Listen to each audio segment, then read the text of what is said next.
All right. Timer readjusted. Sorry about that.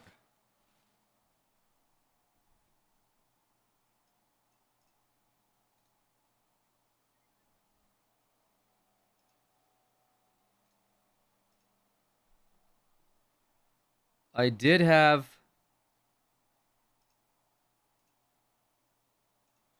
I did have a bit of a uh issue. I'm assuming that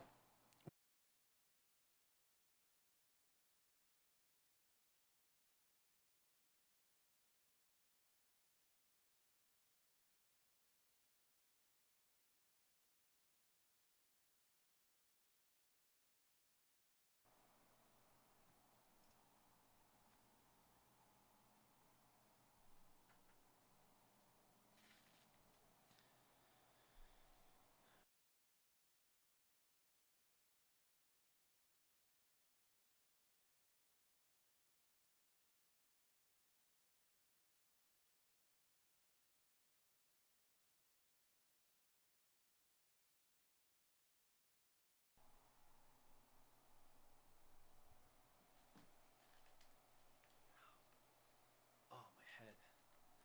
Jesus, dude. It's like at the same okay, it's like at the same time as my computer went out, came back, internet went out. Okay. I think we're good now.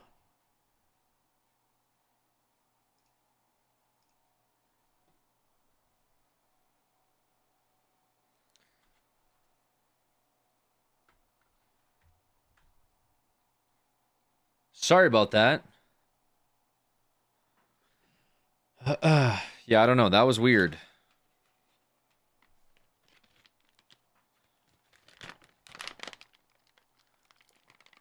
Welcome back. Thank you. You gonna add to the timer now, Unc? Yeah, I already did that, bozo. Okay. Here, I'll add another minute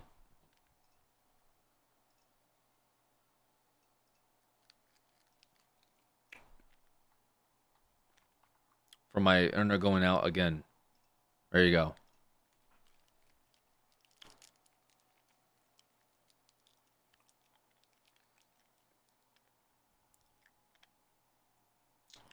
Twitch whacked your stream? No, it wasn't Twitch's end. It was my end. The stream is going for 40 hours. 42 hours. I think the computer finally gave up. Which is fine. In that time, I decided to see if I can hook up the Switch. Because the Switch is very sensitive. Because since you guys added Switch games, I had not planned for the Switch. So I took the 10 minutes to see if I can set up my Switch.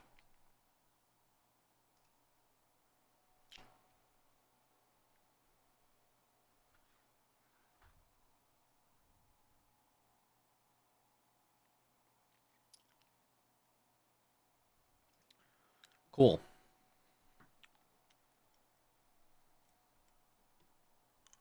So if we do decide to do Switch stuff, I'll see if I can make that work, I guess. I don't know.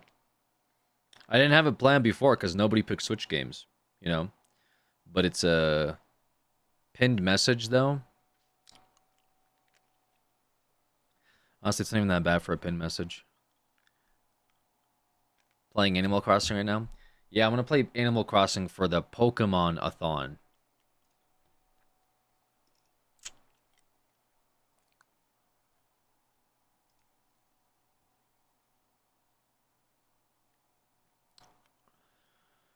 Um, okay.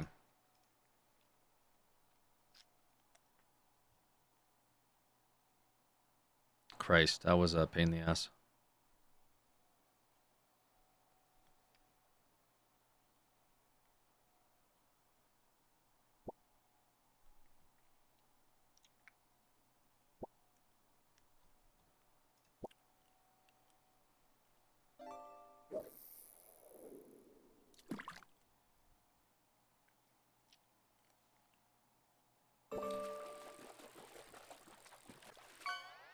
Easy as that. It's like we never left.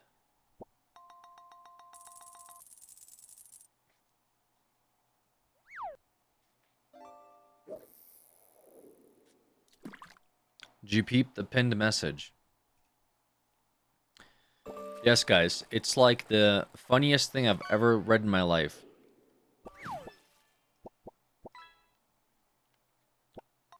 You guys really know how to crack jokes here.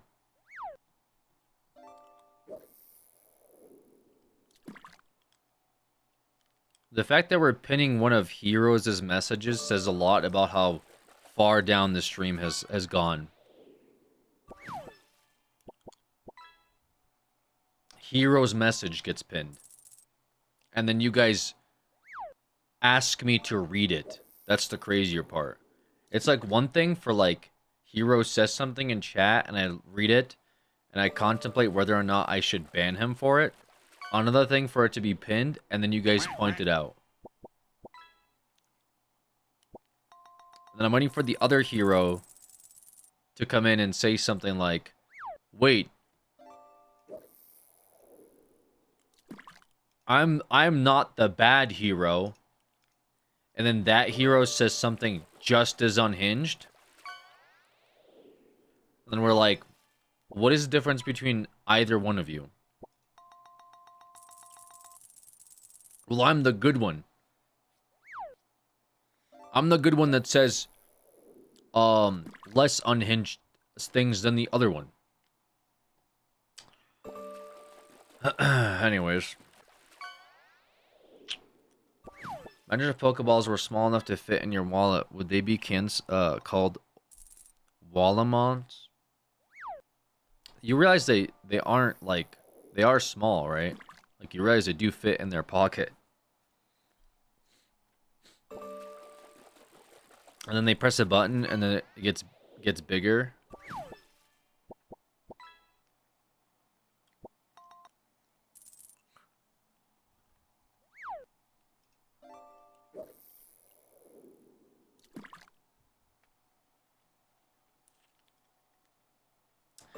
The mods took down the stream and really are evil like that chatter said.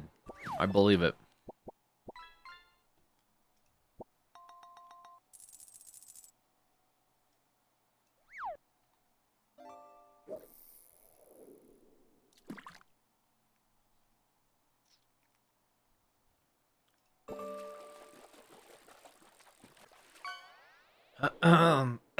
Excuse me.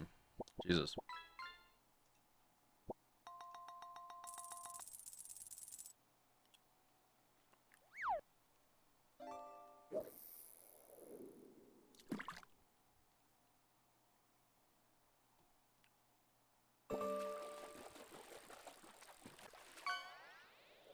Where they put Pokeballs if they don't have pockets? I'll show you.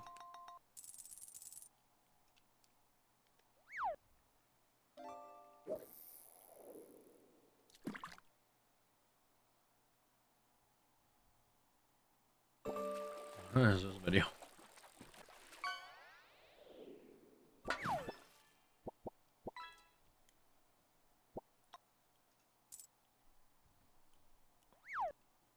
Hey guys, welcome back. We got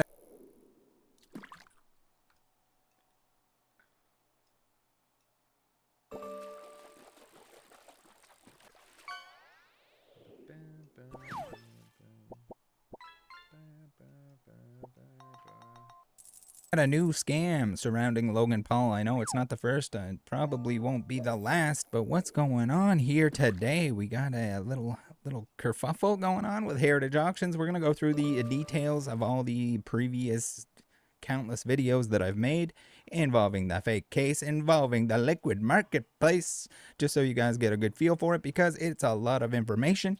Can't blame you if you haven't watched every single one of those videos. I see all the time the absolute misinformation about what's going on is real. So let's get into this. First, we got Auburn, who points out some nice little sections of this New York Times article. What do we got here? This was posted by Larry. Thank you, Auburn35, for tagging me on this. If you're not following Auburn35, what are you even doing? So we got the we got some legal action taking place about an item that wasn't paid for by Logan Paul. And we're going to read this little snippet here. Paul, though, also nearly lost $3.5 million on a trading card purchase in 2022. He purchased a sealed case of first edition Pokemon base set booster boxes. Those boxes actually contained G.I. Joe cards. So already we're starting off with misinformation, because it is my opinion and the opinion of the person who supposedly sold it to Logan that purchase never happened, and that was essentially a fake sale, and that it was going to go on the scam platform known as Liquid Marketplace, which was largely advertised and pushed out by Logan Paul. Oh my goodness. This video, all my videos are my opinion. Reminder, form your own conclusions, do your own research. Now we get a nice little quote here. It had been verified to be legit by a very reputable box verification company, Paul explained during the June panel. Before I wanted to spend $3 million on it, I wanted to see if it was real. If you want to see me almost lose $3 million, it's all online. Wait, you almost lost it? So did you pay the 3.5? Did you pay the money for it? Or was that a fake sale? The guy who owns the grading company had his wife there. She started sobbing when Paul opened the boxes revealing G.I. Joe cards. So it's I'm not surprised. I'm sure he was very upset that it was going to be him throwing. Well, the other hero is here. Look at that. Oh, snap. Alex is live. Let's go. Yeah, bro. I just went live 13 minutes ago. We're starting the POKÉ-A-THON today. Under the bus, in my opinion, because yes, it's going to look bad on him if he took according to them, a cash payment to authenticate this thing. I heard other stories about it being a motorcycle that might have been registered under his brother's name. We haven't confirmed that information. He hasn't made any statement on that information. So did you spend it? Are we backtracking here, or is this just like check out? Thank you. I got a refund, guys. All right, so we got the article here. The Athletic. There are many articles on this.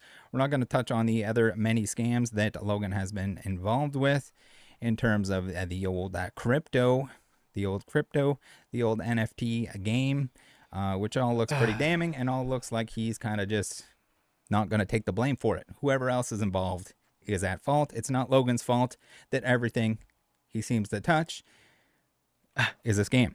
Now, if you want to see all of the... Yeah, why is Logan Paul involved in so many scams? He had that crypto scam.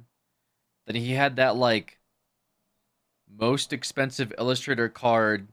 But it's like you're buying into a crowdfund timeshare for the card. It's very weird. The first edition base case stuff, there is a giant playlist right here. You can watch those. But we're going to go through the details real. Like, does he not make enough money to just, like, sell his waters and wrestle? Quick here. Now we have Logan's post here where he says, and I'm assuming this is a lie, just dropped $3.5 million on the sealed and authenticated box of first edition Pokemon cards. Open mouth emoji. Now, that would lead me to believe that you purchased them if you dropped $3.5 million. Maybe he's being choosy with his words there. At least he isn't a wheel scammer. Or fuck that wheel. Not to mention the video that says I lost $3.5 million on fake Pokemon cards. Now, the explanation that they gave was that there was a refund. That was the initial explanation there. So was that 3.5 million fake on fake Pokemon cards? Was that not real, I guess? Doesn't seem like that's what happened. Now, according to Shine, who has a criminal past involving drug trafficking, this was the individual who supposedly sold or was going to sell the case of fake Pokemon cards, of G.I. Joe cards, to Logan Paul. He also informed me that Logan, on a voice call, it's in the videos there, that Logan wanted to instead put it on Liquid Marketplace, both of these individuals were heavily involved with Liquid Marketplace to begin with. We have the original seller here of the fake case, and I believe to be the original person who put the fake case together, Justin Martin from Canada.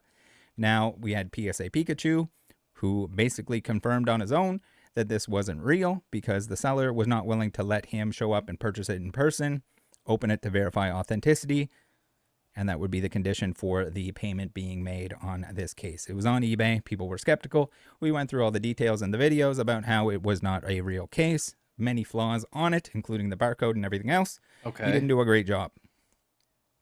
This is something that should have been picked up by the individuals involved. We had Jamil, aka Mealy Pops, who blocked me early on instead of wanting to get to the bottom of things. We had Jacob, who bribed me with, I think it was 500,000 USD to remove my videos about the fake case. And now he's going to get let off. We're going to blame Jacob. Shine claims that he's going to take legal action against Jacob, but that has not occurred at this point in time. Is it that maybe Jacob got paid early and he didn't return that money, where everyone else was kind of SOL? Then we have the POKÉ-Jew, Michael. That's what his name that he goes by, that he proudly goes by. And this guy was at the time, I don't know if he still is, Logan Paul's Pokemon guy. So instead of this case going directly to Logan, in my opinion, they made up some bull about how it had to go to Shine first, and then, of course, Shine's going to sell it to Logan. Maybe it's an excuse to have a giant fake sale so that it can be put on a platform, sold in fractional shares, and then no one ever gets the chance to open it. Now, it is important to note that Logan and Shine, while they were talking to me, were both very upset with Mr. Michael here, saying that it was his fault. They were blaming him for it. But then you got Michael posting pictures, doing the old peace signs on the private jet, on the PJ, with Shine here, and then also posting at the nightclub afterwards. So it's weird. You say you're mad at him, and like, I can't believe he was taking pictures, but like, you're gonna do the peace sign with him. Doesn't make a whole lot of sense. Okay. None of it does until you piece it all together. Here we have him. He got flown out on the PJ. He's going to bring his real first edition base box so they could compare it to the other ones there. It is my opinion that this box only got opened because enough people watched my videos and were able to tell, hey, this shit is fake. Or at least to some extent. There were still people that were like, no, Rattle, it's got to be real. I know the barcode is wrong. I know the stamp is wrong. I know it has red flags all over it. But it ended up being fake. And then we have Steve Hart here, the BBCE guy that put it with his baseball player rap on it, which was questionable from the get-go, especially when you consider the fact that he wouldn't authenticate a single box of this, but would do the whole case for them in this instance. So they're excited here because I guess they're, in my opinion, pretending that it might be real. It's not. What's going on here? Why is everyone from Liquid Marketplace all over this stuff? Could it be that it was a scam from the get-go and they wanted to get it on that platform? So you got It's like 8 million views on this, but it's all fake. That's crazy, bro. This feels like some obscure casino backroom stream.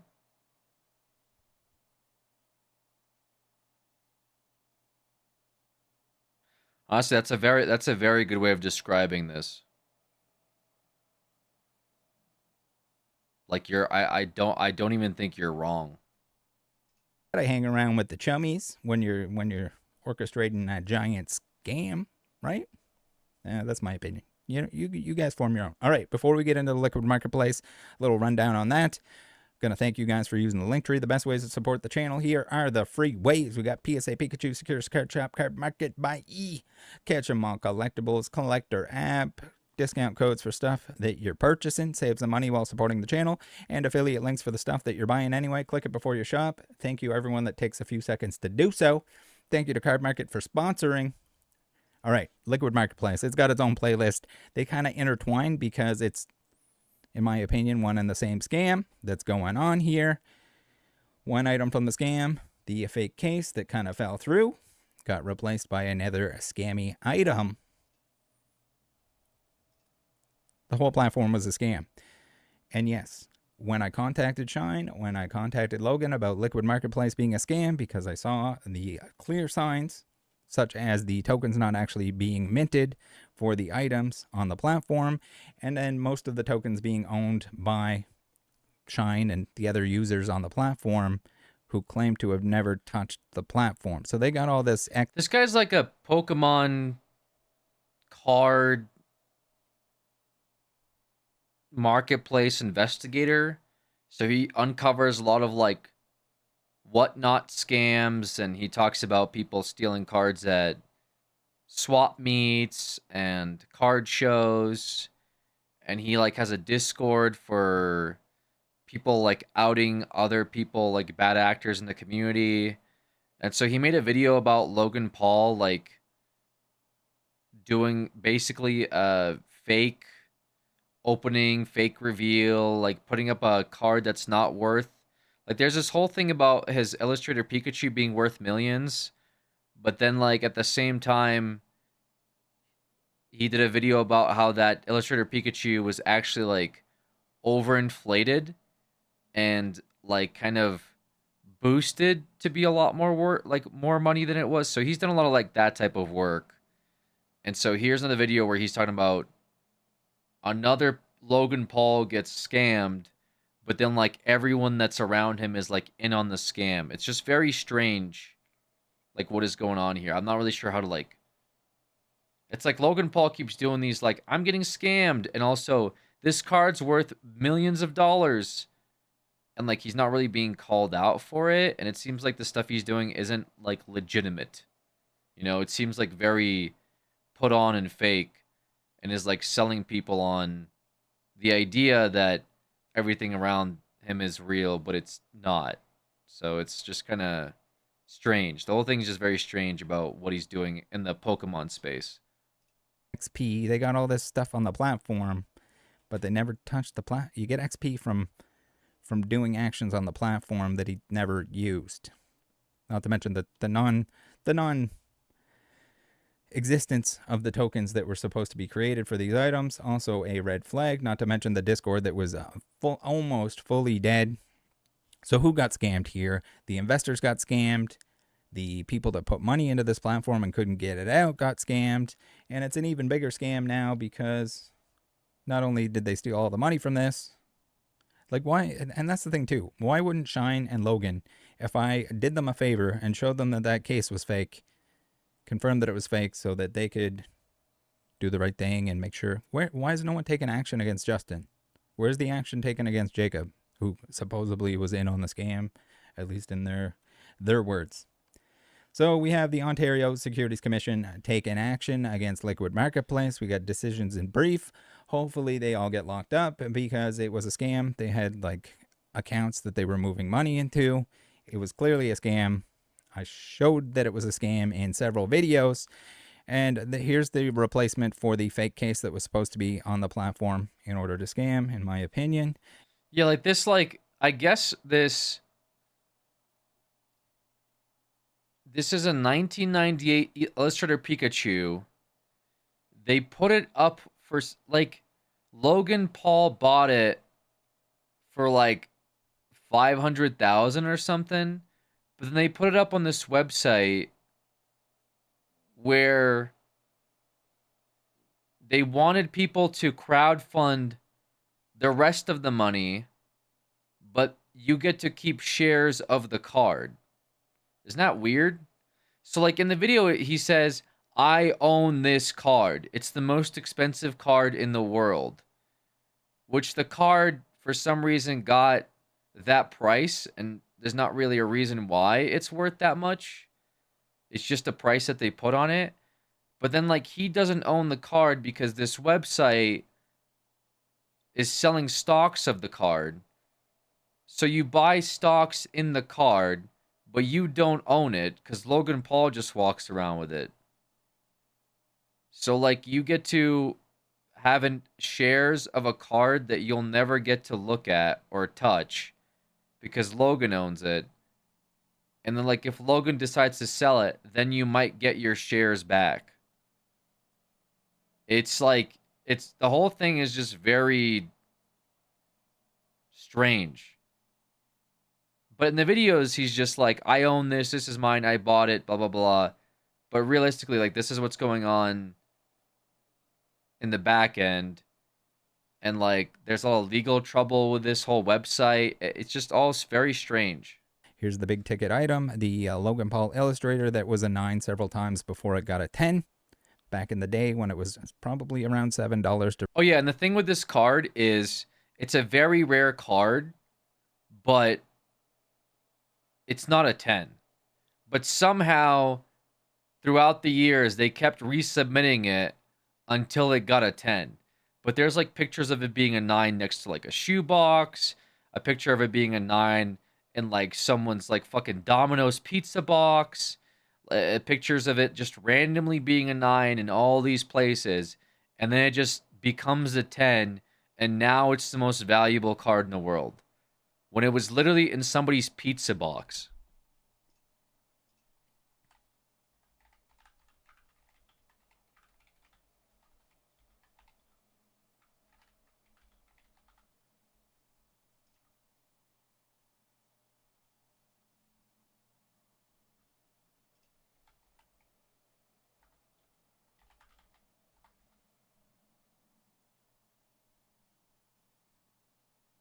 Like,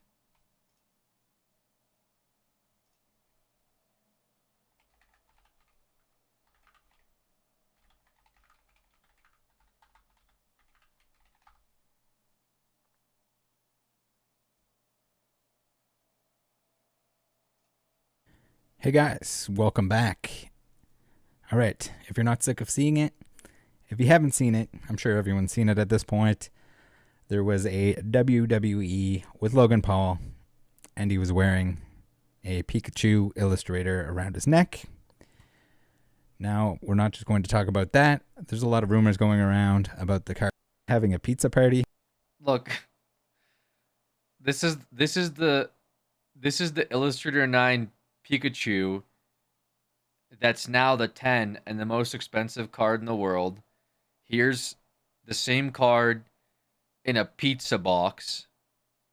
Here's the same card prompted up next to a vacuum cleaner randomly. Like, this thing has had many owners. Here's it on like somebody's laptop. Somebody threw it on a chair. Like this Pikachu Illustrator 10 that's now like the most expensive card in the world probably went through like a fucking washing machine at some point.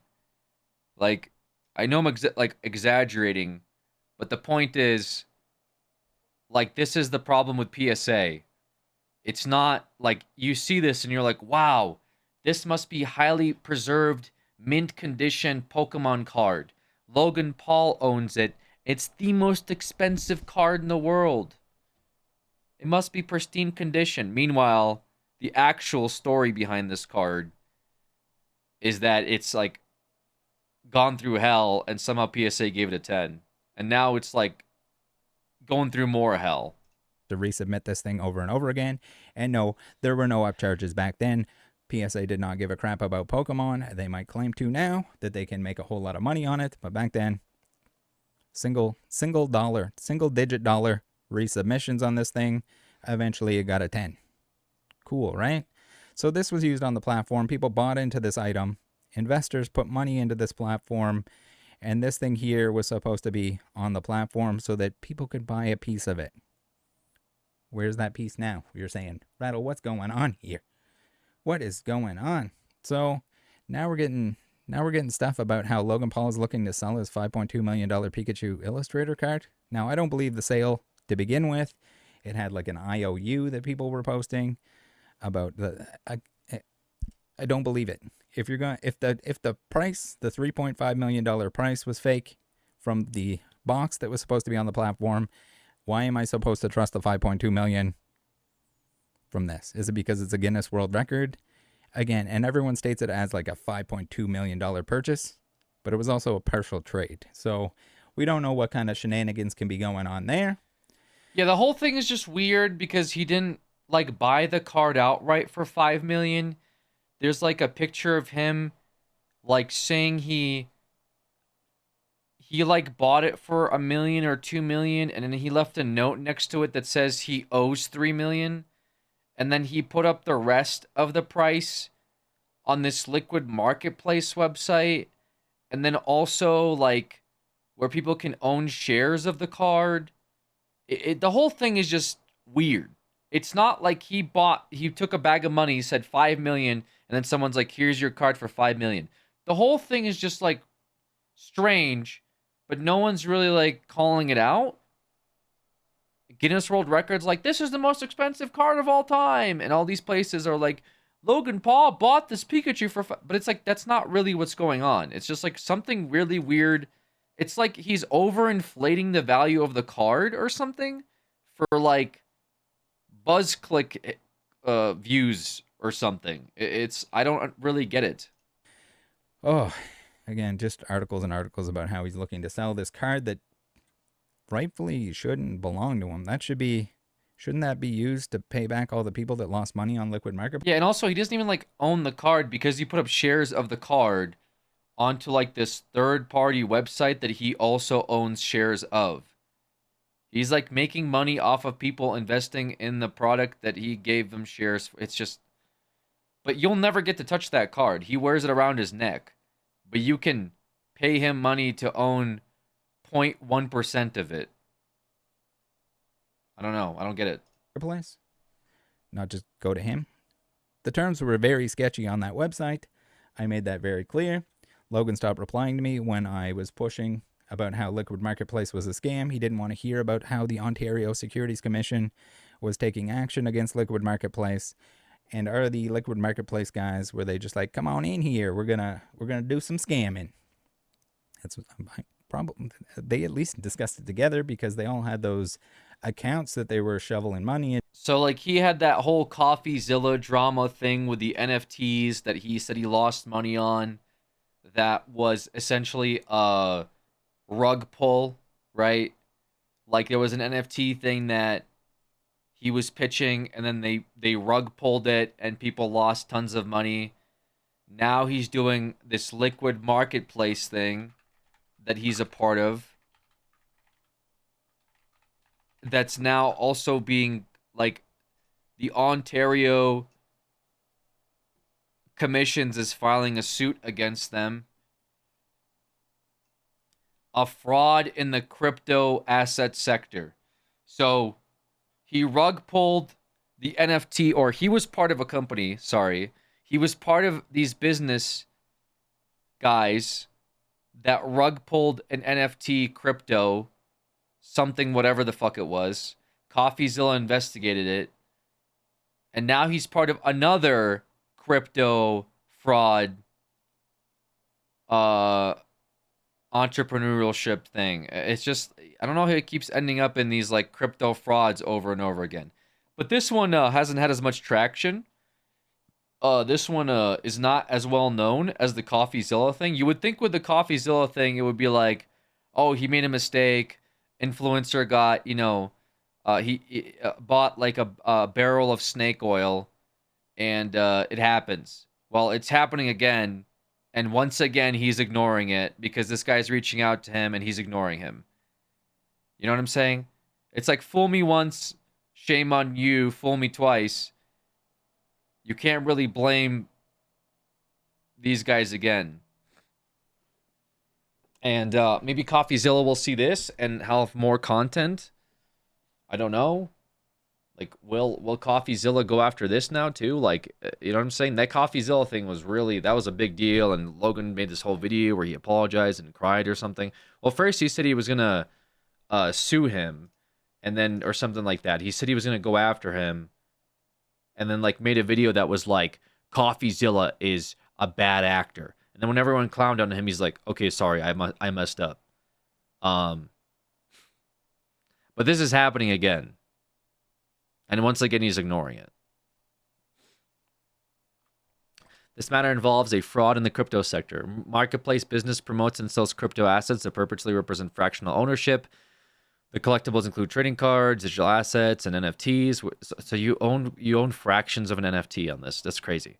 Which are purportedly fractionalized into LMP tokens. These LMP tokens are offered to investors through an online platform. LMP tokens are securities and or derivatives under the Securities Act.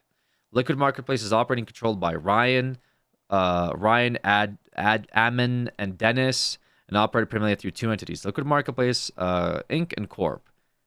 Have perpetrated a fraud on investors. Approximately $2.7 million has been obtained by LMP from the sale of LMP tokens and purchasers.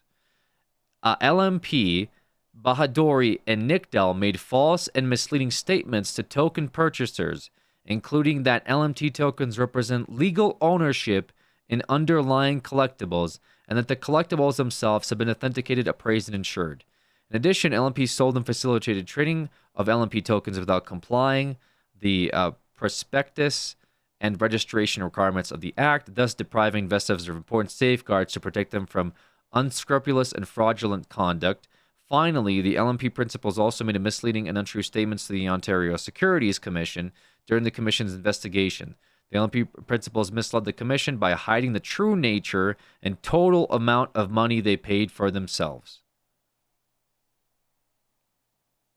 So that is currently what the Ontario Securities Commission is going after this liquid marketplace over. That Logan Paul has been like, hey, everyone, you want to own a piece of my necklace card? Well, you should purchase it through this liquid marketplace thing that I've got going on with some guys. It's definitely not being targeted by the Ontario Securities Commission right now for fraud. Grounds, the commission makes the following allegations of fact. They're residing in Ontario. It's the guys that own it. Incorporated in Nevada. Sale of tokens. They purchase LMP tokens in two ways. Assertion of a collectible or valued 10,000 would be fractionalized into 100,000 LMP tokens. Most LMP tokens represent a particular collectible fully sold. If that move to the marketplace. Here, buyers and sellers can enter into various types of orders. This is such a weird thing, man. This is so weird and shady. The respondents obtained approximately $2 million through the sale of tokens, as described in greater detail, by misrepresenting the fundamental characteristics, values, and risks of the tokens they were selling. In particular, LMP, Bahadori, and Nickdell made or caused to be made representations of the effect. LMP tokens represent legal ownership recorded on blockchain of a fraction of an underlying collectible that can be traded in a marketplace only after all tokens for a collectible have been sold on initial drop, and LMP authenticates, appraises, and insures collectibles. Contrary to these representations, as described in greater detail below, LMP tokens do not represent legal ownership of underlying collectibles. Purported token purchaser ownership is not recorded in any blockchain, and LMP moved collectibles to the marketplace that failed to sell on initial drop. LMP does not authenticate, appraise, or insure the collectibles. These false, misleading representations expose token purchasers to undisclosed risks, causing investors losses and benefited LMP and its associates. So basically, it goes as follows. They have an item for sale on the website. They say, well, we authenticate this, we insure this, and you own this. And on top of it, all of the transactions go through a blockchain. When in fact, none of that is true. If you buy stuff from this website, you basically are taking a risk across everything. You're not protected as a purchaser. There's no authentication process. There's no legal grounds of you owning parts of anything. If you bought into Logan Paul's necklace card, you don't actually have ownership of it, at least not legally. You're not protected by any means. All you're doing is doing a backroom handshake agreement that you will get some money out of a sale or purchase of that card going forward. That's it. There's no legal guarantee. And also, they lie about authentication, I guess, is what they're claiming. Apparently, there's no authentication process.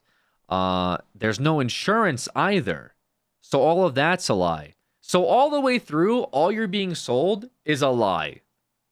And Logan Paul essentially is really pushing this. Once again, Logan Paul is pushing some crypto thing that's a scam for his viewers. And I'm sure, whatever, nothing will happen.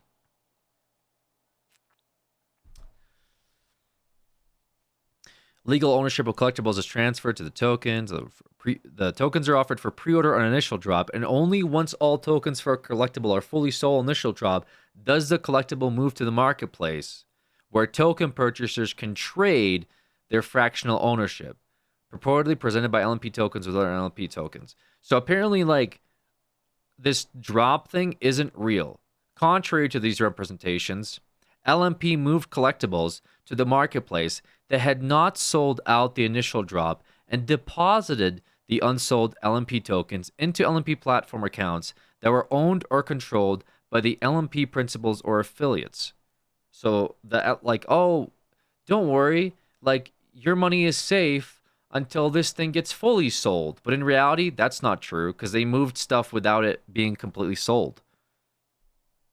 Just so they have access to the funds, I guess. LMP failed to mint or create tokens for many of the collectibles, and no purported token purchaser ownership has been recorded on any blockchain. Rather, LMP tracks LMP token sales and trades through an off-chain ledger system.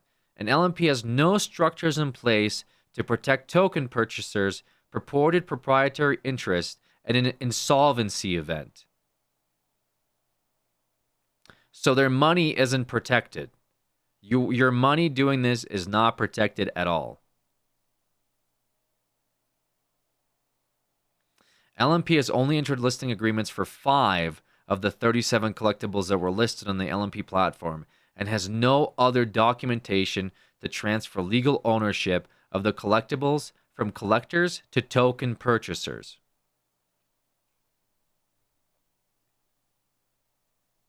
Wow. LMP does not authenticate collectibles, does not have the credentials to perform such authentications, and does not coordinate the authentication of the collectibles by any qualified third party. Even when a collector was known to have previously bought fraudulent collectibles for tokenization on the LMP platform, LMP did not conduct diligence to ensure authenticity of subsequent collectibles offered by such non-arm's length collector. So even with somebody that's a known scammer,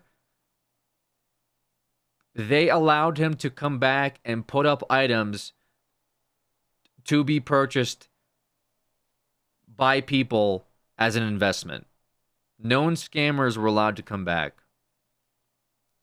LMP does not appraise or otherwise ensure the fair evaluation of collectibles. Rather, LMP accepts whatever price is stipulated by collectors who profit from the sale of LMP tokens for their collectibles. For at least 11 collectibles, LMP has also artificially raised the initial drop price by 8% beyond what collectors were seeking and gave the additional 8% worth of LMP tokens free of charge to an LMP associate. Wow, that's very generous. Furthermore, LMP hit instances where the market did not show sufficient interest in the collectible at the stated value on initial drop by moving collectibles to the marketplace that has not sold out on the initial drop and not disclosing the fact that such collectibles had failed to sell from token purchasers as described by subparagraph 26. LMP does not insure the collectibles and has failed to ensure that the collectibles stored in third-party vaults are covered by any insurance. LMP stores some of the collectibles in an Canadian safe deposit box and the rest in third-party storage vaults located in the United States.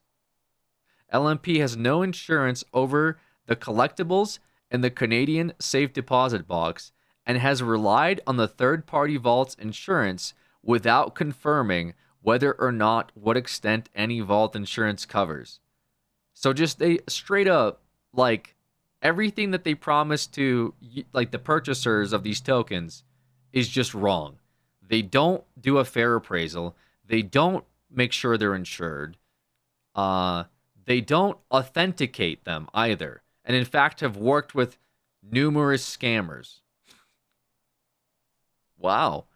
What a trustworthy and reputable the whole thing is already, like, shady, but the fact that they made millions of dollars off of this is crazy.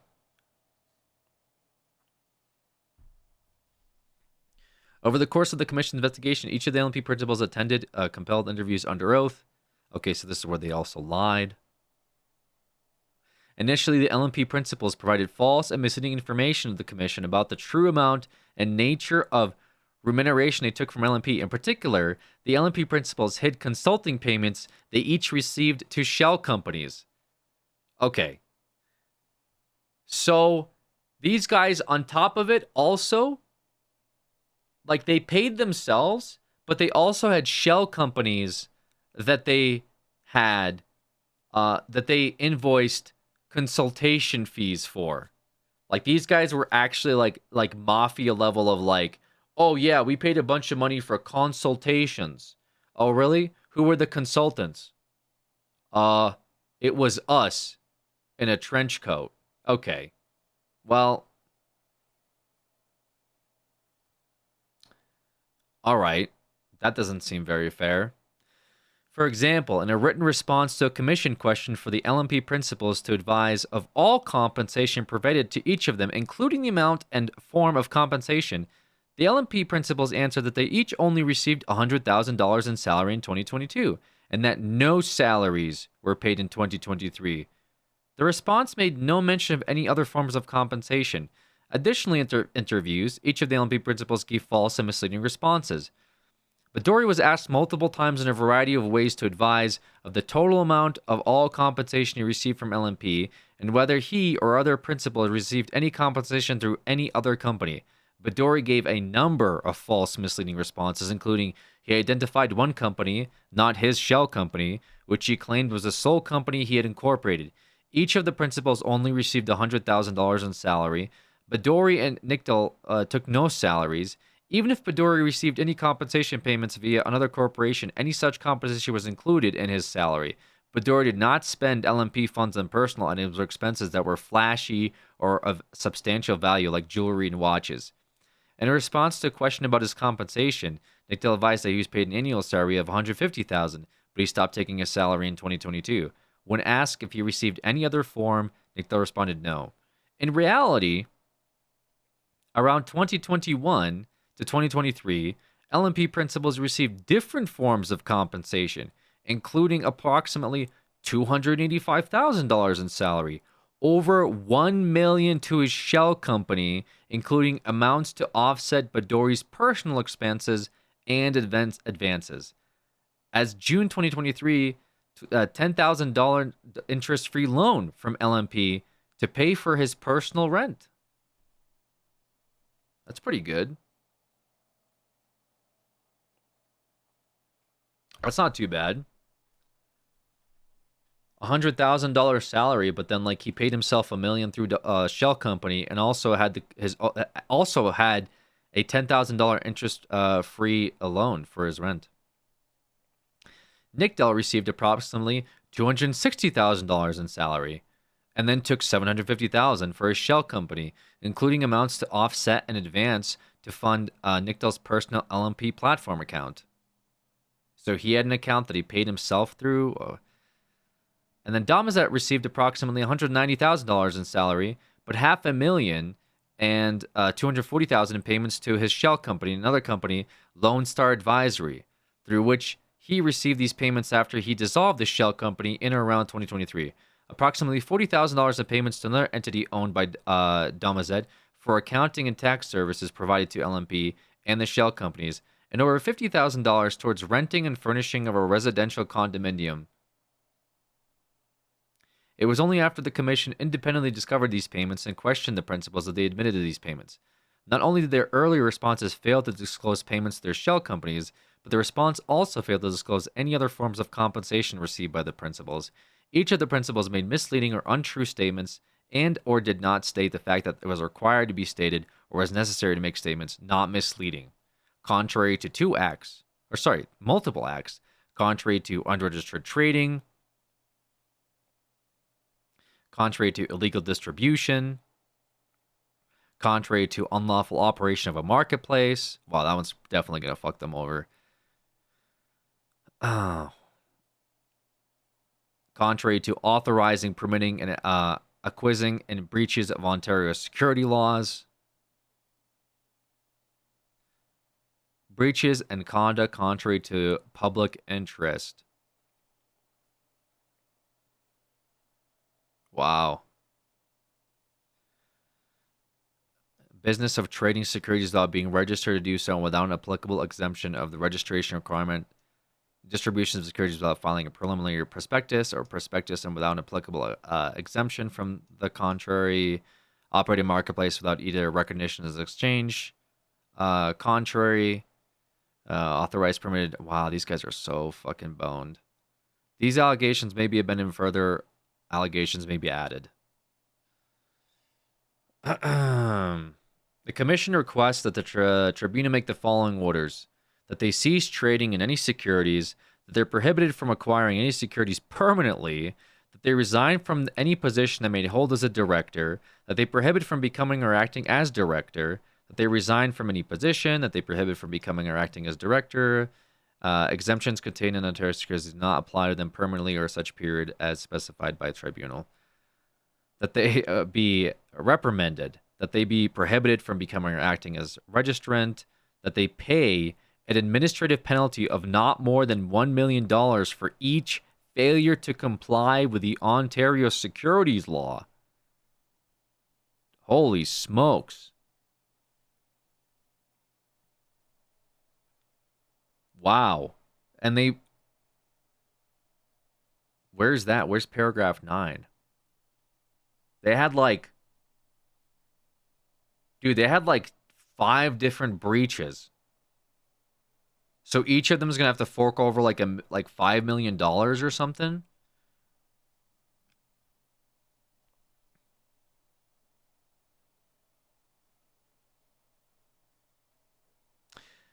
That they disgorge to the commission any amounts obtained as a result of non-compliance. That they pay costs of the investigation and hearing, and such the order of the tribunal considers appropriate to the public interests. Wow.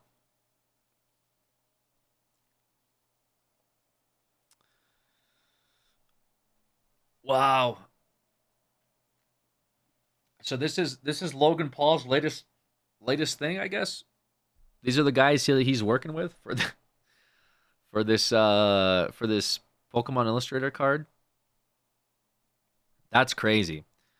So TLDR, because I just read through all that, basically Logan Paul bought a card that's now Guinness World Record most expensive card, but he didn't buy it outright. Instead, he kind of did like a trade for it, and then he worked with this company that values it at $5 million.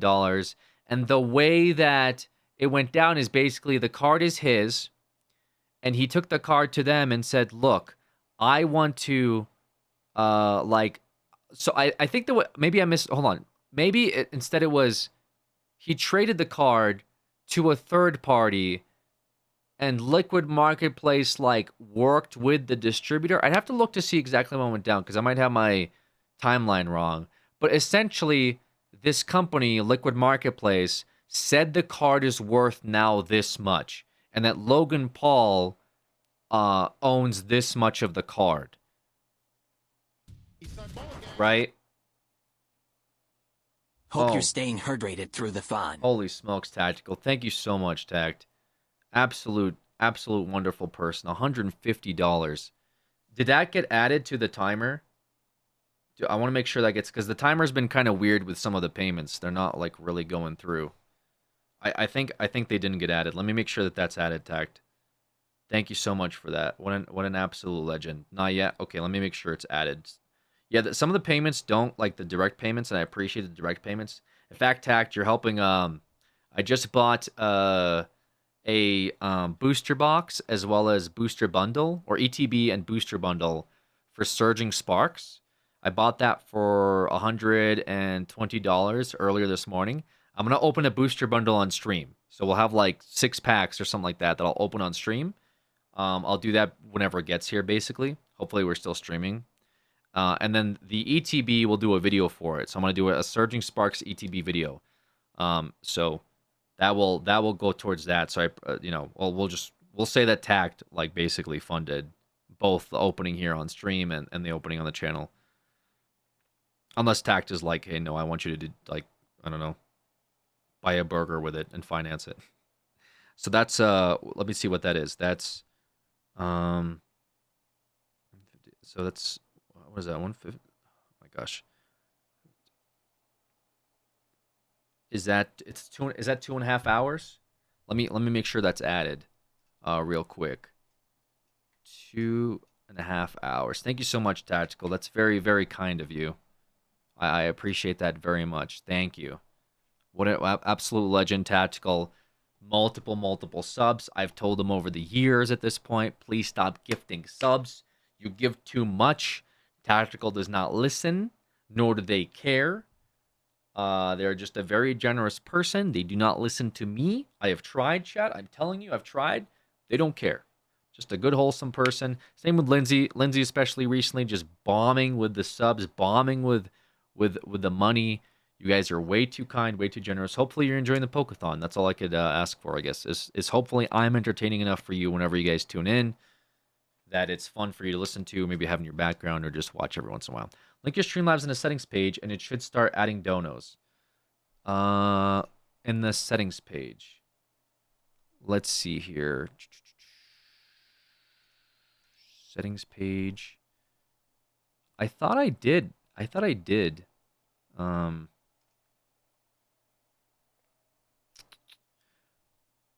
it says it's all of this stuff is linked. Browser sources, users. Yeah, it should.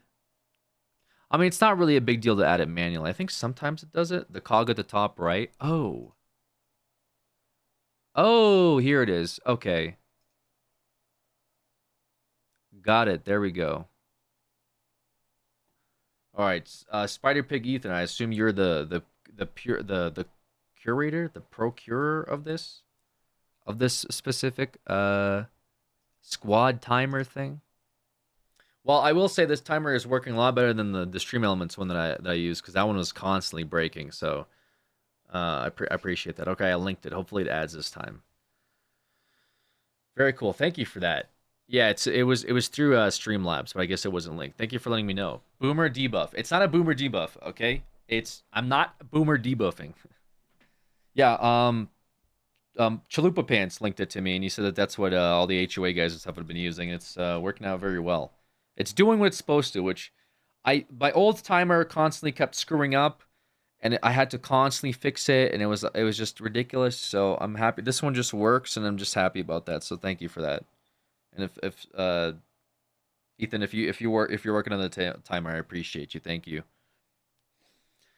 Okay, yeah. So basically, this whole thing with the card is a scam. Yeah, help make it too. I'm an HO. Yeah, I thought I recognized the name. I appreciate that.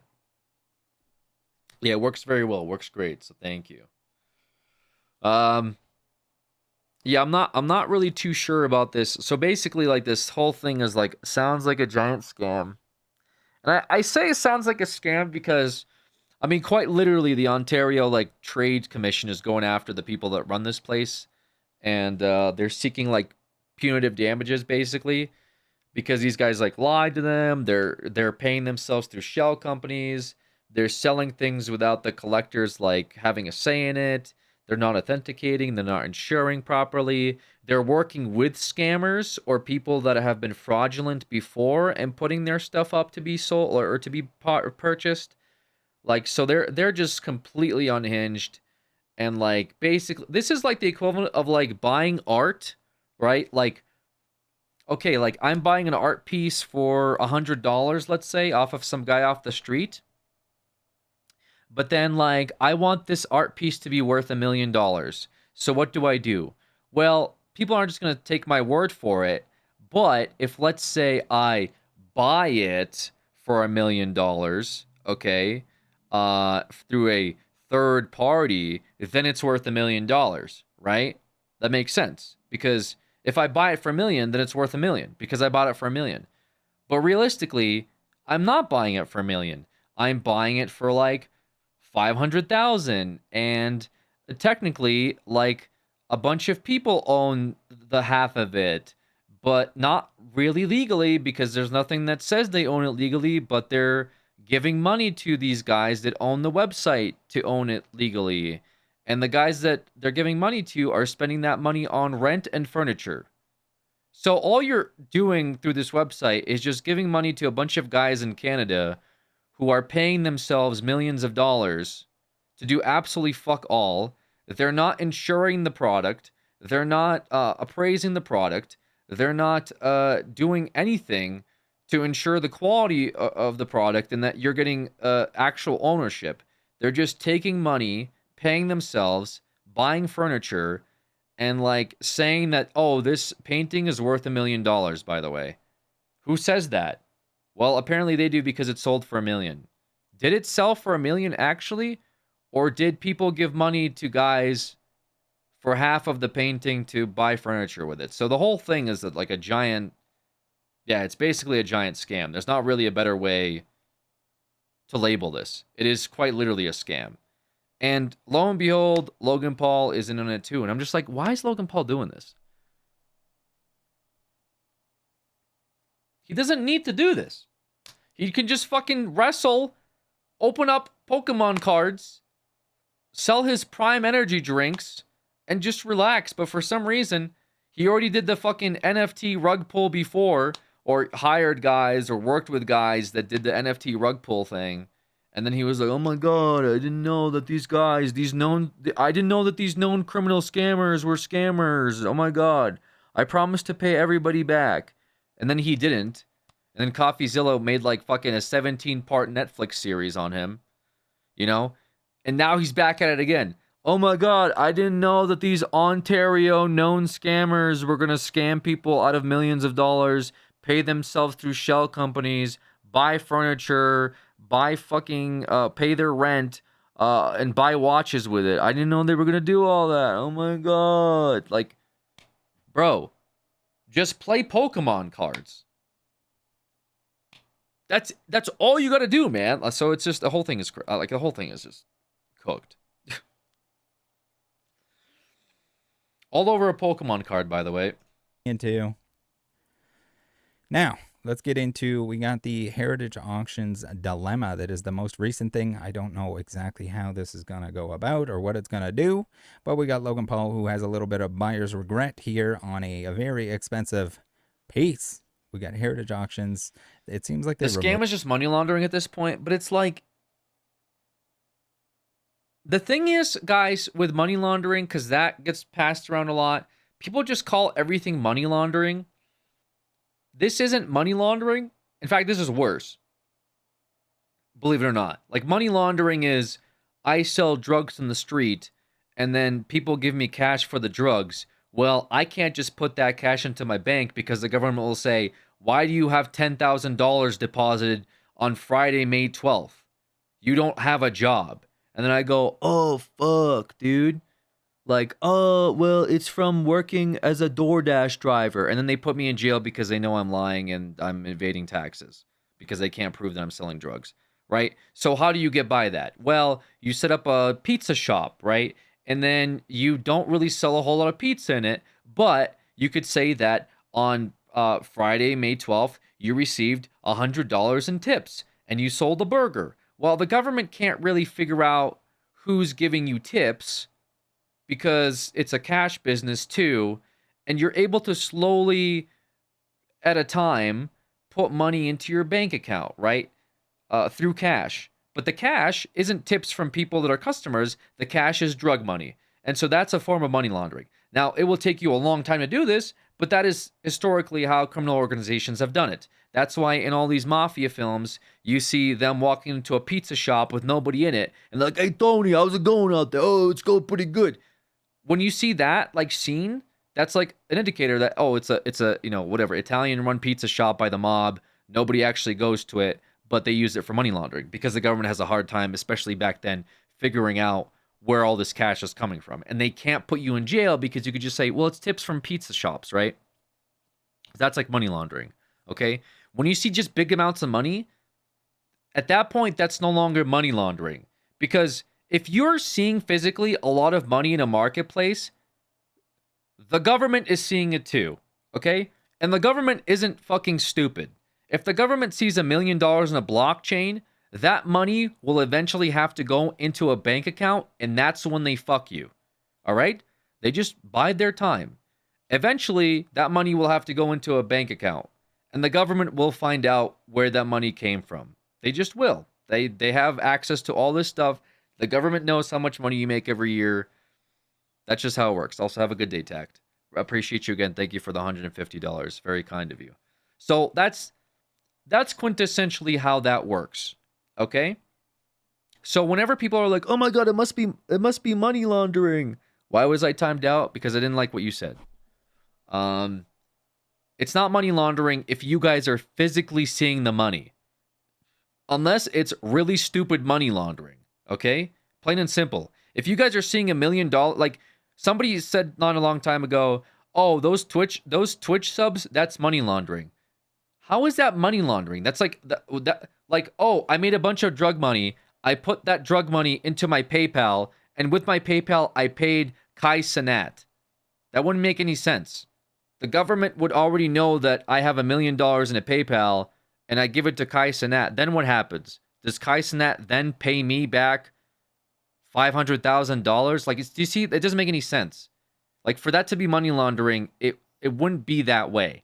Now, there's some forms where maybe like in third world countries or something where they're trying to clean money from, I don't know, like they put it into like a third world bank account, and then they try to get USD money with it, and that's considered like some weird swap where the American banks will put like a stamp on it and authenticate the money even though it's like illegally. But that's like when politicians and like high level crime orgs or like business enterprises work together in tandem. It's, you know what I'm saying? But that's still not really money laundering, okay?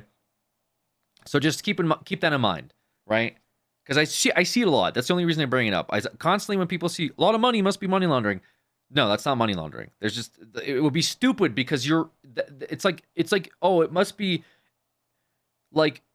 somebody trying to get caught for a crime is basically what you're saying. Because if you're trying to money laundering, you don't want $1 million for everyone to look at, right? However, this right here, what we're discussing specifically with this situation, this is straight up like fraud, right?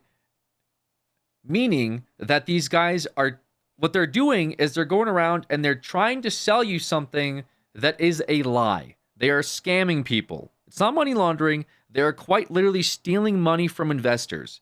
It's what that more recently, what's up, Taz? It's what that remember what that what was that? There was a big case of it not too long ago with that guy that had like that crypto scam, big crypto scam. Crypto, it's like a Coinbase sort of company, Jesus, big crypto scam. What was it called? It was called like, starts with the letter F. Oh, FTX. Was it FTX? Yeah, so FTX. And there was basically FTX. There was it was a big like a crypto bank, and the guy that was running it was taking like millions of dollars from like investors. And basically he was like just giving it to his girlfriend. Is what it came down to. And they just like were living in mansions. And like the way he was like paying the original investors is by taking more investors' money and giving it to other investors. Like the whole thing, you guys should look up like FTX drama. It's actually insane. The guy literally was taking like hundreds of millions of dollars, living in like penthouses, mansions, buying supercars, giving his girlfriend money through like her company, like hundreds of millions of dollars, and all of that was investor money. This right here is that, but like on a tiny scale of what FTX is. Because, and also it's not with like big investor firms. It's so like with everyday people like me and you, which, I mean, to be fair, like a crypto org is kind of like taking money from other small investors too. But this is like on a very tiny scale is what they're doing here with this. And they're not really taking like, it's not like a crypto bank, like a crypto thing, but it's like NFTs and like physical goods, but they're on a blockchain. Anyways, whenever you hear crypto, NFTs, blockchain, just stay away from that stuff. Like, literally, unless you know what you're doing. If you're just like, oh, I want to own part of Logan Paul's necklace, stop. Like, at this point, I don't think Logan Paul should ever really sell anything to another investor again, unless it's through like a reputable third party like proxy. Because this guy is going on the stream and telling his audience, yo, don't you guys want to own part of like history? And then you're like, yeah, I do, Logan Paul. And then you go on Liquid Marketplace and they take your money and they buy cars and rent with it. Great. And now the Canadian government is going after them. So, what do I have to do to become a mod for the stream? Okay, let's see. Following since yesterday. That's pretty good. That's a good start, actually. You've been here for 24 hours. That shows dedication for sure. Let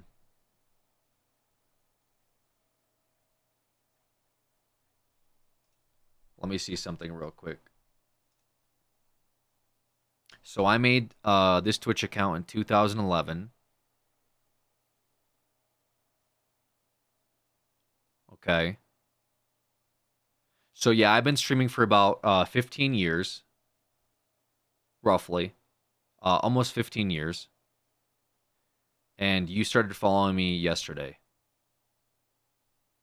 How much is that?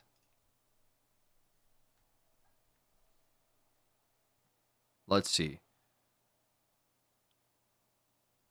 Out of 365 days, you've been following me for 1 day.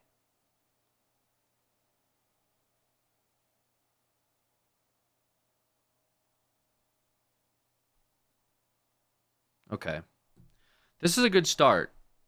One 5,000th of the time. Yes, but I could answer any question from the Creatures Couch Op Days Trust. Well, see, that's what I really want from my mods, is to answer anybody's questions about Creatures and Couch Op. That is a good prerequisite. Like, I ask my mods, hey, if someone comes in here and asks a question from 2014 about the creatures, I'm going to need you to answer it. That's the first thing I say. I'm on it. Okay, what else? Let's see. I usually audit my mods. What do we got here? In 2000, well, yesterday you asked me if there was a couch op reunion. So you really have been just talking here for a day. And yesterday you asked me about a couch op reunion. So you as a mod here in the stream are going to ask me to do a couch op reunion. Is that sort of correct?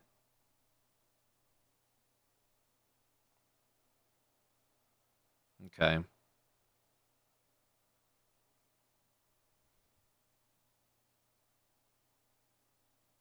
Okay, look, I'm new to the stream, but not new to you. I'm sorry. Was the cow chop Pokemon vids your idea? Actually, no, they were mostly James's ideas, to answer your question. So you can answer that if somebody asks, now that you have the lore. Okay. Well, I will say let's wait a couple more days. Because usually what I see is people that haven't stopped by for a long time. Whenever they stop by, oh yeah, there's some banned words in here as well that you're gonna have to get used to as a mod. I asked James about the reunion and he said you lied.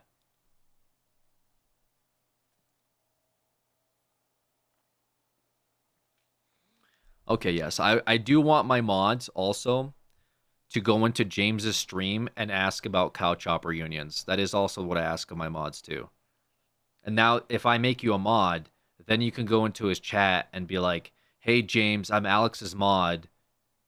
When is the reunion?" Like that's what I think James really needs in his chat. That's probably what he's missing. And so that way he can't ignore you because you're a mod. You're somebody that I would trust to like somewhat represent me, you know? Seems like my mod dreams are off to a poor start, but I won't give up. Hey, you know what? You shouldn't, because like we have someone like Ken who was banned like 40 times in here, and now he's like one of our best mods. Ken holds it down. I trust Ken with a lot of stuff. They're a great person. So yeah, there's always redemption for everybody. I'm Alex's most trusted confident. He requested me finding about Cow Chopper Union. Alex, is 4 years following you long enough to tell strangers that you are my uncle? Sure, dude. I'll sign your permission slip. Just send it to me. Ken isn't getting banned anymore just because Alex can't bother to remod him. That's usually how it is for most of my mods. Like, Crypt doesn't get banned anymore. Ken doesn't get banned. Tingy, I mean, Tingy I don't think really ever got banned, but I feel like Tingy must have got banned at some point. See if I can look up Tingy's stat sheet real quick. Yeah, there it is. Tingy got banned a few times. Nightbot banned Tingy in 2019. Holden banned Tingy. I even banned Tingy in 2024. So like, you know what I'm saying? Like, my mods do occasionally get banned, but it's not, you know, that's part of being a good mod too. Is I don't really want yes men in here. It's nice for mods to back me up, but you will regularly see me arguing with my mods, which I think is good for the stream. I don't really think you guys want, you know, I'm not going to name any names, but it would be really weird, for example, if my mods pretended to be a different person and then donate to me to keep a hype train going and then do it by inflating my ego unironically. Like, that would be pretty weird for me to have as a mod, right? And then they talk about how great I am, and then I read their message and go, oh, yeah, thanks for that. Unironically. Like, that would be pretty weird for me to have as a mod. So, yeah. Yeah, I think I've... Yeah, like, I think I've argued with a lot of my mods. For sure. Coffee, I regularly argue with. Art, I argue with her all the time. Razor's a homie. Razor and I go way back at this point. We've definitely argued, but not on the sheer level that I argue with Coffee. Razor also helps me out a lot, too. I'm not gonna lie. Razor actually helps out a lot. Tingy's great. I have no complaints with. Ken's great. Crip just sends me on really weird arcs, like having me get Chili's mozzarella sticks, and then I get like fucking orange grease all over me. And then says I should go to North Carolina to do a chili stream. But also, Crip's great for the community. So a lot of the mods that we've had over the years have actually been fantastic. I'm actually very lucky to have some of the mods that we have in here. They're very, very, very helpful.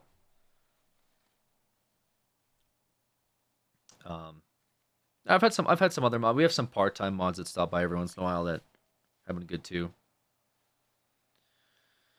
Thanks, Alex. Proud to be your favorite mod. Right. Yeah. Anyways, okay. So, Logan Paul and his Pikachu card. Moved this post, which is interesting. We got an 8-foot by 8-foot piece of the Bulls court used at the United Center during Chicago's second three-peat. So, Logan is all of a sudden worried about the authenticity of this, but you would think that you'd do that research before you'd start bidding millions of dollars on something, right? Maybe? I mean, Michael Jordan could probably confirm what's going on with this exactly, if he so chooses to do so. We got a Collect article. Logan Paul issued restraining order against Heritage over auction of a Bulls court, which is interesting. So basically, he wants to not pay right now, and it's just weird. Hopefully, there were no posts about. What does this mean? Logan Paul suing Heritage. Authenticity concerns over 8-foot piece of Bulls court. Paul won the piece for $500,000. But wait, what happened? But what? Paul's not denied him the right to investigate the authenticity. And the YouTube star is being told by the auction house he will lose his right to the lot, and it will return to the cosigner to appear on another auction if he does not pay the full amount. Both sides agreed to a restraining order.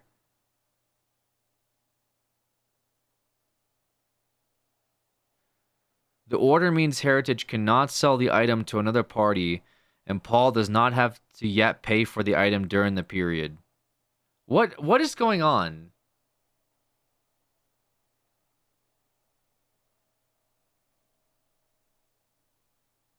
So he bought a piece of the Chicago Red Bulls floor from when Michael Jordan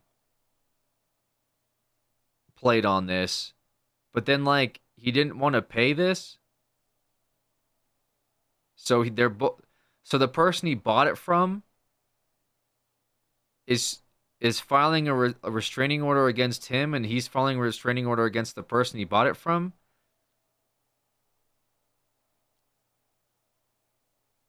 A literal piece of floor. Yes, literally a literal piece of the Chicago Bulls basketball court he bought for $500,000, 8 feet by 8 feet. And it has the Chicago Bulls logo on it. Honestly, this is a very cool piece.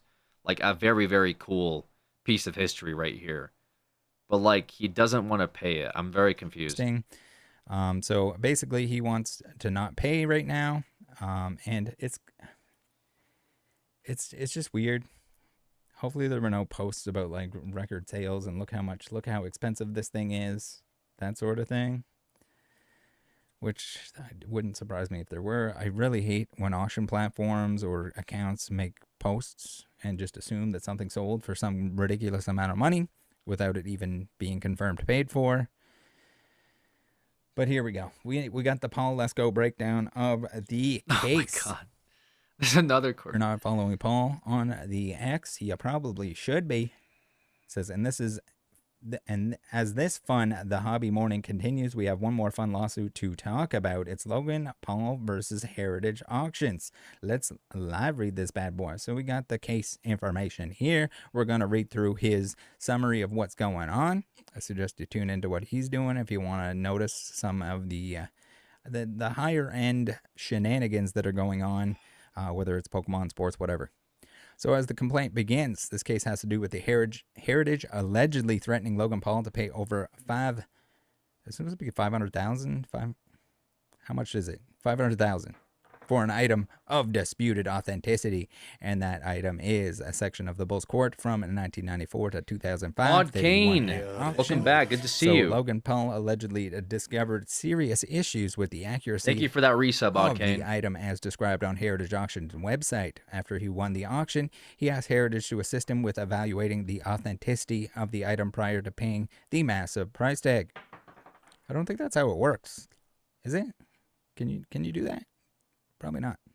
He allegedly requested Heritage to hold the item for him while he conducted his investigation. So you're gonna investigate this, but you couldn't investigate the fake case?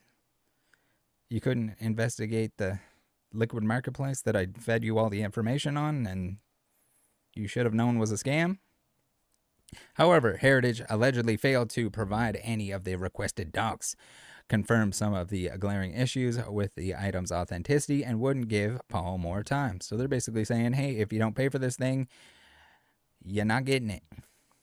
Do you want it or do you not want it? Accordingly, Paul is seeking a TRO to maintain the status quo while the parties arbitrate this dispute according to Heritage's terms and conditions. In other words, to tell Heritage to hold its horses while we figure this shit out, paraphrasing slightly. In more detail, the item at issue is a massive 1994 to 98 United Center original game used court section signed by Michael Jordan, which allegedly is portions of the court the Bulls won 3 championships on, which Paul won the auction for $562,555.42. After winning the auction, Paul noticed the condition of the item indisputably does not match the court from 95 to 98. Some of the issues are the description says the court is from 94 to 98, but the cert of authenticity only says 95 to 98. Man, this signed like sports stuff is super dangerous. As we saw recently, someone decided to end their own existence and was in on a whole lot of fake autographs. I don't.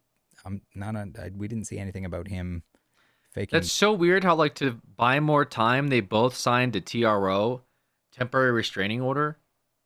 Why would why would they want to I might chat GPT this. Why would two legal parties sign a TRO to settle a payment dispute?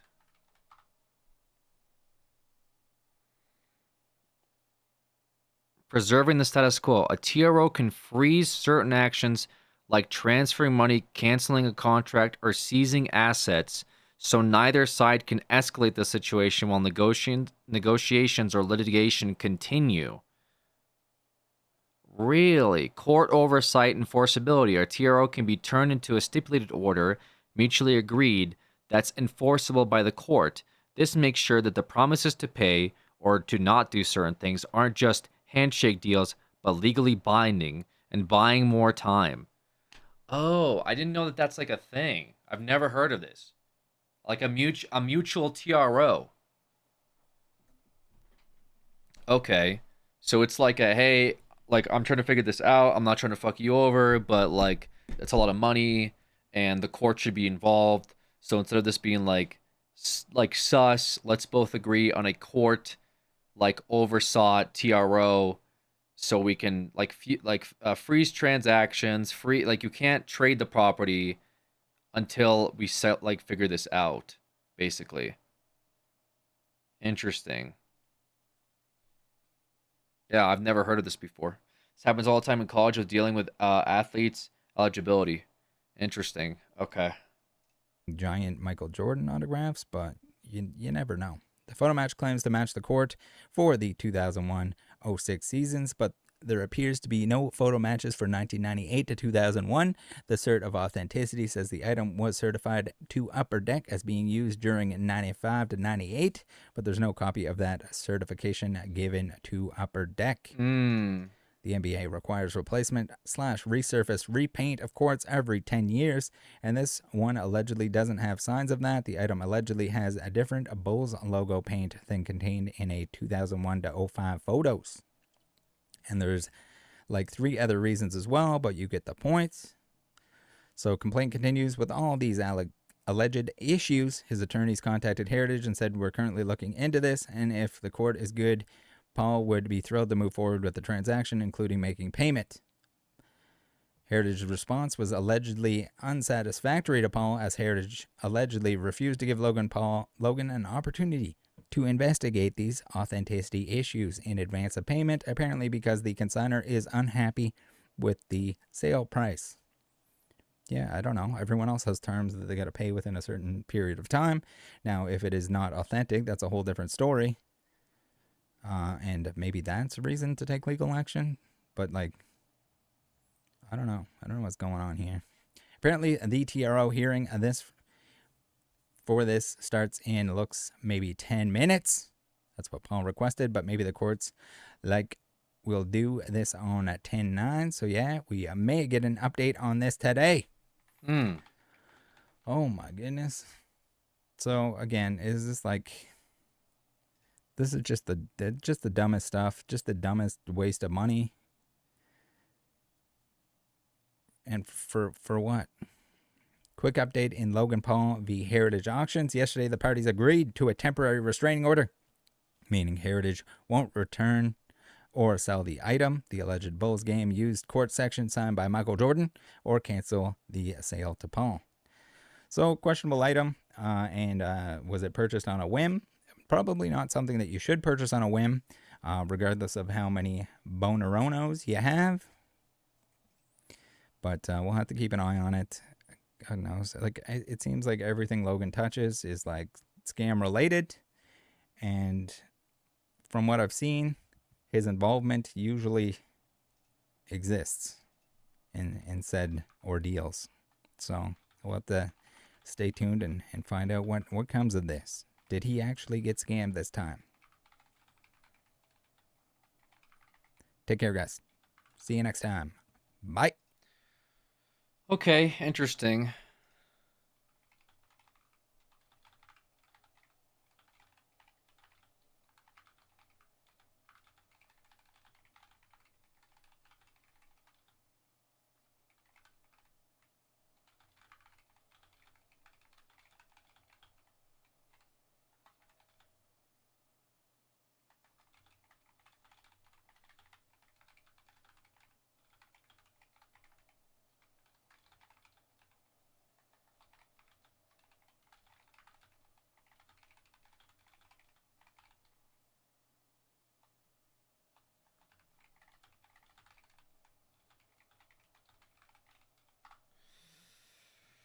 All right.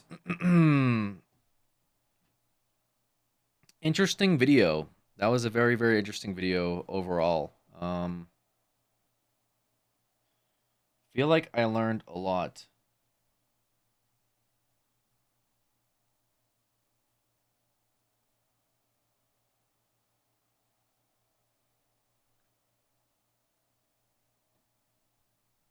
We never learned where the Pokeballs go. They go in these. All right. I'm sorry. Okay.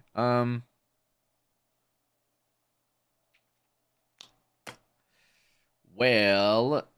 Well. Yeah.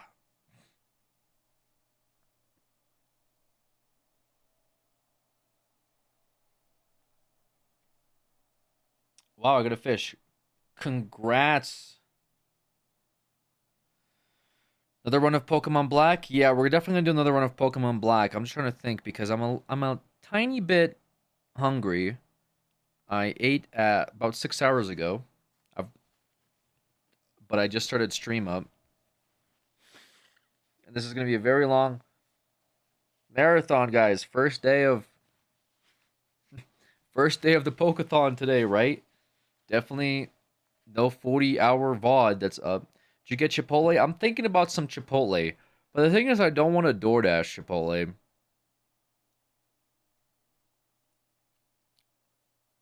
Pollo Loco time.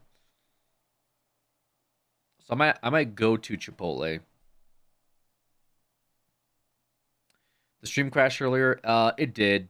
It did, but it's okay because I managed to get my Switch to work. So if we do any Switch stuff, I think I'll be able to run it now. So it was down for about 15 minutes. We added that to the timer. Unfortunately, went down for about 15 minutes. Does DoorDash have a bad rep with Chipotle orders or something? No, it's just expensive as fuck, dude. Everything on DoorDash is expensive, bro. Like ridiculously. And I hate it. You get like one meal and it's like $40. That's stupid. You know what I mean? So, Klarna it. You want me to Klarna Chipotle? You want me to finance my DoorDash Chipotle order? I'd rather not, personally. Yeah, I would rather not Klarna my DoorDash because I'm still. It took me a couple weeks to finance my burger, but since I paid off my finance burger, I guess I got a little bit extra income in the pocket. I guess I could finance a burrito. That seems like a pretty smart decision to make. Why don't you cook on stream? Um, it'd be easier to just go get food and come back. That's kind of what I'm thinking. Is I might step out, go get food, and then come back. I might be gone for like 10 minutes or so. Um, but it would save me like probably $15 in fucking DoorDash fees. Leave us alone. You guys will probably be fine. I can throw on a video for you guys. And then what do you call it? Like won't take me very long. No video, just fish. You don't even want a video? Okay, we can go back to just fishing. That's fine too. Yes, just fish. Okay, you guys just want to fish? I might come back with a bit of a little Chipotle. Uh, Kokoro. I want to kind of save Kokoro for tonight. You guys will be playing Kokoro pretty much all night. So I think you'll be fine with that. Put on Kokoro. You want Kokoro for like the 10 minutes I'm gone? Okay. I have to make a new screen. Hold on. Duplicate Kokoro. Because, yeah, it was scuffed. All right, I'll put on Kokoro for you guys if you want to play Kokoro. That's fine. Let us raid. Okay, guys.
Oh,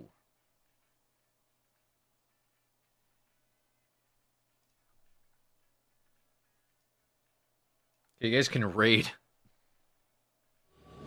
Raid Shadow Legends.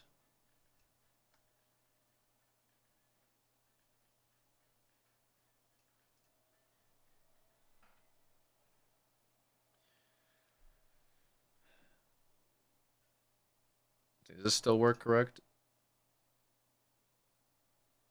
That's fine. Okay.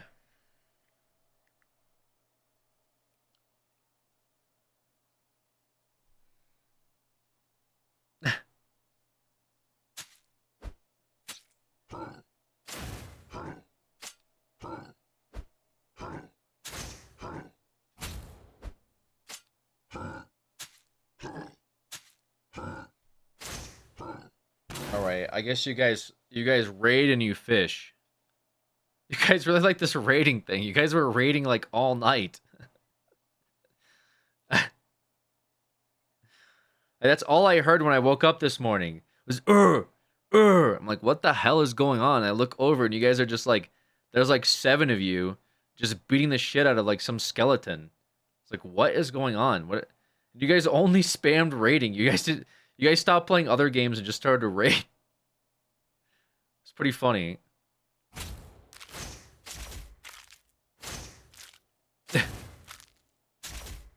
It's fun. It seems fun. Like I will say, it seems funny.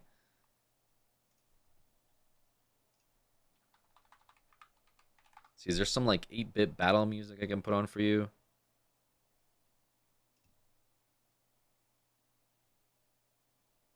Is this...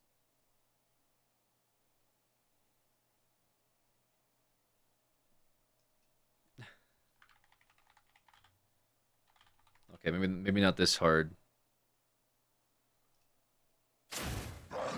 There we go. Or even better.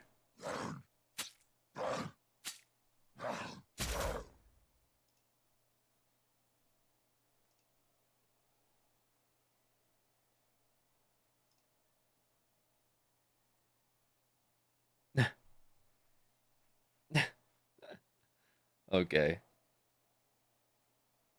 There we go. All right, I'm gonna step out to get some food.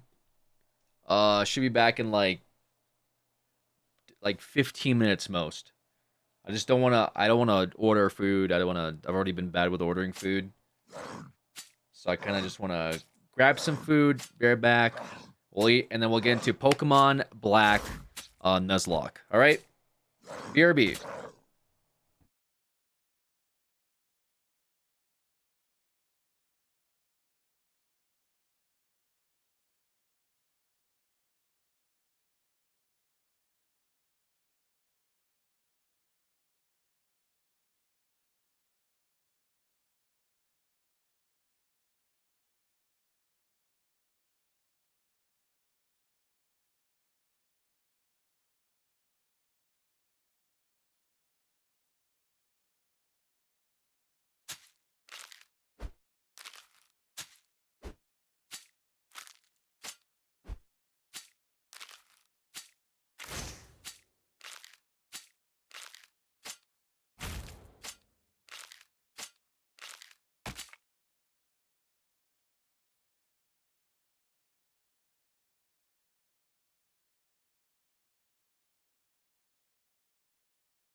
Okay.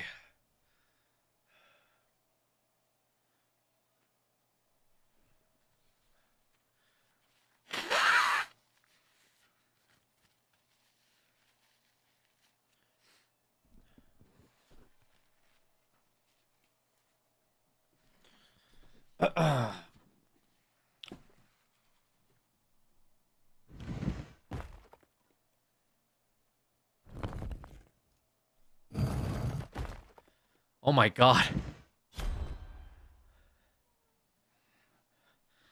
Just watch a murder?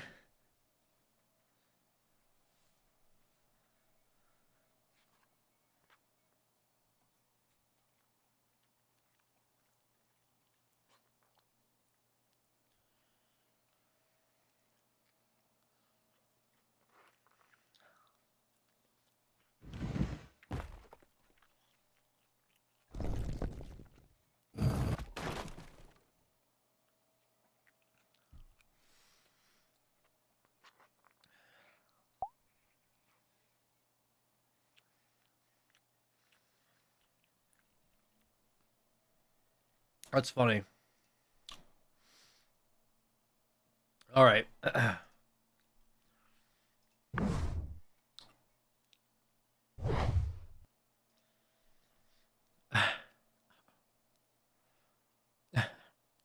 Good stuff. Man, you guys are liking these games, man. That's cute. I'm glad that the games are working. I wasn't sure what to put on for you guys. I mean, the fishing thing is fun.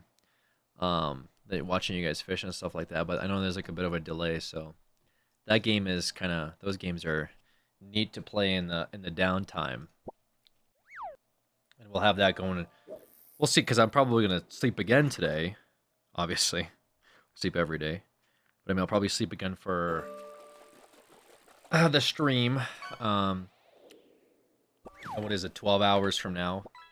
Probably sleep again, so we'll still have the timer up. We'll still have another 12 hours or something on the timer, so you guys will play. You'll play that again tonight, Kokoro. You know, if you want. Yeah, I got myself a little veggie bowl down at Chipotle. Um, was fun.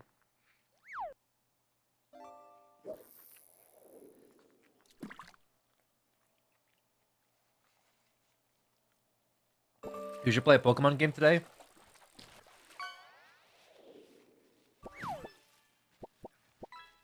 Relax. We're gonna get back into Pokemon Black. Do a legitimate run, hopefully. Yeah, they might send you probably go up like 30% in price. I got a burrito and I got a bowl for 20 bucks, less than 20 bucks, so I'm okay with that. Because actually, let me see how much this would be on DoorDash. What I just got at the store, like manually going there. I'm actually curious. Let me look this up.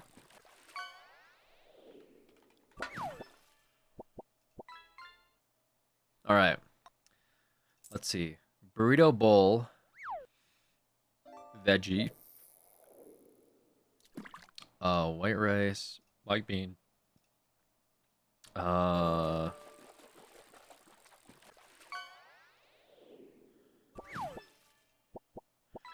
we'll do that. That was my bowl, and then let's do burrito. Chicken.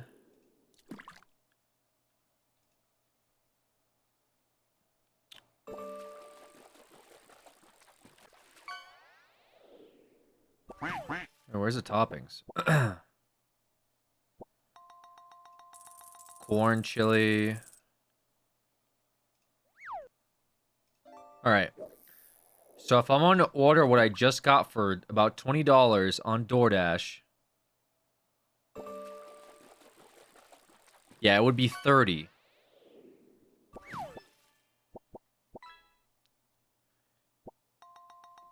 But that's with pass.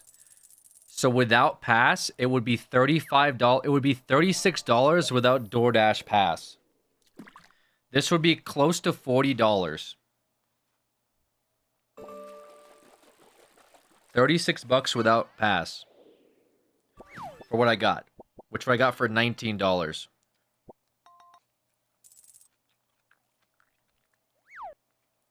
That's with that 10% tip.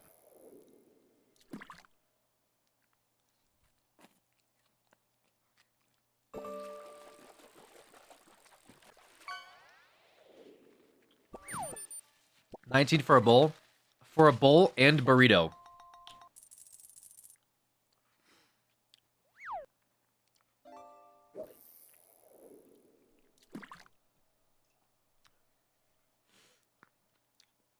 I don't think it's that bad.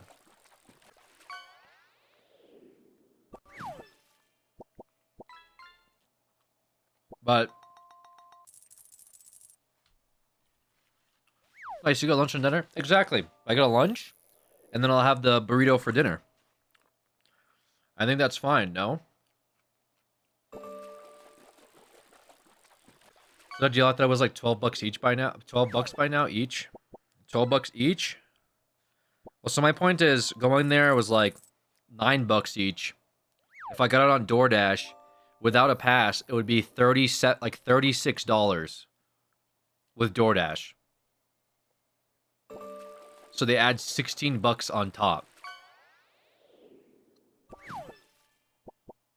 So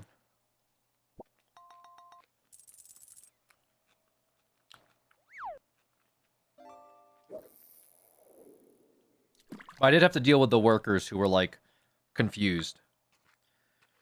Cuz I got a veggie bowl, so I didn't have any like meat or anything on it.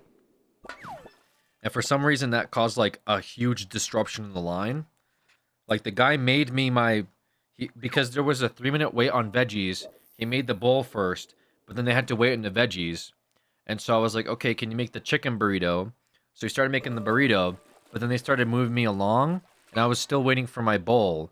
But then this lady got between me and my bowl, and so I check out, they're like, okay, just the burrito, $9. And I said, I have a bowl too. And then they look at the lady and they're like, oh, you guys are together. And I said, no, I'm not with this lady. I have a bowl. And then they're like, oh, you have a bowl? And the lady's like, no, this is my bowl. And I said, I'm not talking about your bowl. I have a bowl down there. And they said, oh, so you got, what kind of bowl? I said, that's a vegetable bowl. And they said, okay, vegetable burrito and vegetable bowl. I said, no, it's a vegetable bowl. It's a chicken burrito.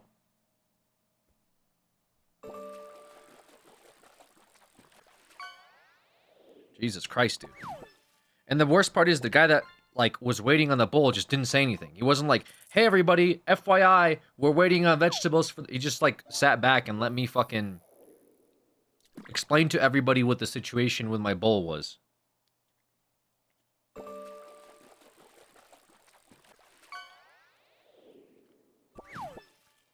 And the lady's like, "I'm sorry.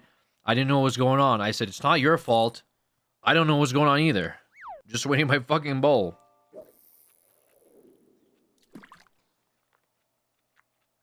Just want my lunch.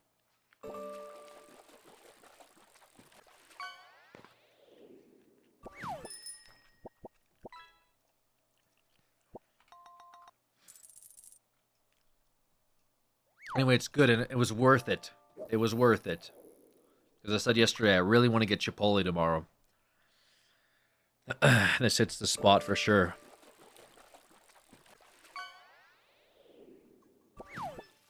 Reminds me when my dad tries to order half a coffee and half French vanilla at Tim Hortons. You know what was really fucking...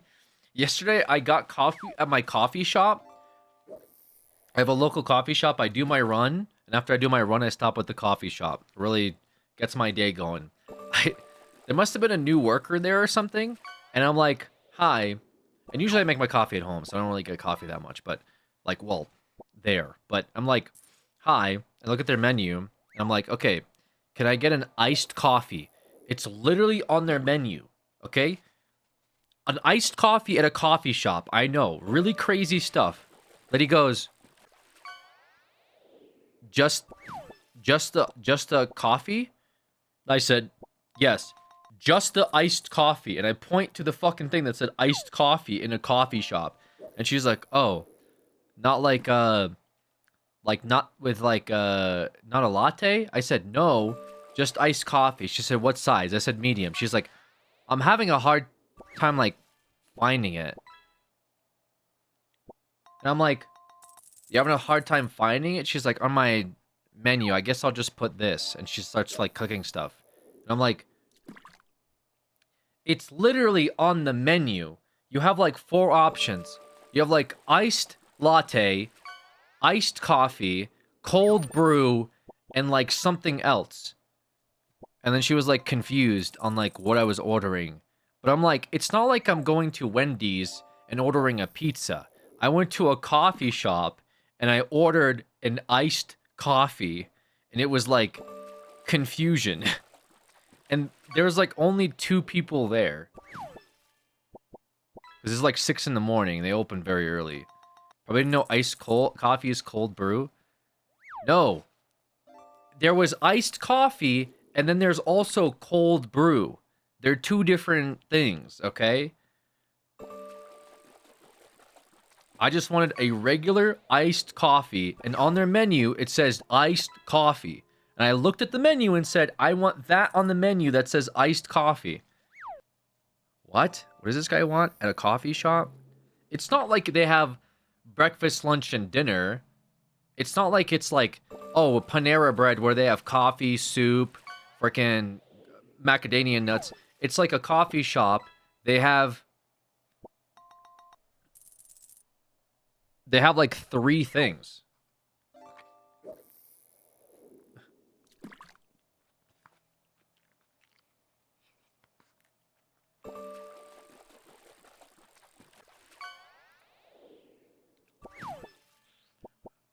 Oh no, let's watch a drama video. I don't really know if it's drama or not. It's just a clickbaity title. Will I finish my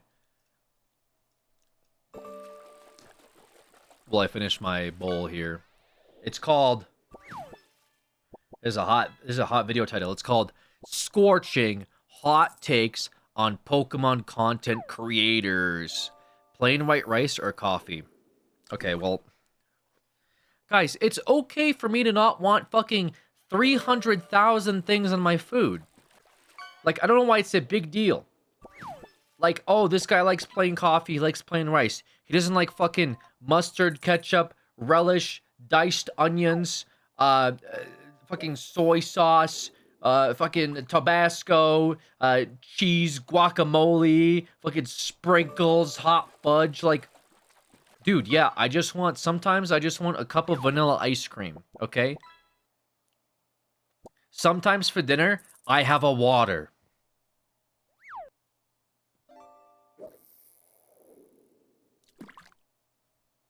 That's crazy, I know, it's fucking insane. Sometimes I have a bowl of rice as like a layover between lunch and dinner. And that's crazy to people. But he also has a single set of bed sheets.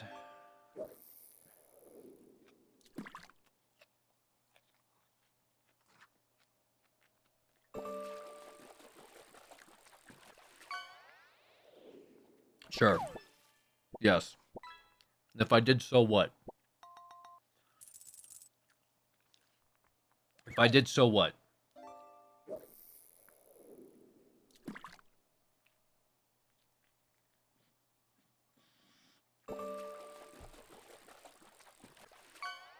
Anyways, I'm tired of you guys. I'm gonna watch this video. Today we have a Scorching hot takes.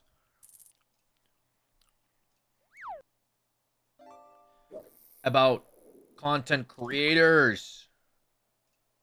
About content creators, guys. What are the takes? Pokemon content creators, to be specific. Pokemon card market rant video because we haven't done a rant video in some time. If you don't know who I am, my name is Brian and I own POKÉ-A-THON. No need for a credibility check, we're just going at it. I want to start by addressing the bullshit in the market head on. If you're watching a YouTuber, I know there's Team Rocket Joey, there are other ones as well though. If you are listening to a YouTuber who is telling you guys that set A, B, C, or D is sure to reprint, they're going to reprint it to the ground, the market is overvalued. If you're listening to one of those YouTubers and they have the product that they say is going to reprint in the back of their videos, they're either full of shit or they're stupid. Because I just want you to think about it. I know there's already people in the comments, someone's living in your head rent free, blah, blah. No, just think about it. If this Pepsi can, if I could sell this for $50 today, it's a limited edition Pepsi can, but I knew for a fact that in 2 months, this would be $10, wouldn't it make sense to sell it for $50 so that in a couple months I could buy way more of them? Wouldn't that make sense? That's what's going on right now. I see it all the time. The good guy YouTubers, the ones that are for the people, on your side, the anti-hyper shills, they say these things about these sets that they're actively either buying or at the very least holding. And they say it like it's a fact, like you're stupid for buying them. If you could get full market price for Holly something you Hotcake with paid 5 less gifted. for. Thank you so much, Holly Hotcake. Very nice of you. Very generous. And Valorant gifting a sub to Gimme Thick Thigh Pics, please. Who's Immortal HD? Holly, thank you so much for that. Very, very kind of you. Very, very, very nice of you. Thank you for those 5 gifted. And you knew there was more coming, you would sell your shit now and buy the more later. It's so obvious. And I'm very good friends with Nostalgianomics. I agree with 99.9% of what he says. But the one thing I push back on, and that's him and a lot of other investors, is the idea that if you, take it 10 years into the future, you're not going to give a shit what you paid for it because, Mega Evolutions will be a $2,000 box. So who cares if you paid 300, 200, or 100 for it? I understand that to an extent when you're talking about massive investments, something I would do. Like I'll throw $200,000 on this set. But for the average normal person who only has, say, $500 laying around, I do think it's more prudent to at least try to time the market, because if in 10 years... Average person, $500 laying around? Like overall or on Pokemon cards? I feel like if you have $500 laying around on Pokemon cards, you may... I don't know if that's average. But if you have like $500 for like, food and shit, that's a little different, right? But $500 for Pokemon cards seems like a big cut from your budget. You have one box that who cares? Most people have like maybe like $30-$40 like a week, maybe couple weeks, maybe even a month on Pokemon cards.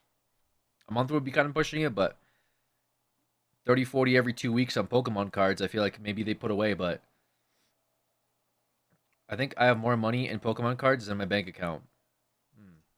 Or if you timed it a little bit better, year 1 through 9, you might have 5 boxes. So that's the one thing I push back on. It's like, or it means like in investment products. Time the market is better than going, screw it, it's all going to be worth $2,000 in the future anyway. But that's trying to time the market. That takes a little bit of skill and a lot of luck. What does not take luck or skill is maybe he means like $500 in product. This will be $10 in 2 months, but I'm gonna hold on to like this. He has $500 in like like Shield ETBs and stuff. I could see that for a collector, $500 like over a long period of time in product probably isn't a whole lot. But I thought he meant like 500 bucks laying around to spend, but I think he means 500 bucks laying around in like sealed packages. In which case, yeah, that wouldn't be too surprising for a normal collector. If you've been around for a long, like even one box can go to 500 bucks easily if it's highly sought after, you know? Like if it's a like even if you buy like the Mega Charizard sets right now that just went on sale for like 180, you could flip that for 400 easily. Easily. So that wouldn't be too far to say. That makes 0 sense. And you guys defend it. You guys are in the comment section licking the freaking boots of these good guy YouTubers who paid MSRP for this shit, or $200 for a $350 Mega Evolutions box, and you're not questioning why they're not selling right now? It's obvious they're in it for the money. They're capitalists just like I am. They're not doing it for the hobby. They're, you know, and that's fine. They're buying it as an investment.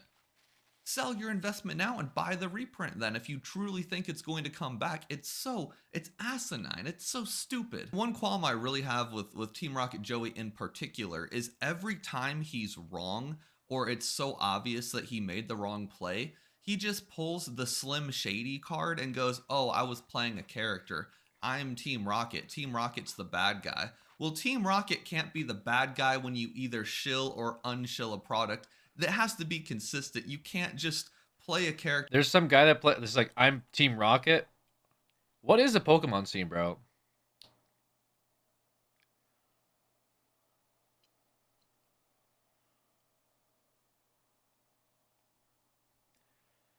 Like watching he straight up will be like, I'm only speaking to people who don't have credit card debt. You should buy this at this price. Okay. Every time shit goes wrong for you. It's Eminem and Slim Shady, but cringier. You can't just do that. It's goofy in his words. And, you know, Team Rocket Joey aside, there's a lot of other YouTubers who they've gotten to the point where they just kind of throw whatever they want at the wall. And then if they're wrong, they make like an apology video or like an I admit I was wrong video. And to Team Rocket Joey's credit, I watch his videos, by the way. He's very entertaining. To his credit, he made fun of these people. He went, yeah, all you have to do to run a YouTube channel is say some whack shit, and if you're right, you look psychic, and if you're wrong, you just have to make an apology video, and then people still watch you. He said that in one of his videos, and he could not have been more spot on. I applaud Team Rocket Joey for knowing exactly how the YouTube machine works, because that's it. You can make a YouTube video saying whatever the hell you want. Mega Evolutions will be $1,000 by Christmas. I could say that. And if it is $1,000 a box by Christmas, I look like a genius or a hyper shill, but I look like I knew what I was talking about. If it's not $1,000 by Christmas, I just make a video going, I was wrong in the thumbnail and all is good. And that's even more content because actually, ironically, and I think Joey mentions this too, when you say I was wrong in a thumbnail, more people click it than the original prediction. Now, I do think it's wise to admit when you're wrong. Don't get it twisted. I've admitted I was wrong many times. I don't think that's the problem. The problem is at this point, people are almost doing it on purpose. Like they are throwing shit at the wall on purpose, just knowing that they can say I was wrong and move on past it. If you have an opinion about the Pokemon card market or anything else, you should at least try with all of your willpower to say the right information. You shouldn't consider, oh, well, if I'm wrong, I'll just make a quick video. That shouldn't be in your consideration when you're like writing up your script. If you mess, I mean, it's just content. It's just content. Like people just want to turn out content every single day. It's not really gonna stop. People are just gonna say like there's not a lot of creators that will like genuinely make videos just for the sake of genuine entertainment or information distribution. Like if the people are doing it like full time for work, they have to make videos no matter how garbage they are.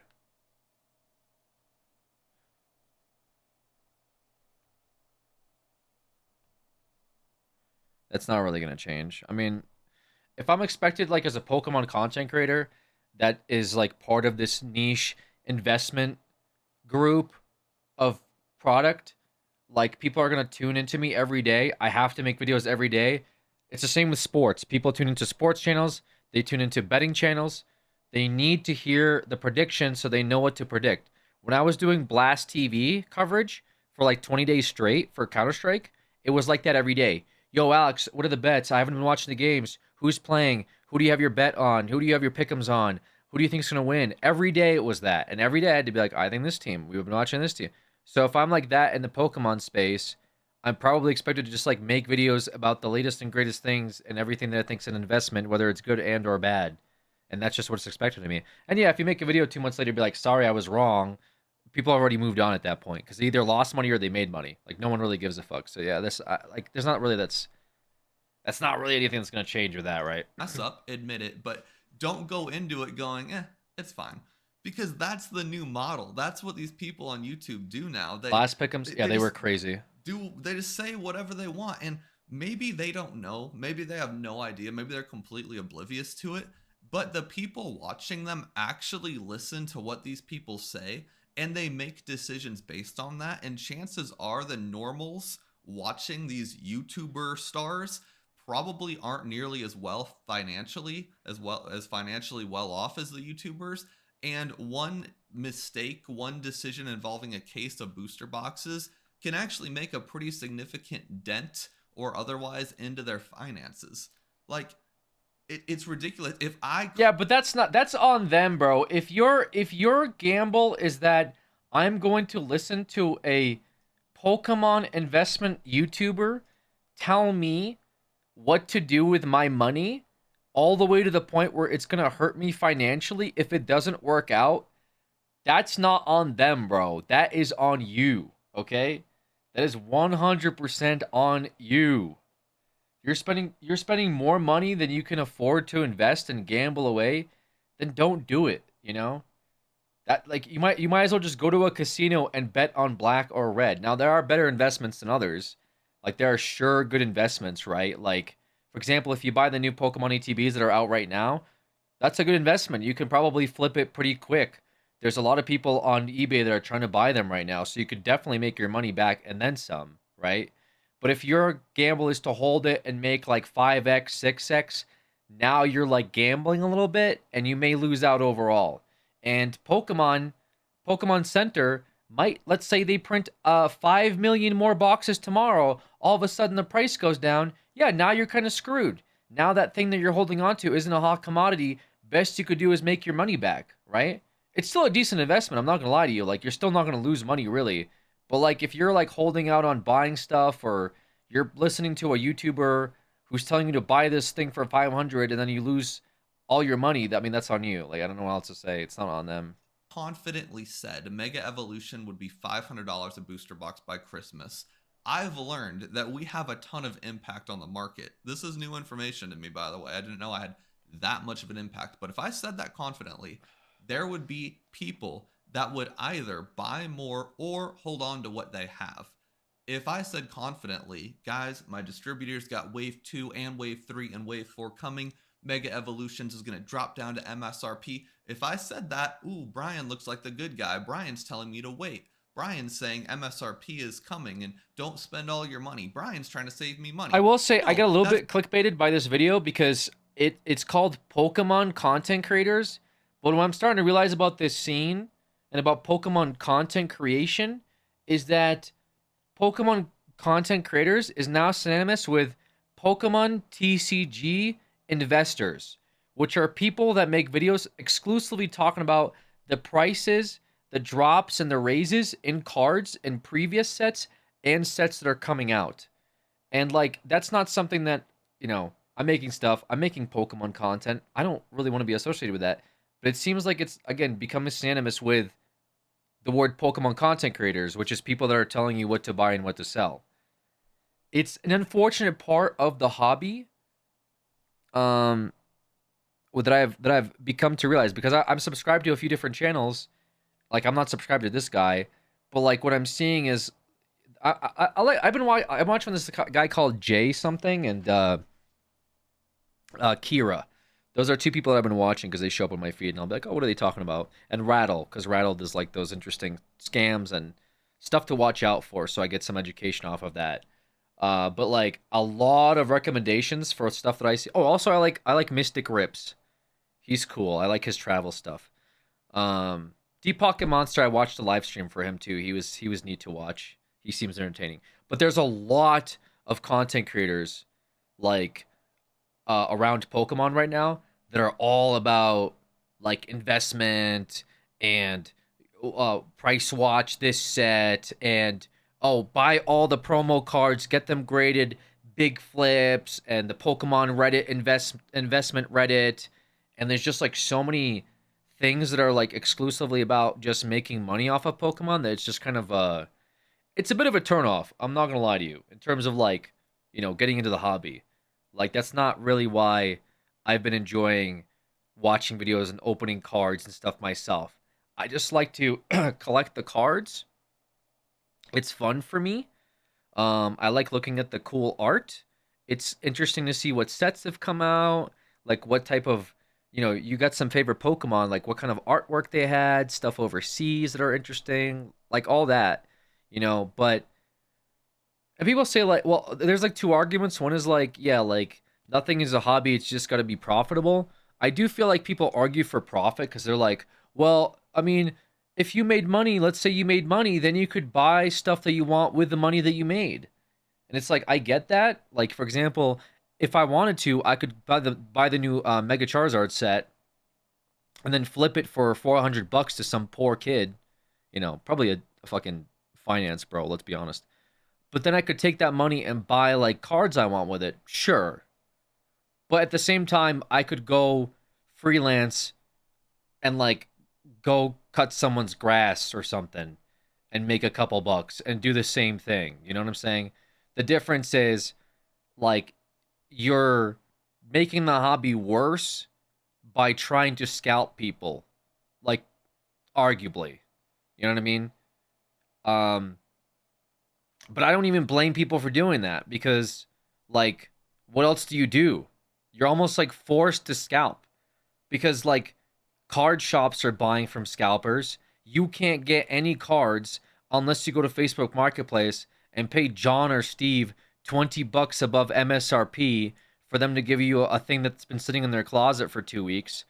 Or you go to GameStop and you wait 4.5 hours for them to run out of ETBs because of the shitty pro membership thing that they do. Or you fight some guy in a PvP match at Costco.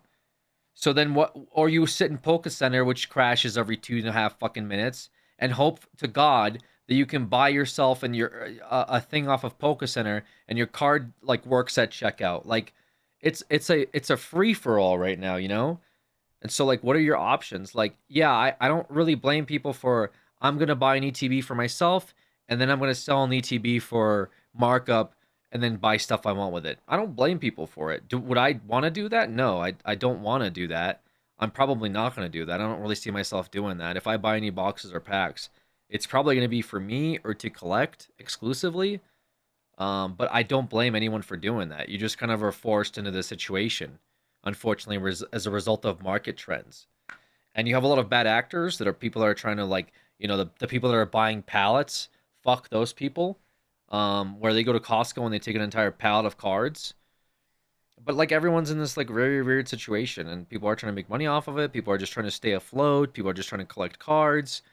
Like everyone's just kind of going at each other. But yeah, it is weird that part of the scene now, as a content creator in Pokemon, is investing.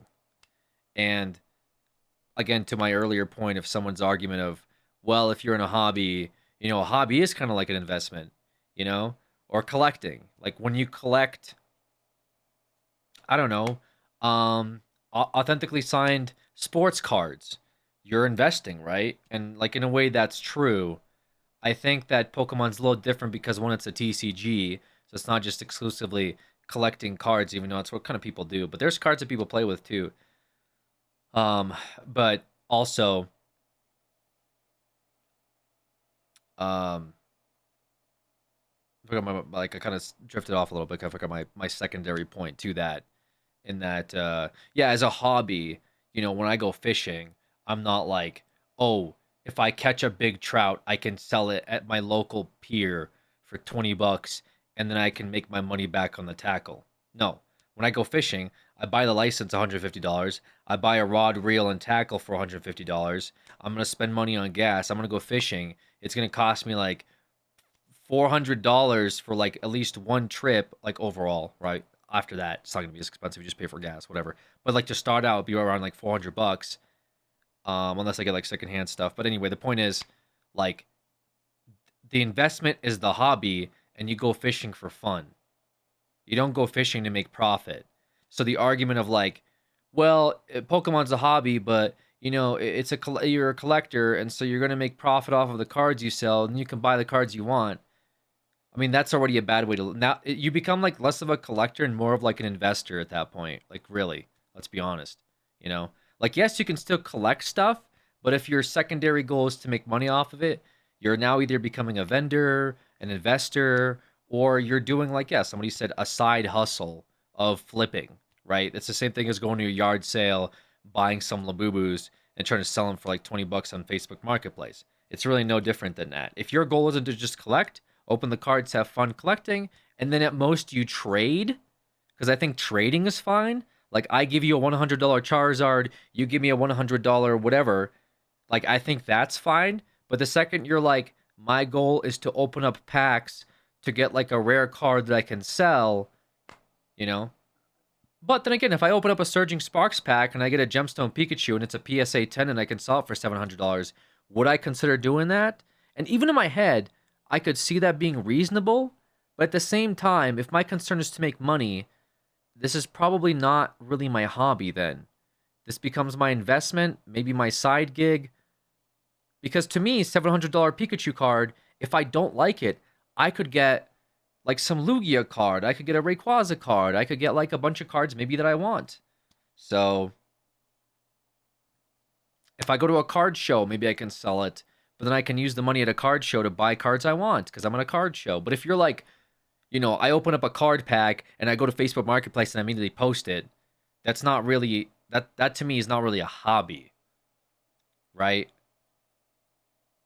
Like what's community oriented about that? What's like spreading the love for your hobby when you're going to Facebook Marketplace and selling your cards or on eBay, you know? So that's that. Unfortunate place that the card game is in. That's bullshit, because what would actually happen if I confidently said Mega Evolution would be MSRP by November is people, if they're smart, they would sell their Mega Evolution now at the top and just buy more later. Right? If I and by the way, if I had like 30 cases of Mega Evolution back here and I was preaching that they'd all go to MSRP and I still held on to them, do you see how that's bullshit? Do you see how that is just a lie? It's so obvious to me, and it's wild how people just haven't figured that out yet. Like, there are people making legitimate decisions, people with kids, with spouses, with debt, with college, with mortgages, with car payments. There are people making decisions that significantly affect their bottom line because of a YouTuber talking to them and also not doing what they are preaching. It is a sickness. It is an absolute epidemic of stupidity and hypocrisy and arrogance and all of the vocabulary terms. It is wild what people do and listen to on YouTube. And while I'm on the subject of ranting, let's talk about some other things that just bother me. Number one, the base set thing. Oh, Mega Evolution's a base set, therefore it's going to be cheap. I can't believe Mega Evolution's a base set and people are paying for it. I can't believe Mega Evolution's a base set and it's not MSRP yet. Guys, there have been, Sun and Moon, Sword and Shield, Scarlet and Violet. There have been 3 base sets in this like modern era of Pokemon when people started making consistent YouTube videos on Pokemon. Your test group, your test size on how effective base sets are is 3. Can you imagine if... I mean, again, if you're listening to a YouTuber and you're sacrificing your child's college fund for Pokemon investment, that's on you. That's not on the YouTuber. I get it. That's pretty fucked by the YouTuber for just making stuff up, but they're a YouTuber, dude. You don't listen to your YouTuber for your finance advice. If I opened up 3 booster packs of Mega and was like, oh, I guess there's no Gold Gardevoir in this set after all. Your test size is 3. I realize Pokemon's been around for 30 years. I realize there have been other base sets, but for all intents and purposes, the YouTube machine started at Sun and Moon. That's when 99% of the YouTubers and people in general started seriously investing in Pokemon. I would argue Sword and Shield, actually, but that's neither here nor there. So when we just go, oh, Mega Avalanche is a base set, therefore it's going to be cheap. Why? Where's the logic behind that? Because 3 times it happened to be kind of the case. That argument drives me crazy. Almost as crazy as the gold card thing. Everyone's like, oh, all of a sudden people like gold cards now. All of a sudden gold cards are cool. These aren't gold cards. The Lucario and Gardevoir, they are cards that are colored gold. They are not gold cards as you are trying to present to the audience. Gold cards in the semantics of PokéTube are the ones from the past couple sets where they take the full art, copy and paste that art onto a card and color it gold. That is what you're talking about. The semantics do matter here. These cards that are gold are completely unique arts, completely unique textures, completely different rarities. They are not the same. So this idea of criticizing people for liking these gold cards, acting like they're jumping on the bandwagon, jumping on the hype train, it's such bullshit. These are unique cards that have never been done. If you have a red Toyota Camry from 1967 and a red Ferrari, and you like the Ferrari more, you're not jumping on the red car bandwagon. The Ferrari is a different car than the Camry. It's so ridiculous hearing this criticism for people who like the Gardevoir and Lucario cards because they're jumping on some. It's bullshit. There's so much bullshit right now on YouTube. And while we're attacking dumb takes on YouTube, let's just go to the next one here, the hate for GameStop. There's a ton of videos on GameStop, and a lot of the hate is valid, especially the hate where PSA cards are disappearing because employees are stealing them. What I don't quite understand is there's a few YouTubers who are criticizing the GameStop membership statuses. Like if you're a GameStop member, you get twice the amount of allocations compared to normal people. What's a GameStop membership? Like $5 a month, something like that? And you know, you're angry that, oh, they're selling memberships. They're trying to profit off the hype, girls. They're trying to profit off the hype, God forbid. And then in the same video, they're sponsored by like POKÉ-Notify, which you have to spend, I don't know, $7 to $10 a month to get just notifications on allocations. How can you justify sponsoring a notification platform that gets people more product in theory, but hate on a membership program which gets people more product guaranteed? It's hypocrisy. It's ridiculous.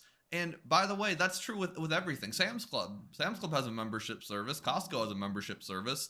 Are we hating on those because you have to pay to play? Like, membership services are things.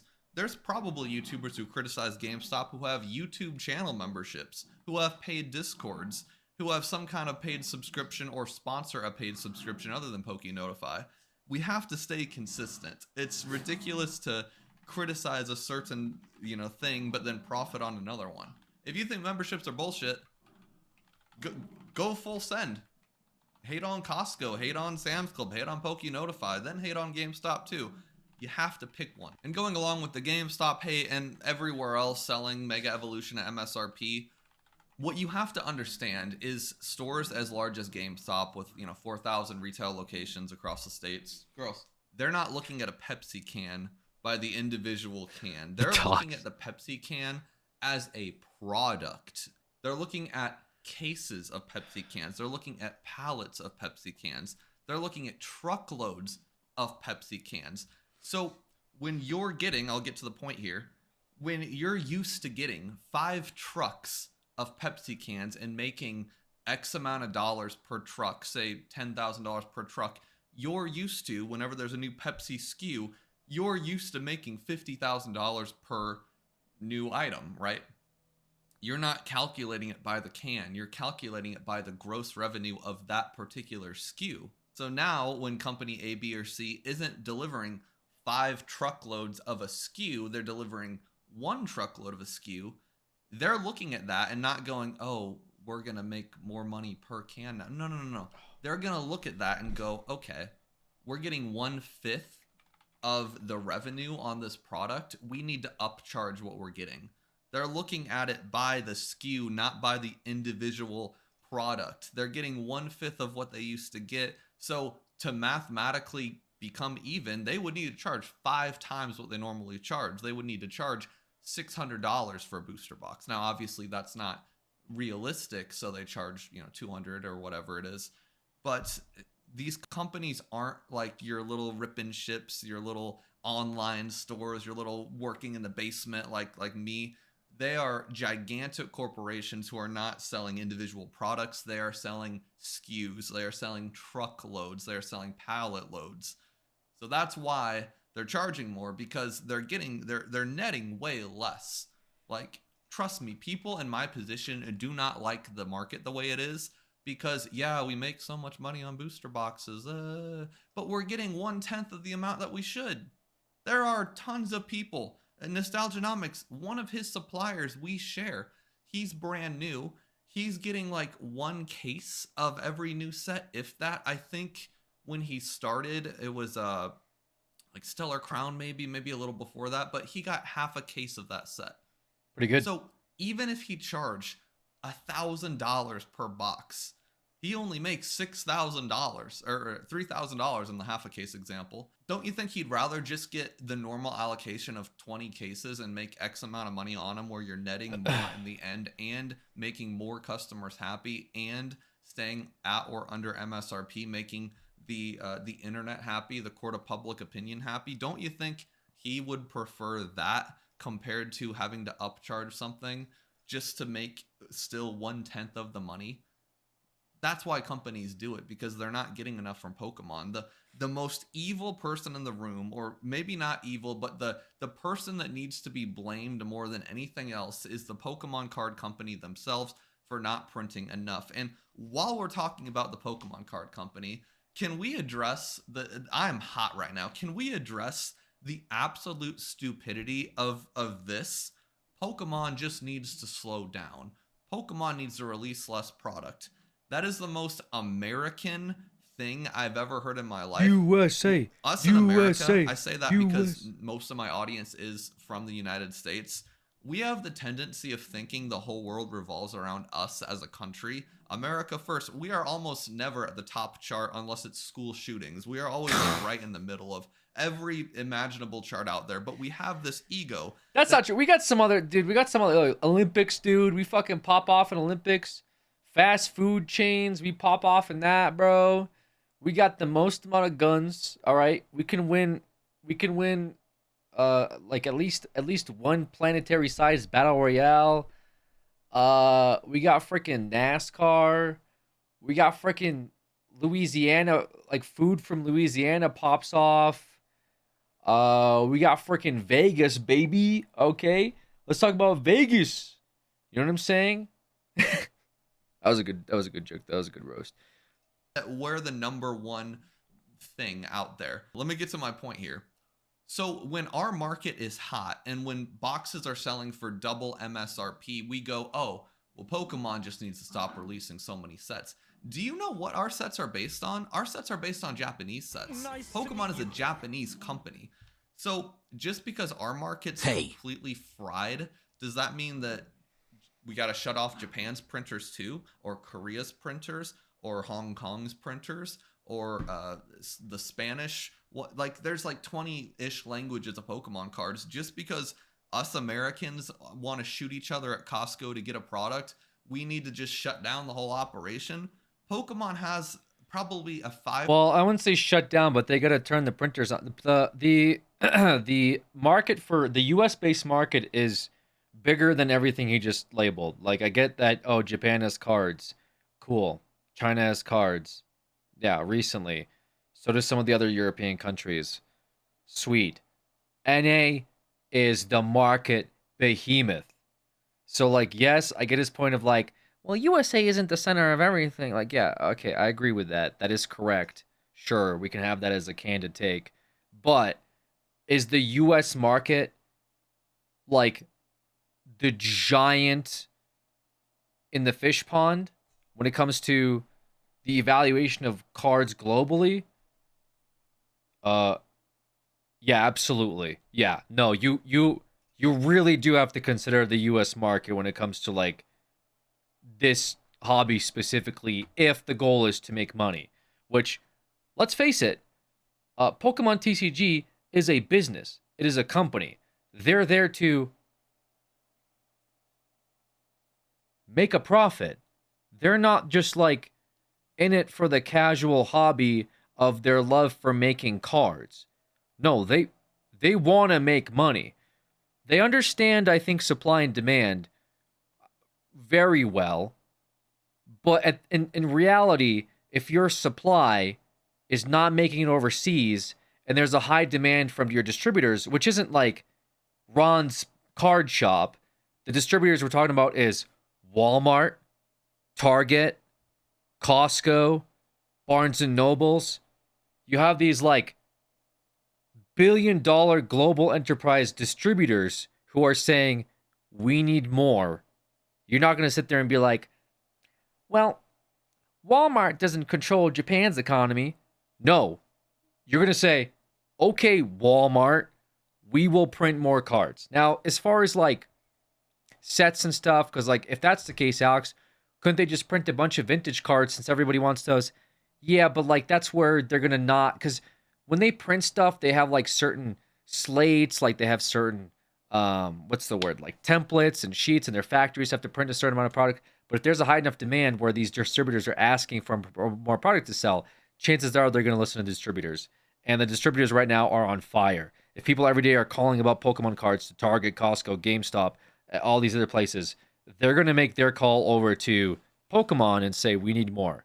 So that's the reality of it. Now, whether or not Pokemon gives them more of the Mega Evolutions, more of the Prismatics, more of the Twilight Masquerade, that's up to them. But they're going to print more if the demand is there, absolutely. And yeah, maybe they'll pull back if the demand isn't there, but they're going to want to make money. You know, the Pokemon right now is printing money. Not third party market. Let's be real. Like the third party market is a whole nother conversation. That's like run and managed by who knows who.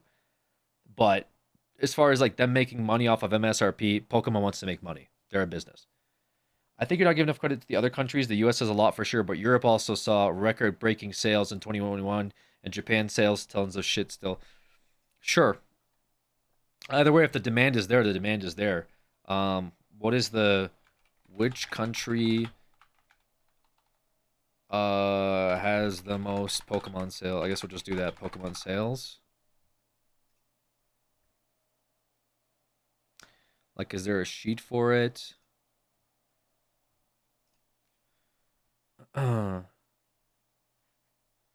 There's a source.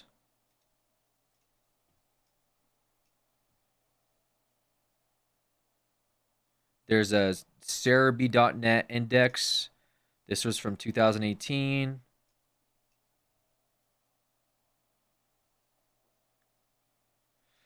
This was a tweet from 2018. Well, I'm not going to say it's a credible source because the market's moved a lot since then. But here this person put,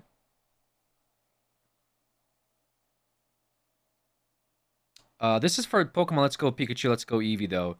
1.5 million units in the US.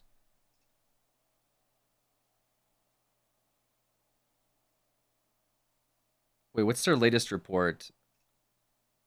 Nintendo's latest report. Again, this is the game, which is that really a good indicator? It's, I mean, I don't know what else I could look at. If there's a better source, I'd love to look at a better source. Net sales, profit per sale, shares, consolidated balances, consolidated balances, I mean, sorry. Others, dedicated video game platforms. Americas, dedicated video game platforms. This was 2017. Dedicated video game platform, 9 months ended December 2018. This is a 2018 Nintendo report, so 7 years ago, which, let's be honest, this isn't a good indicator. But the Americas make up for 450... So out of the total of 1 million yen, 962 million yen, the Americas make up 50% of that. So now, yes, there's a lot of discrepancy here with this is 2018, this is for video games. That's a bad indicator. It's not a lot of yen. Well, I think it's in the million of yen. So 962, but then it's 962 million yen. And again, this is like, it's multiplicative, I assume. Because this is Results for 9 months of operations for Nintendo and net sales. So million yen percent. So 997. How much is...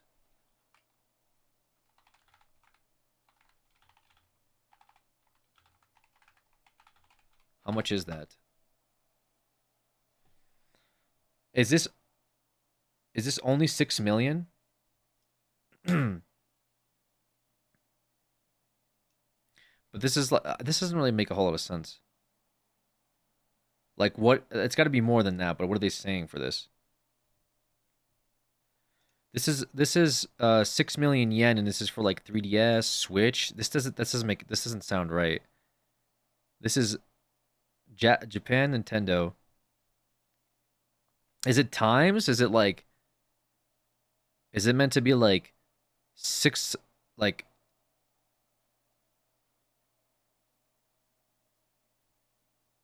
997 times a million? Like I'm kind of confused on what this is supposed to be representative of.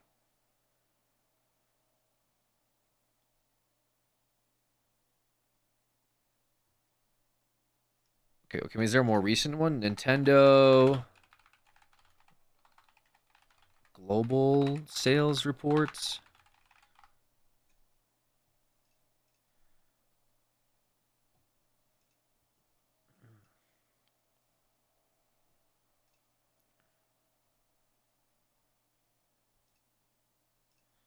Okay, I can't look at that. That's great.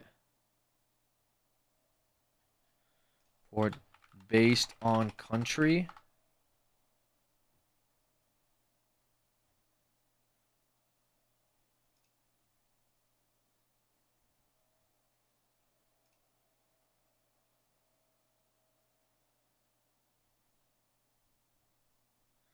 I'm not paying $200 for that report.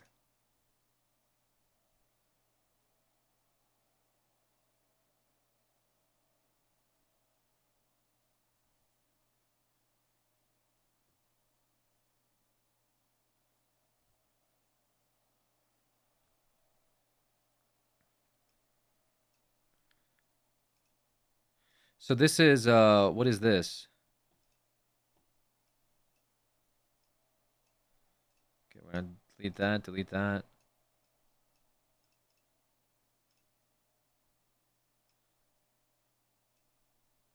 Did I just remove it? Oh my god, I'm so dumb.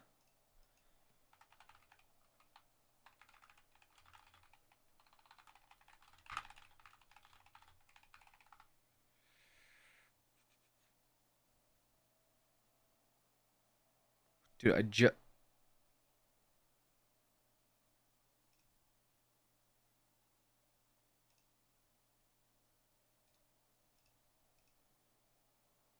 Here's a Statista.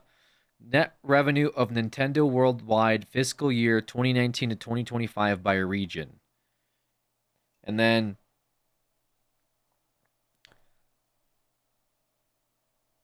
the dark blue block is the US. So that like fat blue block is the US. So it looks like about in billion Japanese yen. So about 60%, 50%. It's quite a bit. Still not as much as I thought it would be. You thought it would be more.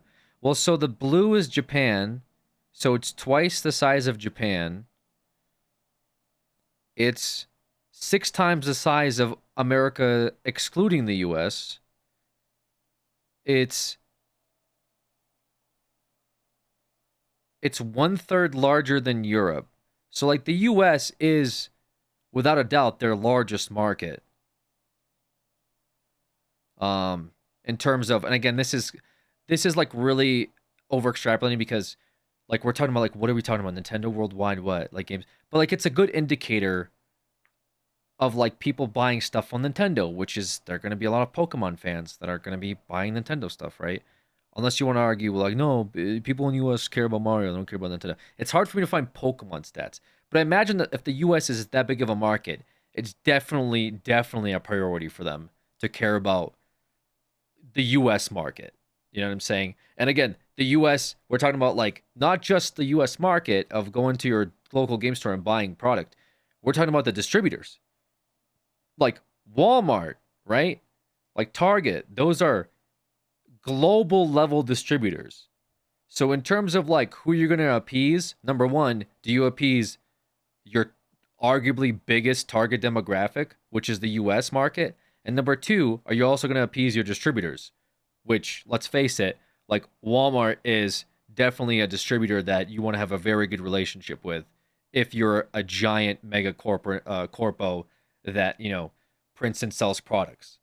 Like Walmart calls you up and you sell fucking, you know, smiley face pencils and they say, "Hey, we need more of those pencils." You're not going to say, "Heh, well, what are you, just the US?"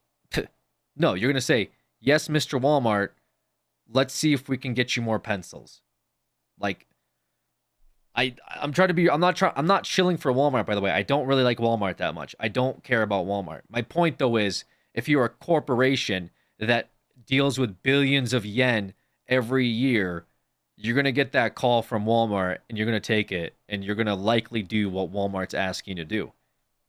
That's just otherwise what? What happens if Walmart doesn't want to put you on their shelves anymore? Well, that's your fucking entire like, you know, distributor gone. Like let's you know what I mean? Like that's just how it is. That's just how life is. That's capitalism, baby, whatever you want to call it. I think the import export cost may be a tad daunting, but I might be wrong. With Japan, brother, the entire state of the Chinese economic powerhouse came off of the basis of their import and export.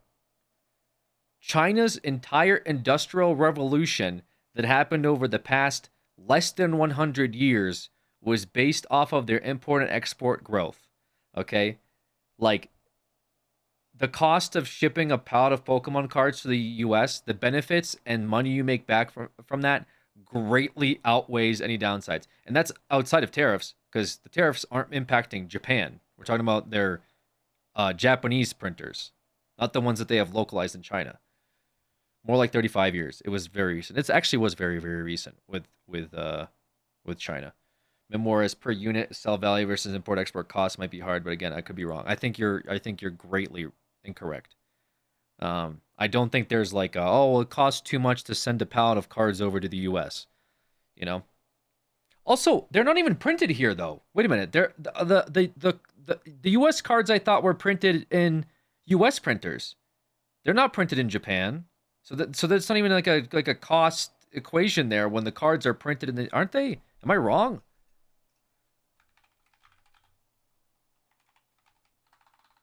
Where are English Pokemon cards printed? Printed primarily in the United States by Millennium Print Group, a subsidiary of Pokemon Company International, which also has a facility in Netherlands. It's printed in North Carolina. They also have a presence in Netherlands. Yeah, because there's always a conversation about the quality of like English cards versus Japanese. And that's why the Japanese cards are in similar quality to the Chinese cards, because they're both printed in the same factories. The standard for like US cards is like different from the standard of Japanese cards. People talk about that all the time. So yeah, it's not even a matter of like shipping cards over. It's literally just them turning on the printer, which again, Japan is going to control that regardless. Also, side note, because I've been kind of ranting here about God, who cares about what. But I got some other stuff that I'm going to open on stream for you guys as well. So we do got some. We do got some stuff coming for y'all. I'm gonna open up some mystery packs. Hopefully they get here in like a day or two. We'll see if they're any good. I haven't opened up Pokemon mystery packs before. They're probably gonna be shit, but it'll be good stream content. So we got a bunch of stuff coming for stream. You guys have been asking me to open up cards. Hopefully I can deliver you some content. All right, let's watch the rest of this video so I can start the actual Pokemon stream. 5 to 7 year plan that despite whatever shitty president we have, whatever shitty economy, the feds, the whatever, Pokemon has a plan written out set by set for probably 5 to 7 years. Marvel, the MCU, who can't even make a good movie anymore, they have a 7 to 10 year plan. They know what they're releasing in 2035, 5 right now. So you know Pokemon does too. When there's this temporary market condition, this temporary boom that, you know, they might not have foreseen, they're not going to just delete all their plans for every single country because America can't get our shit together. No, I disagree with that. I heavily disagree with that.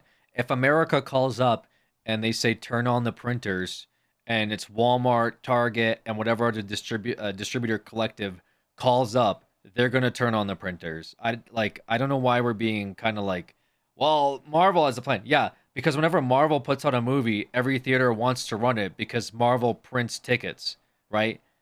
And so every distributor wants Pokemon cards because Pokemon cards are going to print money for their store, especially right now. Everyone wants that money. So it's not there. Like, yeah, I get they have a plan and Mega Evolutions are coming out and they have 30th anniversary and they have to plan for that. But that's why they have those like random restocks. Like, did they plan for Twilight Masquerade? Maybe. But I also am willing to bet that based on demand, they're going to turn supply up or down. Like that's unreasonable to think that they wouldn't do that. Like that would be such a strange thing to not account for. Oh, hey, what are we going to do if people want this product? I don't care. Okay, well, what? They are going to stay the course until things settle down. They're going to try to reprint as much as possible, but ultimately it's not like a Banksy printing where people want his art and he just does whatever he wants. No, they're a company that prints products. They're a trading card game. People want their product. They're going to want to meet the supply of their distributors. That's just like bottom line. I don't know why that's like it's not a foreign. I don't think it's a America is the best concept. Like, I think it's pretty straightforward that they would want to meet the demand of their distributors. Just how it is.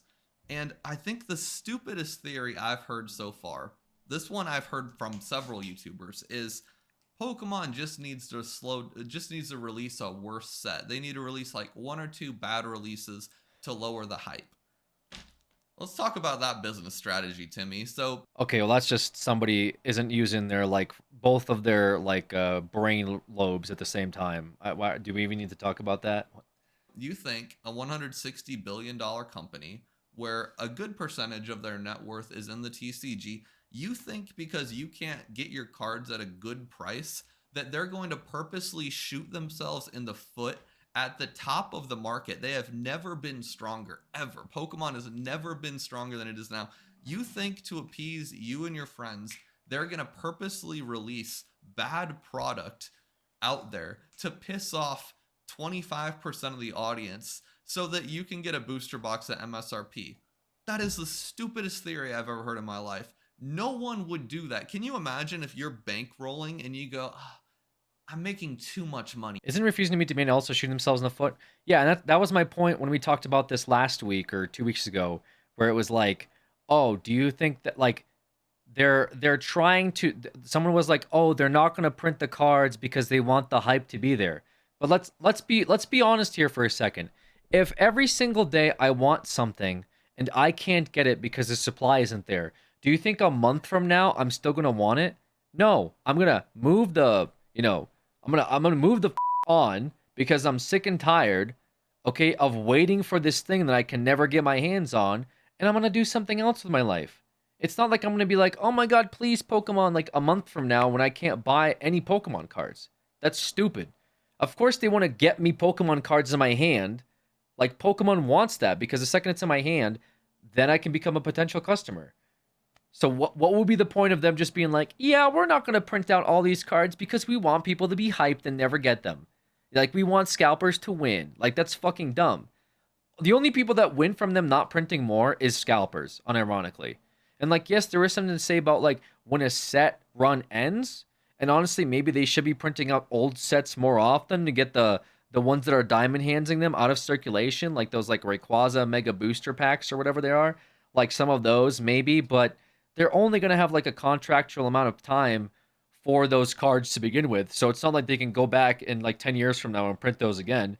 Maybe they will. I mean, they tried to do that with those, like base evolution sets or whatever they were called, where they went back and reprinted some of those cards. I think, you know, the ones that like had like the first base, like they already did that, right? That was like not too long ago. So yeah, they're definitely gonna want to meet the demand of like collectors and TCG players, and again, especially their distributors. Like that's the that's the bottom line, bro. I don't know, like I don't know how else to say it. Like it's just that's just kind of how it is. And just for them not to print because hype is stupid for any business. Hey, you have a line of people outside of your ice cream shop. They all want ice cream. Yeah, tell them we're sold out. Okay, but shouldn't we just get more ice cream? They'll be back tomorrow. Hey, there's a bunch of people outside now. You said yesterday there's no ice cream. Is there any ice cream today? No, there's no ice cream. They'll be back tomorrow. We trying to drive the hype up to get more customers. Yeah, no business is gonna survive like that for like more than a week. Now, granted, this is Pokemon. It's not an ice cream store, but that you get the point. It's the same thing. Hype of the cards go down, even the scalpers and people that rush to buy them out may stop going to get them, which means less sales for the Pokemon company. I don't know. I'm not a massive finance bro, but I know other markets have done the same.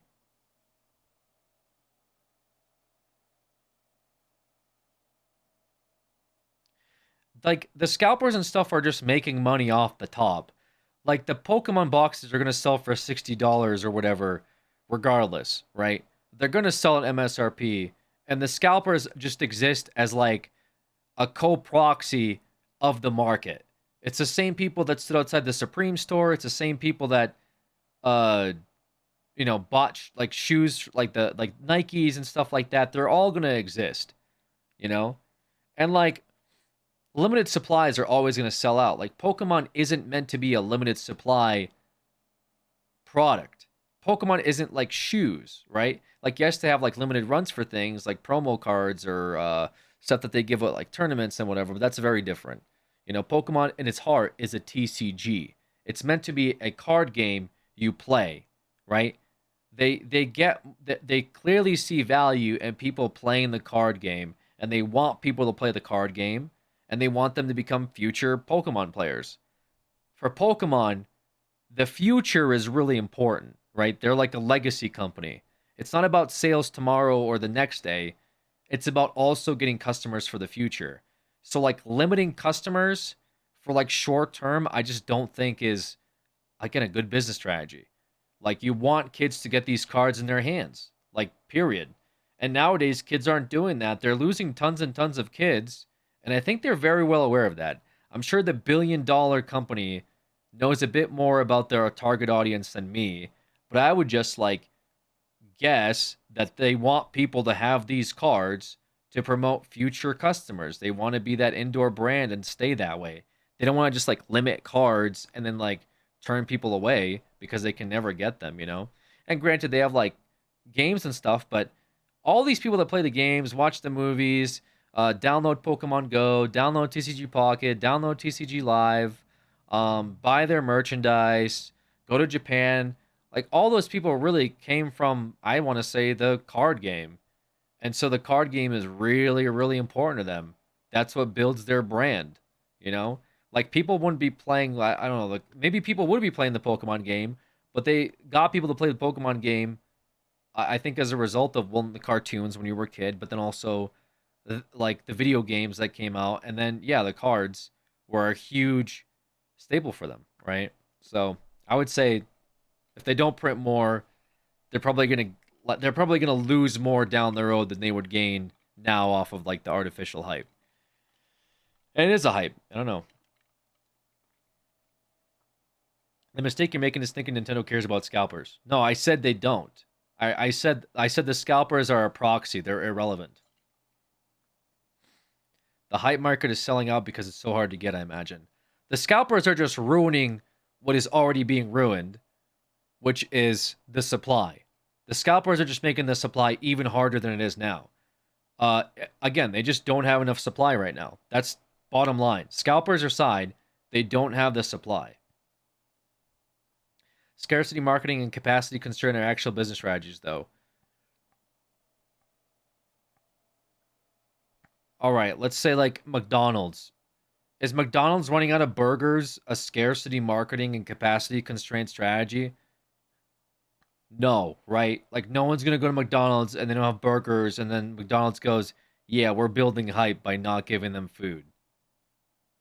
That's like a dumb as fuck business strategy, is it not? No, but McDonald's not the same company or the same product, right? But the idea is the same. You have a customer, they want a product, right? Now, like if we're talking about again shoes and stuff, like I think those are different because a lot of times like shoes, the market isn't like, I don't know, people need shoes every day. No, but usually with shoes and stuff, they have like limited runs, right? It sucks since Pokemon has said twice this year that they'll try to print more cards. No, I believe that. Like with shoes and stuff, they do have like those limited runs and collabs and stuff, and like they only make a certain amount of the shoe. Like I think that's a genuine business strategy for them. But they also mark up these shoes by like hundreds of dollars, right? Um, and they want that hype because they want to sell the shoes out. I don't think Pokemon wants to sell out. Humans need food. McDonald's supplies food. Nintendo has a monopoly on Pokemon cards because it's their cards. So therefore, they can make it the constraint, make money. Food companies can't do that. So since you can make your own food, and there's tons of different food companies. There's not tons of different trading cards. It's the same thing. Like I know it's not the same thing because it's food versus cards, but it's the same. It's the same concept. Like Nintendo, I don't think is, well in this case, Game Freak. Like we'll call Nintendo whatever. I don't think the Pokemon is distinguishing between we're not a like they want future customers. There's different trading cards, but none that will fill the same niche of Pokemon cards. You think so? I mean, would you be willing to bank on it? Would you be willing to bank future customers and future growth on that? Maybe. I mean, I wouldn't personally. I feel like that's kind of like a silly strategy. Turn away customers for the sake of building hype now.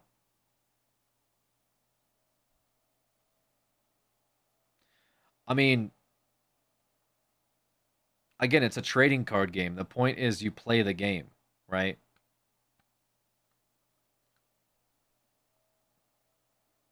If I was a finance person, thought that was the move and had the financial security risk that, yeah, probably. So if you had billions of dollars, you would just like, and you own the company, you would just like on a whim say, let's create an artificial constraint and not meet the demand for supply. Because why? Because it's a quote unquote legitimate business move. What are you trying to create? Hype? The hype is the biggest it's ever been. Like at this point, you're losing customers because they can't get cards. What more hype are you trying to create here? That like when you launch your next set, there'll be people lining outside the door. When's your next set? Because if it's easily accessible, it'll likely not sell as well. Dude, it's been around for 20 years. I think Pokemon's gonna sell regardless. It sold during COVID, it sold before COVID, it sold after COVID. It was selling last year. It was selling 2 years ago. It's gonna sell. More people want hard to get items than things you can easily get.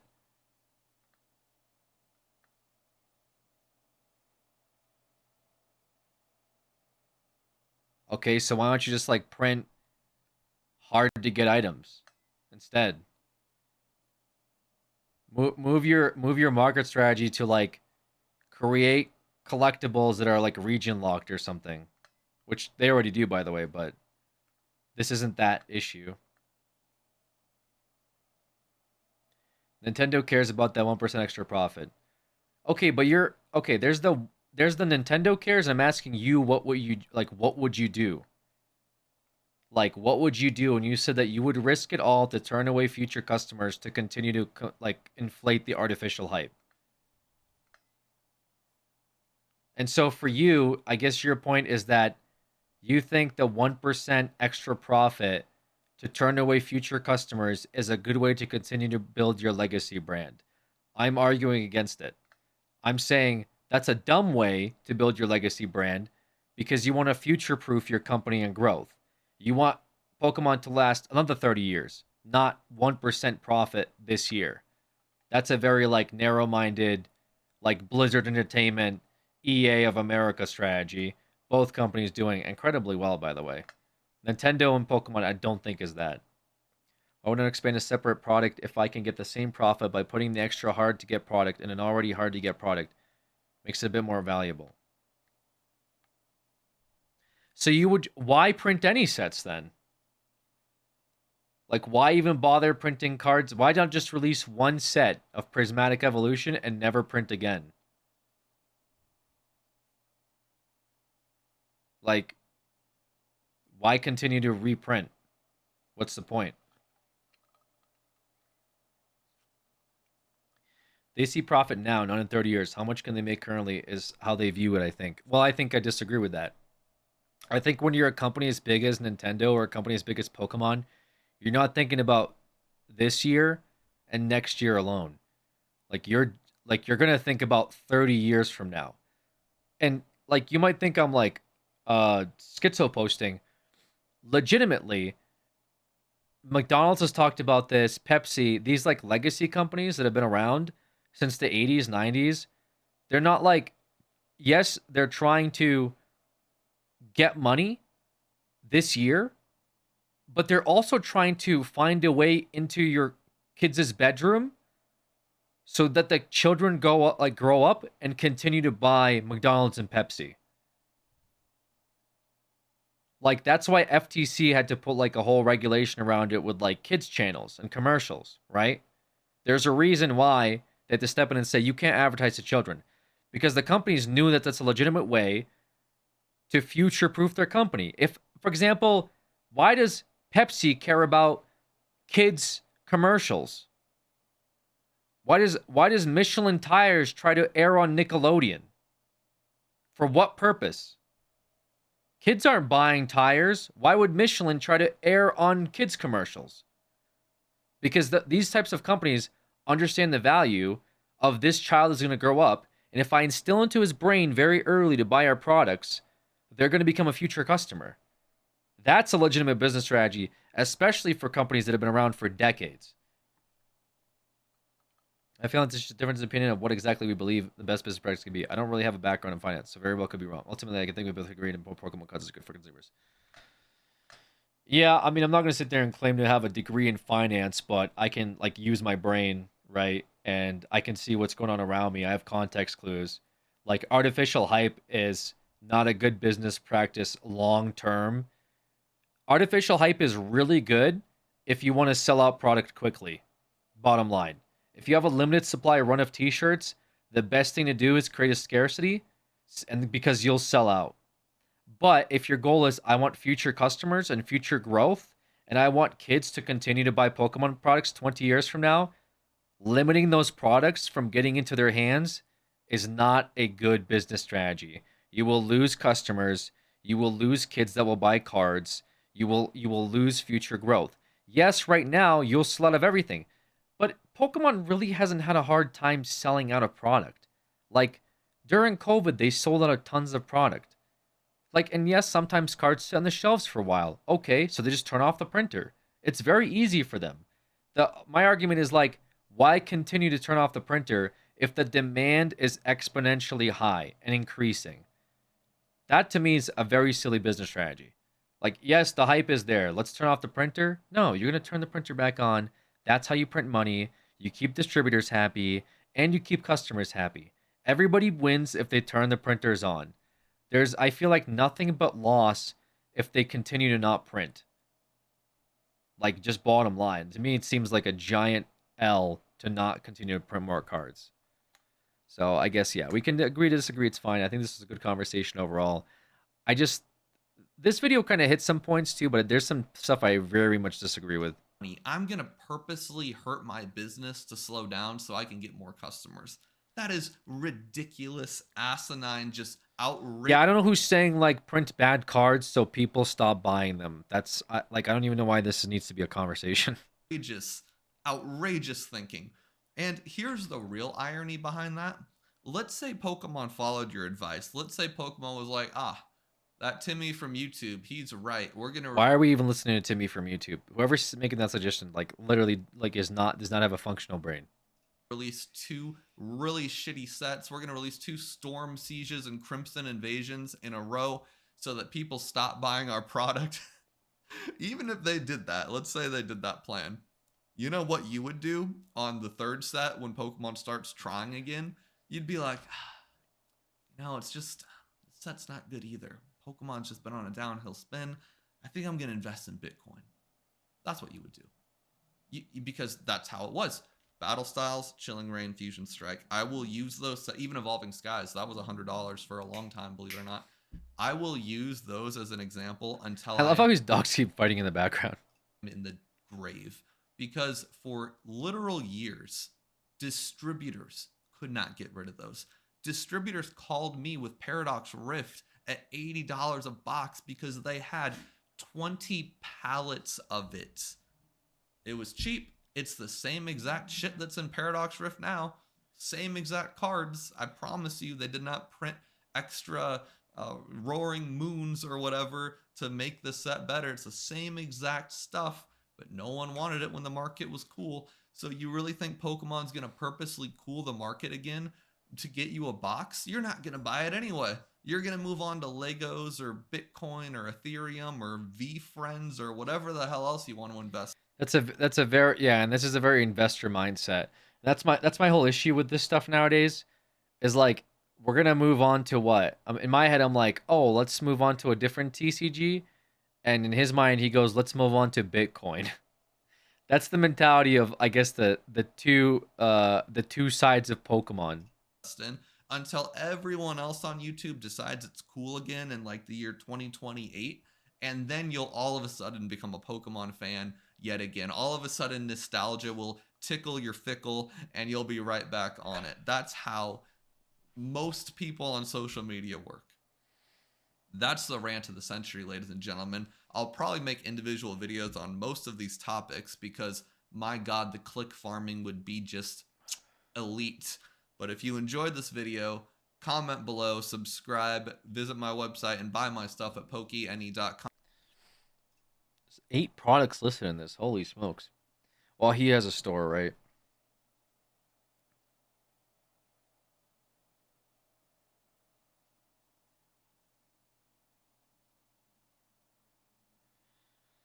They're putting in the ground. The demand is too high. It's not like you're guaranteed to get the product. We saw that with prismatic ETBs. They sold out instantly everywhere, and the price now is even. Yeah, I feel like the reason why is probably they just haven't been in this position before, and they're probably having a hard time adjusting. Because, like, yeah, I think the point of they were having products sitting on the shelf for a long period of time, and now product is flying off the shelf. They probably just have to, like, re-strategize. That's all. I think they're just re-strategizing, like, what they want to do, which markets they want to target, where they're going to distribute more. Like, I feel like there's probably still some regions where they're like, it's not really selling there that much. Let's not print there. But if, like, Walmart has an order for, let's say, like, 1 million pallets of Pokemon cards, are they just going to go like, no, we're limiting product? Like, that's very silly, right? So I do think they just haven't been in this position before, and so they just have to, like, figure it out, I guess. And yeah, it comes off the tail end of, like, they've just had cards that sometimes haven't moved for a long period, so they have to figure out which cards are going to move. They don't want to print 1 million of Twilight Masquerade and all of a sudden it's just sitting there, right? That'd be pretty silly. Or like 1 million of, like, cards that don't sell. So, like, and they just came out with new cards, so they probably are trying to see where, like, oh, where's the market going to be after Mega Evolution drops, right? Like, where's the market now? Is there still a high demand? Are people still trying to get, like, more prismatic evolutions? Like, what? Like, because at the end of the day, people just want new Pokemon cards. Like, if they printed out a bunch of, like, I don't know, Sword and Shield set cards, would they be flying off the shelves? Maybe. I don't know. Like, they could do that, but what's the point when they have new cards? Like, I think it's just a matter of, like, They just need to figure out how to get the product on the shelf and which product is going to actually move out of Walmart. Why anime is rushing to make card packs? One Piece just started last year. Yeah, and One Piece is doing really good. One Piece is doing really good. Like the card market is going to see what Pokemon is doing and start competing with it. That's just like Pokemon sitting there and just watching competition around it. That's not a good idea either. Like the card market is hype. And so, like, what is the worst thing you could do? Is just stop printing cards and then do what? Watch Gundam, watch anime, watch One Piece, watch Dragon Ball, watch Yu-Gi-Oh, watch Magic, like, watch all these other markets start to increase as you, like, just don't do anything because you want to create Pokemon hype. It wouldn't make any sense. You definitely want to continue, like, to sell your cards. So the best thing to do would be to keep selling, you know? Because if I can't buy Mega Evolution for 3 weeks straight, I'm just gonna give up. Like just you know, not me, but like as a regular consumer, I'm not gonna give up. I'm just saying, if my only goal was like I really want to try a Pokemon and I keep going to GameStop and Target every day and I never get cards, I'll just buy other shit. You know, like I'm just gonna buy like other cards. Like hell, even I was looking at like Nikkei cards because I think those are going to start doing really well eventually too. Like Nikkei cards are unironically like doing pretty good.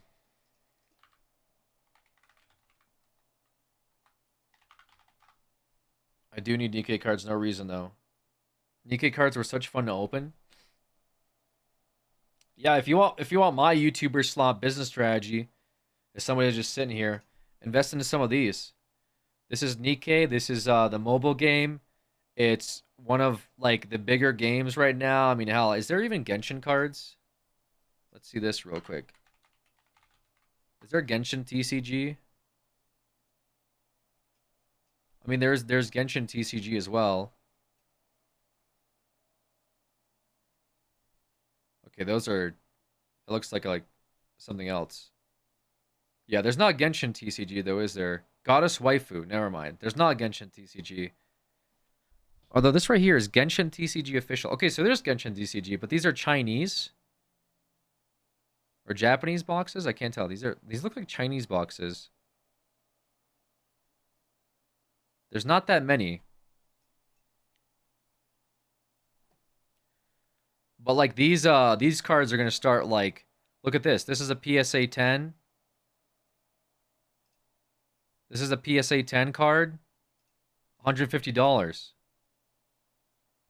Like these are waifu cards. Like mark my words, guys.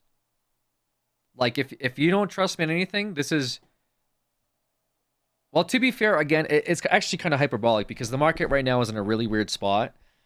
But if they know what they're doing with these cards and if they manage these anywhere near how like actual artificial inflation, you'll see these start to climb.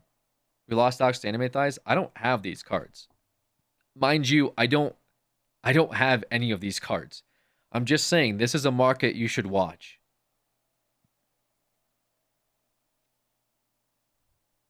Not yet. Look at this card. This is Rupee PSA 10. $400, dude.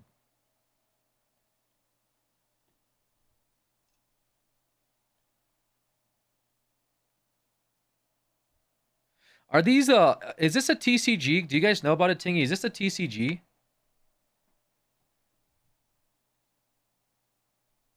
Or what?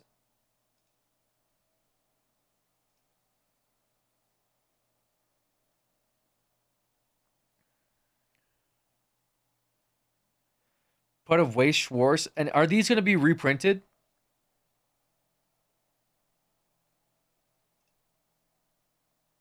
If they're smart, they don't reprint these.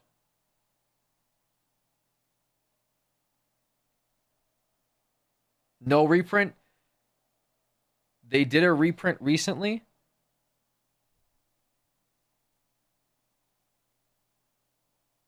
There will be a second edition.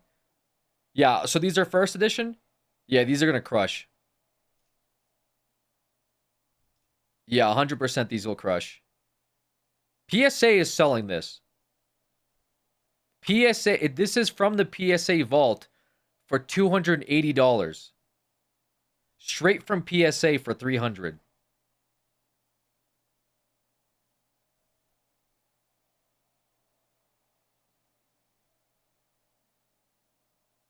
Yeah, 100% these are going to fly off. Now, some of them, I will say, some of these are probably not that goated, but there's certain characters that people like, and it's going to be a lot like the Pokemon TCG, where there's certain Pokemon cards. There's definitely certain characters people like.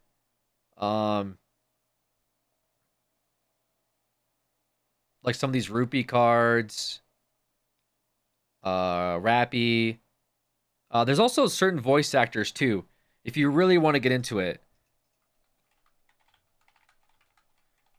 Like Rappy's voice actress is voiced by Kaylee Mills.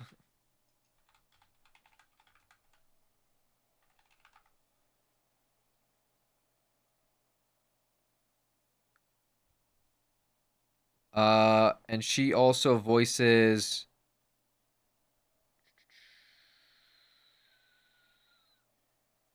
something else. I swear she voiced something else. Stranova, Dynasty Warrior. Oh, Demon Slayer. See with the board. She was in something else. Was she in Genshin? Was Kaylee Mills Genshin? She was Kaching and Genshin before Recast. Oh, she was in the drama. Okay, well, to my point, you know, if you know certain stuff like that, like some of these Rappy cards might be worth more as well. I guess it depends. I guess maybe voice actresses not so much, but popular voice actresses and voice actors in some of these games, like these TCG Gacha games, they're gonna start to like really take off, I think. But again, I'm actually a little worried because the market, to be fair, is like really hyperbolic right now. And so it's tough to say where it's at because I think everything is higher up.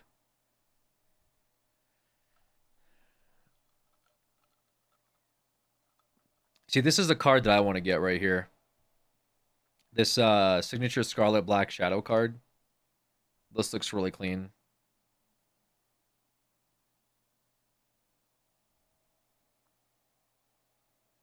Can I see all the data for this? Is that possible?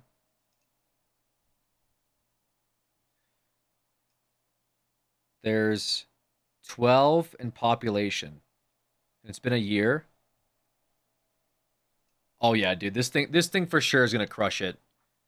You put this in your vault, give it 5 to 10 years, and this will be a car down payment. Maybe. I mean, I think it'll do pretty good. Some of these cards I think are gonna do really good. Some of these first edition Nikkei cards, I think they're gonna do pretty good X years from now, assuming we don't blow up the world.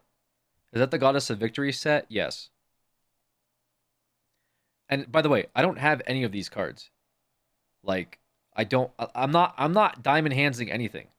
Like, unironically, I don't have anything. This is not even advice from me to you to like inflate prices for cards. I have none of these cards. I played Nikkei a good bit. It's fun. It's all right. Like, I don't know. I like the auto battler, but I like auto battle in general. Story's okay. I mean, it's just girls with guns. What do you want? Oh, this is cool. What is this? This is really sweet. Has a PSA pop of 78 though.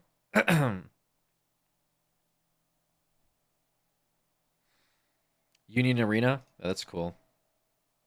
Story just girls with massive gazongas and guns. My bro just skips all the cutscenes.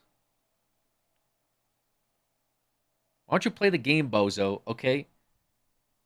Just say you look at the gazongas and guns and have never seen the story.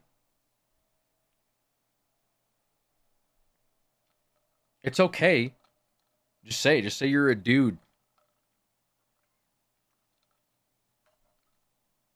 I mean, that is the target demo. Let's be real. The story's actually really good. The story is interesting. I mean, it's just like, it's like a lot of the gotcha stories, but it seems like they took time with the writing, which is cool, I guess, if you like that stuff. Yeah, this Black Shadow card is definitely something I'd be keen on. Maybe I'll get like a booster pack. I don't know. Signed VA is fire. Guaranteed 2 signed autos. Wait, that's pretty sick.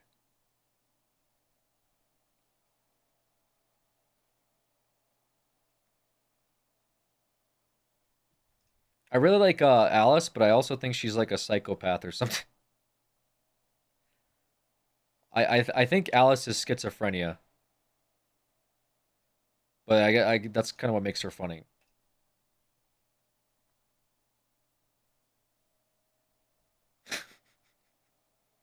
I don't know. Some of the characters are a little like they're a little wild. Also, that was like Sugar was I think my first ever 5-star. Sugar's pretty cool. For chance or Patience, Lords of the Fallen is an immaculate game.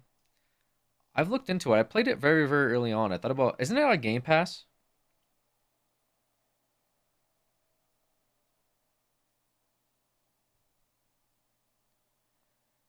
Sugar was the OG shotgun carry in the game. Sugar was cool.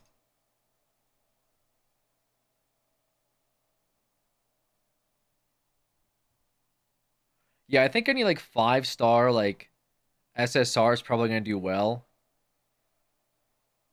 Just in terms of resale value for the future, like popular and again like main popular characters like Rappy.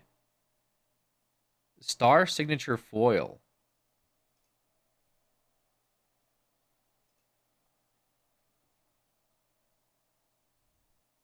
Yeah, Tingy's a big Nikkei fan.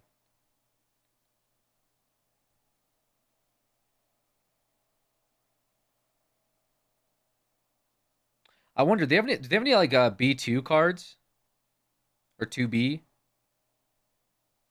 Is there any near cards? They probably can't do that, huh?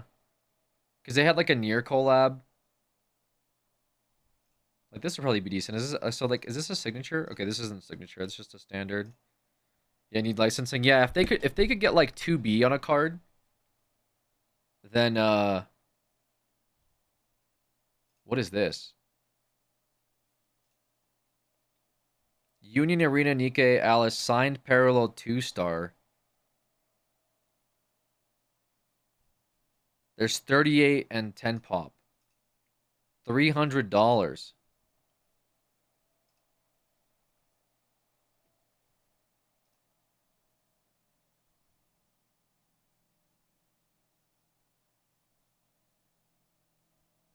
Yeah, I would definitely keep an eye out for this market. I guess if they stop reprinting first editions, then this market will probably do well. Specifically for the first editions. I don't know how second editions plus would do. But in terms of like a collector item, like you want like a card to appreciate in value, I think a lot of these, like specifically the popular ones. Look at this right here. This Alice, Wonderland Alice signature, $500, dude. Off of official PSA 10, or a PSA 10 off of official PSA. That's crazy.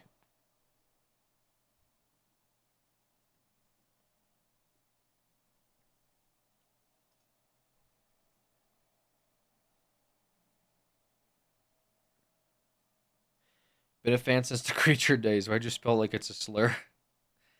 Thank you, bro.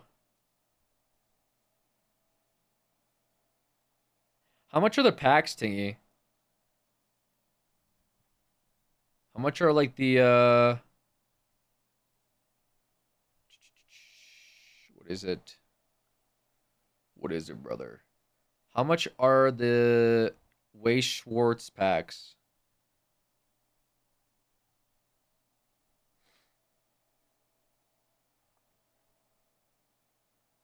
60 to 80 for a pack?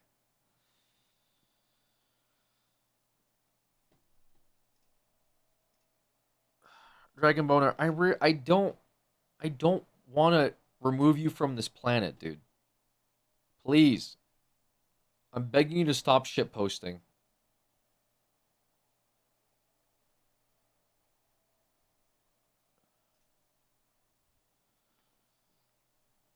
$80, 60 to 80, bro.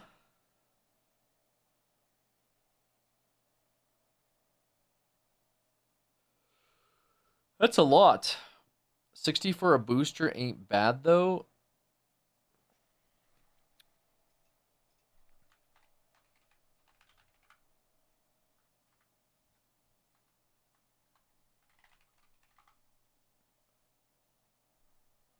Oh, it's for a booster box. Oh yeah, that's not too bad.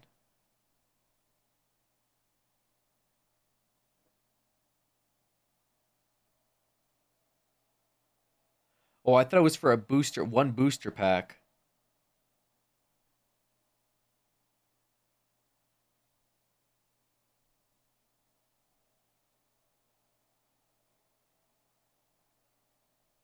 Saying $60 for a booster pack not being too bad is absolutely cooked. No, they meant booster box. I'm saying that's not too bad. I thought $60 for a pack. That's why I was like, what the fuck? That's about $2 a pack. Over here, 24.76 at X10. 300 for Alex's pocket change, didn't you know? It's not. $300 is a lot of money. Um, should I get something like this? Should I get like some assorted packs, Tingy? I kind of want to. What can I get like? Where like? What am I guaranteed like? If I got like, how can I get like a signed card? Like these signed cards would be like pretty legend. But like, how could I get like a signed Alice card? Would that be too much? Like these probably aren't it, right? Where's that signed Alice card?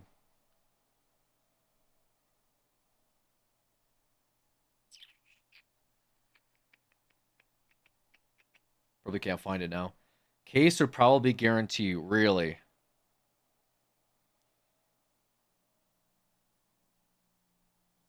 So they're not guaranteed, I guess.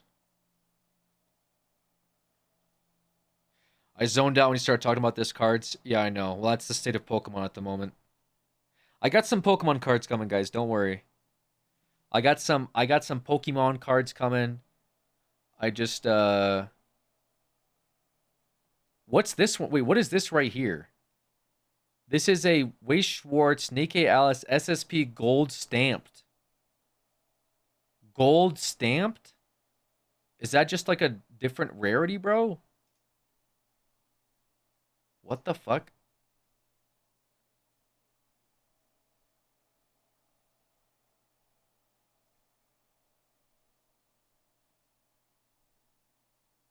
Wow. Sparkling foil signed Anise. 2.3K, bro.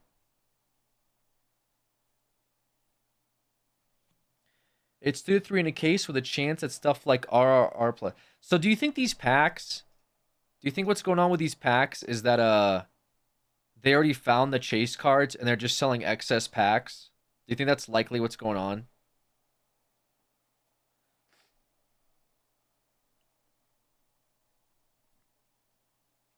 Probably not a good decision.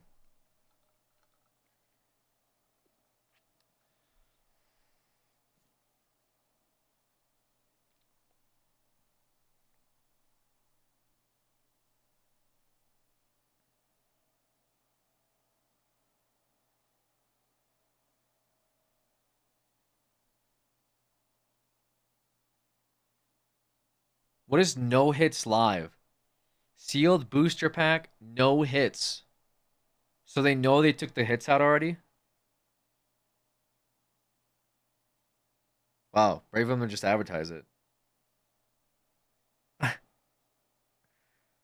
They just are. They just tell you there's nothing in here. That's nice. Don't even bother buying this. There's nothing here.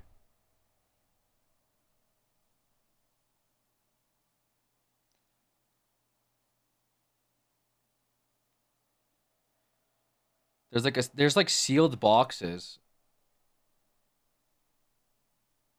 List of official retailers. You'd be better off going to local card shops and getting off eBay. Really? You think so? There's some good like reputable eBay shops though. No.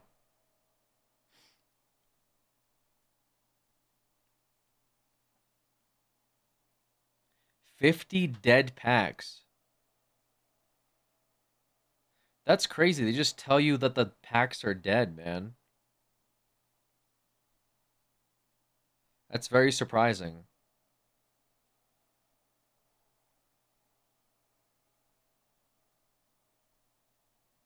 So that seems to be like a common thing.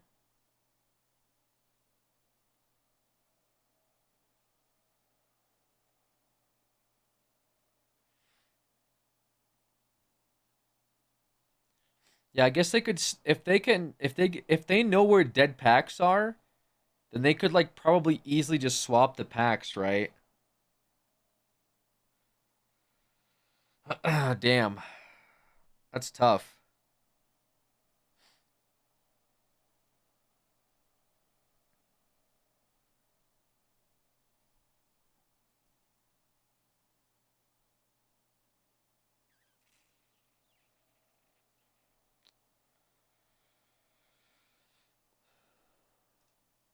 So like these booster boxes are probably like also dead.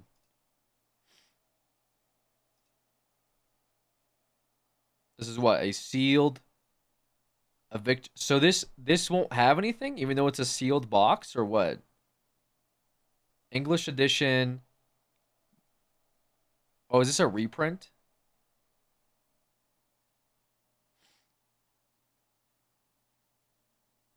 Who's Immortal HD? Dina, thank you so much for gifting a sub to Over Rift. Appreciate you.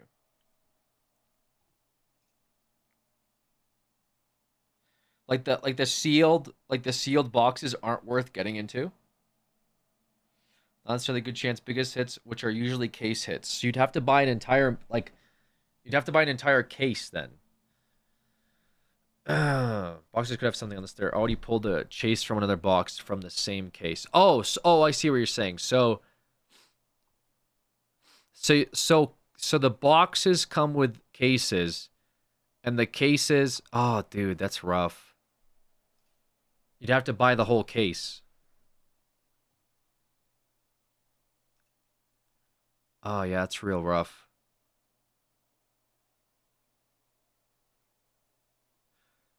Damn. Yeah, that's rough.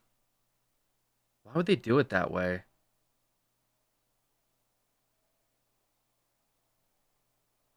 Buying from a retail is better. Okay, that makes more sense to me. Yeah, it's kind of a waste to buy from. They don't even have like RNG packs, like smaller. I don't know. I don't know. That's a weird way of doing cases, bro.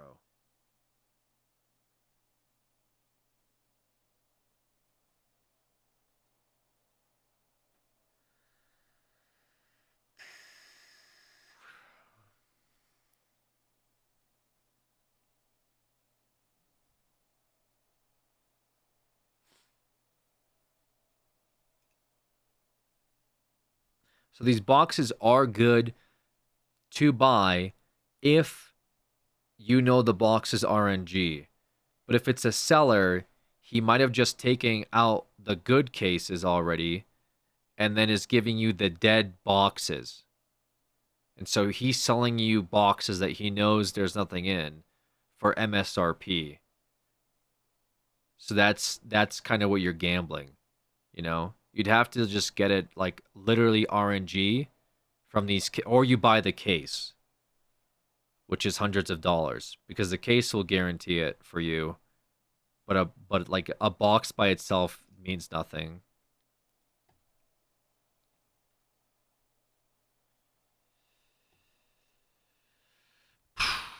That's real rough. And then the packs are basically like, yeah, the packs might as well be dead. Because the packs are like just somebody took the packs out of the case at that point. Or they could have just taken packs from like other cases that they know are also dead and just given you all the shitty packs.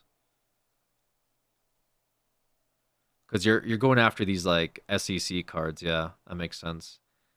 Damn, bro.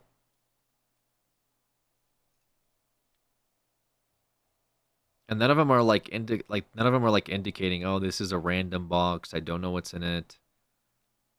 This is RNG.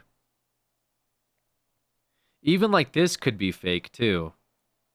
Like this guy has 6 boxes that he's selling for $60 each. But it's like he could have already those could be from his 3 cases as the dead boxes.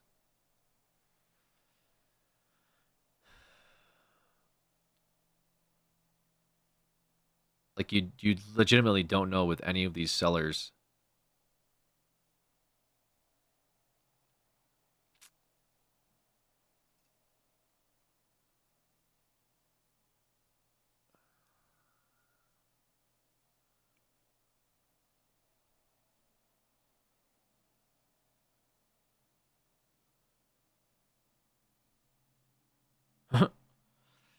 That's such a weird way of doing stuff, bro. Are the union cards the same thing too? Like the what are they called?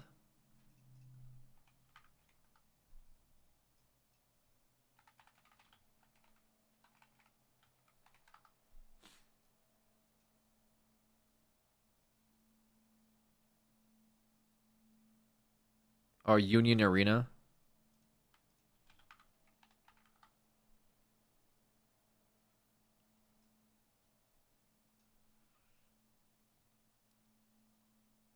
Union's 100% RNG. Is there any good ones here?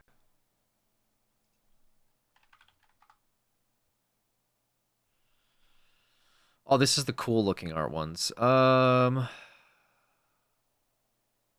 of these Union cards kind of pop off a bit too, huh?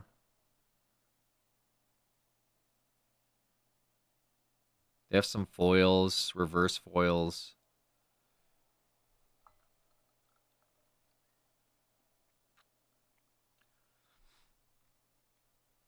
Oh, this is where this card came from.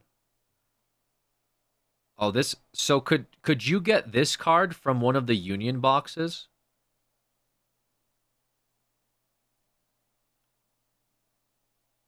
Like any one of them?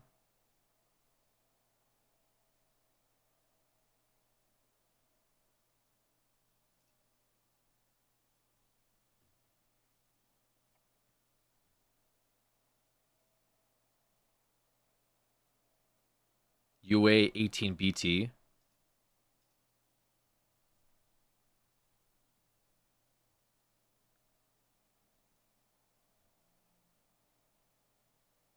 Some of these cards are kind of neat.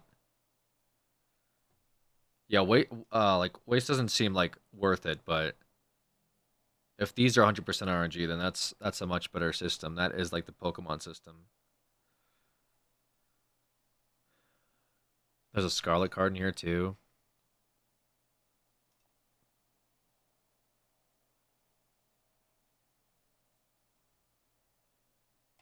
You want to sell the cards after or what? I'm not sure. I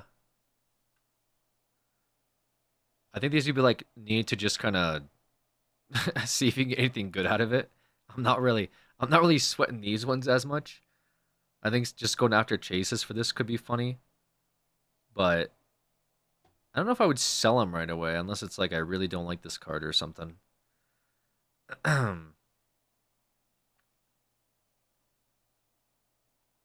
think there are case hits for Union Arena, and I think it's the AP only.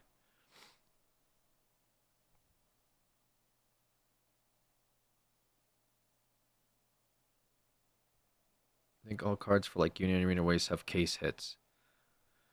Okay, so this still has the is Tingy here? So this still has the case problem as well then?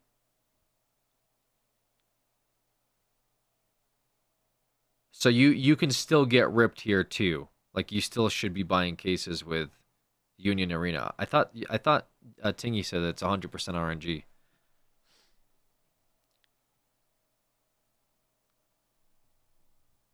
Looking into that a bit more. Yeah, I'm just curious. Because if they both have the same issues, that does kind of suck. You put on some tunes? My bad. I was really getting into this. No, I mean, it'd just be cool to, like, rip some cards, but it's lame to rip them if, like, you are gonna get scammed. You know what I mean? Like, if the seller just took out the case hit and gave you the shitty boxes, it's like, okay. Serialized Union Arena are worth money, though.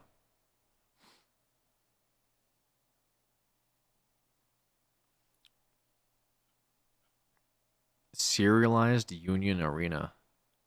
The signed AP. Yeah, no, the signed APs look cool, but if it's the same issue, then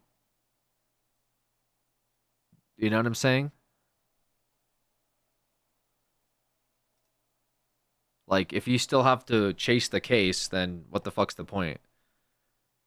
When I get into One Piece or Disney one, I don't really care about Disney, and then in One Piece, they're just all ugly to me. I don't watch One Piece. I don't I like I don't know, dude. There was some guy that like opened up One Piece cards at GameStop when I went to go stand in line for Twilight Masquerade, and he really made me mad. And then the Disney cards, I just don't care about. I don't care about Disney, and I don't like Disney adults. Jumping Jasper Galaxy, thank you for the 26 months. For cases, it's one 2-star per case, as well as one holo per pack. A 3-star is random, but generally 3 or 4 cases for a single one. Even more serialized one. Each box generally has 5 to 6 SRs, 1 to 2 alts, and 2 AP non-foil. That's what I could find. Okay, we're looking at Way Schwartz. No, we're looking at Union Arena. Way Schwartz is gamble online because you'll get scammed. Like, let's just face it. Like, unless you know the dude and he's selling you legit random boxes, but these Way Schwartz people are probably good at finding the case hits and then selling dead boxes for 60. I thought Union Arena was like better, but it seems like one holo per pack, a 3-star is random, but generally 3 or 4 cases for a single one. Even more for a serialized one. So you might not get necessarily scammed with this. The RNG just seems higher with this. Like somebody might buy a case, they might okay, but is it okay? So that sounds like still random. Like you might still get, like, could you get a case and every box has a like serialized AP in it, or is it only one serialized AP? But it still sounds like it's random. Is what Tingy's saying. Like somebody would have to go through multiple cases and they could still sell you a box that has hits in it.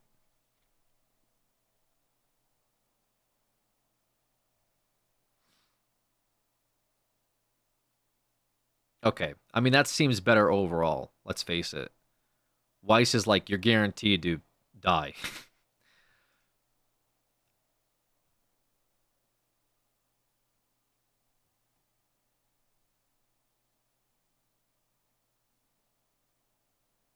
This is what? This is... Like, this is a shop. This is a UA 18B. So this could have those cards that I looked at earlier in it.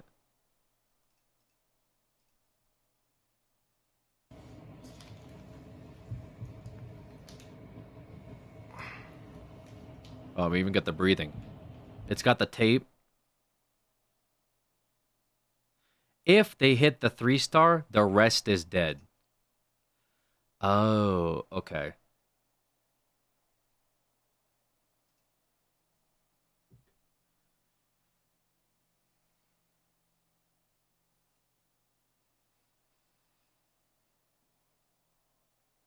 If they hit the 3-star, the rest is dead.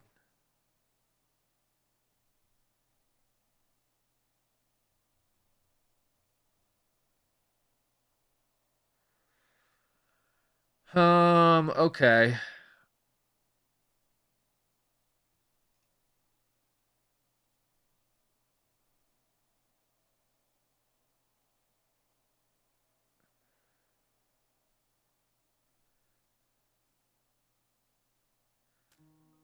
Thanks, Oni-chan. Kisses. Alexich. I'm like kind of feeling this. I don't know.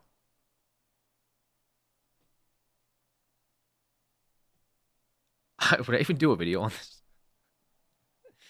Would I do a video on this? $83. I'd watch it for one. These aren't sealed with shrink, just taped. I know, that's what makes it fun here, bro. These literally have no seal on them. These literally just have a fucking piece of plastic tape. Like, you're over here like, yo, people can like fake shrink wraps and they have pattern designs that they're like stealing off of like some template. These guys are like, yeah, just throw a piece of tape on this, bro. And you're like, okay, I guess. But like, okay, who is out here resealing Nikkei boxes, dude? You know what kind of level of degeneracy you would have to be to already be resealing first edition Nikkei boxes? You'd have to be an absolute menace to society. You're out here retaping and resealing Nikkei boxes, dude. Look at this. It's just a piece of tape. It's just one piece of tape.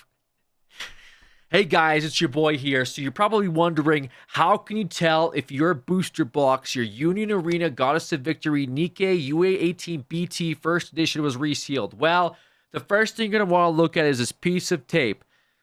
Now, the printers over in Japan, they use Scotch tape. All right? They use... And so the piece of tape is about roughly 4 inches long. The scalpers, they're gonna use a different. Sometimes we've seen some people use Gorilla Tape. That's your first note that this is gonna be fake, okay? Look to see the size of the tape, and it has to be in the center. Some poor person working in the factory, the people that have been taping these boxes shut, I think they're a lefty, because the way that they cut the tape is, it seems like at an angle. Now, if the scalper perfectly taped it shut, you're basically screwed. There's literally no other way to tell. So there you go, guys. Make sure to like, subscribe. That's all you need to know about the one piece of tape on the Union Arena boxes.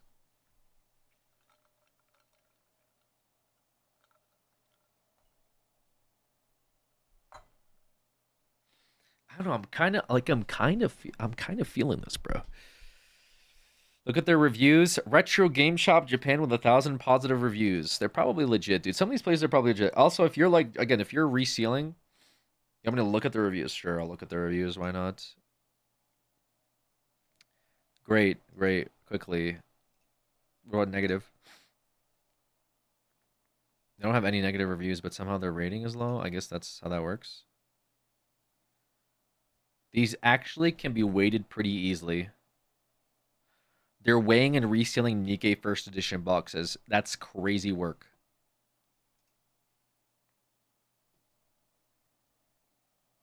What is this? What is he doing here? Is he just showing what could be in the boxes? See, I'd really like to get this Alice card. I'd be happy with this card. Although it's MSRPing for hundreds of dollars, but my point is, this is a dope looking card. So what is he saying here? He's just like, look at all the cards I pulled. I'm going to give you my garbage. I think Razor really liked Rupee.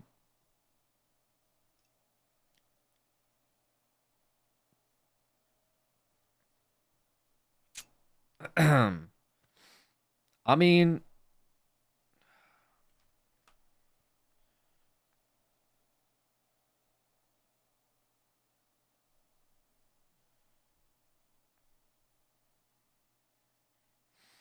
I'm like kind of feeling this, but I'm kind of, I don't know, I'm a little mixed. $80 seems like a lot. Bro selling you the resealed bulk. I think if I made a video on opening resealed Nikkei Union Arena bulk, I think people might unsubscribe.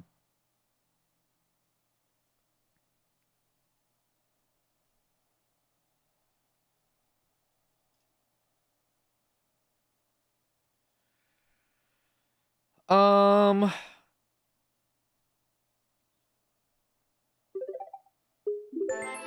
oh my goodness. Tater Tots with the 10 gifted. Thank you so much, Tater Tots. Major W Valorant gifting 3 as well. Thank you so much, Tater Tots. What a kind amount of subs. That's almost one Nikkei booster bot. No, I'm kidding, but thank you so much. That's a very nice gesture. I appreciate it. Thank you. Just saying the 2025 Way Schwartz Nikkei booster boxes are 75 and most look better. Yes, but you missed our entire first conversation that we had. They can sell you dead boxes.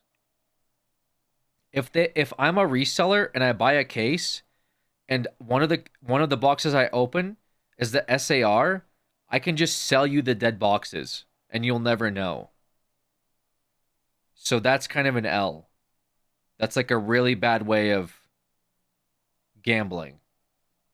You'd have to buy from someone that buys a case and then sells each box without knowing what's in it. But if I buy, say, 3 cases and I get SARs, I can sell you an entire case full of dead boxes, which is cringe. The waste cards do look pretty neat. The signed waste cards are cool, but I think the union cards are neat as well. I don't really mind the union cards. They just seem like they're more consumer friendly if you're buying online.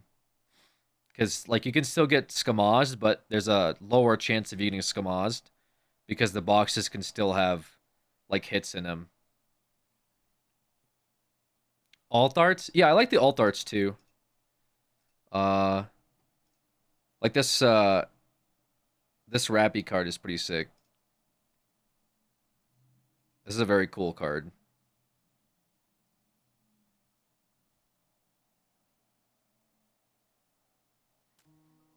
Thanks, Oni-chan. Gina, thank you so much for the sub to Zugi. And Dina, you're at 50 gifted subs total, okay? Let's slow it down.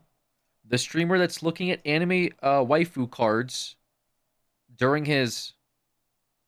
I don't know how many hours it's been. 40-something hours is not worth it, okay? Let's be real.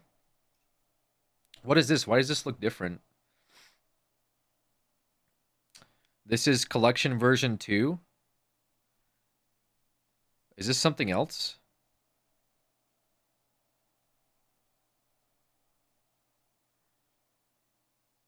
Bandai?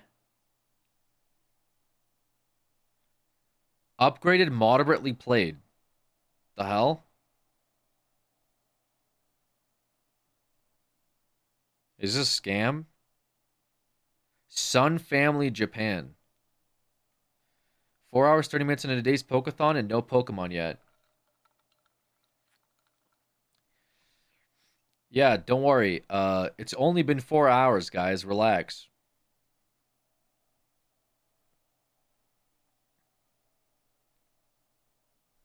We have plenty of time, guys. It's only been 4 hours. I definitely didn't start at 6 a.m. Okay, well this was pretty much the last thing I was gonna do anyway. All right, I get it.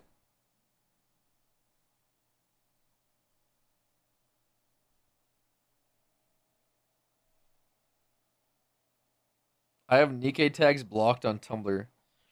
Union Arena for sure. Yeah, I think Union Arena is definitely the move for RNG.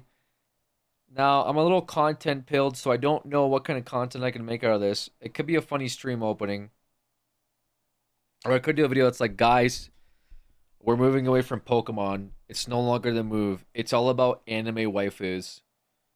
Guys, it's time for us to chase the signature cards. We need to chase the signature AP cards. If we hit it, guys, if we sell one signature AP Alice card, we can afford one Mega Evolution Charizard set, guys. Hear me out. This is the move. Everyone, full stocks into Nikkei cards. Now. Now, guys, everybody. Full shift into Nikkei cards. If we hit big, we can hit even bigger later. Trust me. You're going to want this. I know that there's a high bargain of entry because all we have for a seal is a piece of tape, but trust me, no one is resealing this shit. Now that may change after this video, but for now, there's no way someone is taking out the booster packs and putting a piece of tape back over it. Trust me. That's too much commitment. These ones that just have a PNG are scary. I would not buy the... They're probably legit, though. Like, this one has 100% positive rating, and they're only putting up a PNG of the box. They're just... Like, this is enough for them to sell their cards. But this is Bandai Namco cards. What? Wait. No, this is Union Arena. I'm confused. Yeah, this is just Union Arena cards. Okay, I'm just crazy. They just have a PNG of Union Arena. And they're like, hey, that's all we need, baby. No quality assurance, no nothing. No refs. Here's a fucking PNG from Google. Take it or leave it. I would have to reverse image search the card box pictures. Nope, don't even do that. Okay, the logic here, though, is if you're buying this, and Tingy, correct me if I'm wrong, if you're buying this at this point, there's nothing you can do to assure your safety, brother. You are literally gambling. Like, there's no, let me check the back of it. Like, brother, there's a piece of fucking tape on this. If somebody wants to scam you, it would be extremely easy to do. They just put the piece of tape back on. Okay? This isn't like your Facebook Marketplace scalper with the shrink wrapper in his basement. This is a dude that all he needs to do to scam you is go to Office Depot and get a piece of tape. So if you're gonna buy it, just at that point, you might as well just fully accept the fact that you're likely getting scammed. Or believe. Only buy on eBay if you're only in it for the collection, not the big hit cards. If you want a chance at that, go to local official stores. Yeah, pretty much just, like, basically, you're going to get scammed when you click checkout. That's what you should be in. Now, if you get something nice, that should be a pleasant surprise. Also, this has a $64 shipping fee.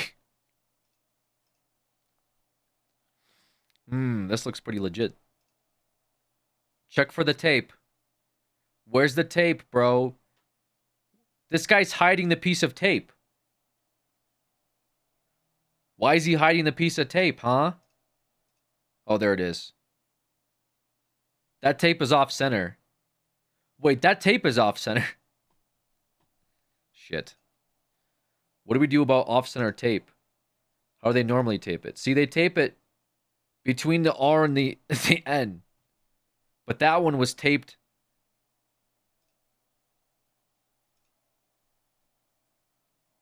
This one's taped between the A and the R. The tape isn't consistent. They didn't think this one through.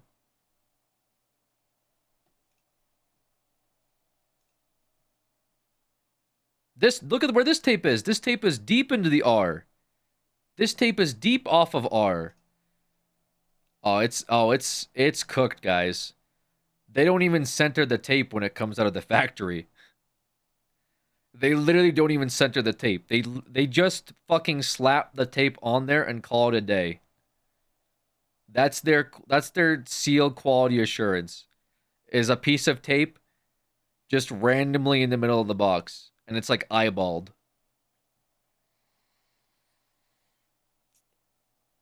Yeah, we're cooked in these Union Arena boxes. So your two choices are, you either deal with retapers, or you deal with Case Thief Connors. Okay, those are your two choices for Nikkei cards.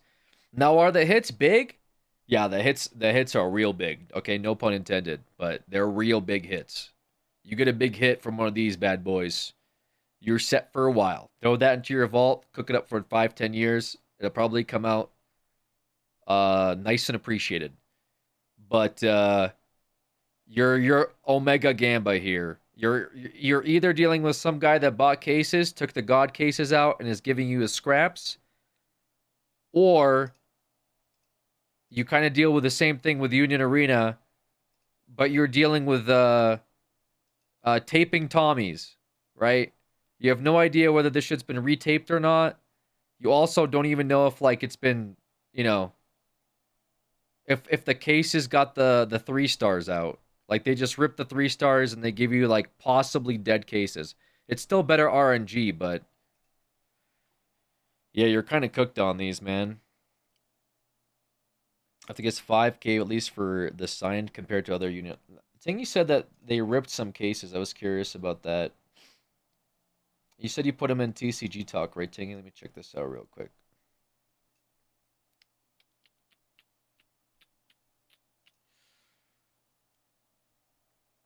Oh, you got the English set?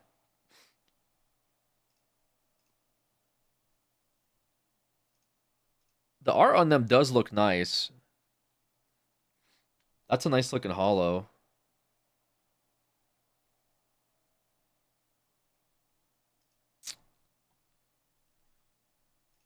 And you bought these somebody bought Union Arena Bleach.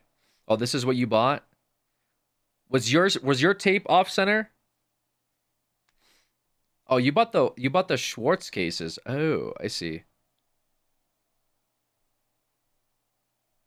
Somebody also bought these Digimon. Was it you, Roy, that got Digimon cards?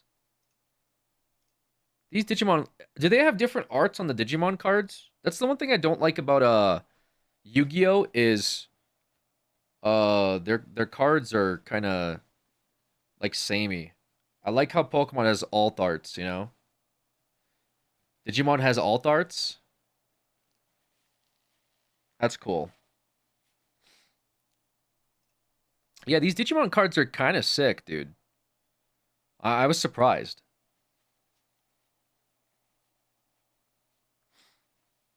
Beelzemon.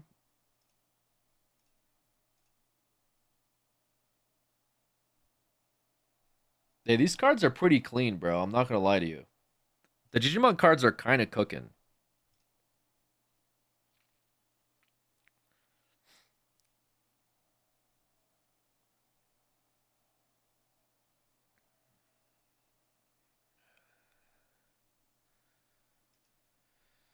Okay.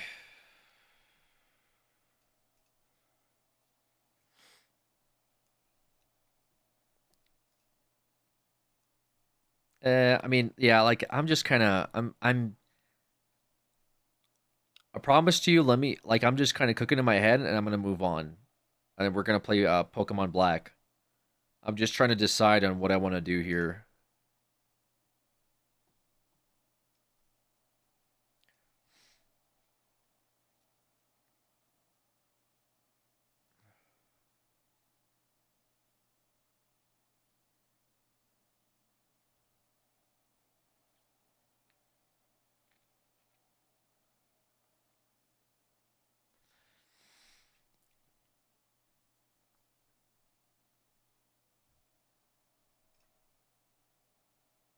Cooking up a card opening series.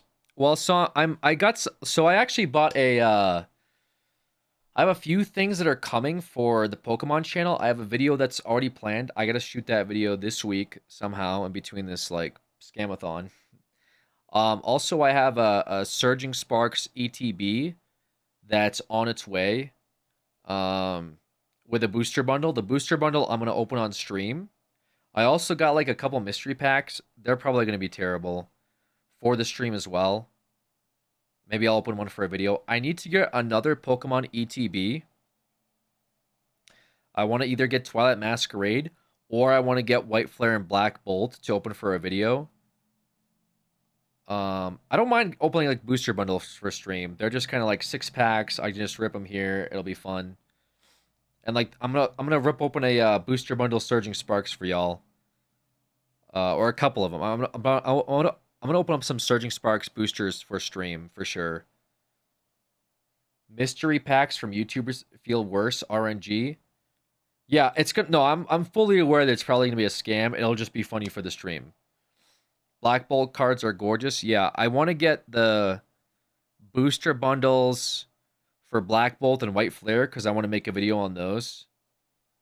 But it's either open that or I get like a Twilight Masquerade box because those are going for around like they're pretty cheap. So that's kind of my goal at the moment. So I do have to put away some funds for that because I want to get some YouTube content out. Because people were asking me about opening packs on stream, and I don't mind doing it, but I just kind of have some. I have a couple packs already, but they're already for other videos, or I set them aside for other videos. But if I can get like a fun pack to open on stream or a bundle, I would do it. So this right here, I'm just kind of looking at it from like a content creation angle, really.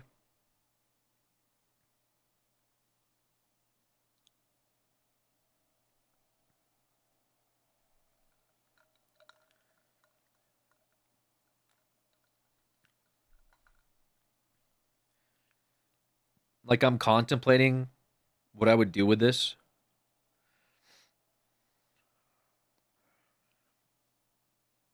Just once I see some boobas. I mean, don't we all, brother? What do you... But also because I think it'd just be fun. And why are you saying it like it's a bad thing? But it'd be cool. It'd be cool because I mean, like I've just been getting into like different cards in general. And I think that might be fun for like a thing. Otherwise, I don't know. I don't know like what like you guys said. One Piece is also like a thing. The Digimon cards, like how much were those Digimon boosters actually?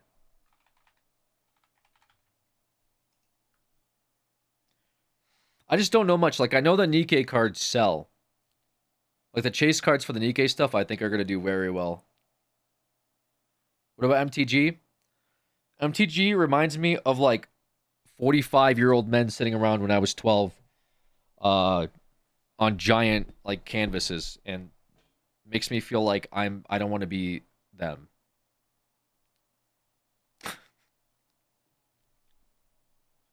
No hate. I'm getting up there though. But I'd like to preserve as much of my youth as humanly possible before I start collecting Magic the Gathering. I already have like a Warhammer thing going on. Gundam TG is pretty new and hot right now. Is it? Gundam.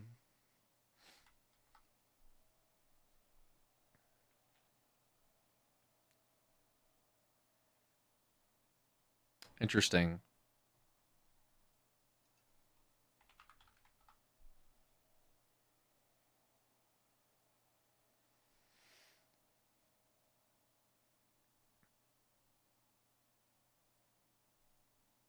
Wow.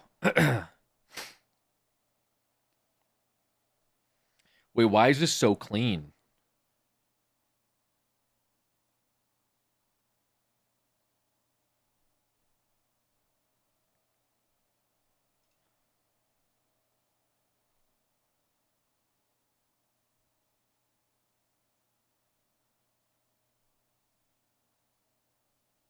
Wait, that's hella clean.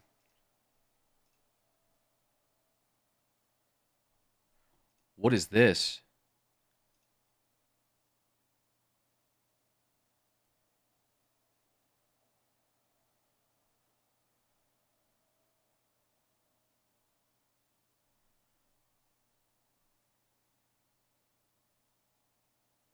Well, these are sick.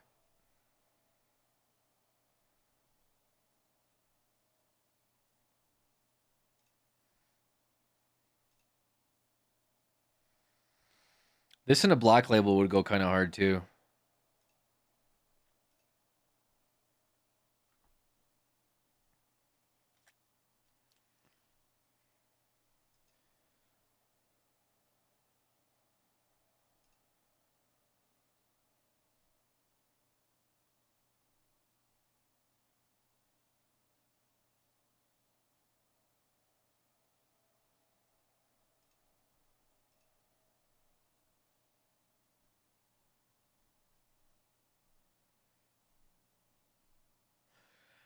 Yeah, bro, no hate. These are actually really clean. Gundam cards, I think, are kind of low-key. I've been sleeping on them.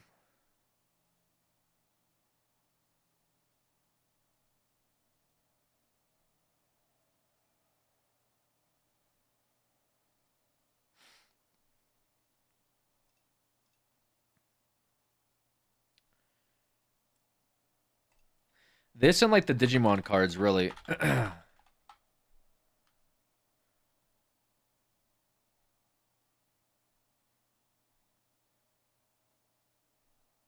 Whoa.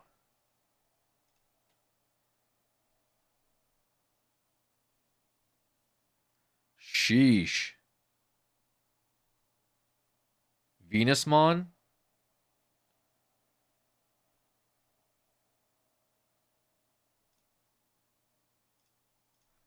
Okay. I don't remember that in Digimon.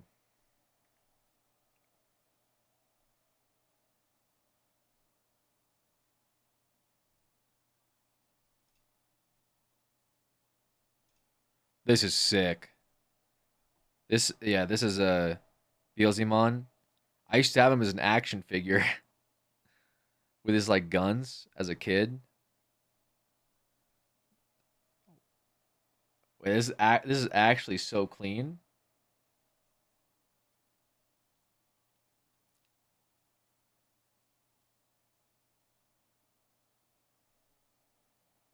Damn.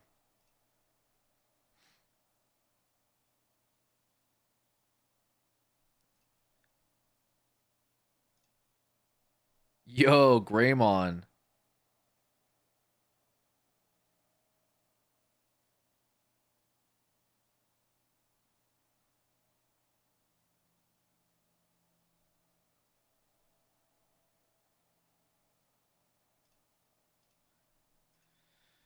These look good, bro. I really can't hate on. What is this one? Oh my god. Beelstarmon. Liberator. Wow.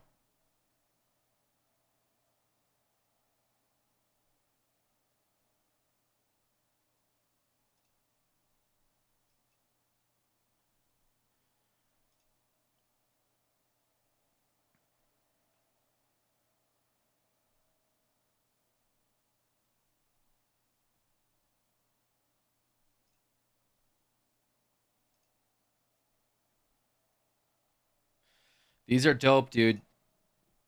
Check out the cards I sent in TCG Talk. I swear to God, if it's another meme, I'm gonna ban you.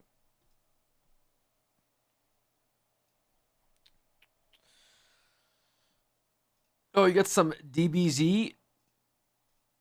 DBs?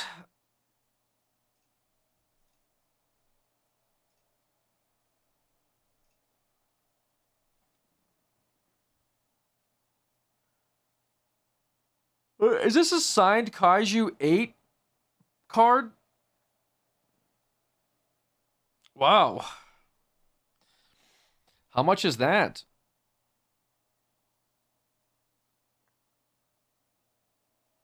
Like, how much is that raw?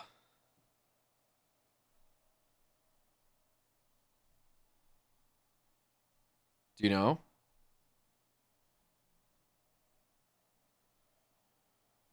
Last sold 5K?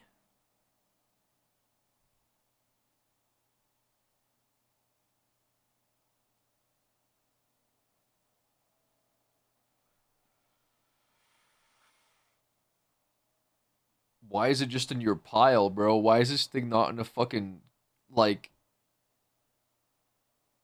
why is this thing not in your safety deposit box, bro? Take this shit off your table and fucking put it in a, like, a safety deposit box, my guy. We pulled it for someone? You got 5K like that? You got 5K just sitting around like that? You must be Richie, dude. You Richie?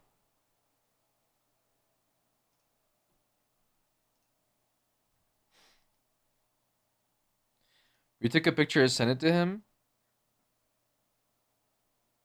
What do you mean? You didn't steal it? Hey, yo, you single. Crip, you're not fucking single. You're your ass in North Carolina on a job opportunity, adding Twitch chatters, asking them if they're single. It's been 2 days and you're in North Carolina already fucking losing it, dude. Bro said fly down for Chili's. Next day, hey yo, hey yo, chatter with the Kaiju card. You single? It's been 2 days, Crip. Pretty sure you're there for like a week. North Carolina will do that for you, yeah. Yo, also that Pokemon distributor or the Pokemon printer is at North Carolina. You should find it. See if you can take some pics for us, like the print center. You know what I mean? Like the U.S. based Pokemon print center is in NC. Her mans don't need to know. You guys a whole bunch of homewreckers. 2 weeks? I'm gonna be engaged in the new year though. After 7 years? Let's go, Crip. Hell yeah. Grats. Well, don't say anything until you're there, though. You know what I mean? Knock on wood. No bad luck.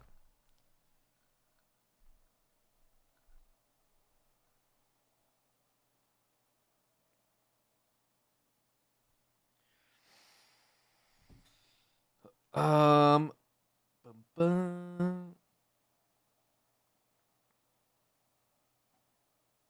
Where are you gonna do it, Crip?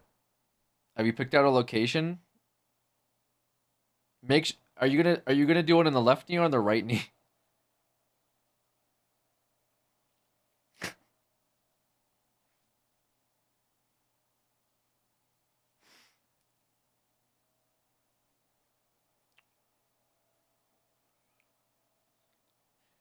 Both knees like Shane Dawson. That's got to be one of the craziest comments you've typed in a long time, right? Want to come to a wedding? It'll be at Chili's in North Carolina, but for real, probably Europe, in Montenegro or Greece, something like that. Wait, no, he's gonna propose to me. The fuck? Oh, I thought you were gonna propose to him finally. Well, you know.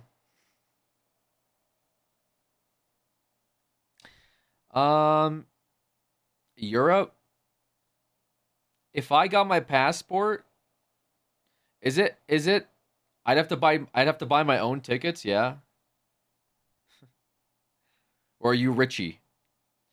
Buy my own tickets to Greece to fly to Crip's wedding. Honestly, if it's in the cards, Crip, it's next. Well, if it's in the cards, I'd be down for something like that. I sub to you. I ain't buying you airfare, brother. 1 year of sub is gonna cover my one fucking carry-on on Frontier, dude. Not a trip to Greece.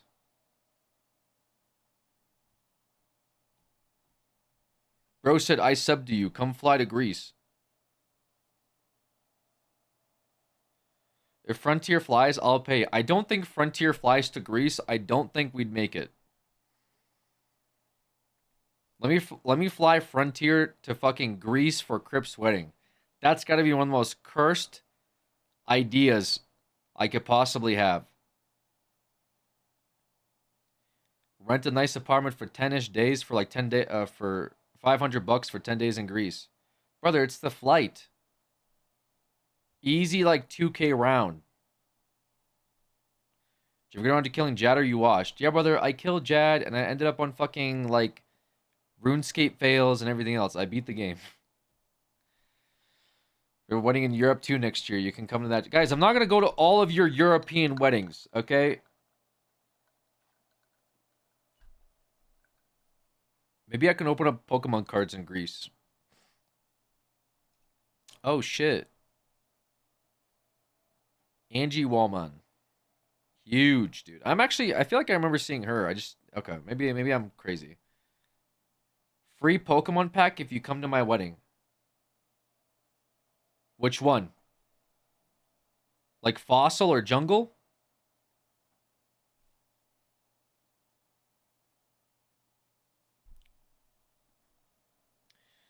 Can we have a table in the back to all the TCG pack openers? We're just gonna stand around fucking like smoking cigars, opening up TCG packs in the back of Crip's wedding. Would you even be opposed to that, Crip?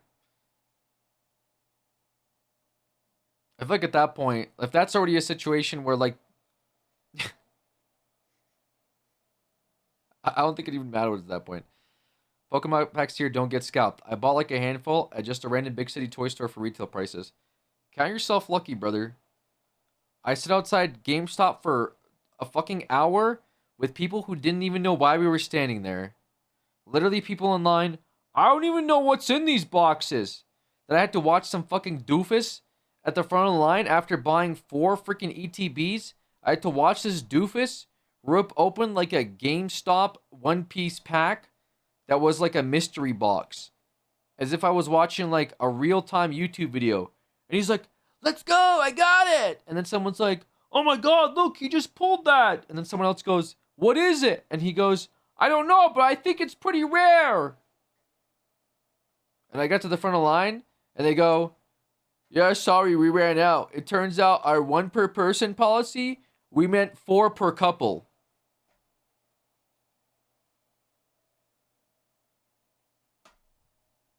Don't go to GameStop for cards? Why? It's MSRP. Go to where for cards then? Costco, where I'm going to get beat up?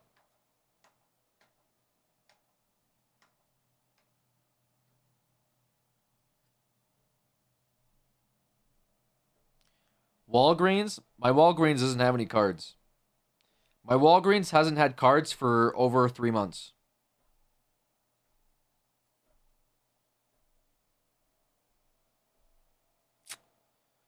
It's cooked. Costco usually has Pokemon boxes if you ever want. Yeah, but you're in Canada. Shipping is going to be like $30.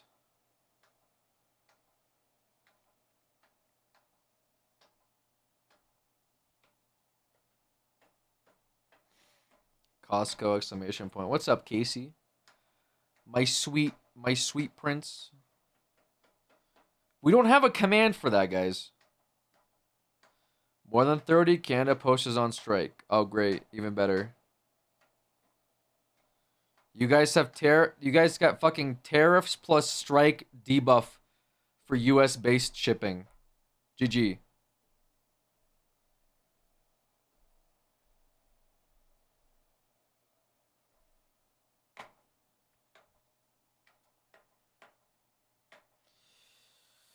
Yeah, so we pretty much out of work.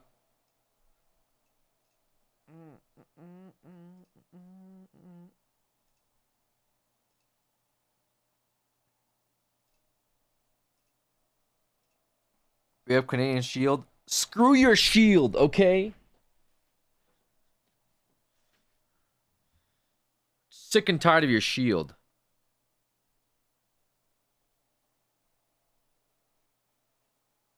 Was that too much? My bad.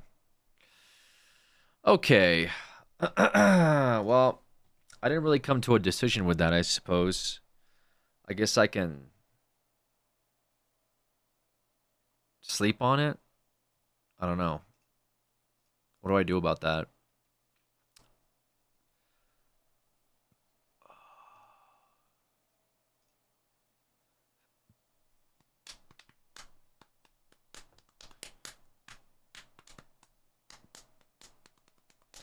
Best open Japanese booster boxes?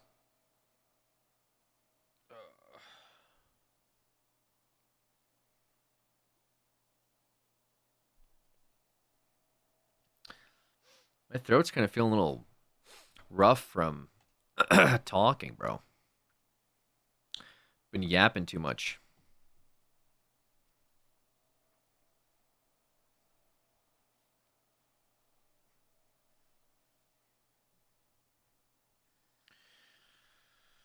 All right. Let's get this party started, bro. Let's get this freaking show on the road, man. We need a story. No one IRL knows my online alias. What's our story? What do you want to do? We met playing Roblox.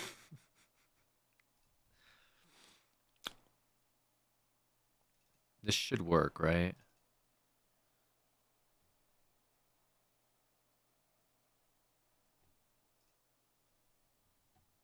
Heck yeah. Like recently or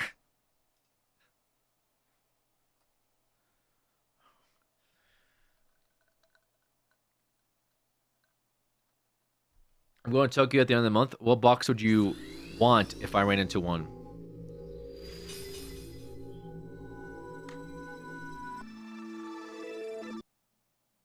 For what? Like anything?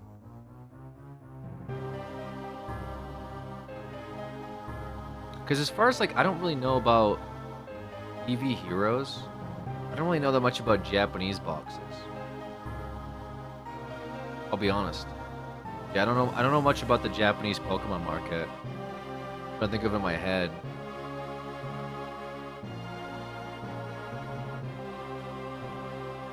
If you can get one of those like Nikkei Weiss Schwartz boxes, that'd be sick. You should get it for yourself. Get stuff for yourself if you're in Japan. Don't worry about me. Japanese guaranteed hits and boxes. I don't know. I have some Japanese cards I got from that bulk bundle, but I'm kind of like, what's the word? Not indifferent about it, but like I'm just learning about the different markets. Like the Chinese one's been interesting to me because it's new, right? Like the Japanese market's been around forever. I don't know much about the Japanese markets or they're like exclusive, so I can't really be like, oh, get this. Can I send you bootleg Yu-Gi-Oh structure decks? I'll keep an eye out. Yeah, those Nikkei boxes looked interesting. Like the Weiss Schwartz Nikkei boxes from Japan directly would probably be decent. China's not the best unless it's China's exclusive.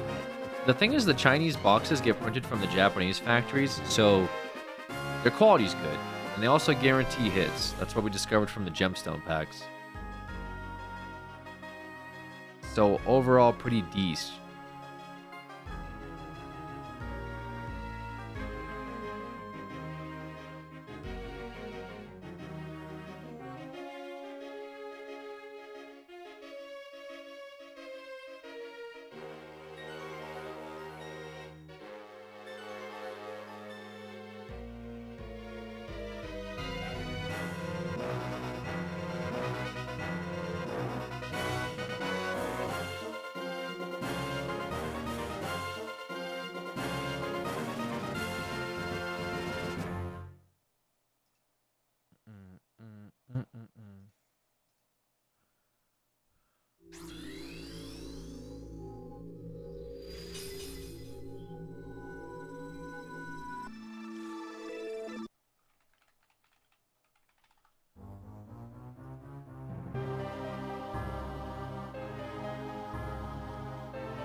Okay. We're setting up for some Pokemon Black.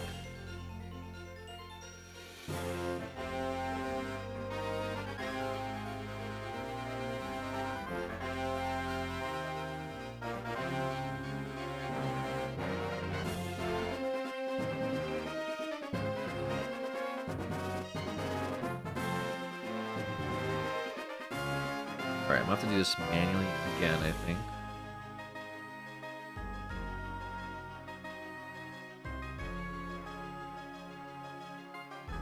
Where is this?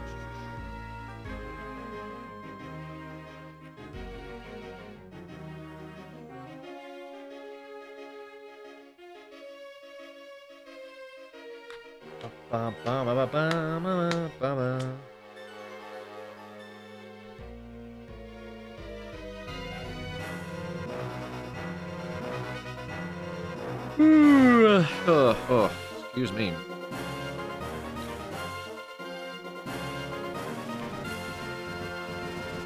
Get a little bit more coffee. Manual. Gen 5. Iced coffee. Okay. Let me pull up the guide to...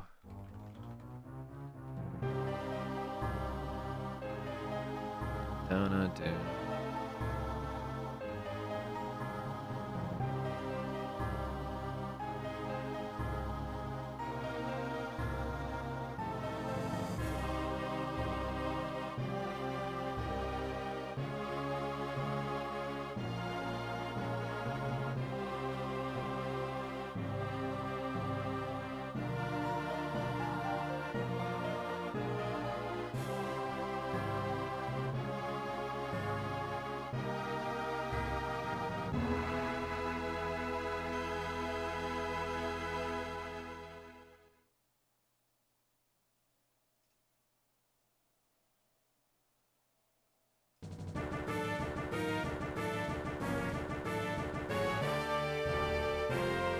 Oh, cool. Nuzlocke app gives you actual, like, counters and stuff. That's interesting. I didn't know it did that. Haven't really been using it all too much, but, like...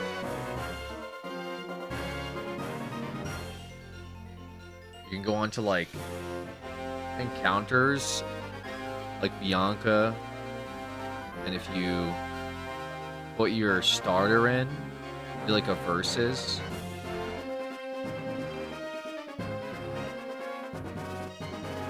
You can see what the breakdown is.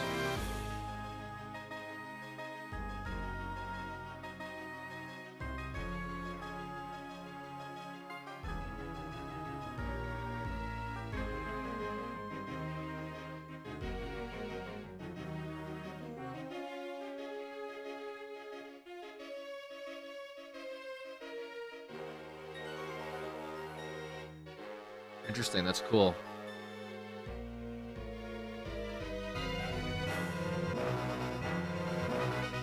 That is cool. I didn't know it did that. Alright.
Okay.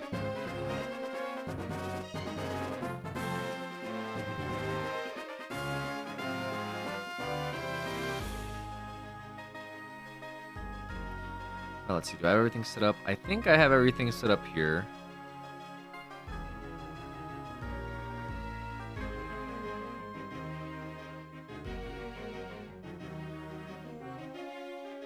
There it is. All right.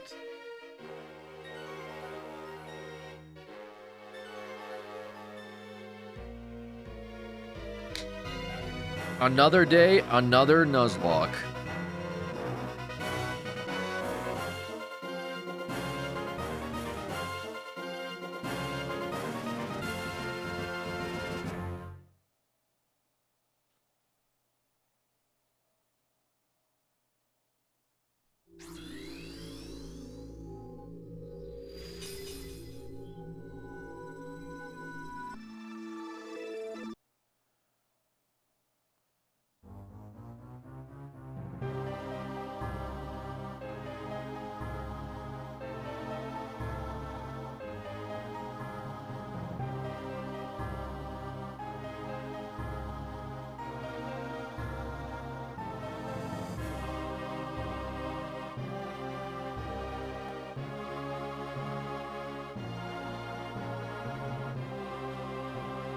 All right.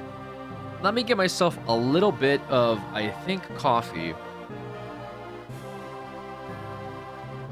And then we'll get the show started, guys. All right. BRB.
and subscribe before the Robux disappears.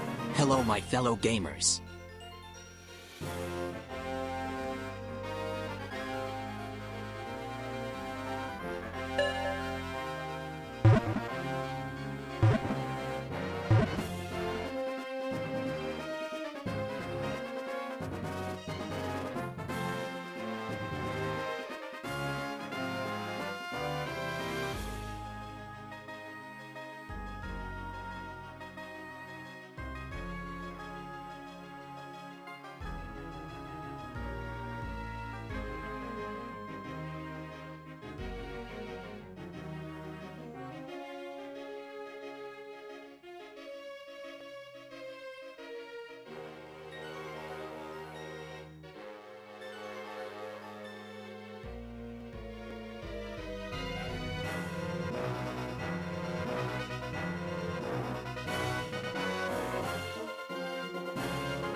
All right. Okay, here we go. Gooners unite, tiny, tingy glatch. What did I just read? All right, guys, here we go.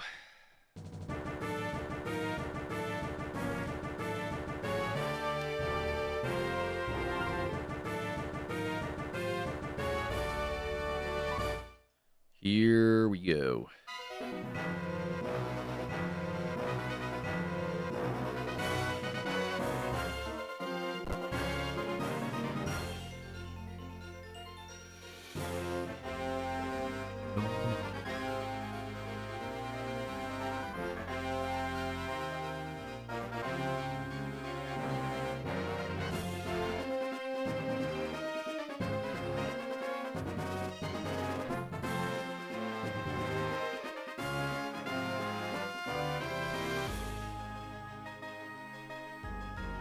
All right, thank you, Ting. I was just about to change game. All right, here we go.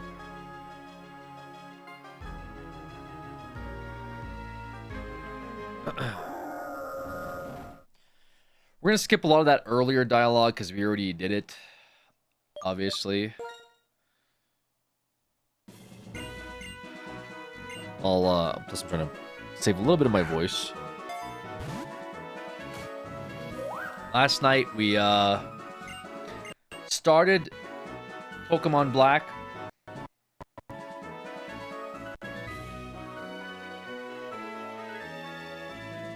Okay. Something went awry.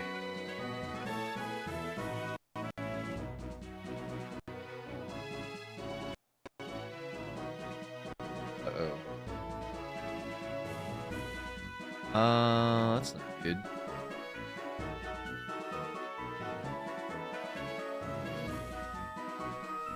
Have to do our reset.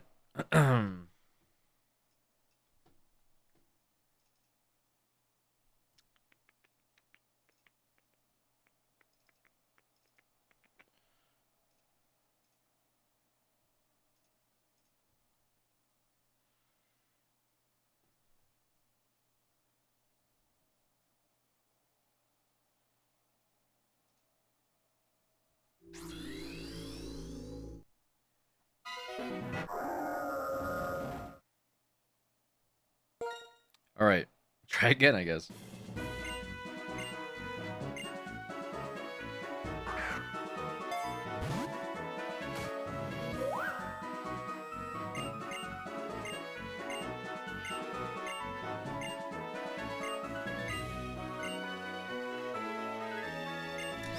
Anyways, what I was saying, last night we started Pokemon Black. And we did really, really well. And I thought, you know what? Just for the sake of today, so many people missed yesterday's stream that I should just redo this again. Because it was so good. So we're redoing it again.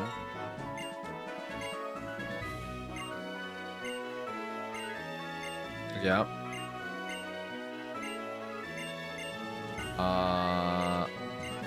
And I thought, you know, we'd get everybody involved. Because why not have everyone have fun instead of just me? No, but for real, we ended up wiping to the first gym. Okay, I'll say it. We did the first gym, and I died to the first gym trainer. Okay? There. So that's what happened. Alright? T-Pig this time, chat, trust. Now, we're still going to do Otter, because you guys already voted on the Otter.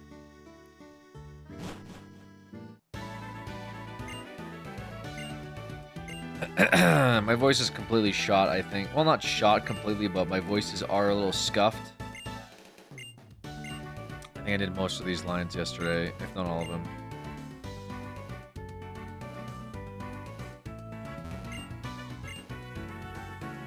Game's kind of ugly to look at.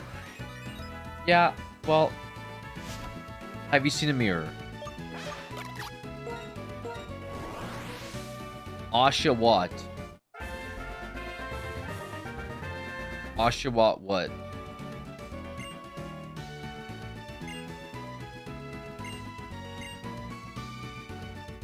What are we going with, guys?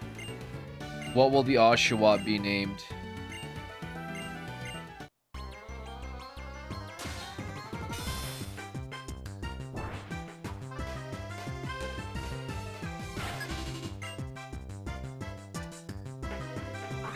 Asa violation.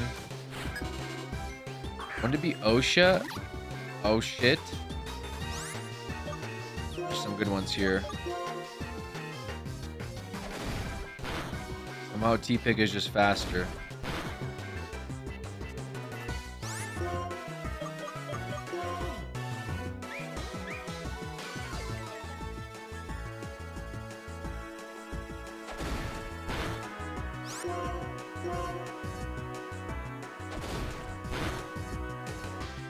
I think he's referring to stretch resolution. Yeah, the resolution, we had to stretch the game a little bit because of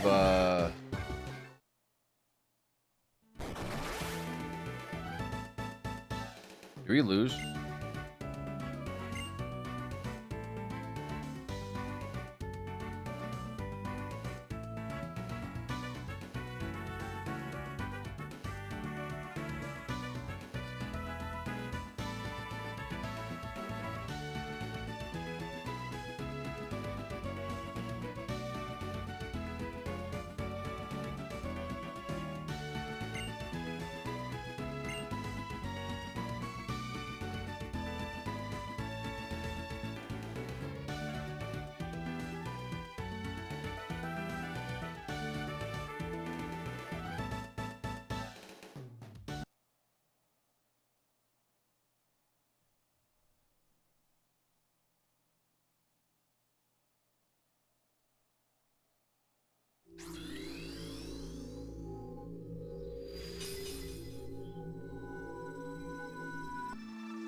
Alright guys, today we're starting off with Pokemon Black. I actually played this game yesterday, but we did so good and had such a good time, I thought, you know what? We should play this game again today, just because so many people missed out. So that's what we're doing now. This is a really good Generation 5 Pokemon game.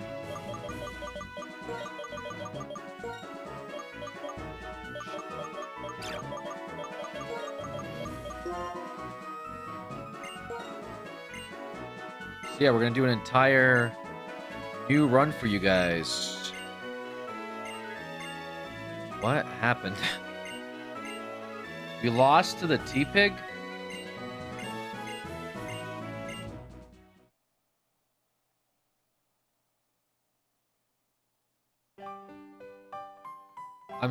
I literally wasn't even paying attention, bro. Like, did the T-Pig... Did we miss an attack?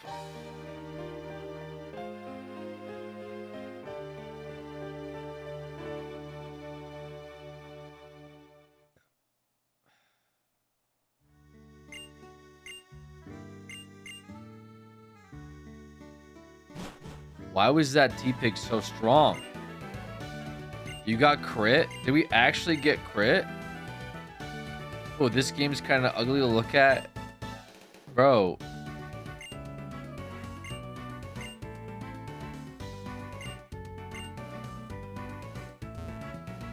So is your mirror.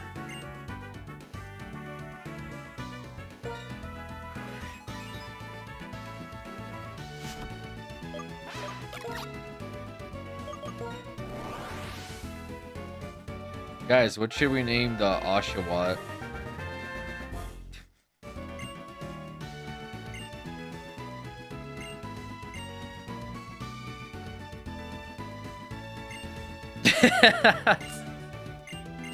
Why do you guys remember your comments?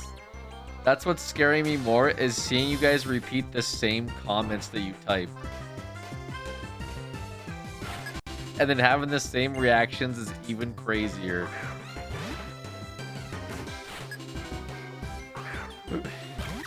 What the fuck? Alright. Please, T-Pig, don't crit me, bro.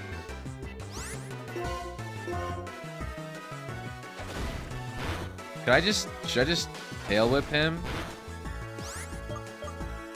No, don't run. Okay.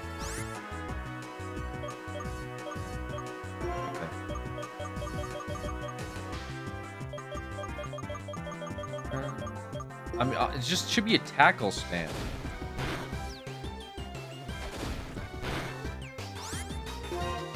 Okay, this guy kind of slaps a little bit, not gonna lie. Yeah, that's the script you were supposed to use. You're supposed to use tail whip there. Guy went off script.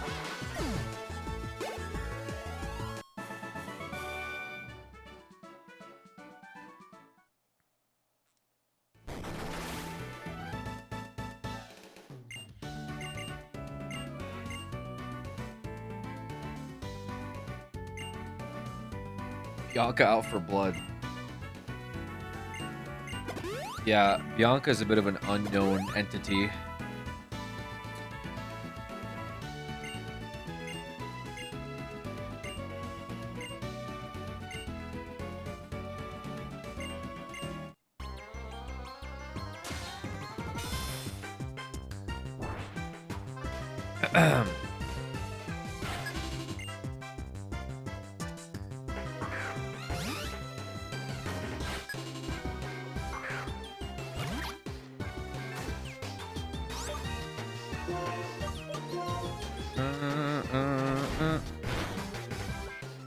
Dude, why is her speed so fast?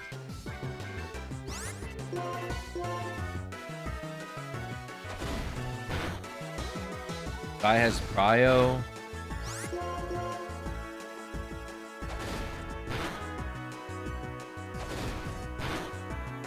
I for sure live. 1 HP. 4, even better.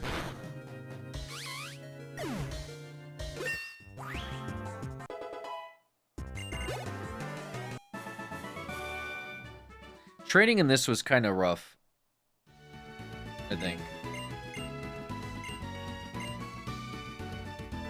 Unless we do a little trolling. Unless we do a little cheating. Somebody also wait. What happened here? Hold on. Oh, Swedish Carl. I didn't even see this. How did I miss this? Swedish Carl gave 20... Was I AFK or something? Swedish Carl gave 25 gifted subs. I just looked at the timer. I was wondering why the hell the timer went up. I was gone? You guys didn't say anything? Carl dropped 25 gifted subs while I was gone. And Valorant gave another 6. Gave it the chair. Alright, dude. Chair upgrade. Let's go. Carl, if you're still here... Thank you. Sorry I missed it. He told us to shush.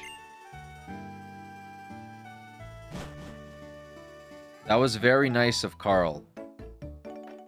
Thank you, Carl. I'm not sure if you're listening or maybe you passed out or what have you. Carl usually is around later at night, from what I can remember with his schedule.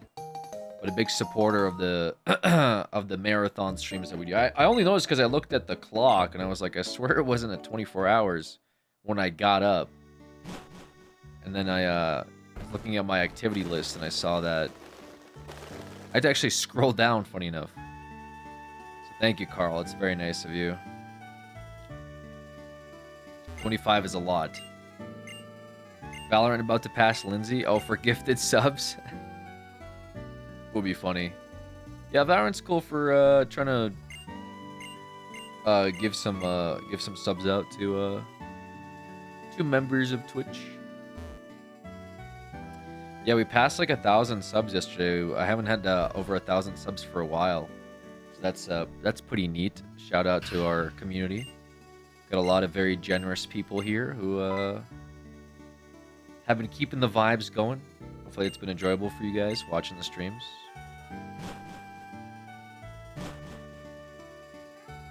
Hopefully.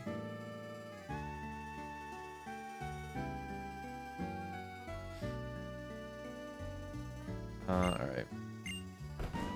Gonna meet the professor.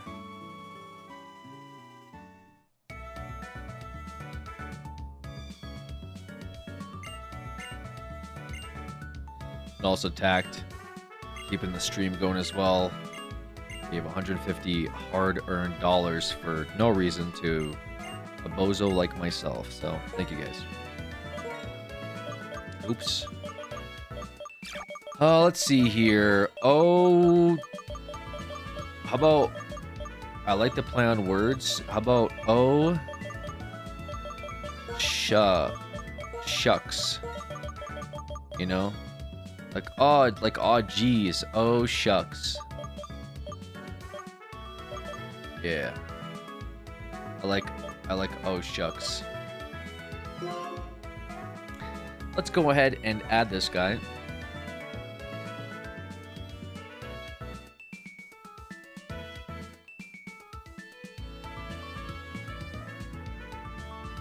There he is. Old man humor. Okay. Relax.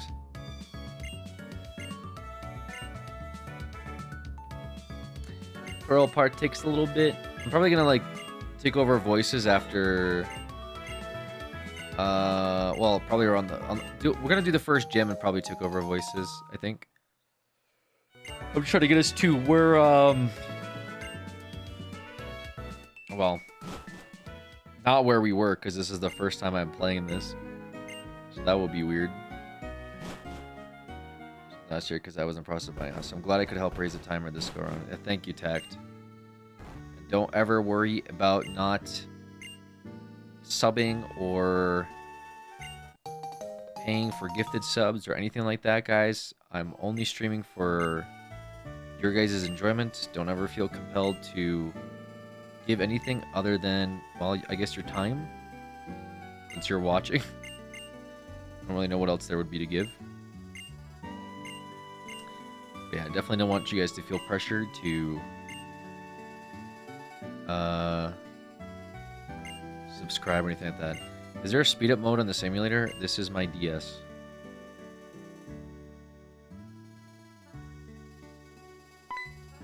I think the most I could do is text.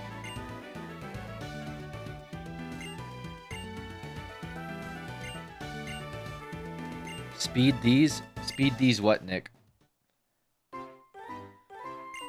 What do you mean by that? Let's go, friends.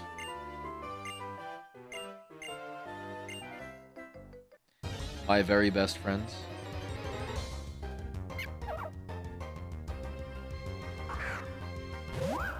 Matt Pat has appeared.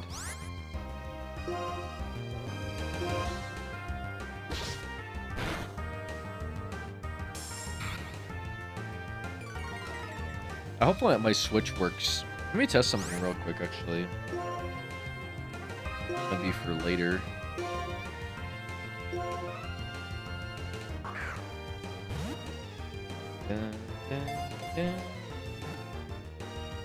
We're just watching the tutorial right now.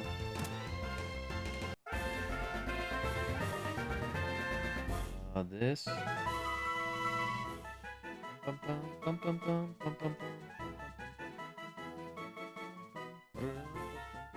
the hell? Okay, well.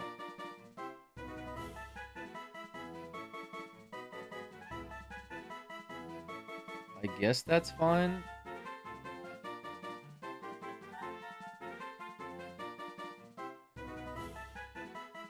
Immortal HD Heart.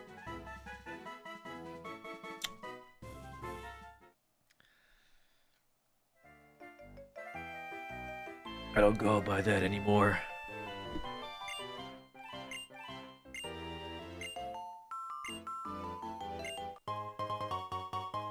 Nowadays I go by Mr. Beast.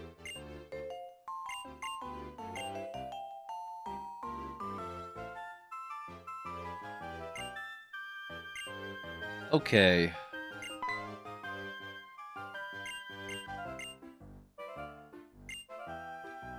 Mortal 180p. Is that your first ever message in here?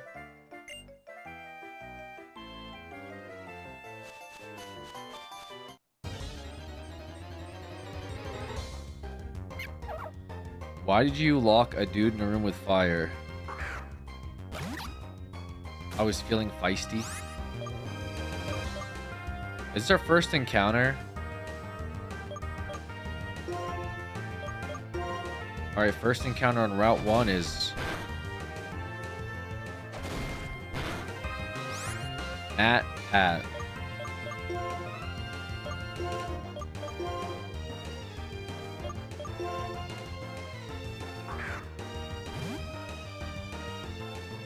Little chimp punk.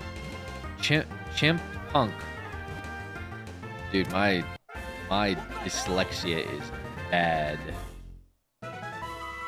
Carl, gifting a sub to Beach Skies. I guess we have a name. Chimp Punk. Dude, his name's not gonna be my, like, inability to pronounce words.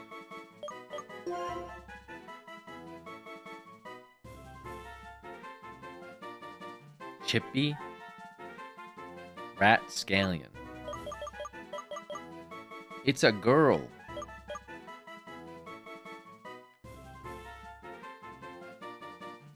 Patricia. Chippy Pa. Chippy Pa.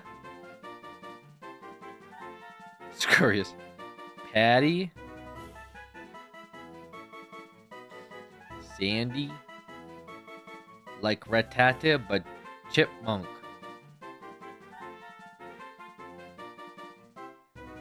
Maddie Patty. Is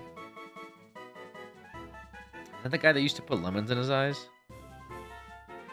Pack Rat, like the old group. Simon.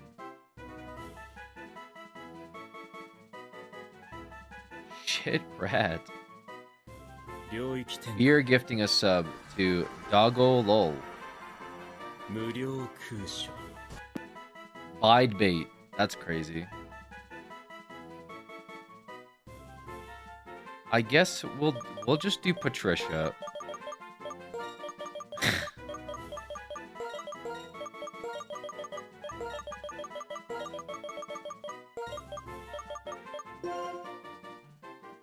All right.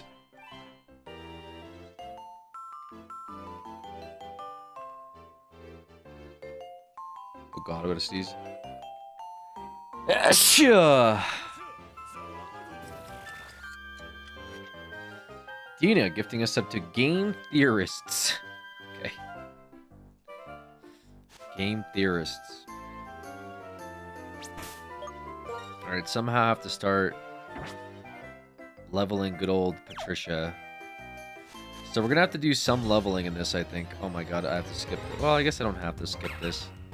Oh, we missed out on the Lily Pup angle. That was the other Mon and Route one.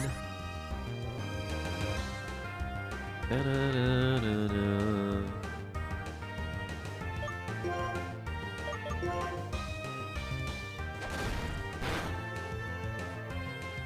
Missed out on the DJ Funky.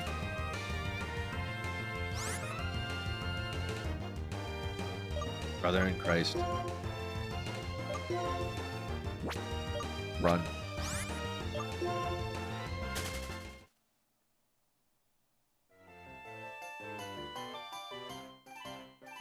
That is a run angle.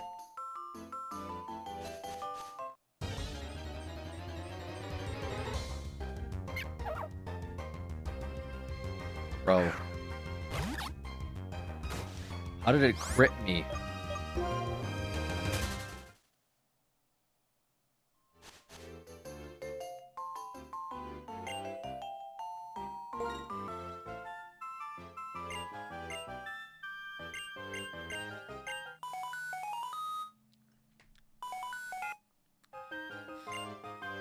It's the professor.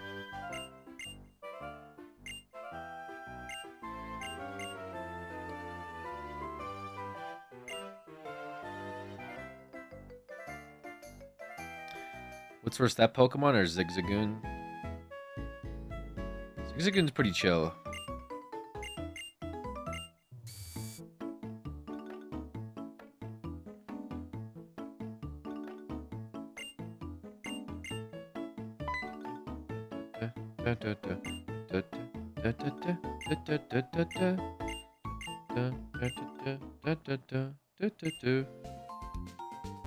I don't know why I tried to talk to the professor 8 times before I looked at the Nurse Joy.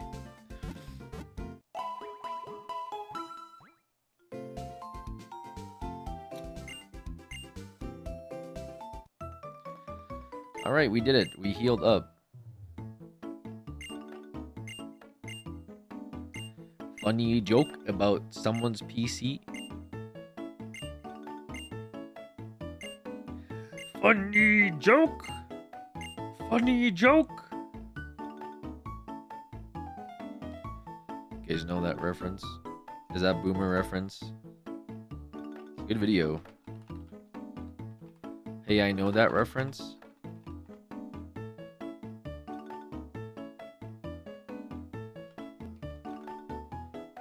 Ego Raptor? Ego Raptor's crazy.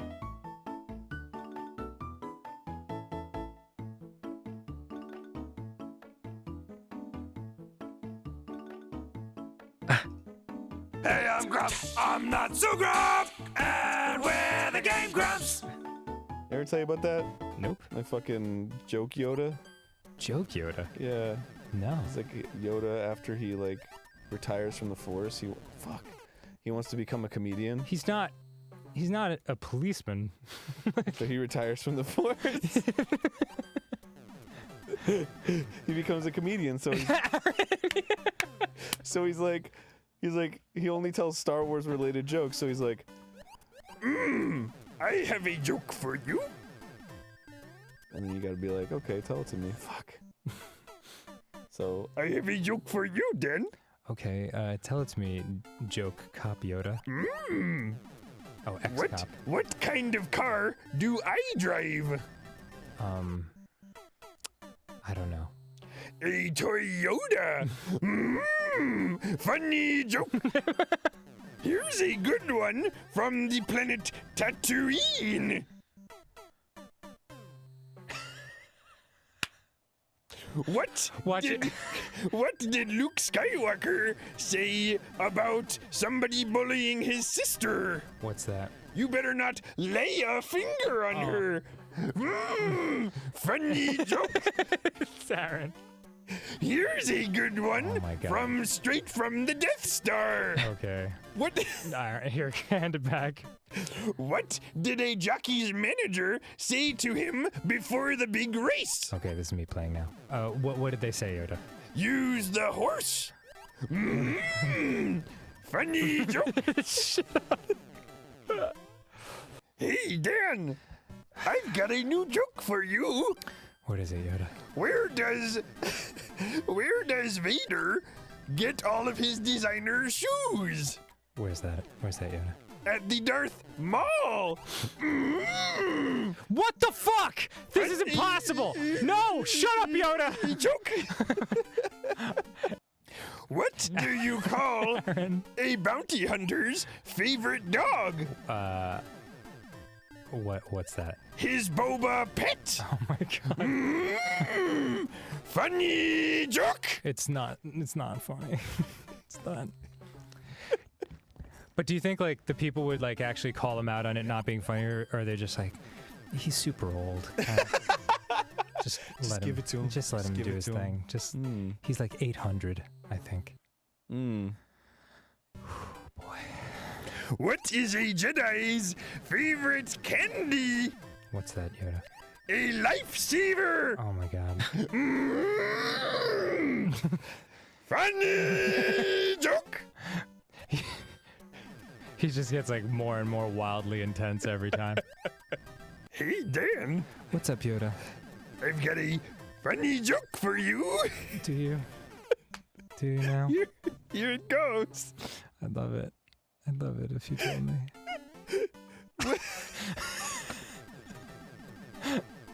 What? Fuck me. What do you call it when Chewbacca's best friend is in a band and he has an opportunity to play the instrument on his own? A Han Solo. Funny joke. Oh boy. What? Dan, What is it, Yoda? I've got a funny joke for you. That's cool. Would you like to hear it? Yeah, go ahead. What is a Jedi's favorite Italian dessert? Is this a gelato joke? I don't know. Obi-Wan cannoli. Please, I can't deal with both of these things at once. Funny joke. God damn it. Oh, who comes to take your car when you don't have any money? Max Repo. Haha, funny joke. Okay. That was a good one, but I felt the delivery could use a little something. What? No, not with the wrenches. What does a Tusken Raider eat after his meal? What's that, Aaron? Some dessert. You are. This is not good. Oh, funny joke. Oh, God damn it! Oh, Jesus. Maybe just one more. Maybe just one quick one. What? What, Yoda? What? Yeah, why don't you tell me? Why don't you tell me what? What does Han Solo steal drinks from the bar in? Okay, sorry. I'm back. What? What does Han Solo sneak drinks from the bar in? I don't know. His cantina. Okay.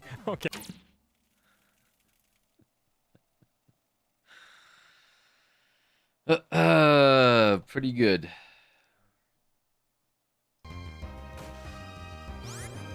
All right.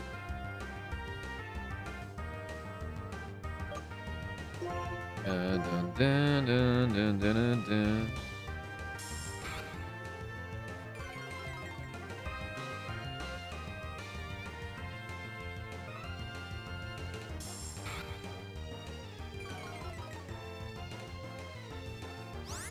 Patricia! Use tackle!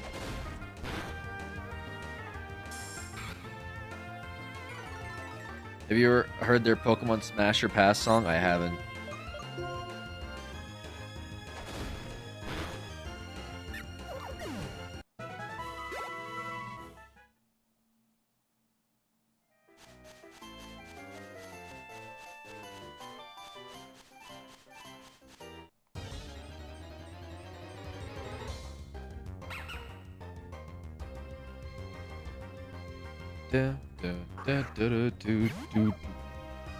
We're trying to level up my team a little bit.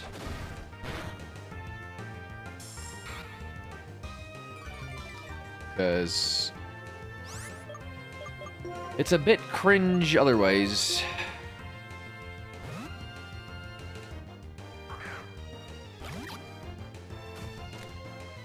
So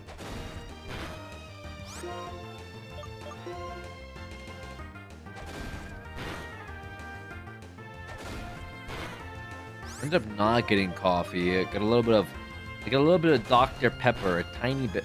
Come on, bro. XP on your mind? Well, what I've noticed with black is that it's not, the level cap is not really a soft suggestion. The level cap is really like, you should really do this. More like a, you should probably get these Pokemon to this level. And the randomizer kind of felt like I was chill for most of it. But this is an older game, and the older games were more what's the word? Well, I guess a little bit more punishing. Not that it's not by a crazy margin, but enough to make me go, huh? The tutorial fight can kill you. Isn't the cap to not go overboard? Yeah, but like I didn't get that much XP going into the cap. But like,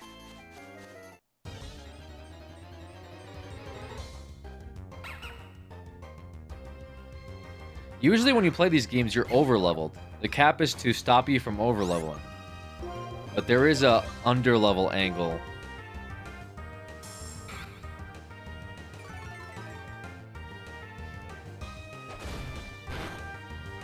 Calling it an older game, but Gen 5 makes me feel ancient.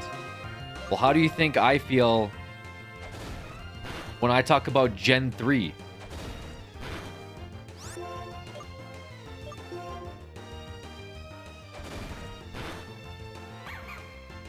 I'm like, bro, yeah.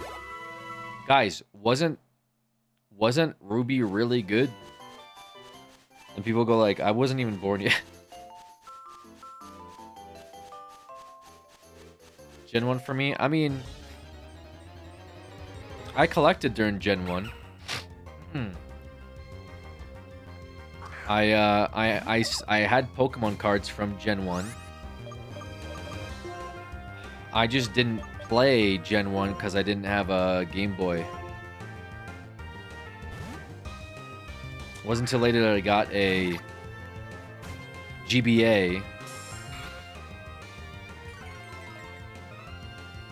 that I got, yeah, Pokemon Ruby, and then I got Pokemon Leaf Green.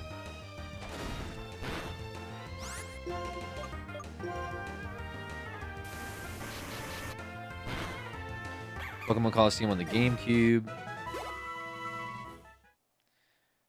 We probably don't need to do this because I think there's one more fight. I think there's one more, like, rivals fight, I guess.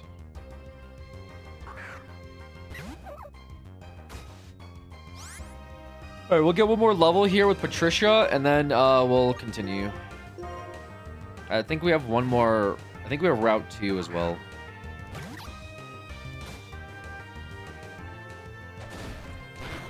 Crystal Nuzlocke kicked my ass. How come? What was difficult about Crystal Nuzlocke?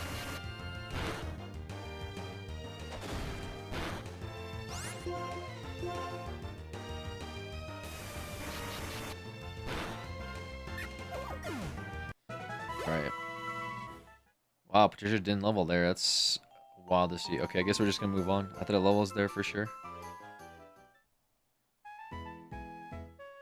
Cynthia was hard.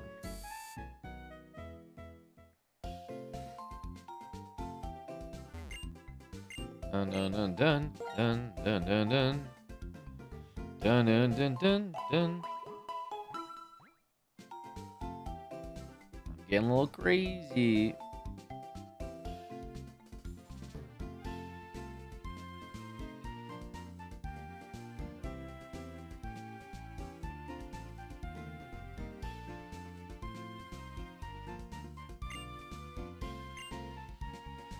New Pokemon games are ass. Pokemon Legends is amazing.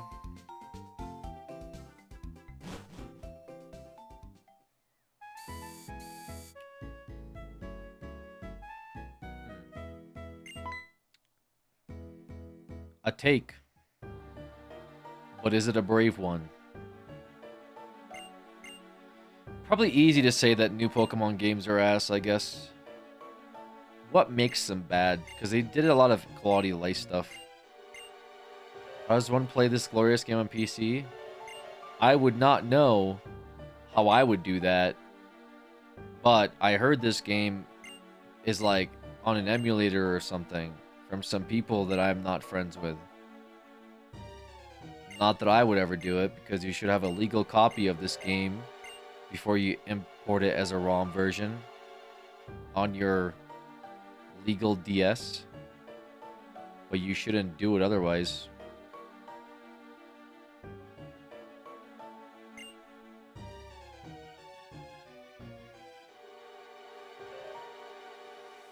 Let's say Arceus was amazing, was certainly different from the tired formula. Well, Trails put up Arceus.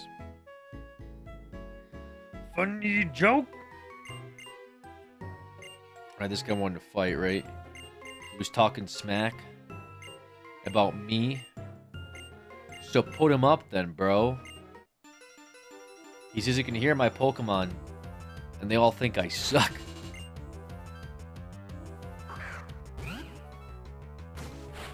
Reminds me of purchase this game directly from Nintendo. Honestly, dude, Ultra Sun, kind of a good game. I was pleasantly surprised. Don't lower my defense, thank you. Attack is fine. Luckily for me, I'm an avid Tylenol taker and kept all my games from my childhood.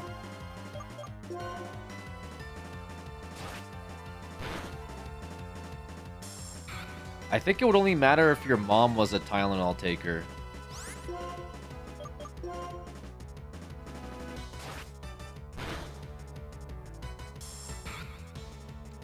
It runs in the family. Oh, you guys all pop the tea.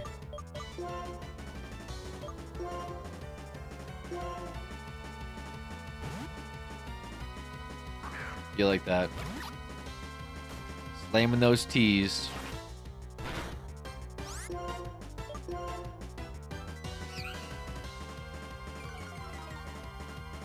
You come from an aspirin household? I'm sorry to hear that. Bro. How the hell did Lear...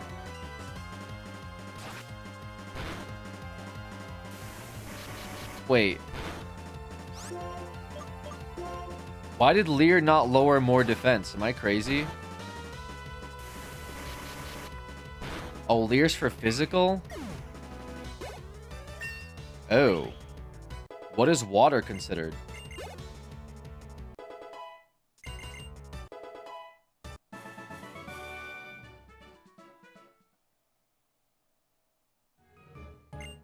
Special?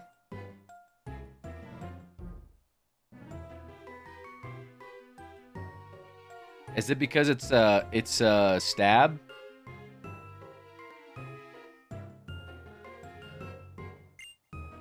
Or no?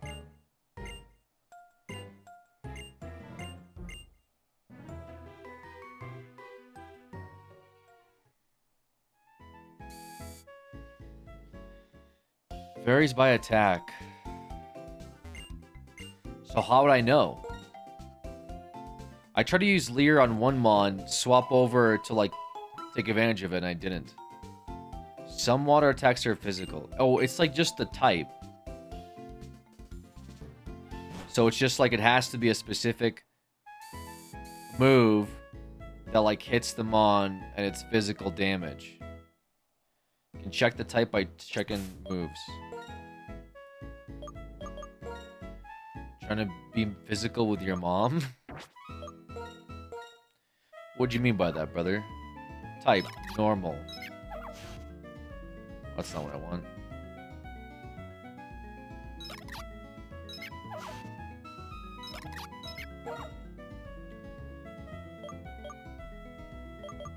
Is it that category?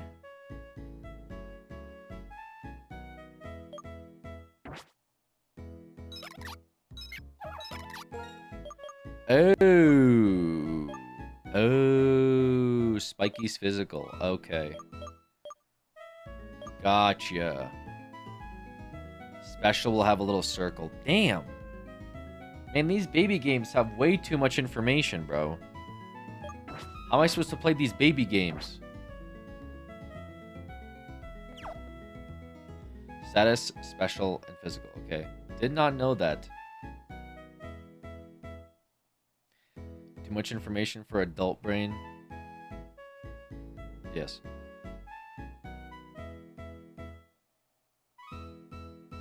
Oh, I also missed the music from Sun. From that one, like, Jazz Town. Popped off.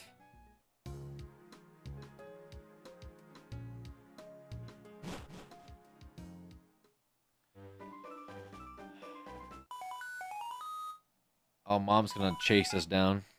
Give us some running shoes.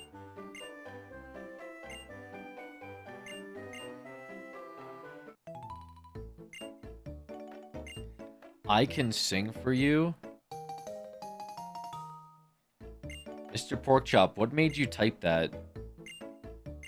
Like, what on the screen taking place made you question mark type I can sing for you? New encounter.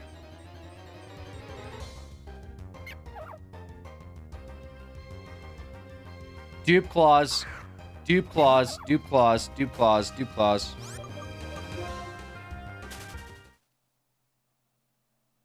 New encounter. Evil line. Dupe claws.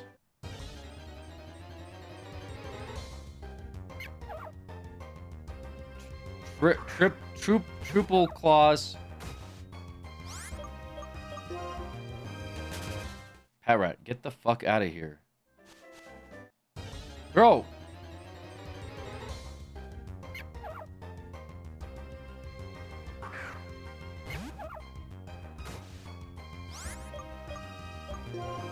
When God gives you lemons in excessive quantities, you must make more lemons.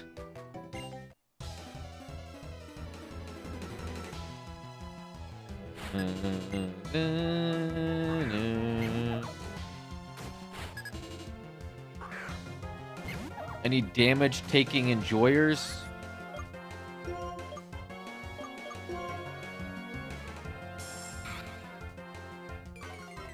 We leer these.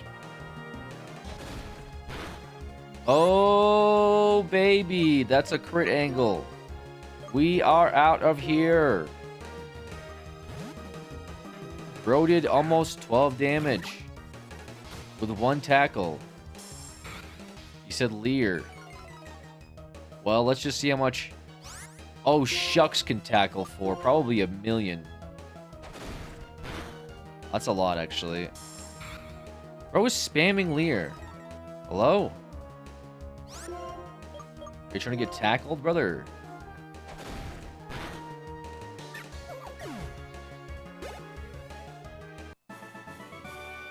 Leers are scary. Not when you're brave like me. Then nothing is scary. Not even fear itself. I stare into the abyss and the abyss is too scared to stare back at me. Okay. Dead, What? trying to be a little edgy. I mean, man, you're pretty cool. Yeah, I know. Most people I meet think I'm pretty cool. They think I'm actually kind of the badass of my group. The people around me in my school, they are afraid of me. They think that if I lose control of my anger, that I will hurt them. But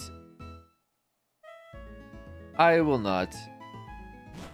Because I'm in full control of my anger. Please don't get angry.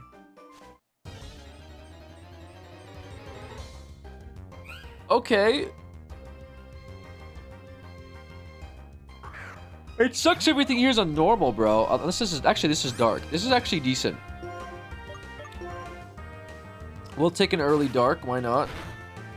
Why not? Oh, you hurt. You hurted.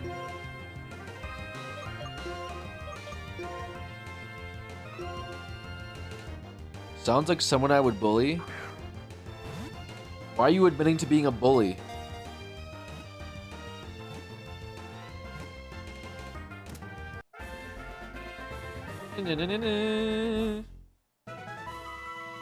Cat's name. What cat? It's a dark cat. Gato, dark girl cat.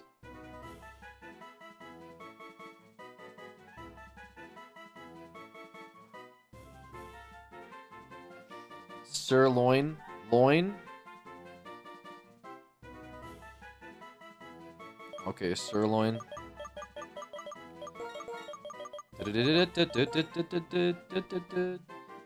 Name it pussy.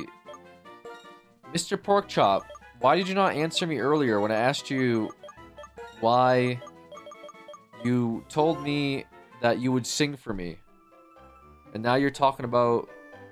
Like, I know you heard me, so I'm, like, wondering why you ignored me. I did, fool. What'd you say, Mr. Porkchop? You were talking about music from Pokemon games, so I thought maybe a voice would cheer you up and you would enjoy the game if you got voice message of me singing. Upload an audio clip of you singing to...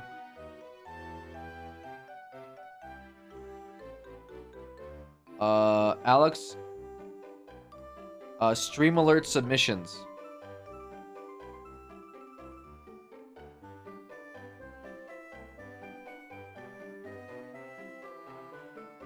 How?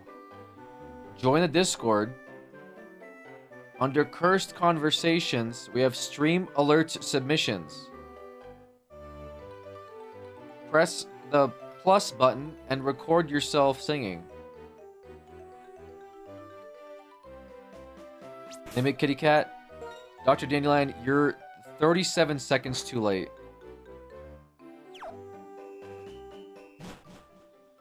Okay, I'm in heat. Give me 5 to cook. Wait. Sorry, I misread that. I'm in... Okay, give me 5 to cook up some heat. Yeah, that makes more sense than whatever I said originally. What do you mean you're in okay? You're in Oklahoma? Why does that matter?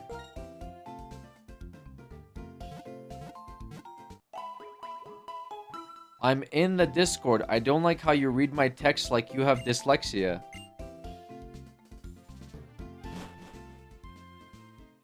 I got bad news for you.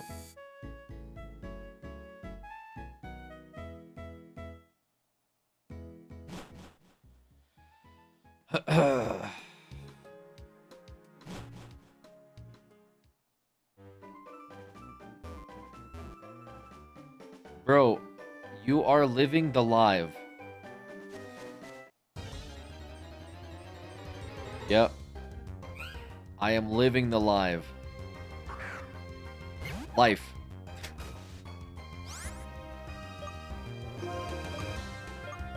Indeed, I'm living the life.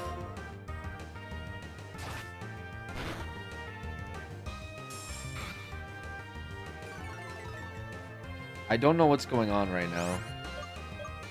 I don't like it when you guys just like say random shit at me that like feels like it has zero context.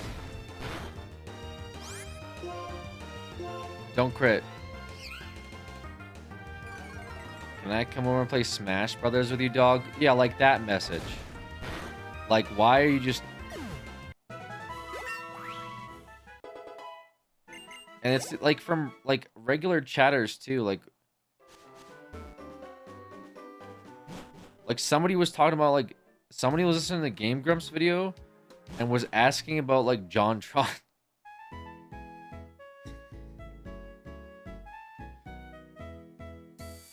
We were listening to Aaron do a Yoda joke and they asked if JonTron said something controversial.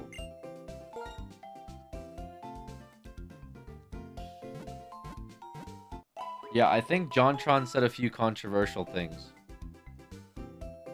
I don't think that had anything to do with the Yoda joke, though.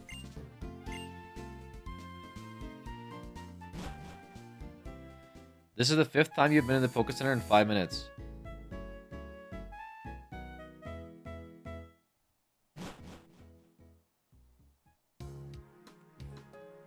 Fifth time I've been to your mom in 5 minutes.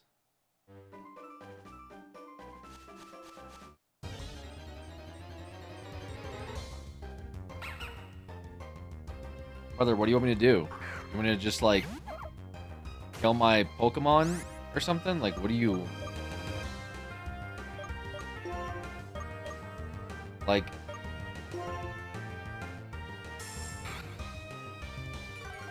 God forbid a white boy catches a groove. Ants can't even go to the Poké Center without somebody pocket watching me.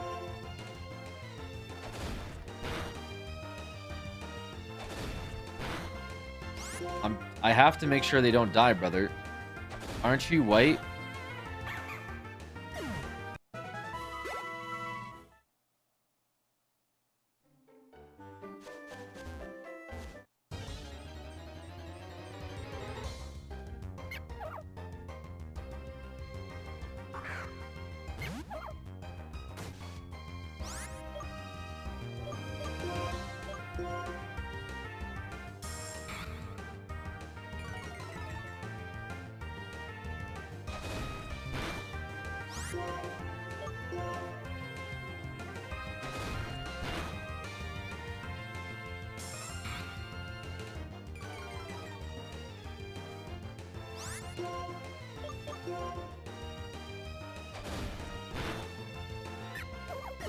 Okay.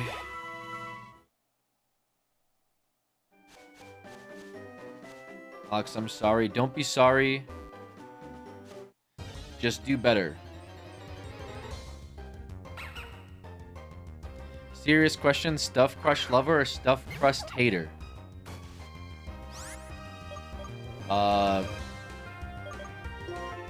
Stuffed crust your mother.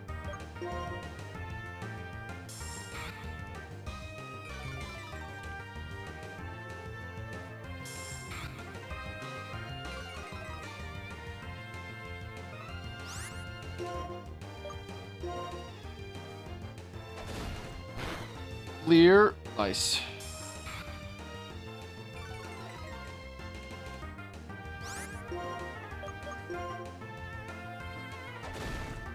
I got nothing but the funniest jokes. Rip Can with the you prime. like and subscribe before the Robux disappears. Go to sleep so I can play Kuro with chat. Brother, it's 5 p.m.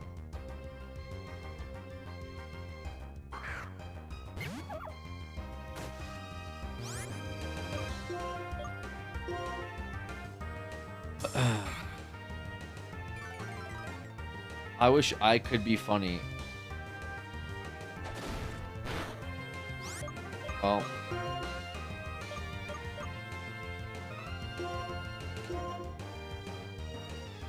You can be. Why is it taking this person from Oklahoma 10 minutes to upload an audio file. Does, like, Oklahoma not have phones or something? Like, what is going on? Bro said, give me 5, I'm in Oklahoma. Like, what do you have to take a train to, like, a recording studio?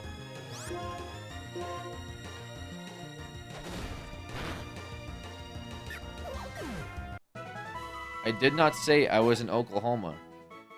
You said I'm in OK. Unless you meant I'm in the Discord, give you 5? Is that what you meant? That was like 10 minutes ago. Yeah? You said you were gonna sing, dude. I wanna hear you sing.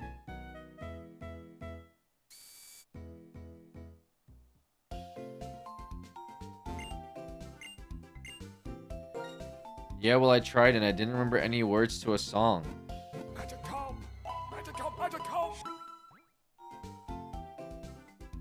So what the fuck were you planning on doing if I called you?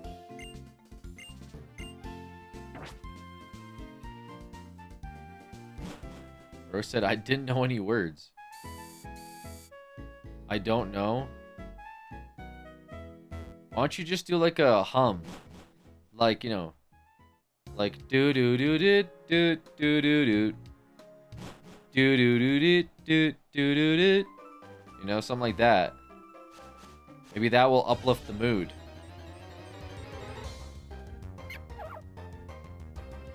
Because the mood's really bad right now. Everyone's really upset.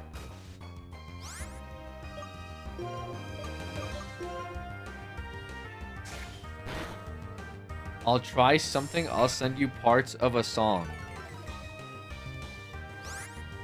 Oh, okay. You're gonna send me parts of a song. Wow. It's like I'm talking to Beethoven.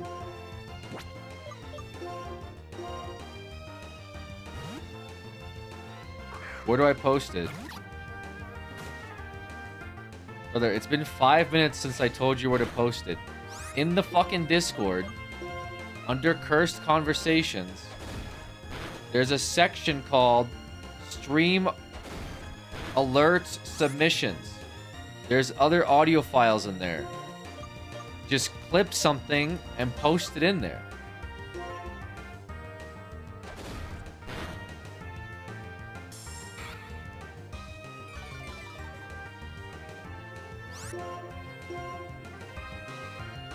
Cursed convo, and this won't be a cursed voice. Doesn't matter what this will be. That's just where I'm just telling you where to fucking submit this. Stop rage baiting me.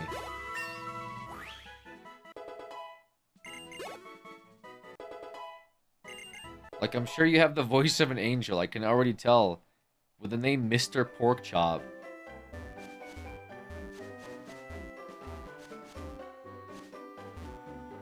Didn't know you liked Pokemon, Alex. Yeah, I've been on a bit of a Pokemon binge. We are out here. But are we really out here? Crip added him.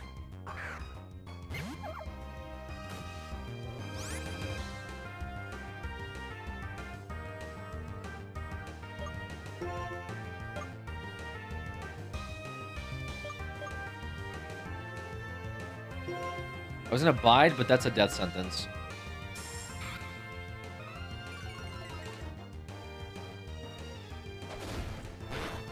Jesus.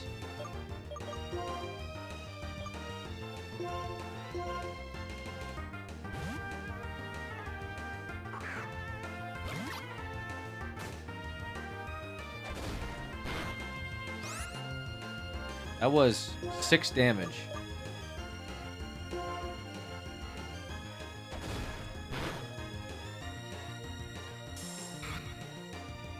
Interesting. Yeah, we run here, actually. No, dude. You walk 3 feet and you get attacked.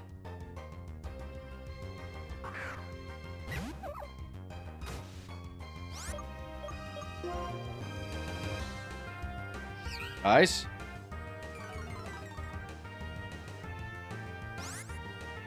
Can I not run?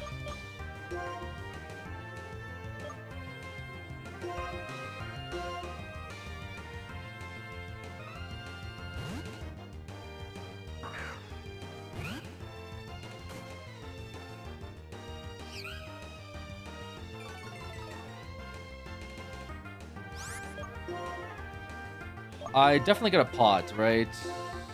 Earlier. Okay.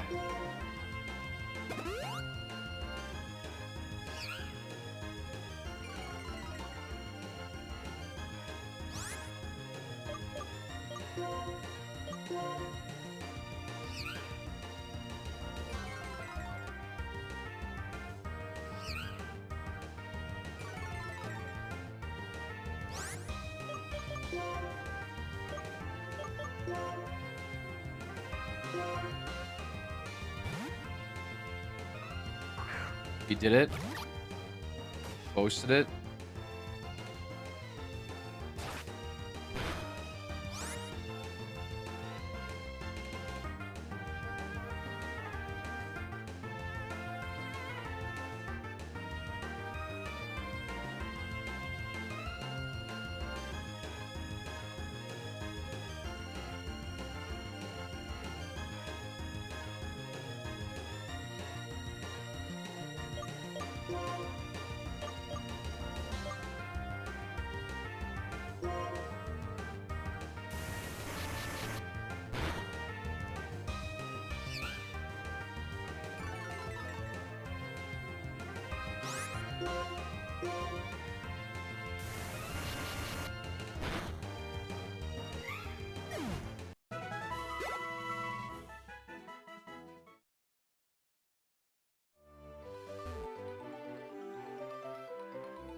I wanted to make sure you weren't gonna say some slur and get me removed from Twitch indefinitely.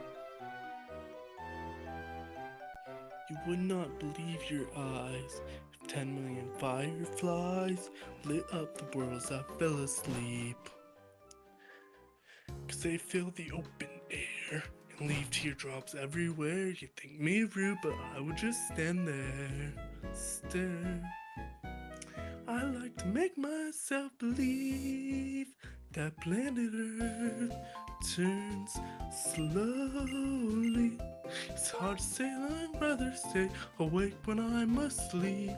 'Cause when my dreams are bursting at the seams, I fall asleep.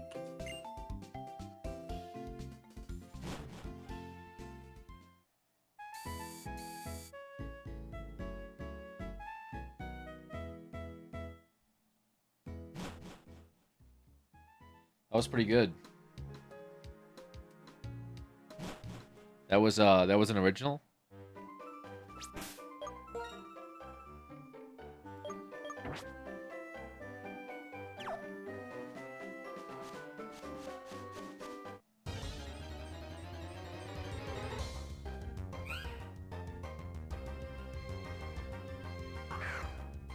Can't do original that fast. Oh, it takes you time. I got you. I got you.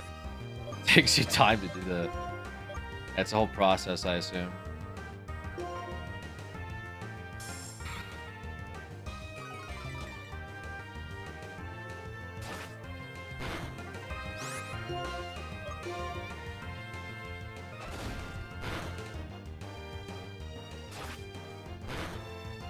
Stop scratching me. You don't know me.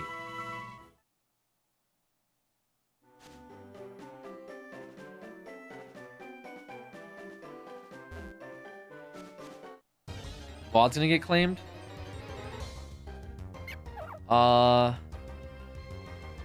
Hopefully not.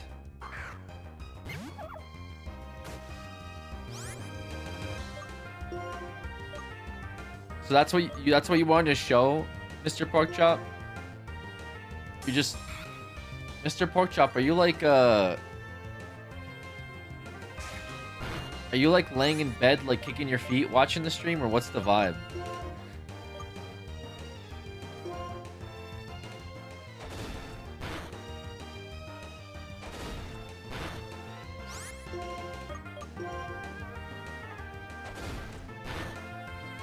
Laying in bed with your dog. You're watching the stream and you're like, I wonder if Alex wants to hear a song.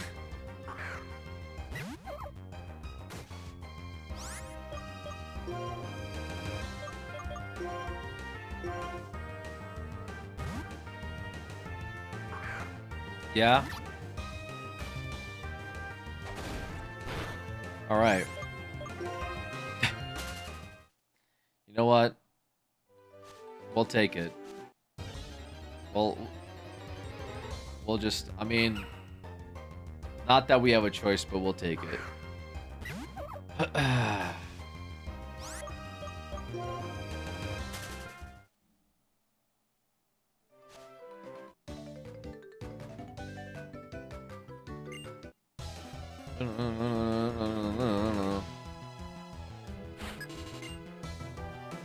What do we have? Lily Pup versus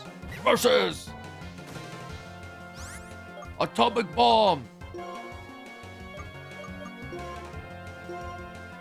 Is there a fight coming up?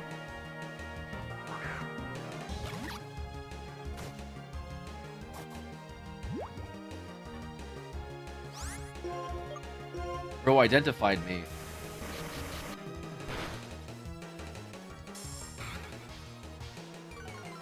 Epic battles of victory! Begin!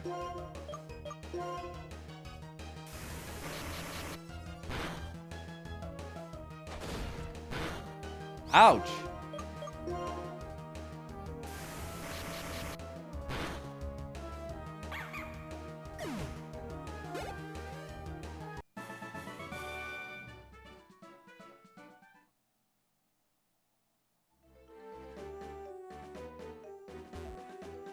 But this way? Treasures.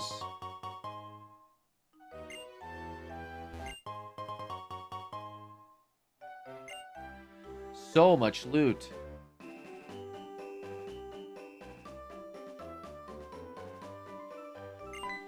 Alright. I hope there's no rival fight. Otherwise it will be very... Actually, I don't think there is. I think they just walk with you to the city, no? Oh! Well, hey, that's awkward. Well, that's really awkward, isn't it? Guys, I think we have a problem.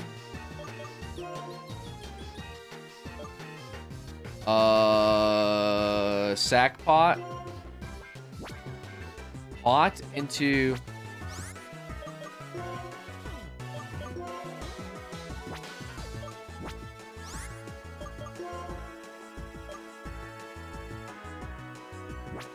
Honestly, I think I pot this, so I can probably just win with this.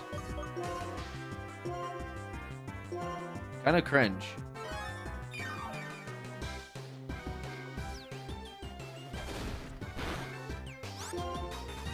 It should be a tackle race.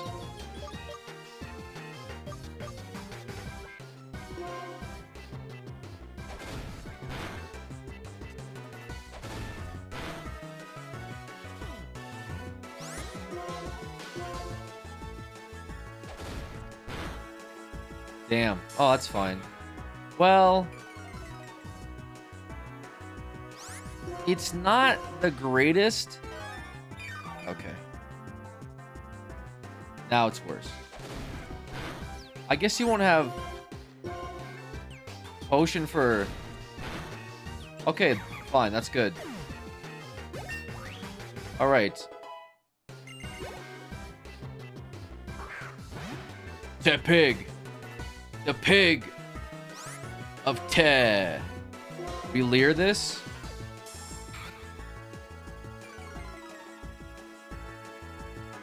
Big tail whips. He's setting us up for real disaster. To be fair, we're gonna tank the tackle.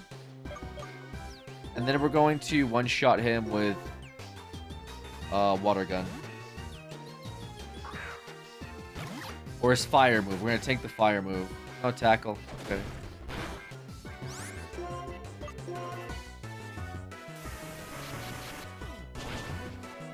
Oh, I lied about the one shot. He went for Ember. Oh, that's why. Oh!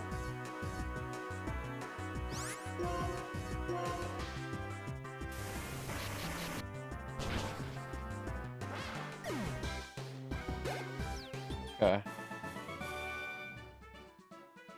That was a little sketchy.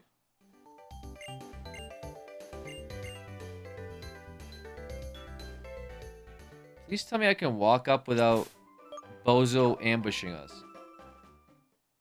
I don't think Bozo ambushes us here. Okay. Just a little Bianca grief.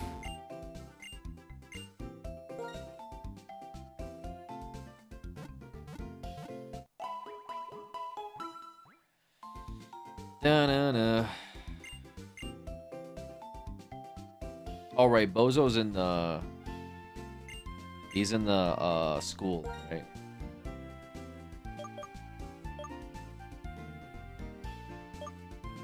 What the hell is this? Mail?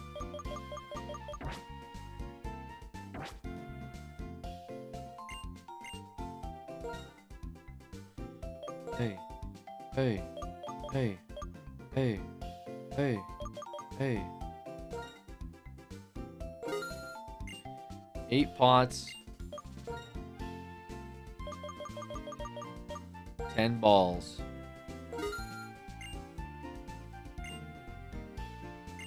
Okay.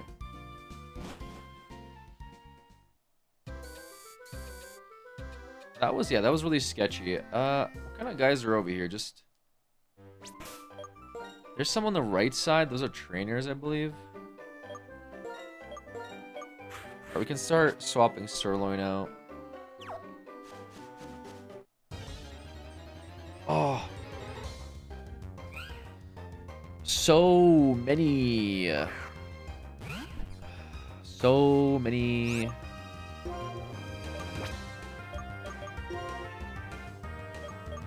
training sessions.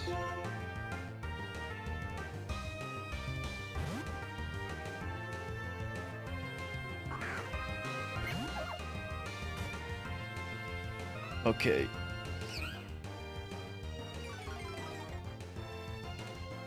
Attack fell. But did it really?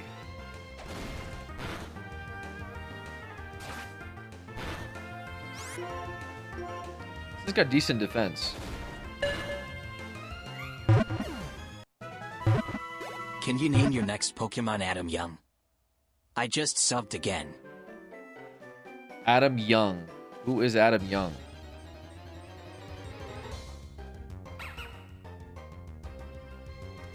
The guy from Mythbusters.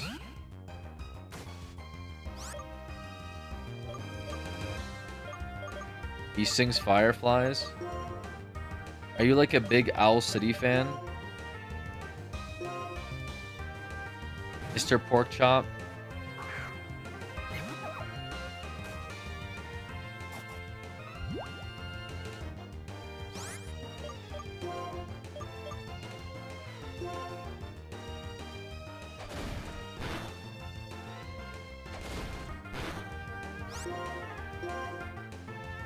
No, I dislike that song actually, but for some reason I know it the most.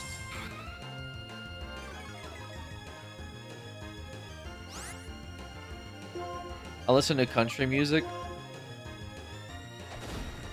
What's your favorite country song, Mr. Porkchop?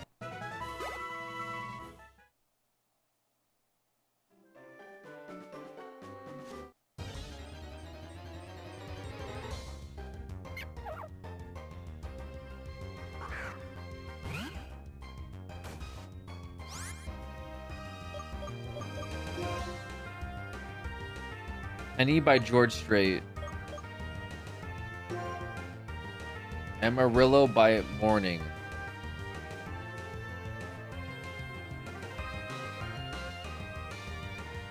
Okay. Let's listen to it.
This incredibly beautiful incantation displaying the true essence of human nature, emotion through the genre of country. Why'd you have to use ChatGPT to just type a comment in here? Are we like beyond cooked or something, guys? Like just type nice or something. Like why are you...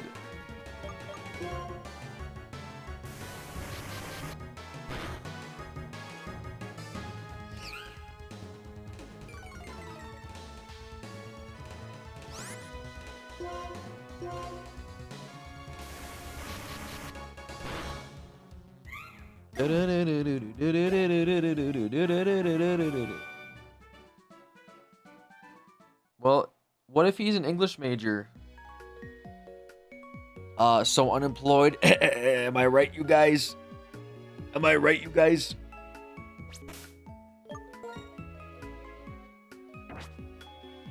Sorry.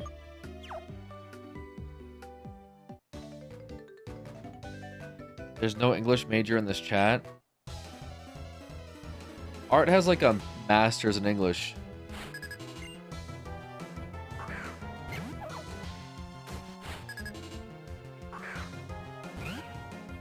But she's also not in this chat, so you might be right.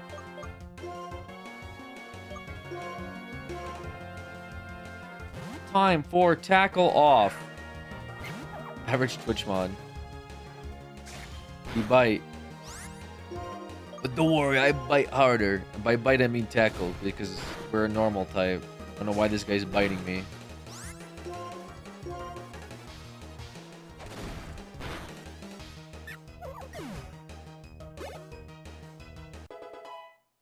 Huge. Bro is a collection of pat rats.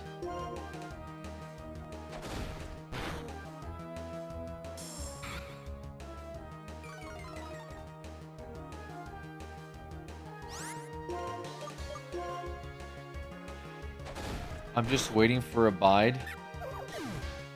It's probably what the trainer's gonna do. Or gym leader, I should say, sorry.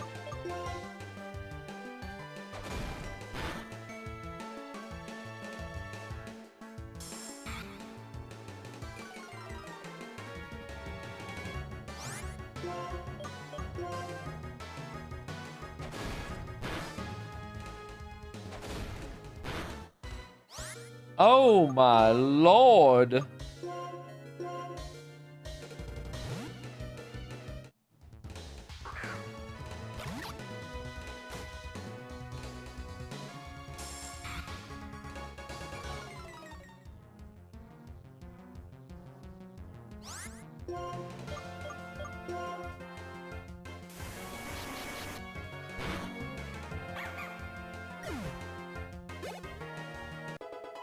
Huge.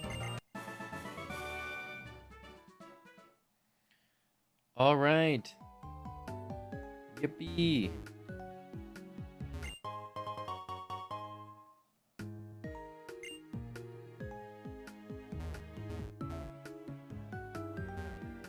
Okay. All right, well, I thought a little bit of soda pop would give Unc the energy he needs. But after listening to Country and this beautiful rendition of Owl City, I am sleepier than I have ever been. And by ever, I mean since this morning. So maybe I do get a little bit of coffee, a tiny bit, for my soul. Wake me up. Alright, I will BRB. Nap time? No nap. Just, we're gonna, I guess get myself a little bit of coffee. So wake me up. Wake me up in a second. BRB. Don't go anywhere. If you leave, I know who you are. And I'll say something mean when you're gone.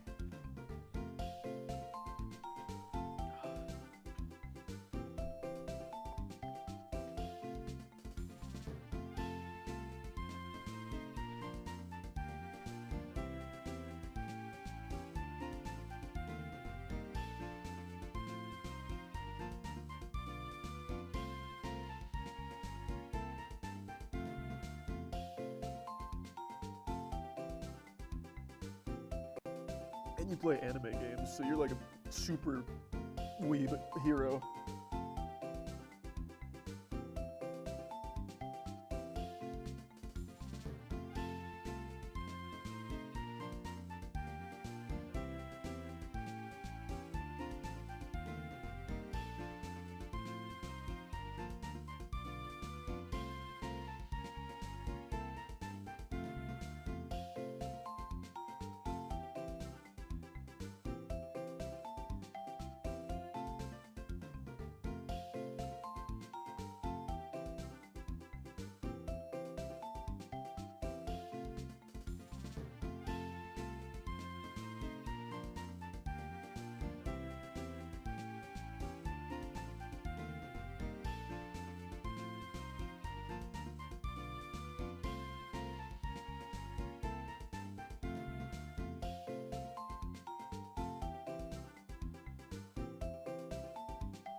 Who's Immortal HD?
Here we go.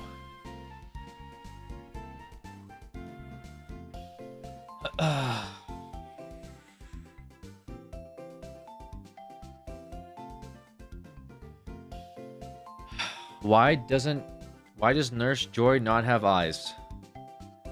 Okay. Let's not unpack that. Noticing different with the timer? We're back to 24 hours? Okay. Dina gifted 5 subs and 2 from Valorant. I guess 24 hours. We're back at it again. Thank you, Tina. You guys always gifting subs when I get out of my chair.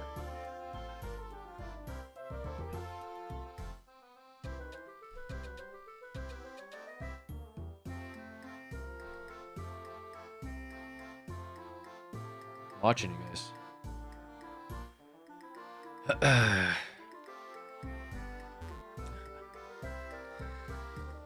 Keeps going up for some reason. I know, dude. Was I here before? Question mark.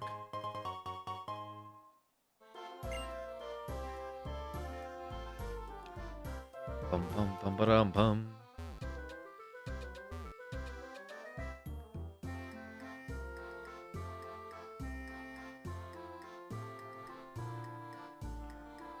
I didn't miss anything. Actually, let me double check.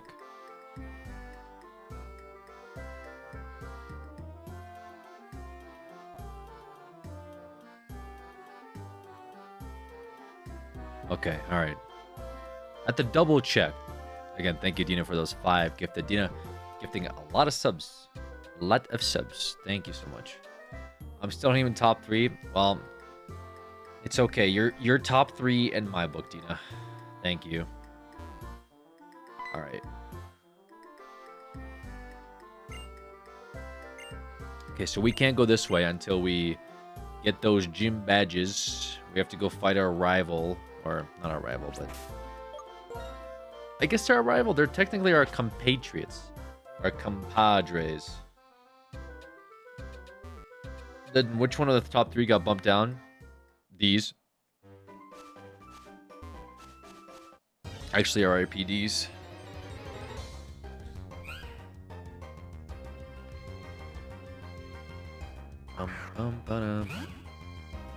Speaking of... The ode to these. Ode to these.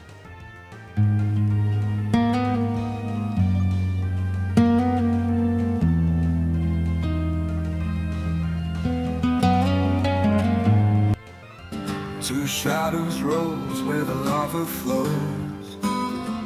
Mr. Porkchop, you're gonna love this one. Where the fire glows. He stood tall, steaming flame. They called his name. They called his name. These was fire, these was rain. He burned through fear, he swam through pain. Now he's gone, can't find my way. These is gone, the world turns gray. Carried the weight through the molten streams. Held my hope, held my dreams. One hit, two Origin, hit, thank you so much. couldn't stand. They called his name. Fell in the sand. Fell in the sand. Who fights the fire when the fire's gone? Who fights the fire when the fire's gone, Who dude? holds the light when the heart moves on? Who holds the light when my These was heart moves fire, on? these was rain. He burned through fear, he swam through pain. Now he's gone, can't find my way. These is gone, the world turns gray. Carried the weight through the molten streams. Held my hope, held my dreams. One hit, two hit, couldn't stand. They called his name. Fell in the world, turns gray. You had leftover steak again tonight? Mice, did you kill a caribou or something over the weekend? Held my hope, held my dreams. Held my dreams, one hit. Held my dreams, were my dreams right? The world turns gray.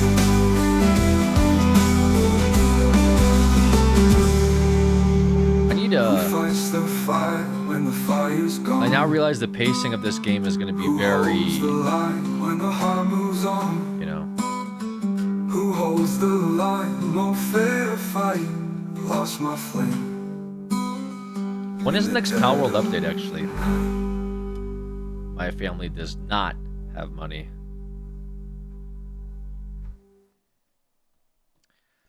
Mice.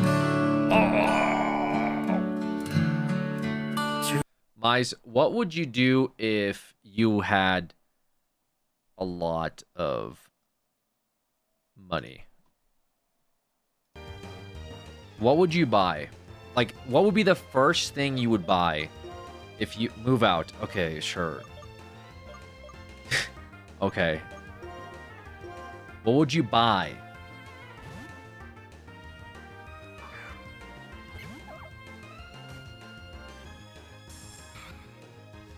A house?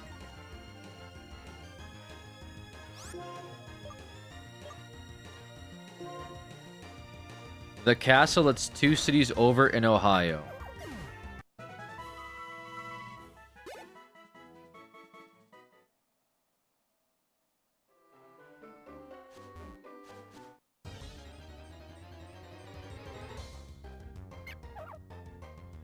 I would buy Alex 50 gifted subs so he can get off my nuts.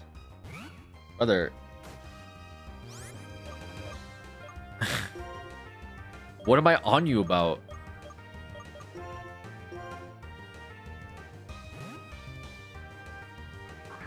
I just say you grief me. I time you out and then people gift you subs.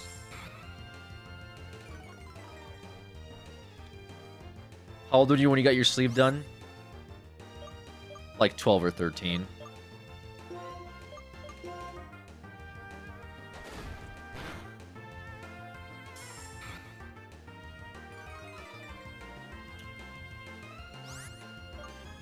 Jason Todd merch. Every single... Okay, Pokemon merch and Jason Todd merch. So you'd live in a castle in Ohio and you'd buy a bunch of Jason Todd merch.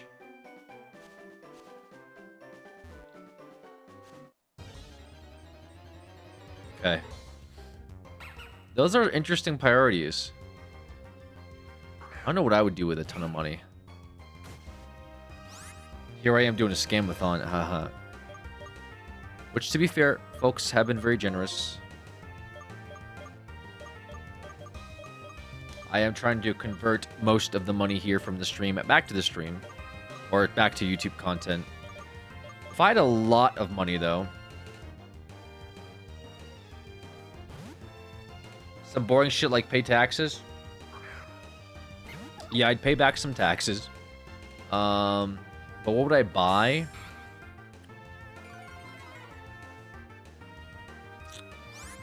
I think about that sometimes. I'd probably buy like a cool car for sure. To be fair, I kind of miss my old car, my Camaro 2SS, so maybe like a Camaro ZL1, just because it's the same body type other than like the engine inside. But if it was like outside of like boring shit like houses and cars, because everyone wants that, would be something cool I would buy.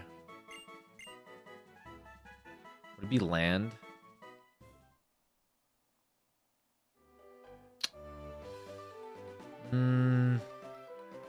Land would be interesting because you could do a bunch of stuff on land.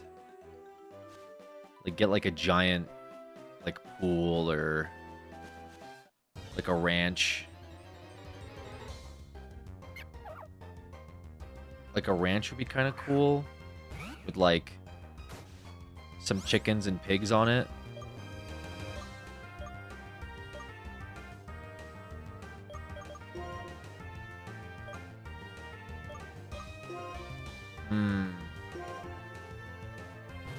Actual money?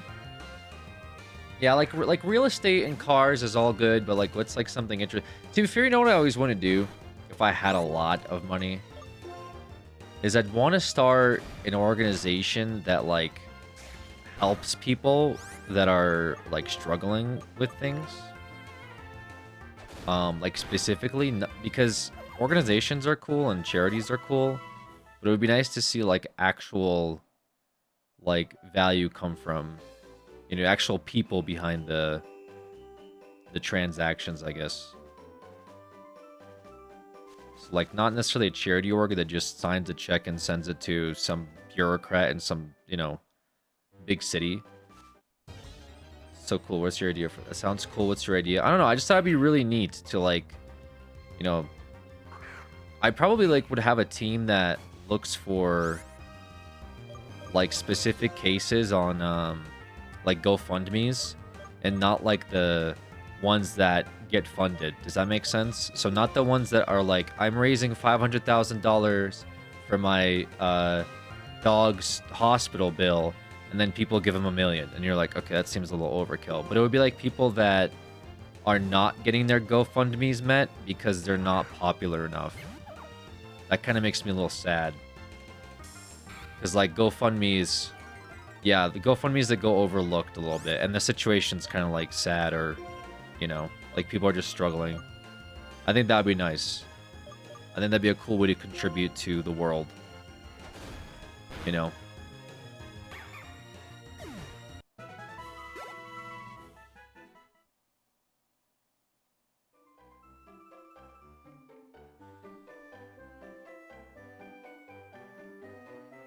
But that's you know, they kind of say you kind of put on your you kind of put on your flight mask before you help others on an airplane, right?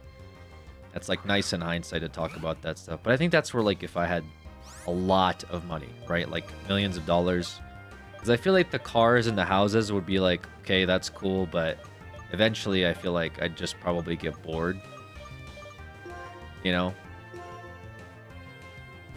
Because like I had like a really good spot in and when I lived in Los Angeles, and it was nice, and I got to do a lot of what I wanted, but I didn't really feel, you know, one of the reasons I left LA was because I just didn't feel very fulfilled. I think something like that, like giving meaning to that, would be pretty cool. And then I don't know, what's a cool thing to own? I guess an aquarium would be pretty cool to, like, build. Like, to fund an aquarium. For, like, I don't know. Mostly for education, I guess. Like, marine wildlife education and conservation.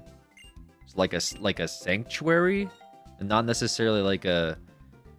We put Shamu in a giant fish tank, but like a actual sanctuary. It's like more with like injured marine animals, and like a rescue to help animals get back into the ocean. That'd be pretty cool too. And then I would buy an ice cream machine. Yeah, and then I'd have all the ice cream I want for me. With chocolate sprinkles.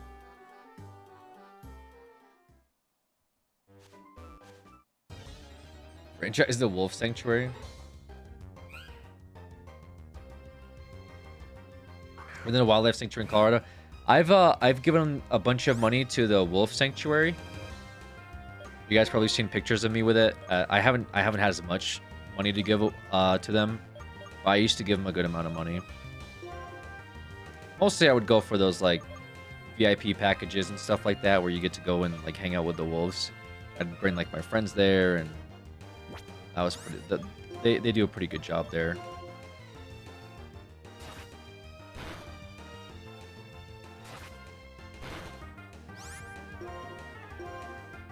Focus on running clean water for the most place on Earth, and with whatever left I could afford to spend, I'd say massive animal sanctuary focus on animal relation to conservation. That's pretty sick.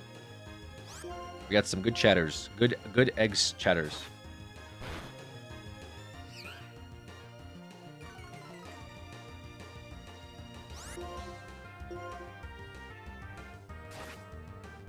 And it'd be cool to like fund like a game or something too, you know, like either a video game or like a movie.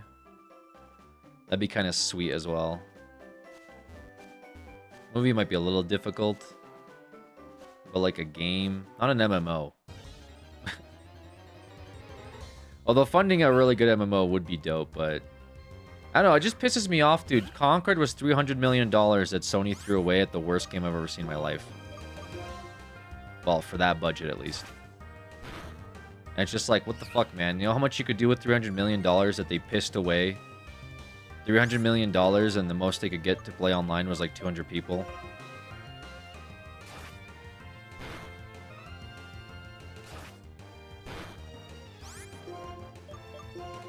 I'd pay Capcom a bunch of money to optimize Monster Hunter Wilds. Please, bro. Make the game run good. Actually, I really want a Monster Hunter MMO. I hope before I get hit by like a fucking bus, like going to Chipotle, that I get to play a Monster Hunter MMO. Either that or a Dark Souls MMO. I'd be okay with Dark Souls MMO. But dude, it's just like MMO. No one plays MMOs anymore. It's such a boomer genre. Which isn't fair to say because people play Roblox and Fortnite and it's basically the same thing. And they say MMOs are dead. Dude, Fortnite and like Roblox are basically MMOs. They're just sandbox. It's a hot take. But like, you're literally playing Roblox with a bunch of people. It's just a social MMO. With like instance lobbies. But at least with like WoW and stuff, you get to run around and I don't know. Big stretch of the genre MMO. I mean, like in WoW, you run around and you talk to people and you do quests. In Roblox, you run around and you talk to people and you don't do anything. Well, unless you're playing mini games. But point still stands. Rust was an MMO? I guess. I don't know. I guess MMOs are more self-contained. The Dark Souls MMO would be cool. Monster Hunter would be cool. It would just be sweet to like, I don't know. You know what they need to bring back? Lost Planet. Lost Planet they need to bring back.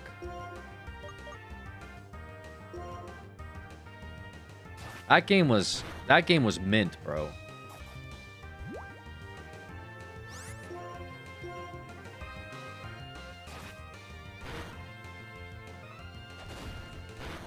Title I haven't heard in years. I know.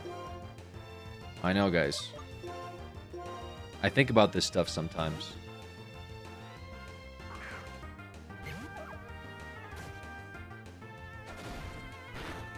Talking about all these other games. What about Lost Planet?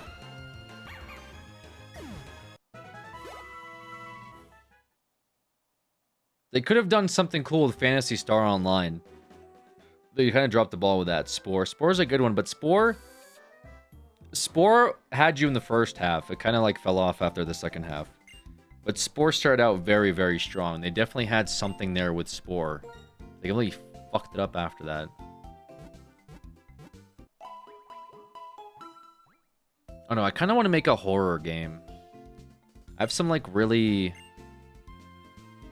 very like specific horror plots that I think would be cool to see in a game.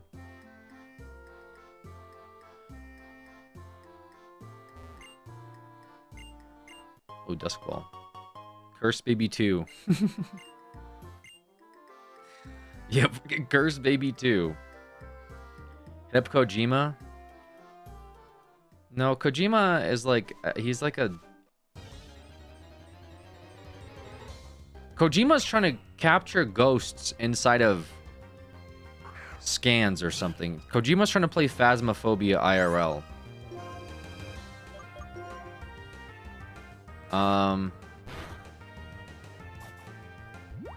You want to understand your vision? I don't think Kojima understands his own vision. No, he's a very talented director. I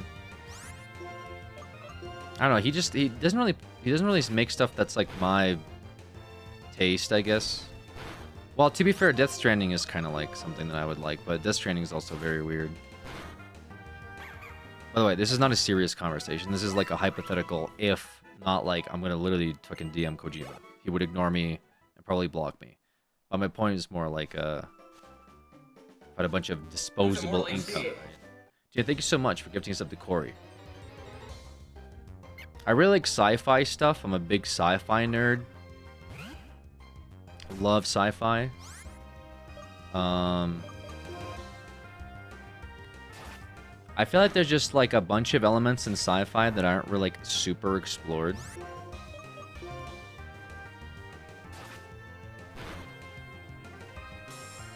Kind of, well, I mean, that's not true. Like, Warhammer kind of loosely touches up on it, which is like mostly around the concept of the warp. But there's like so many pockets of the universe that we don't really like, what's the word? Like, not unpack, but we really don't cover.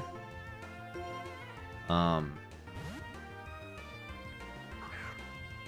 the universe is just really, really scary, dude. Oshawott? Really? Chad chose it.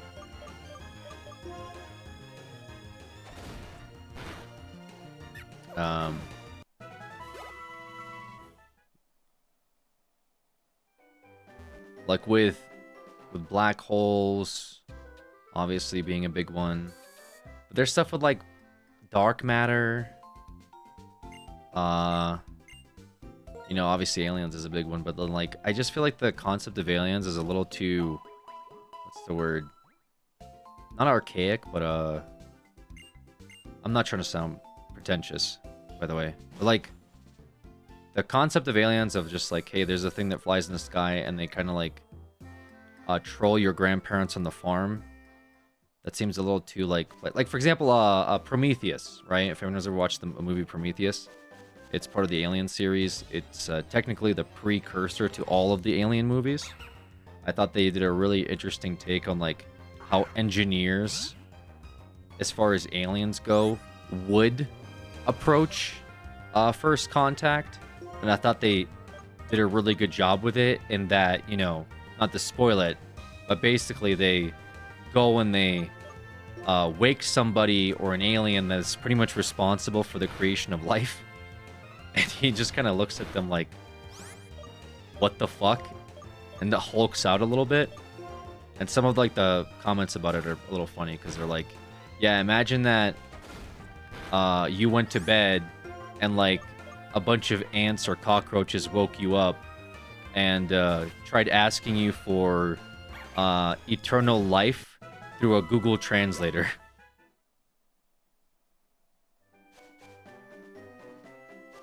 That's sort of what I think alien interaction would be.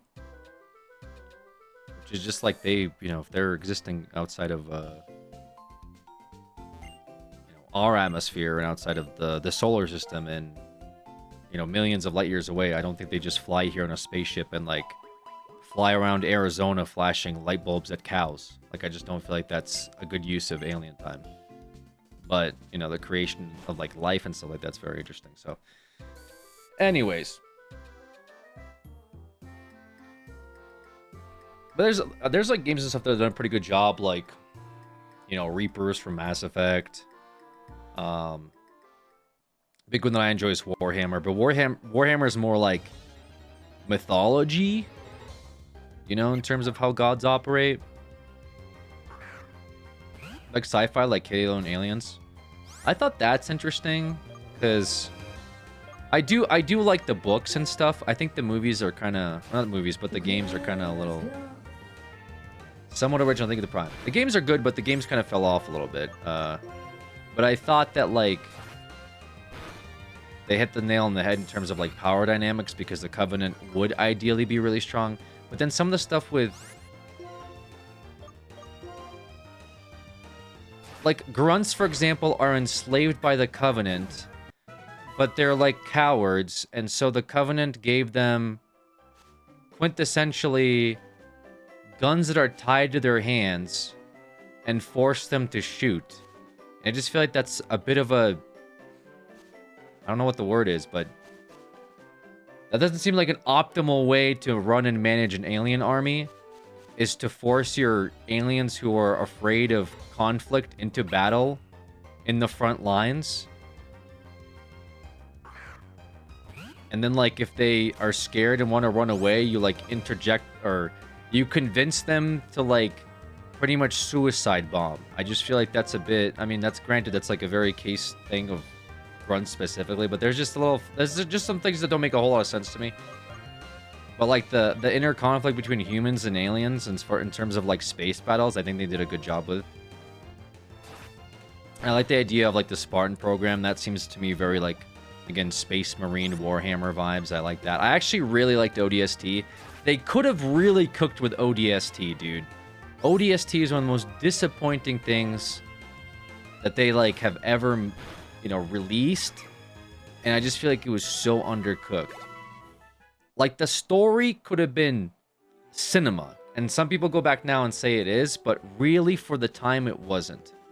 Because ODST had led up to, you know, what later became Reach, but the downfall of Reach through the perspective of an ODST, which is the equivalent to a Marine and not John Spartan, I think is, like, extremely underrated. And they just kind of, like, undercooked with it, really.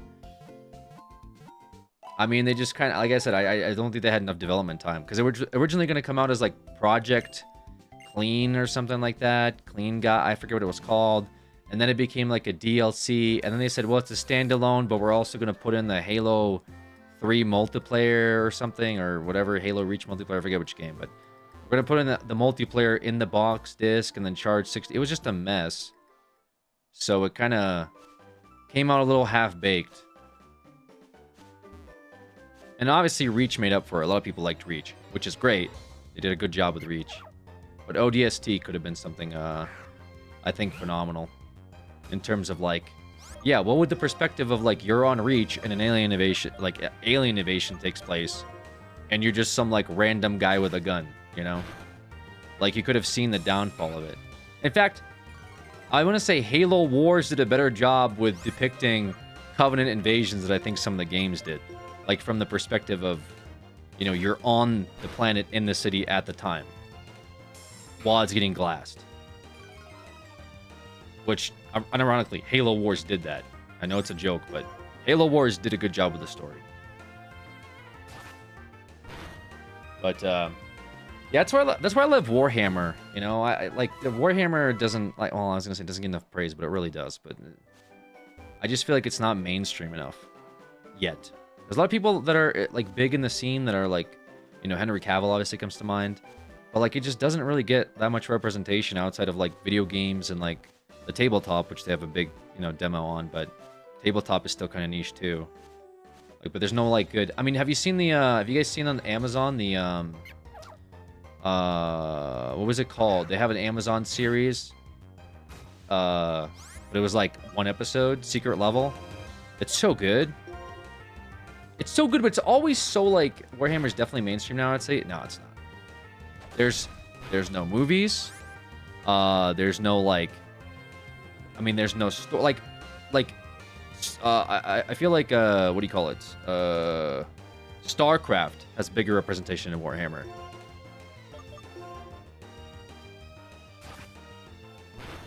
For real. Like, in terms of mainstream, I don't think it's there yet. Most people I know have or have played games for them, and there's like a little Warhammer, but that's like anecdotal, right? You guys are going to point to the Warhammer show, and that's fine. There's a Warhammer show now being made. Do you know how long Warhammer has been around, and the show's not out yet? When the show comes out, I think we can have a conversation, but I think just saying it's mainstream now because Henry Cavill, who's a big nerd, is making a show. Okay. I mean, is Witcher mainstream? Henry Cavill was in that, and it was on Netflix. I guess. If that's the argument, is Henry Cavill is in it, so therefore it's mainstream. Witcher's and Dead by Daylight. Yeah, but that's like, again, it's like subsectors of gaming. There's like tons of Warhammer video games. There's Warhammer... Yeah, there's like so many Warhammer video games. Like 40k specifically too. Let's talk about 40k as well. I probably guarantee everyone who plays video games has at least one friend that knows Warhammer. But you guys know what I mean by mainstream, right? Mainstream isn't my video game friends that are nerds know about nerdy things. That's not mainstream. Like, mainstream would be like, you talk to your dad about Pokemon, and he's like, oh yeah, I think I know what you're talking about. You talk to Uncle Steve, you know, and he knows what Warhammer is. And all Uncle Steve does is play flag football and tailgate college games.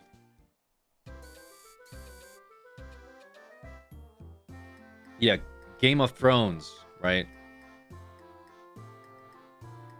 You can't base mainstream around what your parents know. You can't base mainstream around, like, your Discord friends that you, like, watch and play video games with.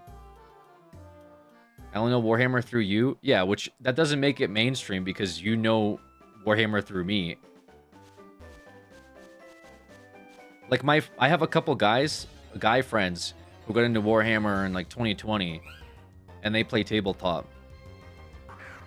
I'm not gonna say, oh, it's mainstream now, because my guy friends play tabletop.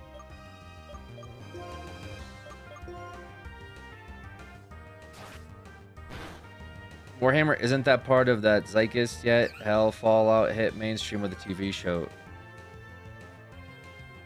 Yeah, I mean, Fallout, I feel like, is probably bigger. Like, Fallout has, like, giant stage presence at shows, like even in video game scope. Like, if we're like, there's a bunch of video games for Warhammer, like Space Marine 2 just got on the map, dude, and it's been how many like decades of games? Like, Dawn of War 3 was the last big game, and that fucking bombed. So board games, I guess in terms of board game space, it's pretty big. In terms of the miniature space, it is the king. But, like, miniatures aren't, like, popular. Well, sorry. Let me rephrase that. Thank you, Dina, for gifting us up to Warhammer. Miniatures aren't popular outside of miniatures, I guess. It's also niche. There's tons of card stores, but there's not tons of miniature stores, right?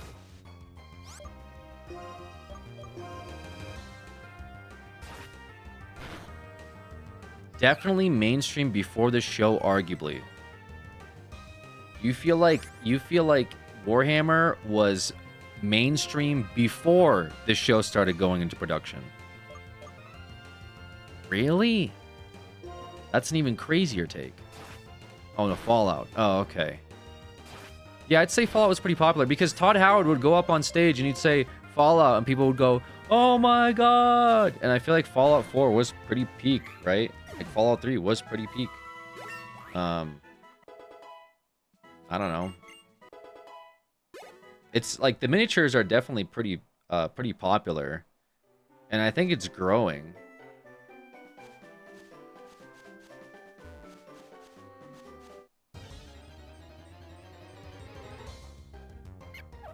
Would you say Elden Ring was mainstream? I think the Dark Souls series did become mainstream because of the cult following that went into Dark Souls 2. And Dark Souls 2 was pretty popular. I feel like Dark Souls 3 was extremely peak. Same with Bloodborne. And yet Elden Ring, massive. You know? I can't say... For me, if I'm going to compare Dark Souls to Warhammer, I would say Dark Souls is... Prior to Boom is... let me just see how many... Let me just stop talking to my ass. How many sales... Space Marine 2? 7 million copies. That's pretty good.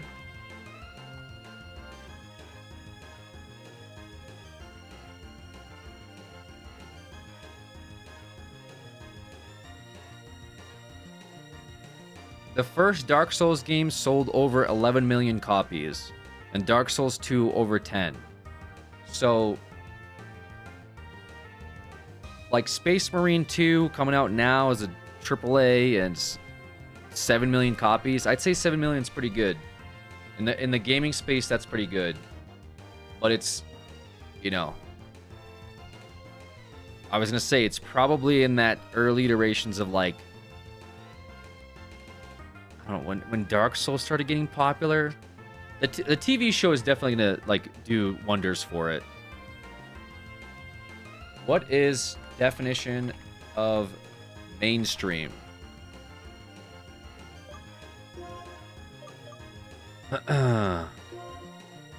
Ideas, attitudes, or activities that are regarded as normal or conventional, the dominant trend in opinion, fashion, or the arts. Is it dominant in fashion or the arts? I think it's dominant in the figures genre, but is it currently direction or activity or influence? It definitely has a lot of influence. It's definitely influenced a lot of things, but I don't think influence is the only caveat for it to be mainstream. Dark Souls literally made a genre. I think in its sector, Warhammer is extremely dominant, which is the tabletop board games, right? And it's influenced a lot. So it's definitely like a monolith in that sector, but maybe that sector just isn't that big to me, I guess. I don't know.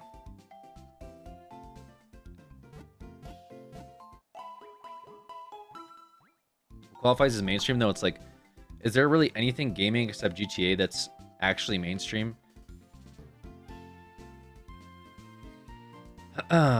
Like no one's like how many people were lining up outside of GameStop for Space Marine 2? I don't think there was huge lines for it, right? So, would you say in terms of games it's mainstream? No. So what are people doing? They buy those like the figures, right? Would those figures be considered mainstream because they get sold out?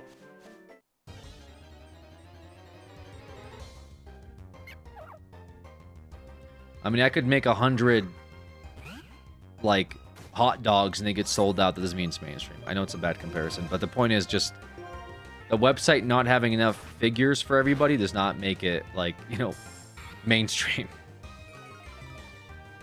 It's a spectrum. My like Warhammer Space Marine 2 sold over 2 million copies on launch day. Yeah, but those are like digital. What do you mean? I'm talking about like it's also sold over 7 million, right?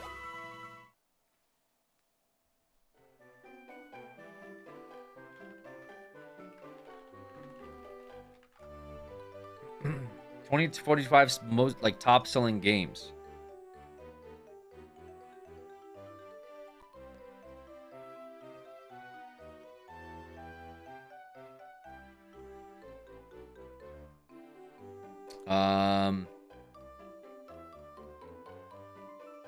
It's not even. It's not even top 10 for this year. Like, Kingdom Come Deliverance, Split Fiction. I'm not saying 7 million is nothing, but it's like, what are we're discussing mainstream. Would you not say top 10 games of this year would make something qualify for mainstream? Like, if it's not breaching top 10 games sold this year, I think, okay, in terms of games, it's not mainstream, right? Like, is that a crazy comment to make?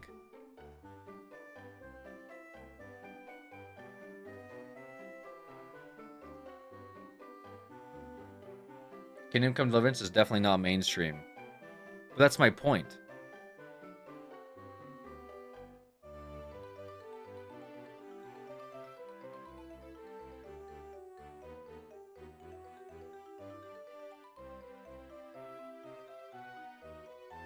Okay, it's not even top 20 games sold this year.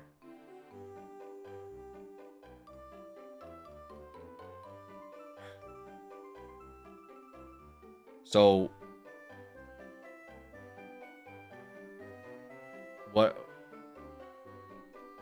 what's the discussion?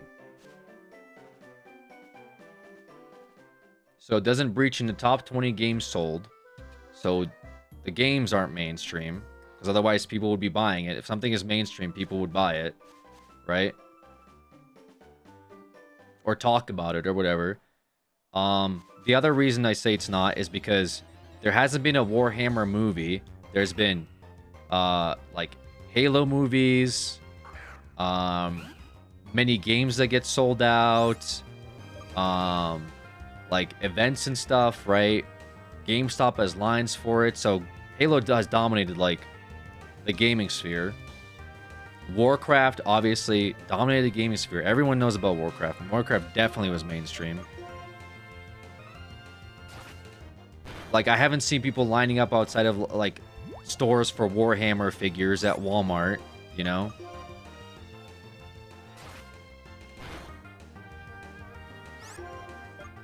Like, mainstream, I think, has to, at some point in time, be extremely popular to the point where, like, everyone's talking about it. Or at least 1 out of 2 or 1 out of 3 people knows about it, right? An event or something. You know what I mean? To say, like, it's really popular in this very niche, like, subgenre of board games and collectible hobby figures, sure, but most people are not going to know what the fuck you're talking about. Would you consider Warhammer more mainstream than D&D? No, I feel like D&D is way more mainstream. And it definitely became way more mainstream over the years, especially with celebrities talking about it. Yeah, all over, like, everyone was talking about D&D. There's a movie for D&D that's extremely popular. It's been around for a very long time too, right? But, like, especially during COVID, it blew up even more. Like, it's not like Warhammer. I'm sure Warhammer got more popular from COVID, but, you know, we have, like, you have Henry Cavill, right? Like, that's what we have. We have Henry Cavill, and Henry Cavill is also making a show on Amazon. I think that's going to help it become more mainstream, but it's not like, oh, it's mainstream already and everyone's... Like, I don't know how many people are going to watch the Warhammer show. I think most people, when it gets on Amazon, are not going to know what they're looking at. But that's a good thing, because I think the Warhammer show will, like, popularize the genre in the games and everything else. Like, the show is going to be really good for Warhammer. But I don't think it's going to be, like, Game of Thrones level of viewing. And it's definitely not Game of Thrones level currently, so...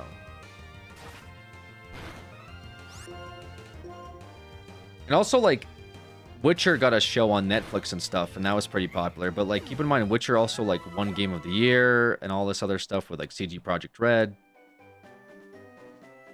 Like, I think Space Marine's good. 7 million copies isn't bad, you know, inherently.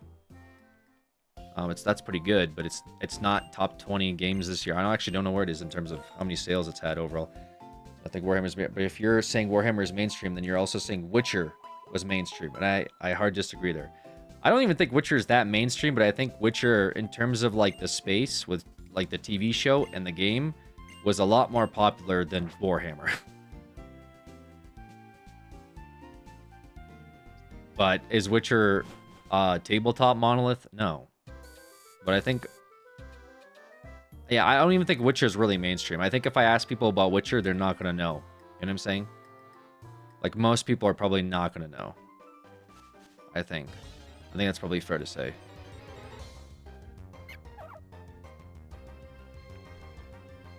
Dark Souls sold 4.96 million originally, and Dark Tide is 10 million copies. So if Dark Souls is mainstream, then Warhammer is too. That's not how that works. That's like saying if you had $1 in 1960, then you have like a dollar now. Like comparing Dark Souls 1 original sales figures to how big video games are nowadays, and to Steam, and to how many people have computers, is like not comparable. 5 million copies for Dark Souls when it came out is extremely impressive. And if people had as much access to computers and consoles as they did now back then, those numbers would be exponentially greater. Do you ever do a sort of documentary style about content creators? Since you've been surrounded for so long, it would be cool to see your perspective. My first, yeah.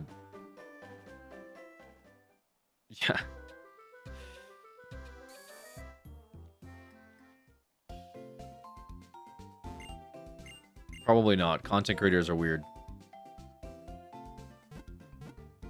League of Legends is definitely mainstream. But like for many different reasons. And it also depends on where. I mean, it's pretty popular in the US, but like it's huge in Korea. I don't know, I guess in terms of like the globe too, that you could probably take that into consideration. Like League of Legends is extremely popular. It's an extremely popular game. Has its own Netflix show. Very popular. 2 Netflix shows. And then it has that, like, their song. They had a song that blew up. KDA is popular. Their events get sold out.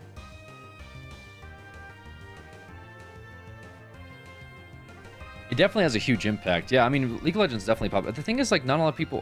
there's probably people that don't know about it, so it's kind of weird.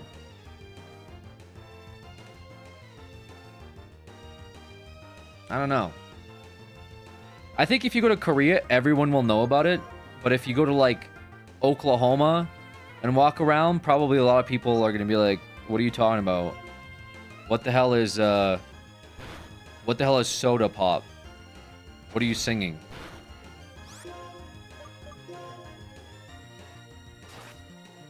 So that's weird. I don't know. It's still probably obscure in a lot of places around the world too. I think it's probably like most game-related things are kind of like that though, huh? But then again, you have like Halo. I think for a video game to break out, it has to like hit this like weird cusp. Like World of Warcraft like is not as popular as League, but it hit a weird cusp where everyone knew about it. You know what I'm saying? Like celebrities knew about it. Like it was a phenomenon. There's like stores lined up. The conventions are sold out. And at the time it was huge.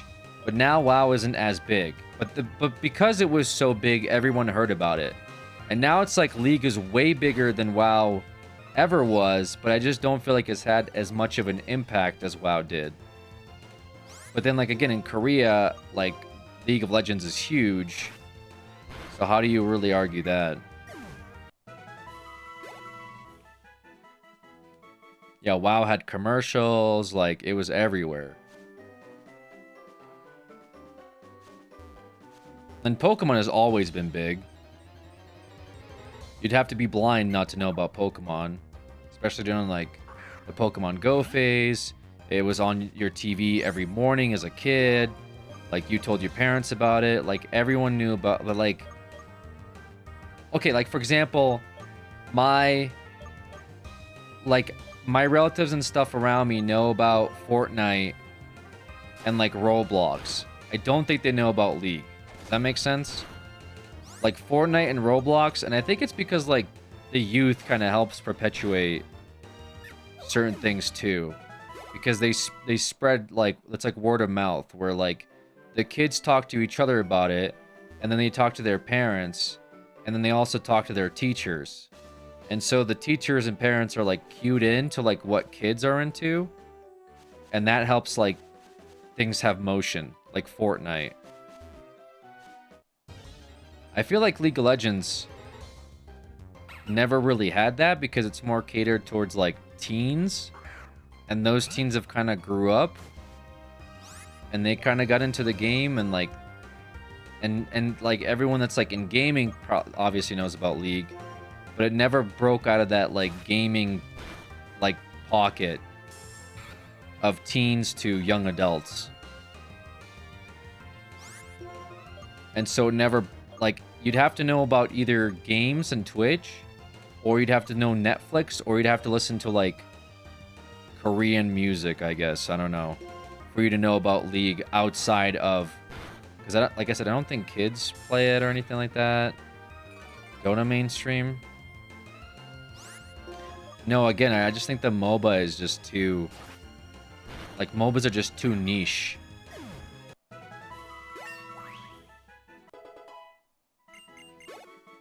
Yeah, I don't know. That's a tough one.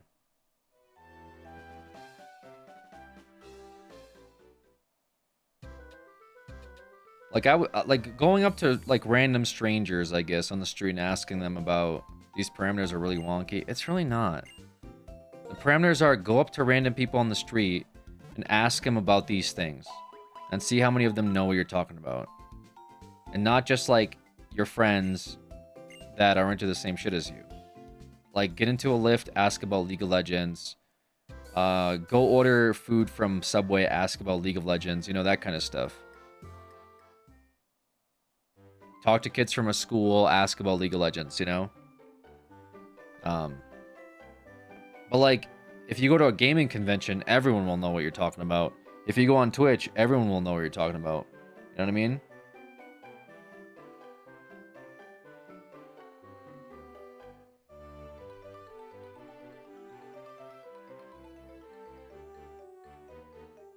This sounds like your next series of videos.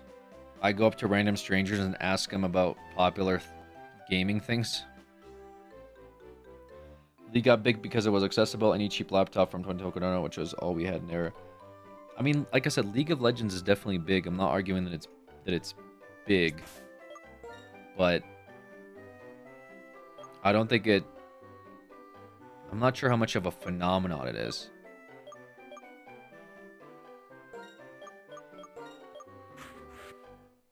And like I get that it's accessible, but like try explaining League to a person that's never played it.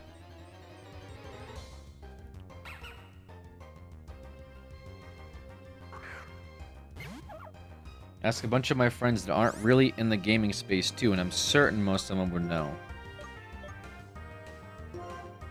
Your friends that aren't in the gaming space would know about League. Okay. Just some random guy that works at like H&R Block, that's your friend, that you're like, you know about League? And then he goes, yeah, I do. Then ask him how. And he'll say, because you've told me about it.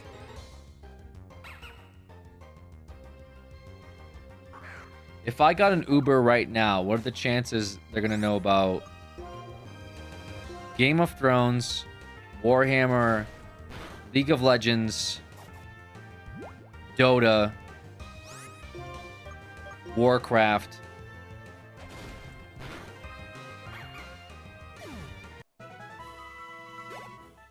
loved Pokemon.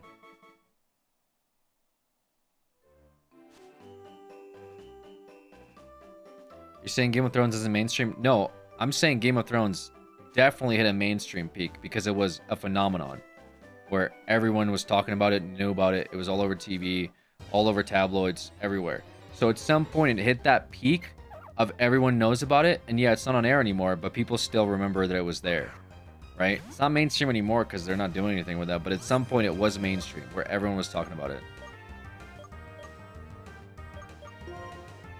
It broke out into mainstream, right? Mainstream in my mind means normies and non-gamers have probably heard of it. Games can be hugely popular in their spheres, but not necessarily mainstream. Yes, that's my point. Thank you, Decay. I'm not saying League isn't popular. It's extremely popular, but it's still, like, gaming's still niche, and I think maybe some people are starting to hear about, like, arcade, but their, like, experience isn't going to be from, like, watching a freaking faker play. You know what I'm saying? But if you ask people, do you know who Jon Snow is? They're going to know. You know what I mean? Generally. Or at least they would have heard about it. Somewhere from somebody at some point.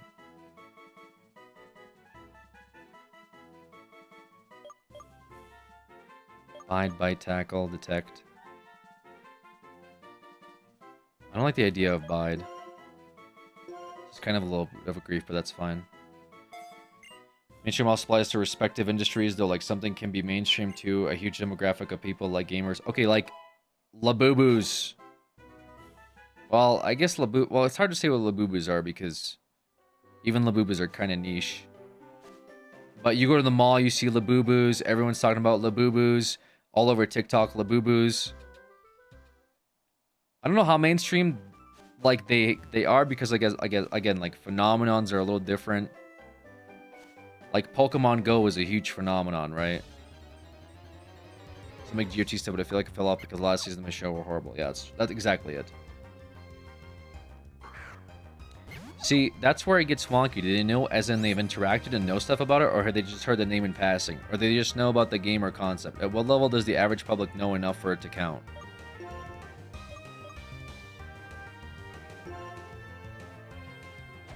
Well, ask your friends if they heard of it. If they say, yeah, I've heard of League of Legends, then go, do you know what it is? If they go, yeah, it's a game that's about, like, team fighting. It's a video game, right? It's like people play as champions, and you have, like, an objective where you have to, like, destroy the enemy base or something, then I'd be like, okay, fair. But if they're like, I don't know what it is, I just heard about it, then that's like, they probably heard it in passing and just remember hearing the name once. Maybe. You know?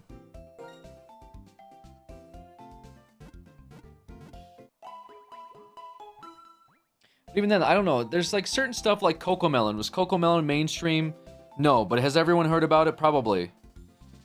But only because of their kids nonstop blasting it. It would have to be outside of certain spheres, because even, like, parents hearing about games from their kids isn't necessarily mainstream.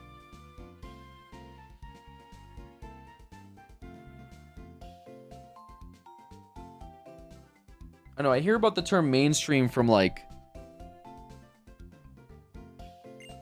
music and stuff too. Some people will be like, oh, I don't like that this band went mainstream. And it's like, well, what's the definition of the band went mainstream? And it's like, they opened for a more popular band.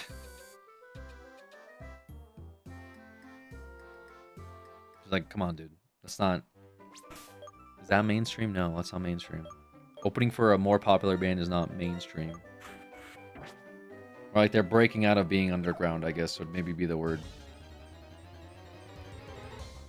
Look at Dark and Darker. The game blew up and sold a ton of copies, now everyone forgot about it. Sales mean nothing.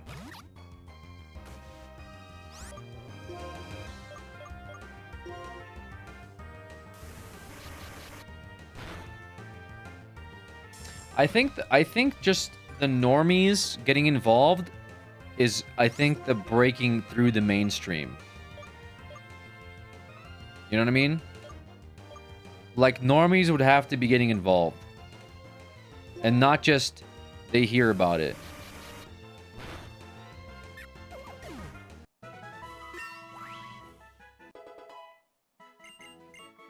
Like, if you can convince normies to watch Game of Thrones or play Pokemon Go, you've broken through. You know what I'm saying? Like, you're convincing Mr. T to play World of Warcraft with other celebrities.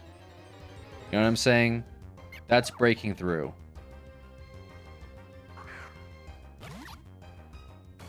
Call of Duty... Yeah, Call of Duty's very popular, isn't it? I feel like Call of Duty has, like, bridged time and space at this point. I think most Americans will know about Call of Duty, but then, like, other places of the world, maybe not so much. Like, you'd have to have been never owned a console to not know about Call of Duty, which there's plenty of people that never have.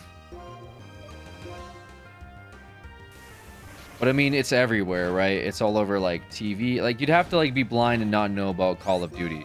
Because there's ads, commercials, it's on billboards, it's on energy drinks. Like, Call of Duty definitely has to be mainstream.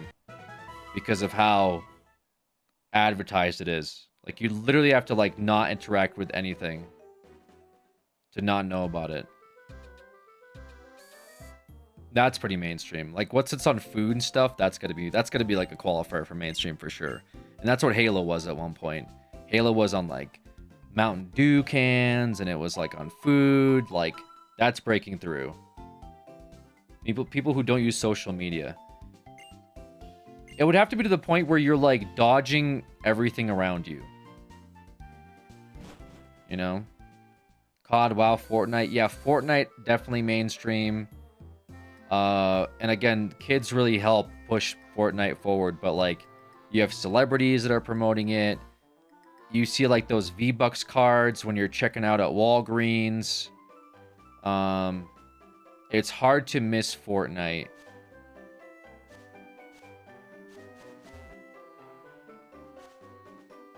Minecraft, too. And then, I mean, you have the Minecraft movie, right? Like, Minecraft definitely went mainstream. All over YouTube, it was just disgusting how much YouTube takeover Minecraft had. And then the Minecraft Lego sets, clothing, t-shirts. Kids everywhere, every school know about Minecraft. They tell their parents, their teachers. The Minecraft movie kind of stabilized it as, yeah, mainstream.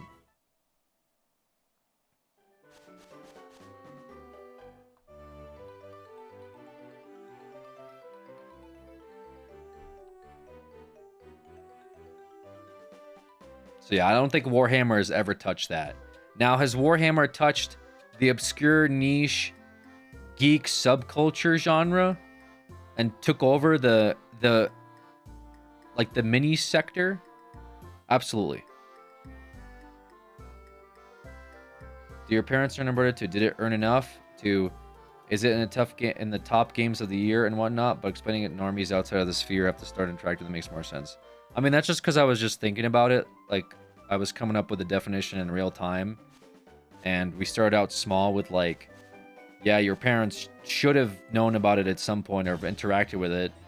To did it earn enough? Because I think it has to earn a lot of money, and if something didn't earn a lot of money from sales, then how did it ever go mainstream? To, like, yeah, basically the definition is just like a large sector of normies should know about it just based off of word of mouth and them participating in it, whether it's Call of Duty and you see ads for it, you see it on Coca-Cola cans or whatever, billboards, to Game of Thrones, where everyone, their mother, was like waiting for the next episode drop. It was on every geek podcast. You and your friends were hosting movie nights to watch it. People that you've never talked to before were hosting movie nights.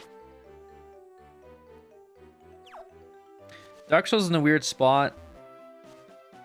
Dark Souls, I mean, Game of the Year doesn't really mean anything. Like, it helps, but Game of the Year is like what? Astrobot won Game of the Year. Probably most people forgot about that.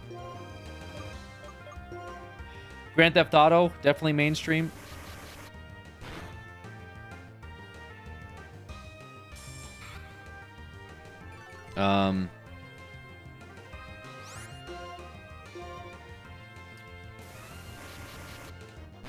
Yeah, Dark Souls is kind of niche because, like, it's weird because, like, it's a very popular game, but it started out as a cult following and then became popular in the gaming sector. But it's still, like, I think, too stuck in the gaming sector. I don't think it's really broken out of that pocket yet. As popular as it is. And yeah, it's weird that League isn't more popular, but I just don't think League is like... I just don't think League is... Like, League isn't all over stores and stuff, right? Like, if I go to Walmart, how much League products am I gonna find? You know what I mean? Like, is there gonna be League t-shirts? League, like, Riot points at the front checkout? Is there League of Legends action figures? Is there... I don't know. Is there League of Legends posters, like billboards? Asia, I know, and I mentioned that as, like, Asia probably would want to have a conversation about that stuff. But the Asian market's also uber weird. Because the Asians are, like... They're into some, like... The shit that, the Asians are into is, like, very different from us. Games like Genshin and Hoyo products considered mainstream? I know, I want to argue that too. I just don't think, like, mobile games are... Like, I think Pokemon Go went more mainstream than, like, Genshin Impact, right? I think gamers spread stuff quick, and then there's, like, something that gets popular in gaming, and then there's something that breaks out of gaming. Does that make sense? And it's kind of weird because... It's weird because it's not based on popularity. Like, popularity is a major factor, but, like, is League of Legends more popular than Halo 3? Yeah. Is League of Legends more popular than the newest Halo game? Yeah, by miles. But did Halo 3, like, break out to the point where everyone knew about it outside of, like, video games? Yeah, like, everyone knew about Halo at some point. Like, outside of Halo. You know, it was kind of like a big deal. But, like, you know. So it's weird. I don't know, it's weird. Maybe there's, like, some argument there as well. Like, League of Legends is probably more popular than Call of Duty, I would assume. And Genshin Impact probably makes more money than Call of Duty, but I still think Call of Duty kind of dominates, like, its space in pop culture. Twitch definitely isn't mainstream. Yeah, Twitch definitely isn't mainstream at all.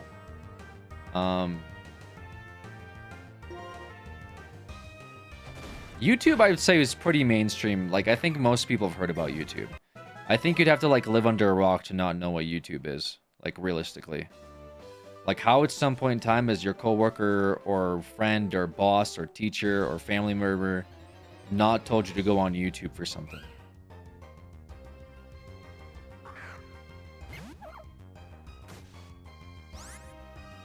Like, for example, the Marvel movies broke out of mainstream. Everyone went to go see Endgame. You have to, like, again, live under a rock to not know about Marvel movies.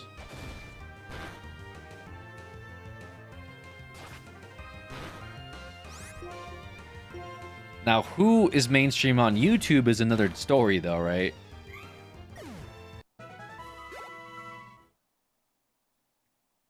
Like, Cow Chop, for example, never really broke through, like Cow Chop was pretty popular, but we never really broke through, like, that very secular bubble of YouTube, you know? Like, we had a few videos that did very well. You know, Dwayne The Rock Johnson, I think, watched one of our videos, but it never really broke through. It was very popular, for sure, but it never really, like, reached mass popularity to, you know, crazy levels. Many different reasons for that, but Couch Up wasn't something you tell your mom about. I think Couch Up was maybe like was a little niche. And, like, maybe not something that you would tell your parents about. I'm not saying, like, mainstream in terms of, like, kids watch it. But it's, like, kind of, like, very... It's, like, frat humor, you know? So it's, like, that's kind of niche, too.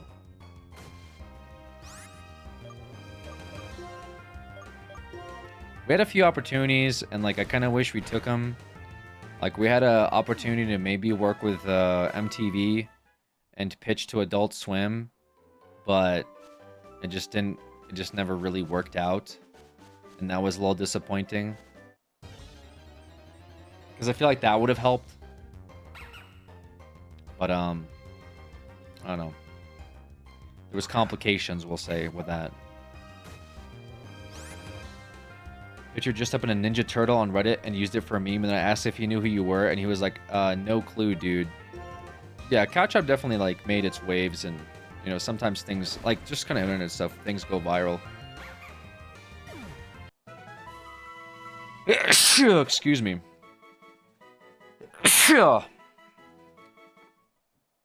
I see Alex's face as a reaction on some meme sites.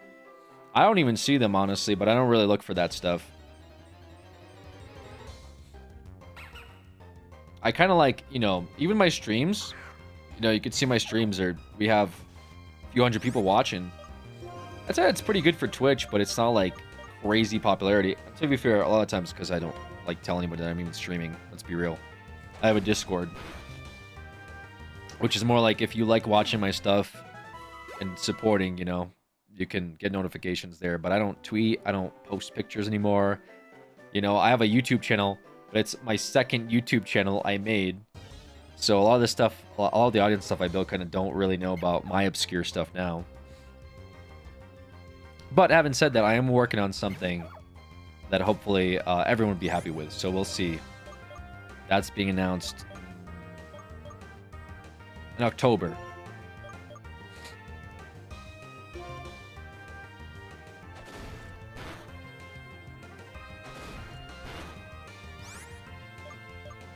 Didn't know about your YouTube channel until 2 months ago until I binged everything.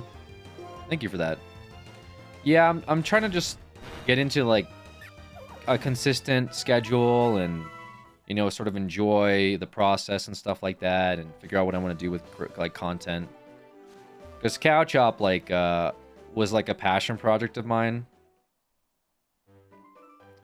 Obviously it was like a co-op channel. And James obviously had a huge role in that too. A lot of people worked on it, but it definitely was like a huge passion project. And when it kind of, we'll say, fell through, it did take a lot of wind out of my sail. But mostly because, like, at that point, number one, I didn't want to just like, I could have ran the ship into the ground. I think there was that option. I just didn't want to do that. I didn't want to just keep uploading to upload. I think we probably could have gotten another year, maybe 2. But that year, because James got injured, he was injured for about like 3 months before he quit. Which, you know, all on him. No one's forced to do what they want to do, right? But because he was injured, we had to still like stick to programming and making videos. And that like took a lot of effort because he was a very big part of production. Like kind of the way it would work is he would come up with video ideas and I would come up with video ideas and we would both shoot stuff at the same time that week. And the production would go into next week, right? But when he was injured, he couldn't record anymore. So I took over production, and that was a lot. I know it doesn't sound like a lot, but I had to come up with twice the amount of video ideas and content. And it was a lot of effort. Luckily, you know, I did have help. Brett was a huge help. You know, he took over a few things himself and on top of doing everything else. So that was a big help. But, you know, had to fill a gap for you know, like half of the talent not being there. So that was a lot. And that went on for about like a year. And so coming up with an entire year worth of content to upload every single day, I think we only had at most 2. I don't even know if we had any. I think we may have had 1 or 2 missed days. And that was just due to like some like scheduling conflict or like error. I think we had uploads every single day for 3 years or something like that. It was some crazy amount. I remember I looked at the stats later, but an entire year of production was just a lot. And yeah, it really definitely burned me out. And then COVID hit, so which happens, that's life. It is what it is. You know, just some unlucky RNG. Did well under the constraints at the time. Yeah, and I mean, my biggest worry, honestly, is the viewers. Like, I didn't want to just, like, give you guys shit. I didn't want to just give viewers just garbage. Like, oh, here's us fucking just shooting, like, me sitting in a fucking chair, you know, sleeping. Like, I didn't want to, like, just give you guys garbage to give you garbage, so... Like, I had made the decision, like, 6 months before this, like, the production shut down that, hey, at the end of the year, we're gonna can it. Because I knew, I could see the writing on the wall as far as, like, I know how this is gonna go down. And, like, I'm gonna get burnt out. And then the next year is just gonna be me, like, grasping at straws for video ideas. And I didn't want to do that. So I said, it's probably good to just shut down. And I didn't expect COVID. I thought I would do something else. But then COVID kind of really effed up my plans. Because I couldn't go out and shoot anymore. It was hard to rent studios. People were moving out. You couldn't go outside. There was restrictions on just, like, walking. And so it was just a mess. And so that definitely effed things over. And then I moved to Colorado. Got depressed. And, yeah. But, like I said, that's all part of life. Right? Live and learn. But, yeah, I definitely didn't want to put stuff out there unless I'm, like, happy about it. And I know the viewers will enjoy it. So I've been working on some stuff. Been working on some stuff. Obviously uploading to my YouTube channel for fun. You know, the Pokemon stuff has actually been really fun. But also been working on some other stuff. And pretty excited to talk to you guys about it. Hopefully in a few weeks. I think you guys will like it. I just want to make sure that it's all finalized before I say anything about it, because I have a bad habit of promising and under-delivering. In terms of, like, I'm going to do this series, I'm going to put up this video, I'm going to record this, and then, like, something happens and I don't do it. And then people are like, thanks, Alex, another scam. I really don't want to do that, so now I'm trying to, like, unless I know for sure, I'm not going to tell you guys about stuff.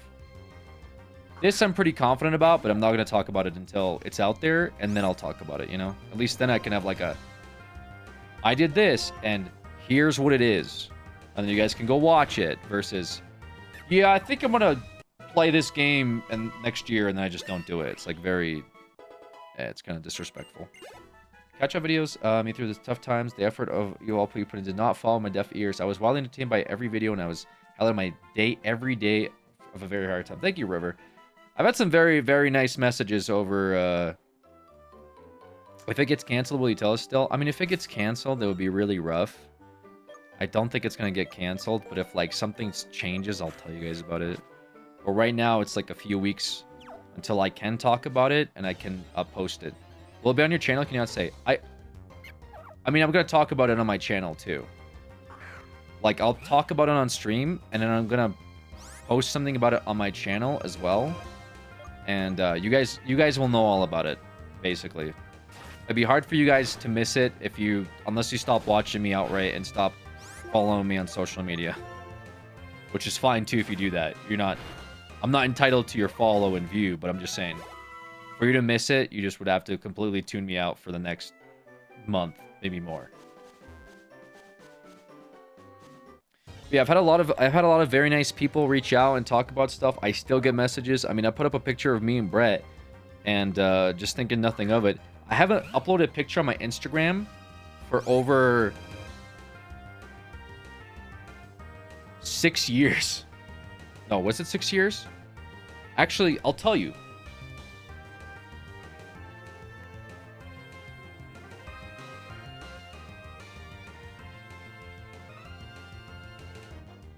Wait, why did PayPal message me? Oh, okay, whatever. My last picture on Instagram that I posted was when it was in 2021. 4 years ago. I uploaded a picture. I thought my Instagram was dead. I uploaded a picture of Brett and I. It got over like 200,000 views. Which, to be fair, probably because people logged in and got like flashbanged and were scared. But I still get a lot of I still get a lot of like messages and stuff. Very, very positive messages on my social medias. I think I'm very lucky for that. And they're all very nice messages too. There's lots and lots of nice messages from people that are like, "Hey, I used to watch you. Hey, I missed this content. Hey, would you do this and stuff again?" So yeah, I mean that definitely gets to me, because I feel bad, bro. I just feel like I let a lot of people down, man. That was something that I dealt with for a bit too. I was like, fuck it. Like, I'm not putting out anything cool for people, you know? Like, and a lot of them have gotten older too, so it's not like, you know, it's not like people are expecting me to. A lot of people got jobs, life, they're into other stuff, other hobbies. But hopefully I can still put out stuff that maybe they still want to watch now. I don't know. Lion, thank you so much. Probably not gonna like climb inside of sewers and eat pizza covered in mud. I think I'm a little too old for that. I'll be honest with you.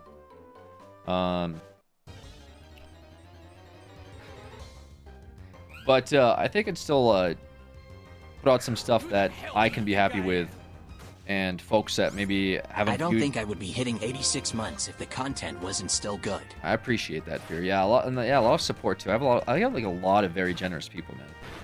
Like crazy amount of generous people. So yeah, just way more than honestly I deserve with how many gaps I've taken in content creation. You're never too old to be who you want to be. Set your heart ablaze. True, I should climb back in that sewer. Content is an infinite realistic pipeline for any career. Things change and beating some horses can only work. Yeah, but like, again, my thing isn't, I just don't want to just put stuff out that like I don't think people want to watch. It's just, it's, you know, that's what really bothered me. Anyways, like I said, got some cool stuff coming out in October. I'll talk about it a bit more when the time comes. Hopefully I can show it to you guys too. That will be cool. And hopefully you guys enjoy it and continue the sport, you know, that kind of stuff. So we shall see. Until then, chilling, making content here, making content on YouTube, and just kind of coasting through life, figuring out what the hell to do on this rock we call Earth. Narrate paint drying, I would still watch. I know, dude. I know. A lot of people. I had a lot of messages that are like, "Bro, you could do anything, and I'll watch." But I'm not gonna just fucking comment on paint drying. That's boring for me too. Like I'm not gonna do stuff that just to do it if I think it's boring as hell and no one wants to see it. That's lame. I do appreciate the sentiment though. That's a very nice thing to say. But yeah, I definitely want to get stuff out there that I can appreciate, and I know you guys would maybe find it entertaining. Even if it's like for 10 minutes out of your day. Just to be like, yeah, I'll watch this. And in 10 minutes, if like you get a laugh out of something, I feel like I did my job, you know? That's all I'm supposed to be doing anyways, just, you know, maybe crack somebody up. Maybe they're having a bad day or something. And then they watch some meme I made, and they're like, okay, that's pretty funny. The graphic design, maybe we can watch you drawing. Nah, I just never was really passionate about graphic design. 10-hour lore Pokemon video win.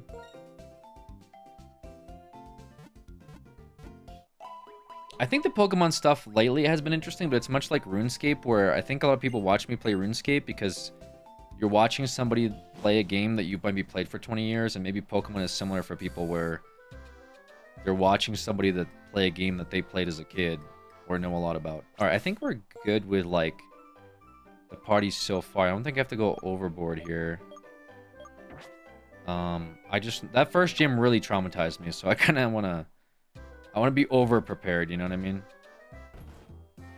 See another YouTuber stream himself camping for 3 months and still got tons of views. I definitely still watch it no matter what you stream.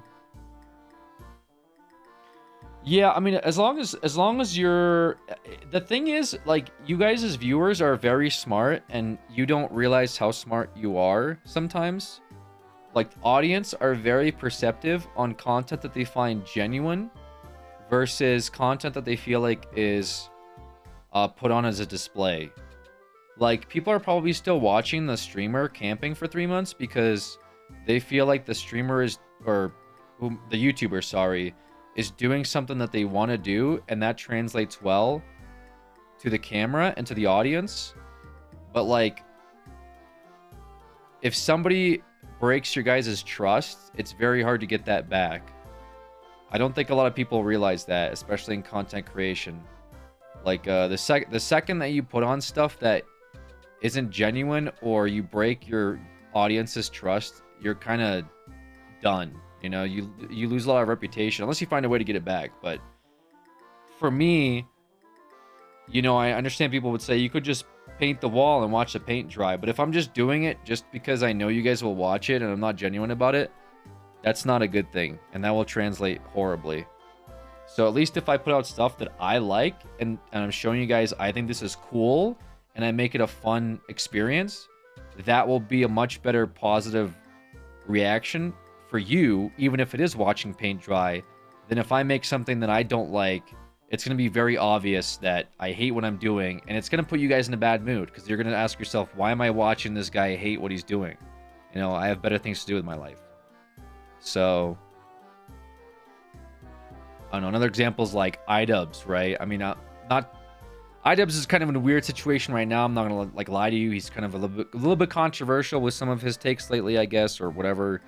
I don't know what he's doing, but as an example, like he went from his like content like thing of like making fun of people to he started doing like the squirrel rescue, and that was very different from what he was doing on YouTube, but it translated well because he was showing his audience, hey, I'm passionate about this, I like this, I want to help squirrels. And for whatever reason, his audience is like, you know what, sure, that sounds sick. And it didn't become about making fun of YouTubers for being cringe. It became about what's he doing with the squirrel rescue, you know? Because he seemed passionate about it. So stuff like that will translate very well, but you can't do it just to do it. So I understand the point is like, we'll watch anything, but I'm not going to just upload and make anything. Like, I can't do that. I would rather go get a 9 to 5 with my little work experience than to make videos that I think are terrible or that you guys will hate. Like, genuinely. I would rather do that. I do not want to make garbage content just for the sake of making garbage content. That sounds awful to me. I would rather get a real job. Like, working a 9 to 5 or something. Go work at Dick's Sporting Goods. I don't want to be known as the guy that used to make cool stuff and then one day he started making shit. Like, I'd rather go work at, you know, Dick's Sporting Goods as the guy that used to make cool stuff. That seems way better to me. Bro, you fell off? Yeah, I mean, the bro you fell off thing is kind of... Yeah, people fall off, man. It is what it is. You know what? I'm kind of... It's in a weird way...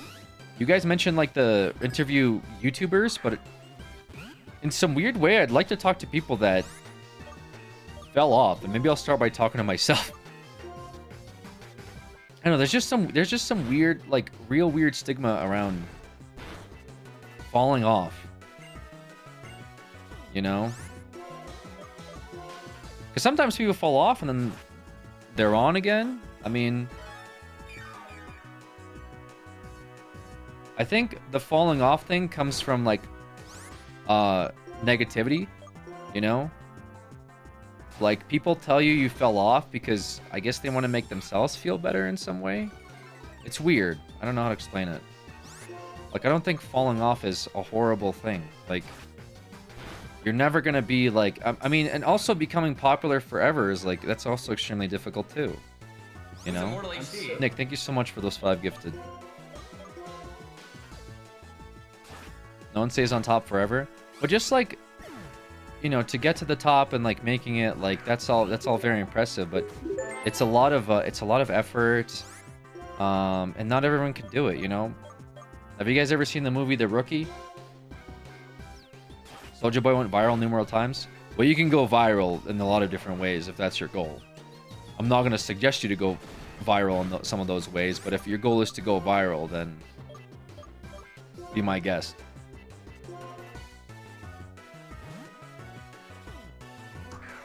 Yeah, I know. Yeah, like I said, I think like I definitely am not as popular, but almost I don't know. It's kind of weird. Like I put up the Instagram picture, and you know that gets a lot of views. I'll upload on my main channel. That gets a lot of views. Like I think getting hundreds and thousands of views on a random video I put out 4 years later, I don't really feel like I fell off. I think there's still, you know, I think I want to say I kept some integrity with the audience to some degree, where people may still watch what I have to say every once in a while, and that to me is like, that to me is better than, I don't know. Not sure what the verbiage is. Not falling off, but I think that's really important. I think I'd rather keep my integrity with my audience at the end of the day. I guess that makes sense.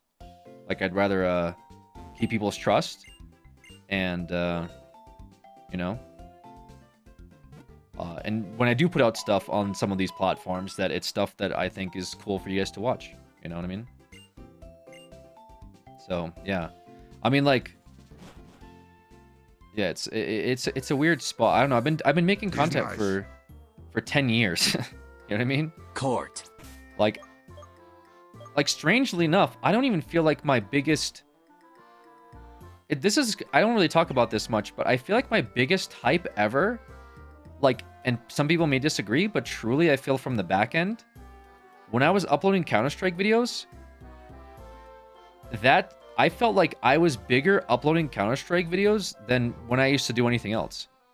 I don't, like, I know some people talk about Counter-Strike in here, but like the level of Counter-Strike that, like, some of my videos would get like a million views easy.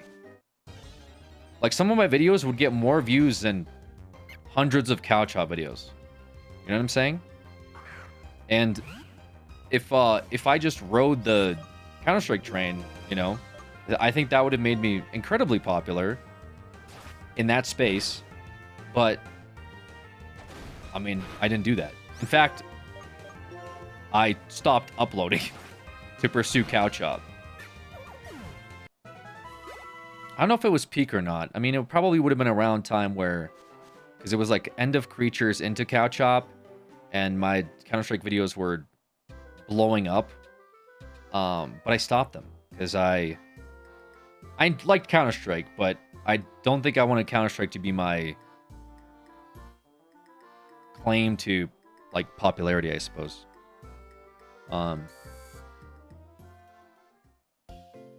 You would have had a fat CS gambling sponsor. No, I turned down a lot of gambling sponsors. I had gambling sponsors that reached out to me in the 6 digits.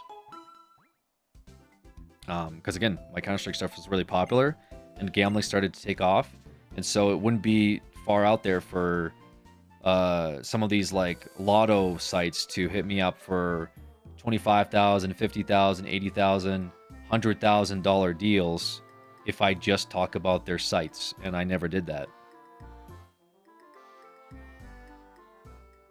But yeah, in lieu of the Counter-Strike videos, you know, like they were very, very popular, and then I stopped playing Counter-Strike, which a bit of an L on my part. I will say that's probably an L, because that would have been like maybe insanely good for my like YouTube content / career in hindsight. It's like 2020. At the end of the day, I think I'm more happy that I started doing like the Cow Chop content, because when I started making Cow Chop with James, I came up with 3 months of content slate, and I had to pretty much stop working on my channel outright. And if you guys watched Cow Chop and you were subscribed to me, you probably saw that I wasn't uploading. Which I just couldn't. There was just too much stuff to do with Cow Chop. And before Cow Chop came out, I spent about 3.5 months, 4 months, making like content in the back end and trying to get the channel to make sure it was good. And many of you know that, you know, James funded the channel.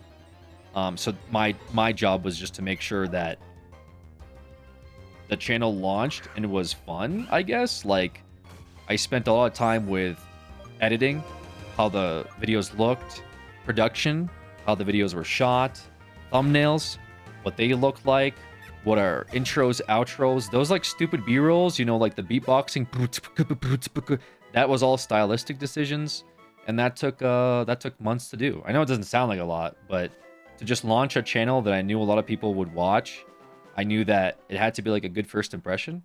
Because if you just click on the video and it's like stupid as fuck and we're just sitting on a couch talking, it's probably like boring.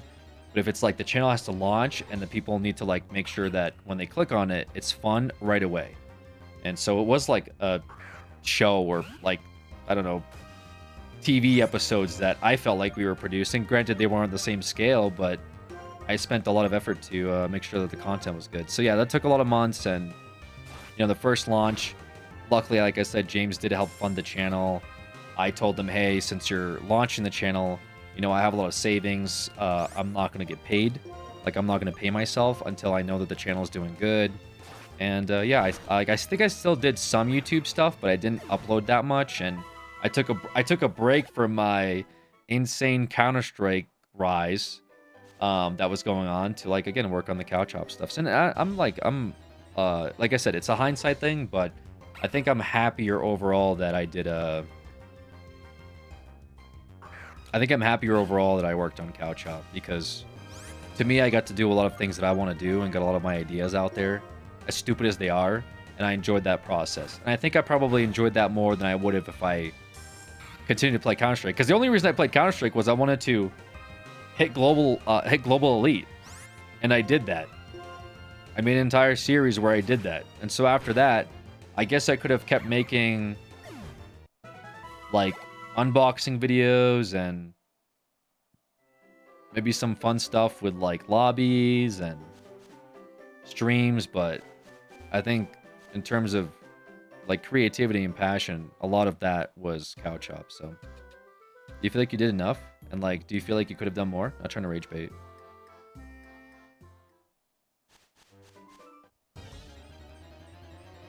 I feel like we could have done more with some stuff. Like, people have given us criticism over the years. I think some stuff I agree with. Some stuff I think is just like viewers being a little too parasocial.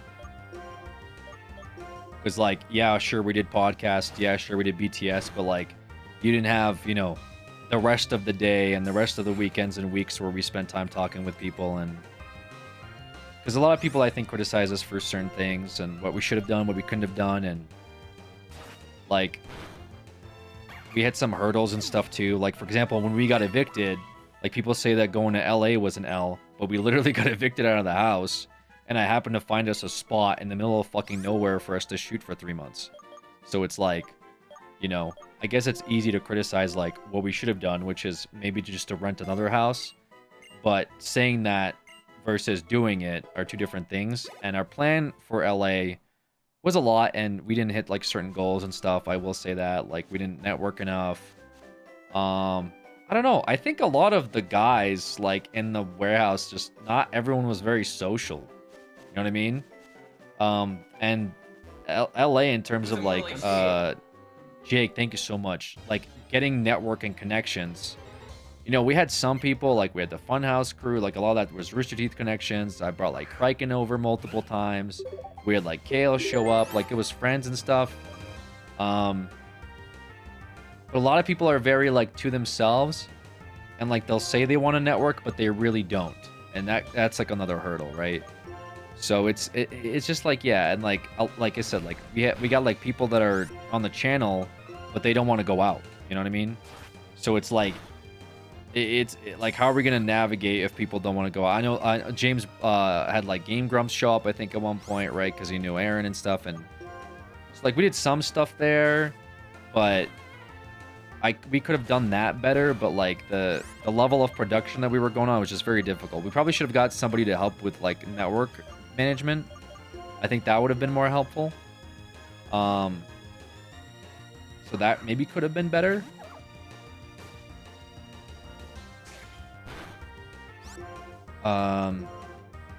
Yeah, there's just some things that maybe would have changed, but like the should have never gone out there. I don't know. I just don't feel like there's like Colorado just like I'm in Colorado now. I like I don't know what the fuck is out here like at this point. You know what I'm saying? Like I feel like that would have been played out too. Like another 2 years of being in a house, and we just keep breaking furniture. Maybe, like I said, it's kind of hard to make that call, right?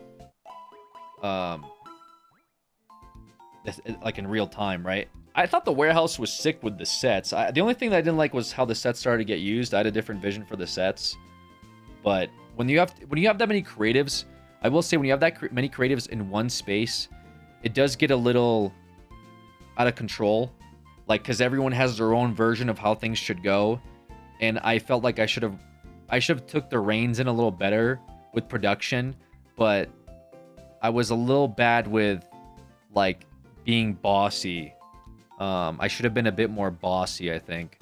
Like I tried to be more friendly and chill, and keep in mind I'm in my like early 20s with this. Like I don't have enough experience to like shot call, you know, especially with like older people, because some of us had like people working there that were older than me.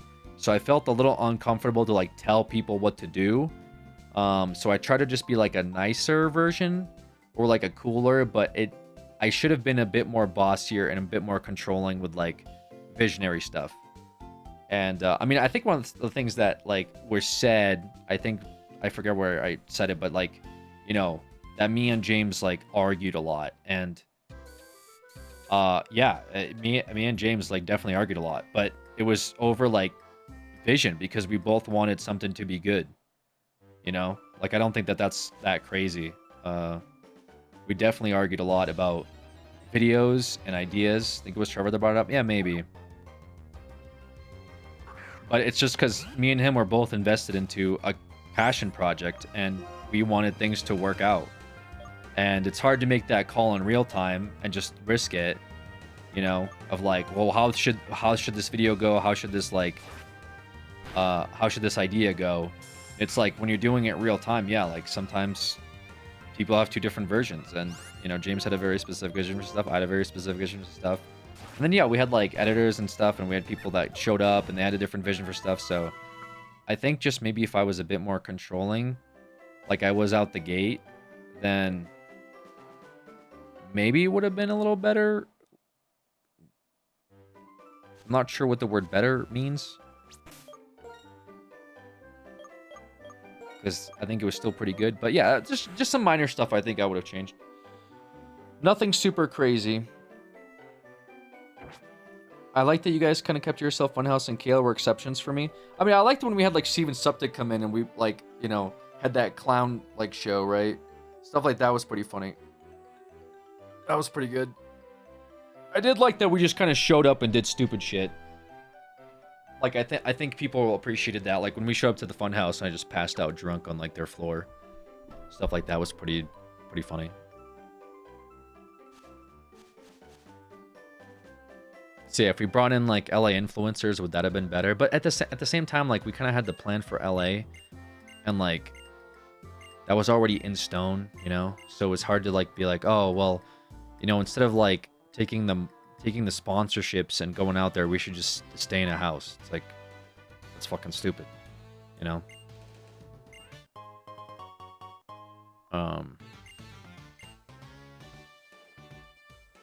Yeah. So I don't know. But like I don't like to think about the hindsighty stuff too much, because I feel like that's like living in the past, and for what? I'd rather focus on like now, and like I have some like I said, I'm working on some stuff now that I think will be cool, and that's kind of what I'm excited about more recently. And I know that people come in and over the years and they ask stuff, and I don't mind answering anybody ever. Like I don't want people to come in and feel like, don't ever bring this up, you know. I just know I do get a lot of questions about it, and when I see it, I do try to answer it, you know. But just know I get a lot of messages for stuff, and probably things I've answered hundreds of times. So, and like I said, I don't necessarily mind doing it, you know, because I know that not everyone watches every single thing I ever do. But yeah, and sometimes over the years I do like change my perspective on things too, because I am a human. So, but yeah, all my stuff, all my memories and stuff are very positive.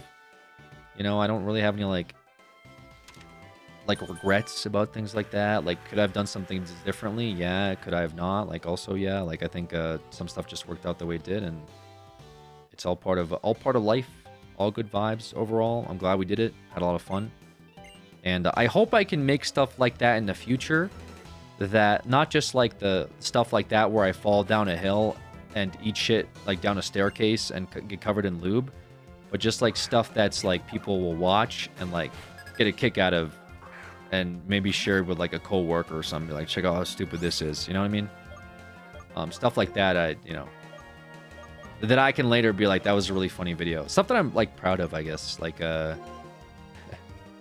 was talking to Brett, and he's like, you know, with streaming and stuff, it's like tough to like, you don't really show us like I don't really show my streams. Is that Bide? It's one turn of Bide, right?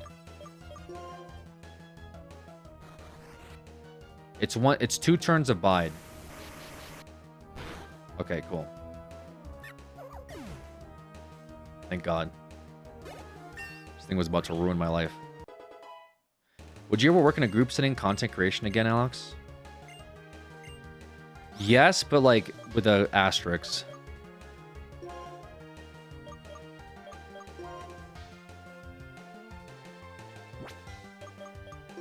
We'll get, I mean, tail whip section.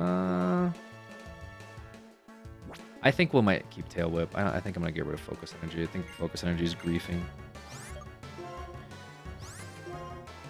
Okay, stop. What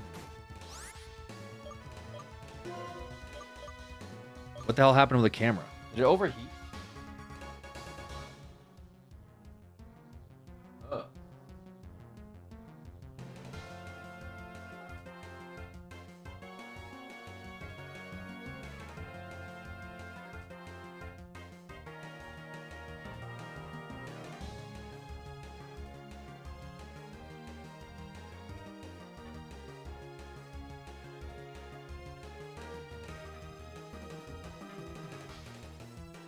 Camera might be getting too hot. I don't know why. Maybe outside is hot. I might have to turn my AC. Let me focus real quick before I grief this fight.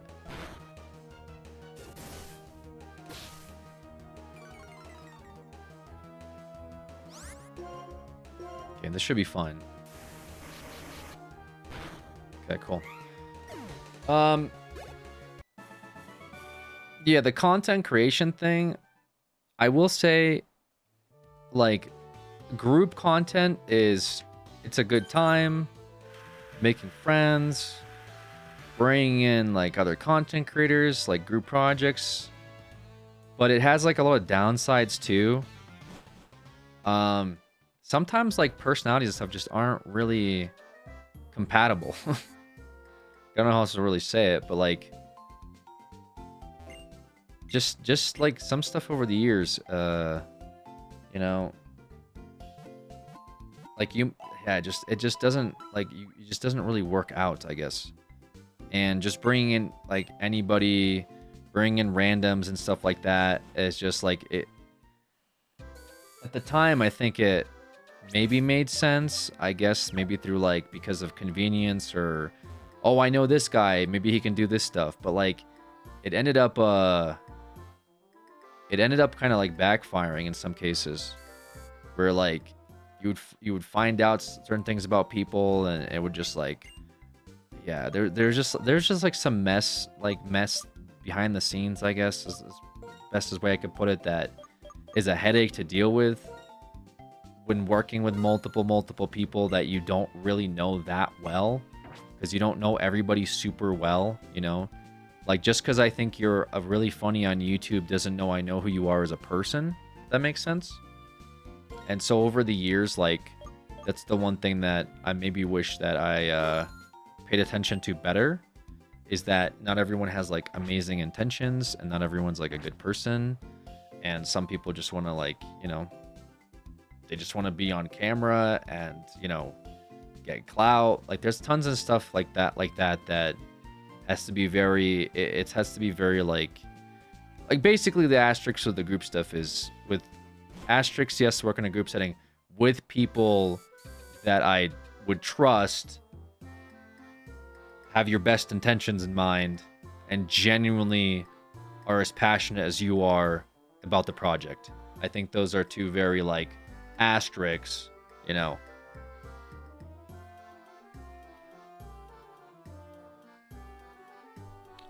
Big degrees of importance. So, but yeah, I'm not gonna sit there and be like, I'll never work with anyone else ever again. That's stupid.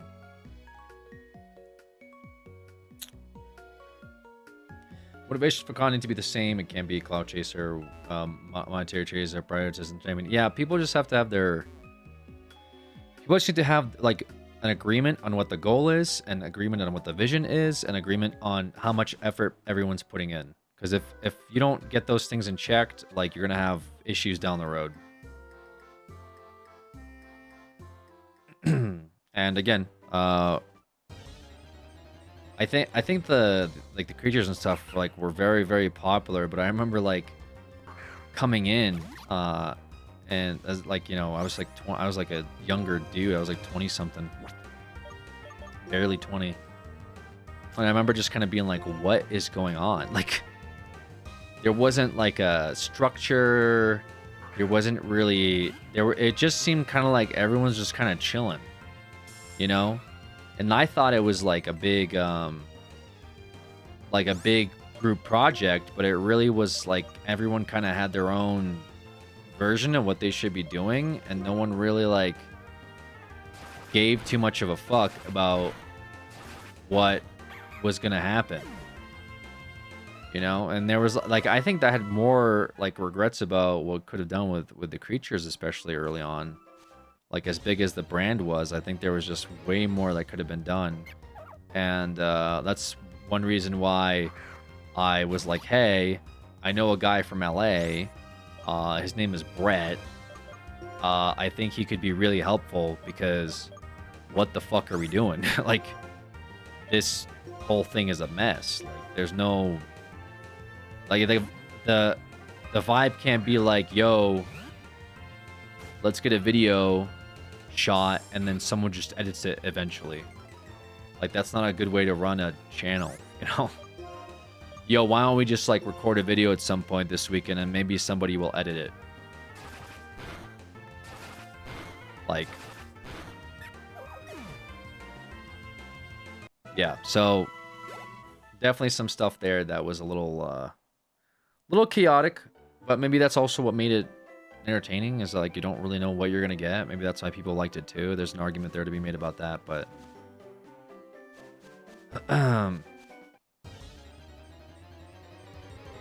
yeah, I don't know. Overall, like I said, I don't like I said, I don't really have too many regrets.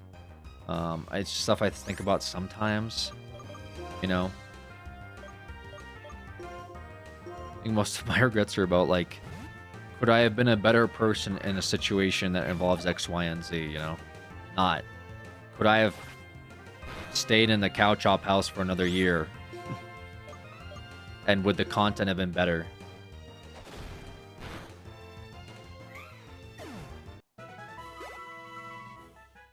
Could have been funny. You know? Like a lot of content today is almost too scripted. That's just because of the format, though. Yeah, like YouTube popularizes produced content.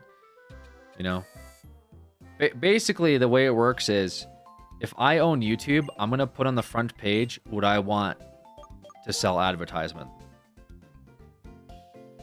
Cow Chop was not something that I would put on the front page to sell advertisements. Let's just face it. Like, I'm gonna put David Dobrik, Casey Neistat, Mr. Beast.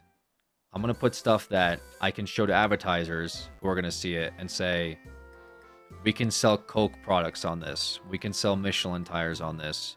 We can sell, I don't know, high premium ads on these videos. And people watch those and they say, okay, so YouTube wants Mr. Beast, David Dobrik, Casey Neistat, and so they're gonna make videos like that. It's very like formulaic, right? If you think of it from that perspective. Cow Chop is not like a thing that YouTube would want on the front page. Didn't Mr. Beast just set a guy on fire? Mr. Beast, like all big content creators, have a little bit of controversy. I don't know about the fire guy thing. Maybe I haven't heard about it, but like most big content creators, sometimes to get on top, you gotta set a guy on fire.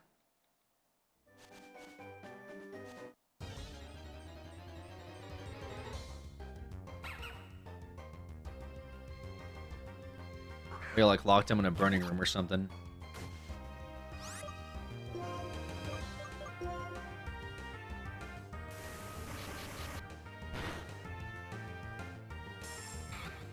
Sounds like a normal day at the warehouse.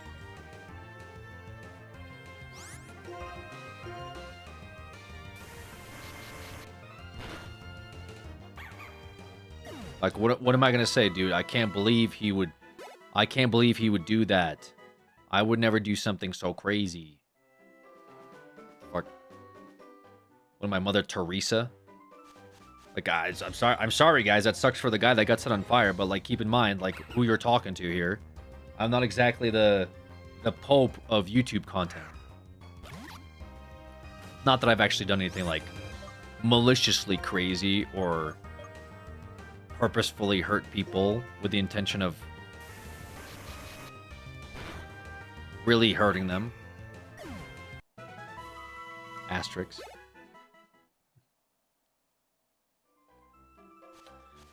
Anyways, I'm gonna get to level 14 on the on Aw Shucks. Pepper spray.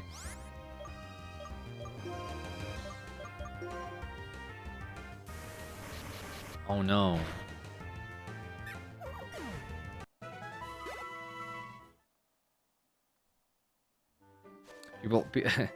The pepper spray thing, listen. I've talked about the pepper spray so many times.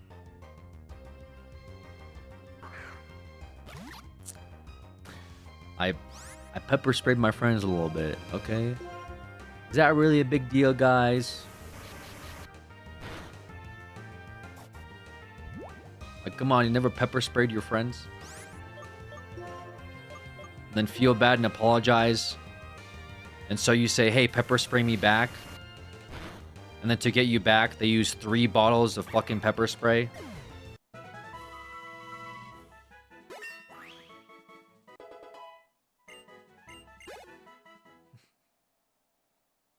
Never done that before? Fart spray's malicious? Oh no, fart spray. How could someone survive after smelling fart spray? I mean, it's whatever, guys. I'm not gonna like, I'm not gonna unpack the last 10 years, like a video from 10 years ago. I'm just saying, you know, number one, like Mr. Beast set some guy on fire. I'm not gonna sit there and talk about how he could never do that. At the same time, I meant more so like, I don't think I ever did anything evil. You know, I think I will draw a line at like evil, heinous, you know, malicious. Chat is your therapist. Chat's... So I pepper sprayed a guy. You know? I pepper sprayed. It's a little bit, it was a little bit of pepper.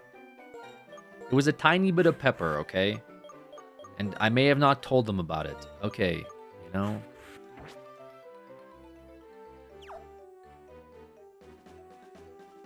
I said sorry.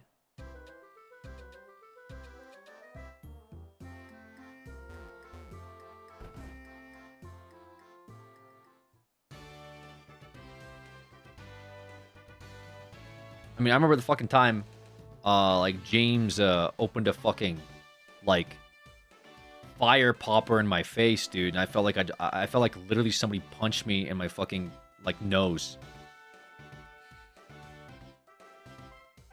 I would rather be pepper sprayed than have a fucking, like, what is it? Not a firework, but like those poppers, like a giant fucking confetti popper go off in my face, dude. Like unannounced, you know what I mean?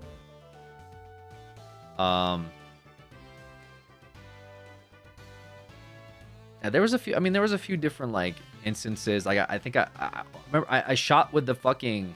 To be fair, I told them to do this, but like shooting myself in the back with the fucking copper BB. That was pretty awful. Yeah, there was we did a bunch of stupid shit. Like, but like it's like to each other, right? Like that was the whole point. Like, I'm not gonna sit there and be like, oh, it was all cool, and like I mean, in hindsight, because be like, I can't believe that happened. But like, did you almost break James' nose or Pokeball by accident in one of the Pokemon Go videos?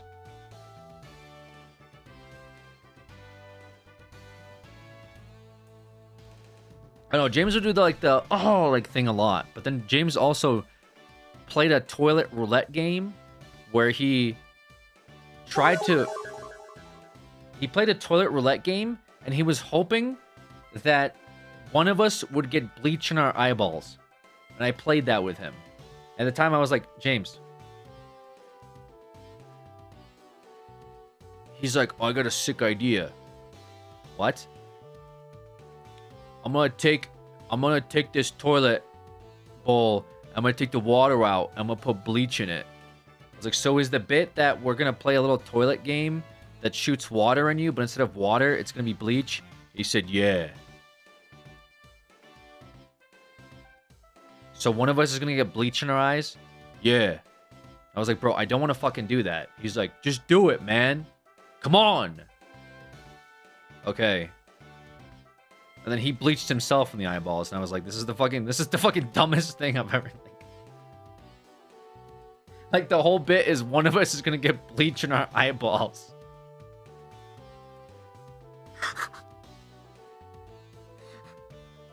So fucking stupid. And he kept flushing it too. I don't know what he was doing, bro. I was stunned because I thought I would get bleach in my eyeballs, and he fucking. But it's like RNG because it's like toilet roulette. Just use fake bleach? No, we never did fake stuff like that. Like if one of us got hurt, one of us got hurt. Ever scrap any ideas of Cow Chop for being extremely stupid?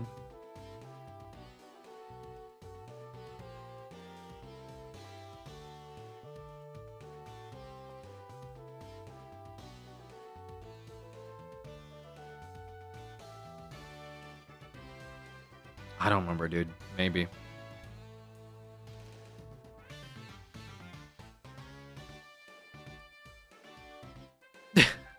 There were some really... There were some videos that should have been scrapped. Like, when we had I think someone dress up as Baymax and then went to like a military graveyard to play Pokemon Go. That video maybe should have been scrapped. To catch ghost Pokemon. That was maybe that video should have been put on the back burner, where we dressed up as a ghost at a veterans like memorial graveyard to play Pokemon Go. Like that one should have been maybe kept in the back burner. Tide Pod definitely should have been scrapped. 100%. Tide Pod should have been scrapped. I don't know if it was the part where I ate a Tide Pod, or the part where we filmed James like on the toilet. One of those things should have definitely been scrapped. Like, I don't even know what the bit was. Just like, he just didn't shut the door, and then the cameraman went in and just was filming him taking a shit. And he's just like, "Are you filming me taking a shit?" And the camera, I don't know who it was. I don't know if it was like some Jacob or somebody on camera just filming him. And that's just in the video. And it's like, what are we doing, guys? What are we doing? Just checking in. The timer been working all fine. Yes, timer's been great. Best timer ever. Thank you. Way better than the Stream Elements one. I appreciate you checking in. Crazy to not lock the door to do that. I don't know, dude. At some point, it just kind of like, if you're, at some point, it's like if you're gonna walk in the warehouse, just prepare to be filmed. Like, that's kind of what it came down to. You know what I'm saying? Like, if you're gonna be in that space, you're gonna like, the camera might be on. Good to hear. Glad I don't have anything to fix. I appreciate that. A W timer. So, I mean, it is what it is, you know. Timu Jackass crew. Yeah, basically, bro. Basically.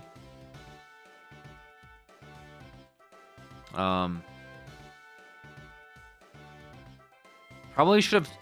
The crossbow, I think, could have killed somebody. But when I bought that crossbow, and like the guys were using it, and just waving it around, and then we shot it and ended up going through a fucking concrete wall. So I realized, yeah, that thing literally could murder one of us for sure. We probably shouldn't have that just out.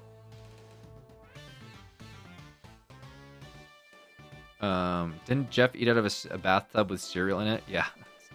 There was some good stuff with like the Achievement Hunter guys for sure. Yeah,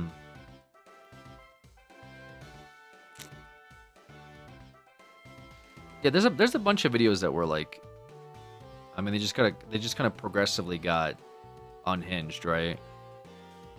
Like, maybe not in the moment. I don't know. Like, we threw up plenty of times.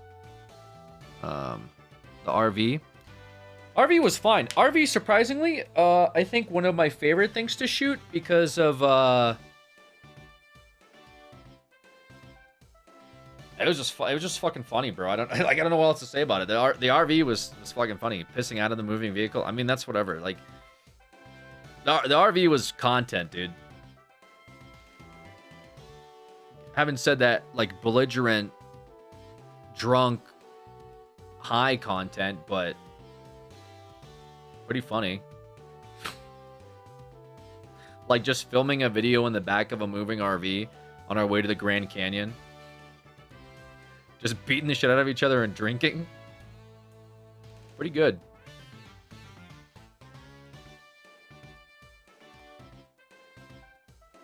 My favorite videos that wasn't cursed was the Patreon video.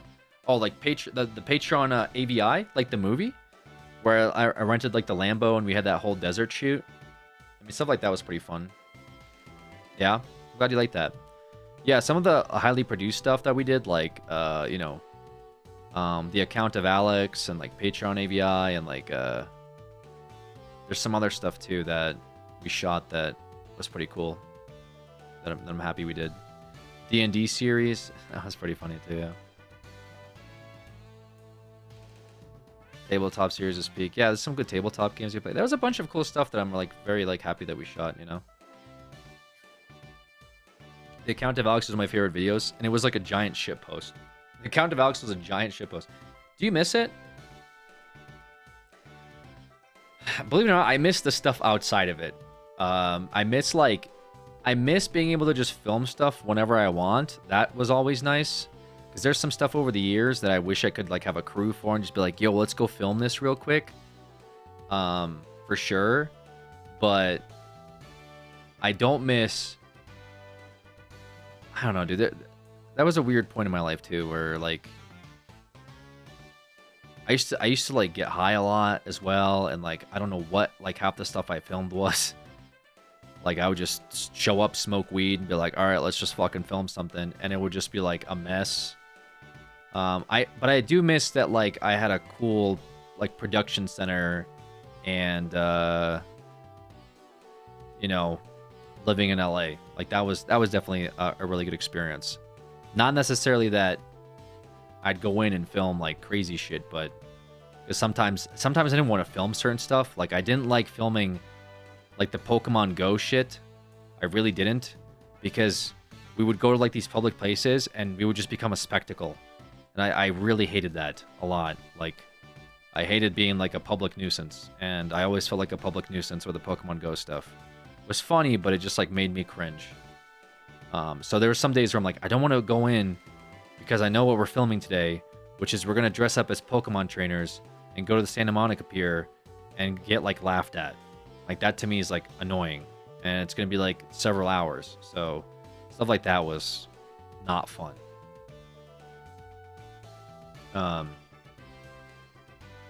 But or like if I didn't know how a video would turn out, that was kind of, you know, it was always like I hope this video good. Like yeah, stuff like that. I mean, yeah, like it was good stuff and bad stuff. Like I don't, like I said, I don't sit here and like dwell on like, oh my god, I miss it so much, because like I said, there was good stuff, bad stuff, some things I wish we did different. Overall though, pretty good. Like I said, pretty good experience, so had fun. Severe burns in the backyard camping video. Yeah, that was the backyard camping video was just stupid. I don't know why the bit was we're gonna pour boiling water on ourselves. The bit is we're just gonna spill boiling water on ourselves inside of a tent, like. And then yeah, I hate the peanut butter jelly video. I fucking hated.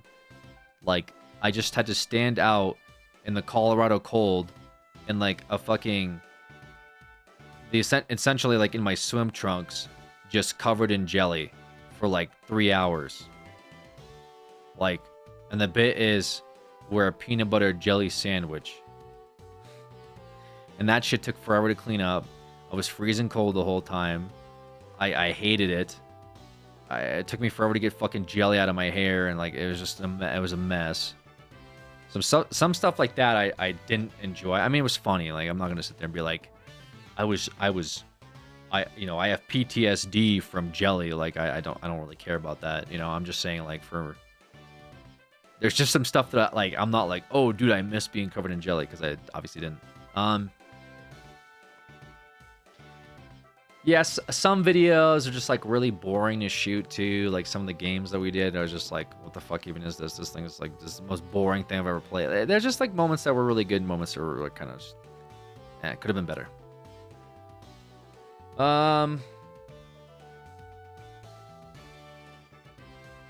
Halloween streams, yeah, some of the streams were good too. Was Jackass a big inspiration for you in that era? I don't know. Maybe. I don't really think Jackass was too much, because I don't feel like our content was like as extreme as Jackass was.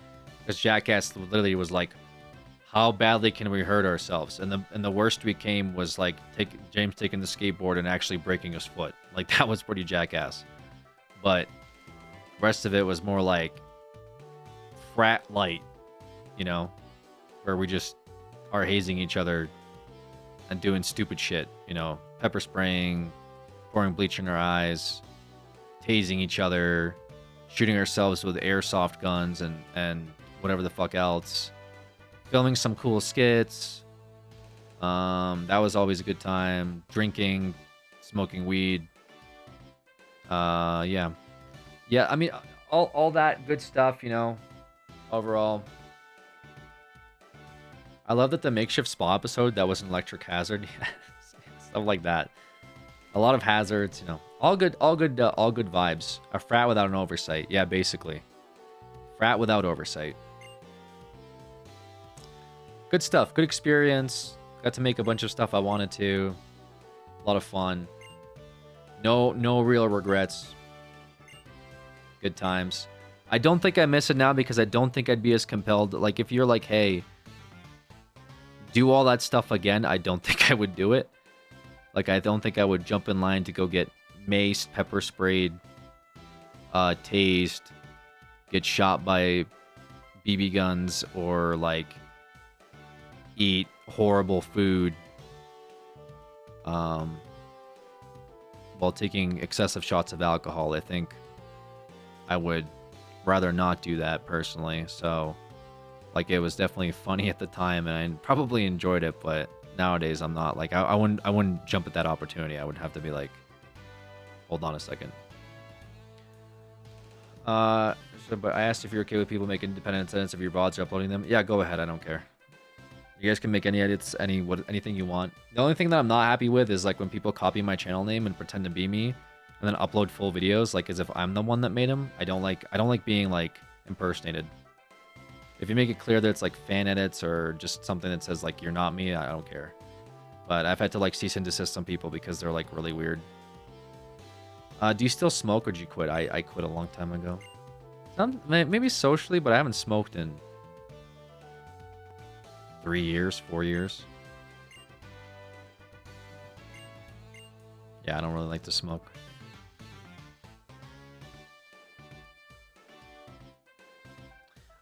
Many reasons for that.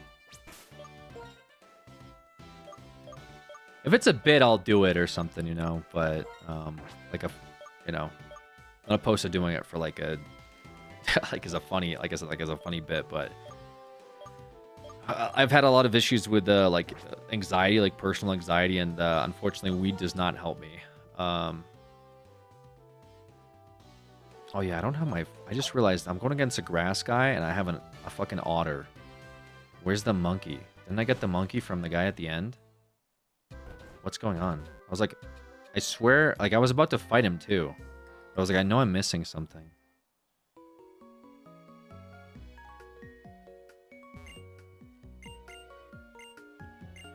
Bad trips were not fun. What is going on with the camera, man? Is this thing over? Is this camera actually overheating or what?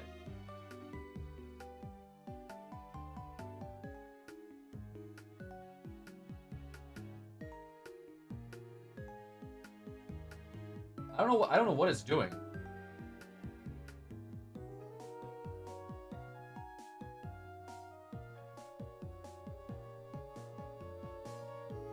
Very weird. Is the camera getting old? Just shutting off randomly now all of a sudden. It might be because it's too, like, hot. Is it because it's too hot today?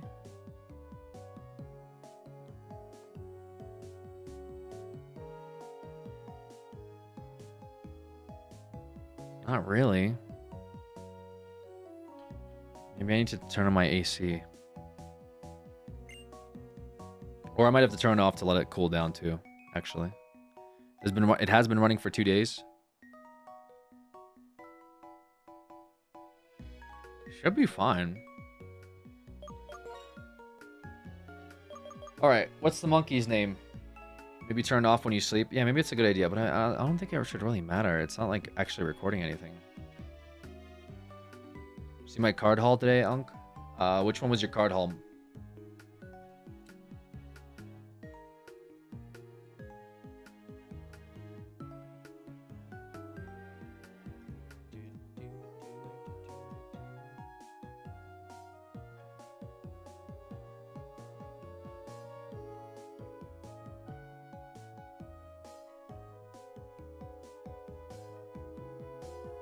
Chipotle? Alright, you want us to run Chipotle back? Alright.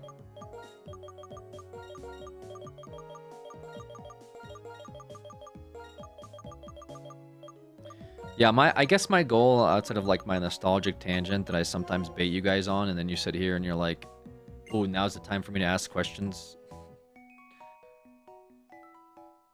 I think I just wanna make cool stuff. And that's kind of my future goal. Like stuff that I'm proud of and stuff that you guys would be entertained by. Stuff that I'm happy with, stuff that I can show people and be like, yeah, because the couch hop was like stuff like I would show people couch hop stuff because I just think it would be funny. You know? Because I'm like, look at this stupid thing that we did. And it would make me laugh. And then it would sometimes make the people I'm showing laugh. But I think over the years... Nice mouse cursor. You don't see that. Over the years... I'm like... you know, I'm not like embarrassed by it per se. I'm not like a, what do you call it? I'm not like, oh, don't you, but I do sometimes. I'm like, because like I know people don't get it, and that's why whenever I raid people and you guys start showing videos from Cow Chop, it's just a mess. Because like I don't want to paint context to like why I'm doing half the stuff I'm doing in the videos, you know. I think back then I probably didn't care. I don't think I really care that much now, but I think trying to explain to somebody why I am eating a Tide Pod, it's probably easier to do 6 years ago than it is to do now. Some of it probably hasn't aged best. I mean, it's whatever. Aged best, who cares? We're trying to be edgy sometimes, I guess, too. Like that's whatever. I think I'm more interested in like I think I'm just more interested in stuff that's like a bit more like I want to kind of get into like stuff that's a bit more higher production value, and like maybe there's more, because some of the videos, like the bit was the bit, like you do this one thing and that's it, you know. And so I think if I did stuff now, I would want it to be like a higher level of both production and content value, because that's what Cow Chop like was with, you know, like I was like, let's make a gaming channel but higher production, higher value, because people really weren't doing that much at the time. Like Game Grumps comes to mind, and I like what Game Grumps did, but I was like, I think we can do more, and that was the goal, and I think we did do that. I think we definitely did more. So now I'm like looking at YouTube and I'm looking at content and I'm like, well, what could be bigger than that? And that's kind of where, like, that's kind of where my head is at. So more content for viewers and a bigger production ceiling in terms of like what's out there now, you know. That's why streaming, I like streaming, and I think streaming is like this cool thing that you do with your audience and you make it personal. But it's like, to me, I sit here with a camera and I got my computer, but it's like, you know, it's to me, it's not really like as it's not as higher quality. I don't know. Like, it's cool, I guess, if you guys are just sitting chilling there, you can like hang out and just like have me on an alt screen, but like it's not, I'm not really doing, like I got my cat fucking sleeping on my head. Like it's not crazy, you know, game-changing content that you're not gonna find anywhere else. You know what I'm saying? Pretty cozy, pretty chill, but maybe entertaining to some people, but doesn't scratch the creative itch. Yeah, I think that's the right verbiage, Animaniac. I think it doesn't scratch the like creative urge. You have mods, mod your chat.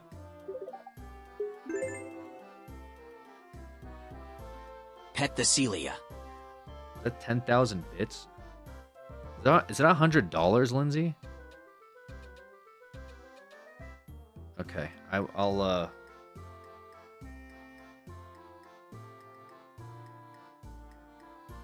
definitely scratch or pet my cat for $100, although I think that's gonna wake her up, and what's gonna happen now is she's gonna want more attention.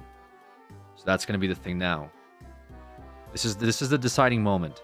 If she gets up, she's gonna want more attention. If she lays back down, we're in the clear. Give her a minute. She'll decide.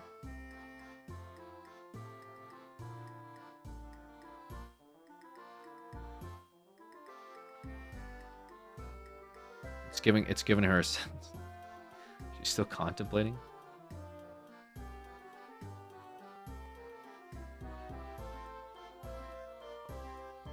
I think we're in the clear. She's not laying back down yet. She was rudely wakened from her nap, but it is $100. I think she'll live. because I can buy her. Oh. Okay. Okay, we're in the clear. We laid back down. We're in the clear. Okay. Thank you, Lindsay. Very nice of you. I did not have to do that. Wait, what is this person saying? Jay Carmine, you have mods mod your chat, no wonder. Is that like a dig or something? Like I would find like streaming more creatively fulfilling if my mods weren't modding my chat, or what's the... I don't really know what that means, I guess. I have my mods mod my chat because when it gets into a degenerate cesspool, it's not fun for anybody. And also, I think like banning people for being insane is not a bad thing. I think for the most part, people are... I don't think people really... Like, the people that complain about the modding usually are the ones that, like, come in there and they're like, yo, can you send me a dick pic? And then they'll get banned. And then they'll be like, the mods in here are Nazis. And it's like... I think it's pretty easy not to get banned in this chat, I'll be honest with you. Like, it's pretty simple not to get banned. Most of the people that get banned, I think, start out and just say the most, like, crazy thing they can think of. And then they get banned because, you know, letting crazy people just say whatever the hell they want in a confined chat room is probably not the most productive thing to, like, well, let's say my mental health, but probably to everyone else around them that's reading the chat actively too. People who complain about mods are the same people who get banned from the game and say it was no reason, but in reality they were racist. That's kind of what my bans are like. My bans are like, I don't even know what I said, and I go in there, and like the first thing I see is like they said the N-word. And then you'll be like, what is this about? And they'll be like, I've changed as a person. And you're like, you got banned for this 3 months ago. That's usually how the ban appeals go. I don't think the mods are that crazy. Like, sometimes Coffee bans people because they make her mad, but that's usually a bit. We have certain like words that get banned, but that's like a joke. Usually, like soup and shadow. There's some topics that like the mods are just like, hey, like this gets asked a lot, you know. If he's talking about it, feel free to ask, but like don't bring it up constantly because it just derails the stream. And also, like, I read those messages hundreds of times. Like, it kind of wears itself out. You know, like right now I'm talking about most things that people would usually get, like, you know, a mod telling them about. And the timeout doesn't mean never talk again, by the way. Sometimes people get timed out and they think they just got banned and they're like, the mods in here are freaking out of control. And it's like, getting timed out doesn't mean that you can never talk again. Half the mods in here have ban records. I don't think there's a single mod that mods for the stream that hasn't been banned or timed out multiple times before. Like, the mods have been banned before. I think you're okay to get timed out and banned in here. It's, again, usually a bit, but I do see some people to get like take it very personally when they get banned or timed out, and they're like, oh my god, I can't believe it. Ken has 19 bans and he's our mod. I think it's okay to be banned, but some people take it personally and then they like freak out and they message mods and they're like, fuck you, Alex's stream is a bunch of freaking, like, you know, dictators. And it's like, all they said to you is that you shouldn't ask Alex how big his dick is.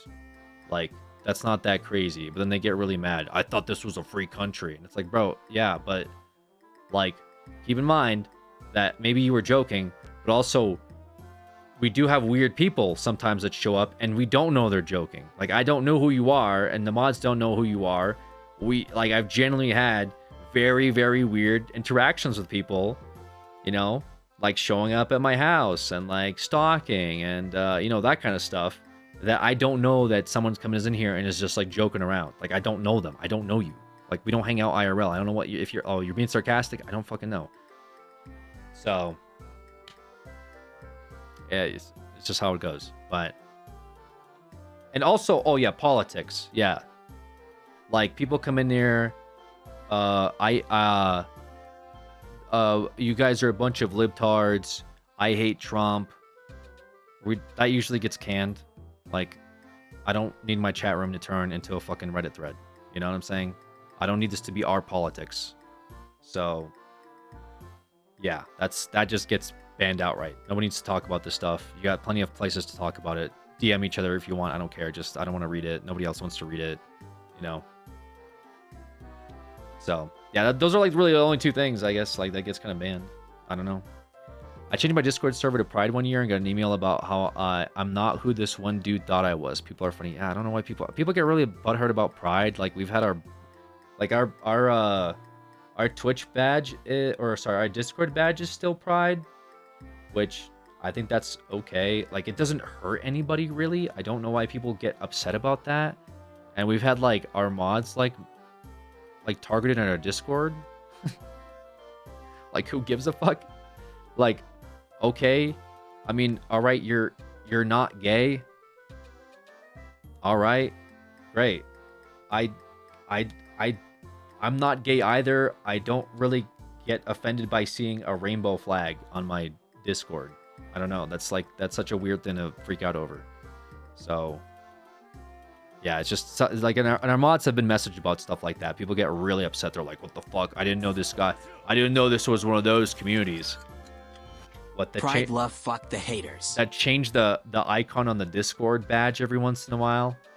Also, it's not like they get paid. The mods aren't getting paid to run the Discord. They just change up themes and do cool stuff for the community. It's all voluntary. It's all like they do it out of their heart. You know, it's like, who cares? They change the badge. So, I don't know. There's just some stuff people kind of freak out over is like really weird. They have some really weird stances.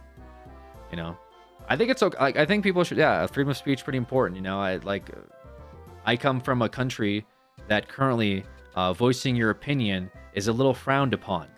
I think if I decided to have some hot takes in the middle of I don't know, the Red Square, your boy might not be live for very long. So like, I'm totally down with people just saying what they want to say, but I think they get it conflated with like, oh, so I can say anything I want anywhere, anytime, and people have to put up with it? No. I don't have to listen to it. People don't have to read it. I tell the mods that. Russia or America. I think if you said, okay, there's very two different distinctions of if you said I hate, if you decide to have a picture of the president in one country and say I hate him, you're gonna have two different responses depending on where you do it. If you say that like Russia's basically America, I don't know. Like I said, I'm not gonna get into it, but my anecdote was that there was a guy in Russia that for $10, somebody while he was streaming said, "Hey, you should rip down that picture of Putin on your wall and step on it." And he did it. And the next day when he was streaming from a playground, like a KGB agent rolled up in undercover gear, beat the shit out of him and arrested him. And now he's facing like court penalties and jail time. So that was the bit. I will say that much. Real story. I was being a little hyperbolic, but also being like, hey, this does happen in some places. So like I said, I'm totally for freedom of expression or whatever. Just some places where it's frowned upon, you know. I don't care what people talk about your amongst yourselves, but like, I don't even like to talk about like politics with my family. I used to have a landlord that used to show up to my place all the time, and his whole bit was like, ask me if my heater is working, and then talk to me about every single thing he saw on CNN that day. Like, I didn't have a fucking life, and I just want to listen to this guy talk about politics.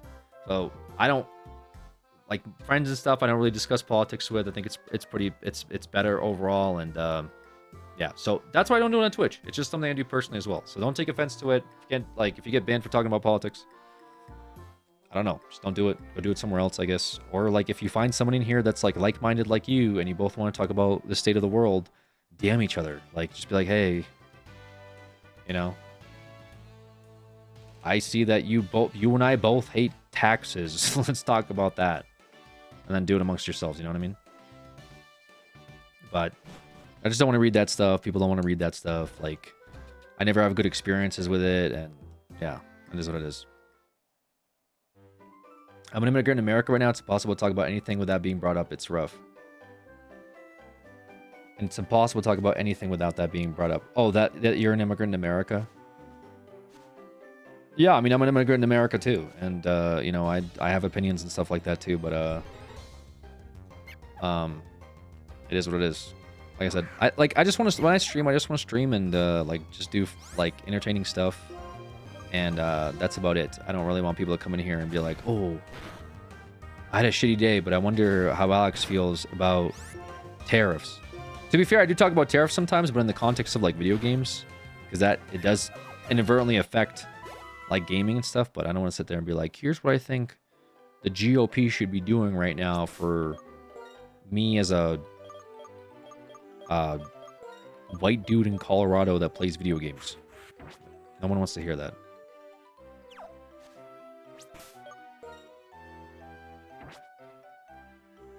So yeah, anyways, it is what it is. Yes, without other people bringing up my status, like I'm not just trying to relax. Yeah. I notice people do. I know. I kind of get what you're talking about, Tony. Like some people do. Like they're like, oh, but don't you have this opinion because you're an immigrant?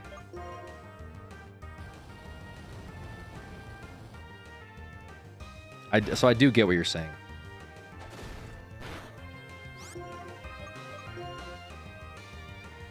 Charging 700 USD for a console and shit is getting crazy. Are you allowed to catch a new Pokemon every new route? Yes. Yeah, we got this one from a trade though, so this one doesn't really. Oh, I should probably think actually I went off into several different tangents and I forgot to add our new guy.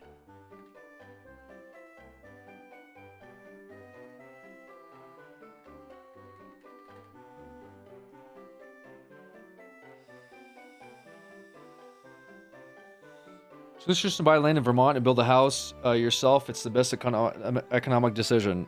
Yeah, until you see the state of real estate in Vermont and realize you'll never be able to afford it. Buying a house in Vermont,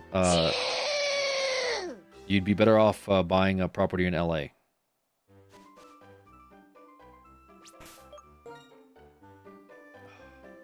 Shut the fuck up. That's the wrong monkey? Oh, it is, isn't it? Oh, I'm stupid, bro. This is pants here.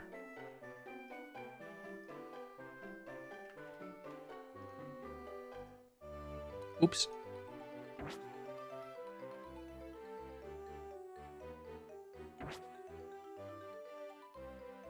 Would have been funnier if you didn't notice.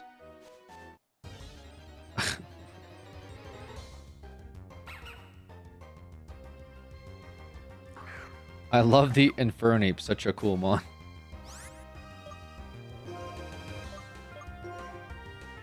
Me too, man.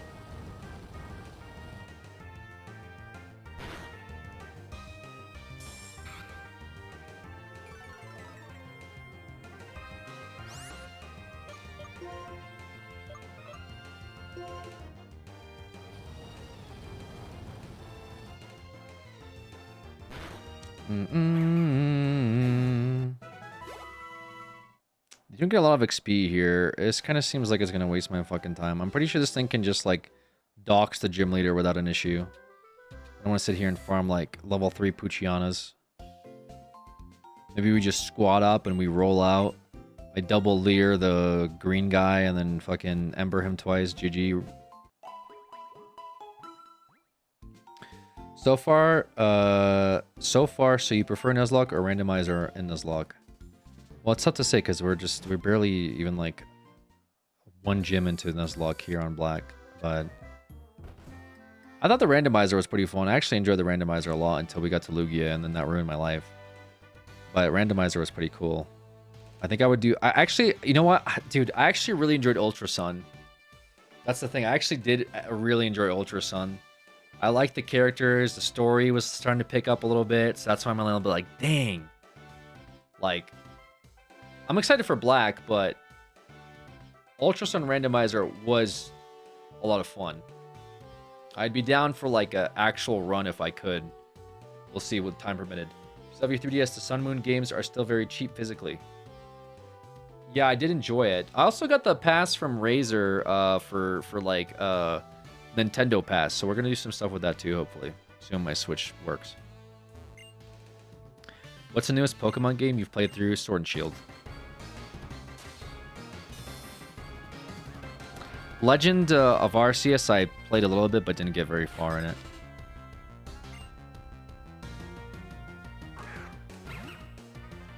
Ready for Legend Z A.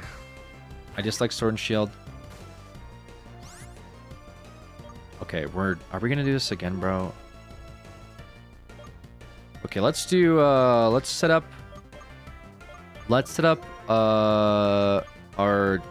Chipotle for success.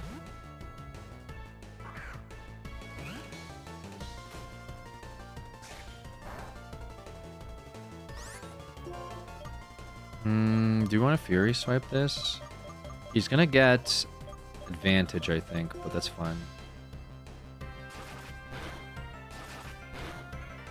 Only 2, bro? Come on. What was this again? Was this attack up? Oh, shit. Special attack Rose. He's not gonna do fucking... Oh, he's gonna just hit me with a normal move, bro. What? Does assist clown him?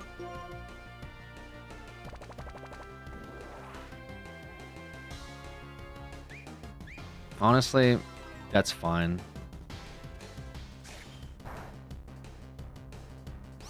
Bro, why is he getting his special attack up and then set me up with, like, a dark move? Is this guy an idiot?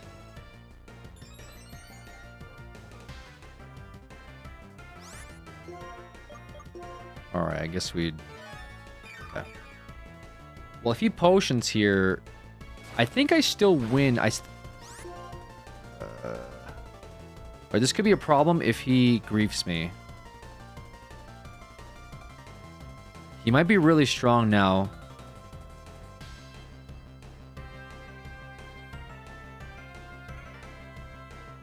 If he does bite, we're good. If he does tackle, I think I almost die.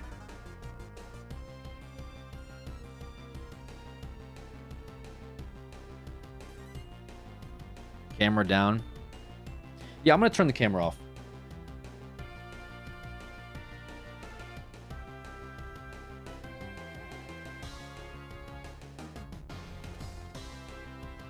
I don't know why it's doing this.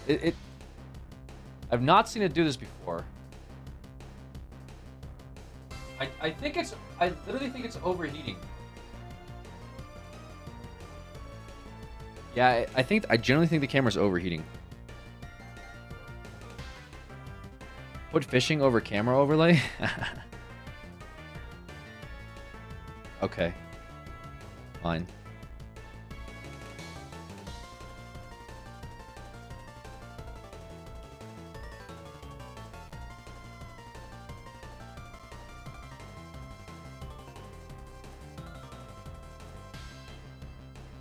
Unlucky.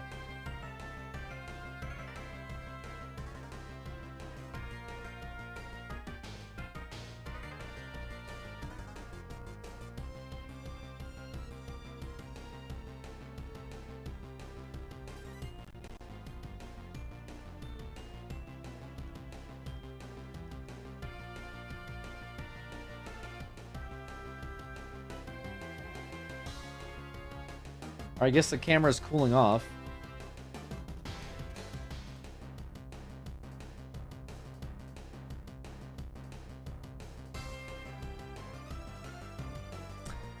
Okay. Let me think about this. We got... Also, again, Lindsay, if you're here, thank you for those 10,000 bits. You did not have to do that.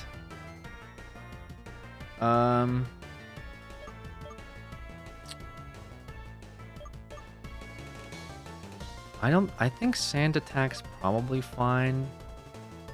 Another scratch doesn't kill him. Fury swipes is griefing. A swap, he still has attack up. I think if I assist here, this is kind of scuffed, but he might kill me too in one move. Ugh. I want to get another attack off. Unless I swap and he still gets 2 attacks off with plus attack up. I don't know. Is that like...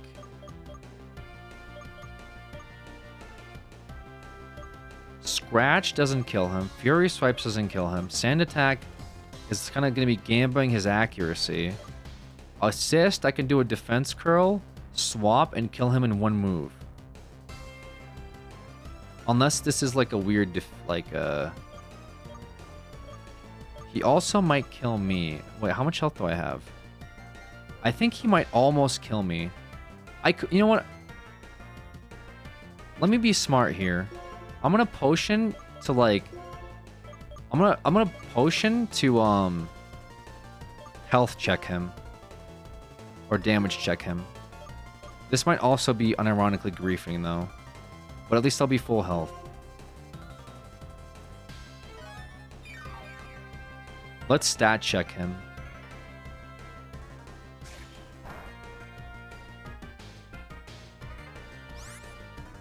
Okay, I feel better with that. Did 9 points of damage. He wouldn't have killed me, but I was afraid he'd tackle. 9 points of damage with bite. I don't know why he's doing that. It's such a weird thing to do.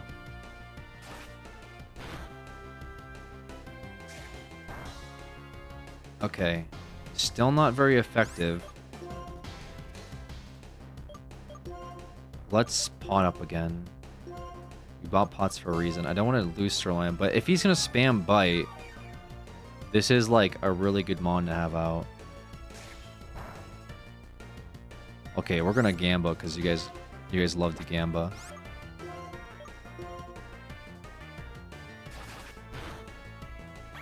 Easy. All right. So this thing's gonna slap. I might do a play action here. I think this is gonna be really weird. We're gonna do some stuff. Go straight to burning. He's level 14. He's not gonna use Ember. I think he does another move, and then I think he does like a attack up, and then he's gonna have to do like probably tackle or something. I think honestly maybe I don't think he kills me here. I wanted to bait a Vine Whip out of him.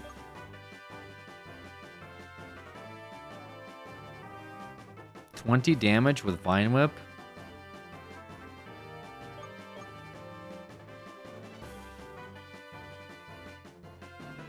Go for assist, pray for Ember, and switch if you don't.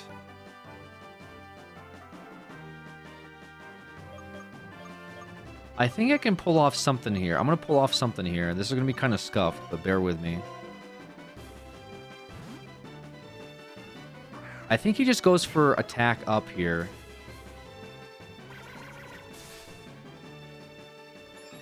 I don't think he kills me with attack up. His special rose. I think we do I think we do a Leer.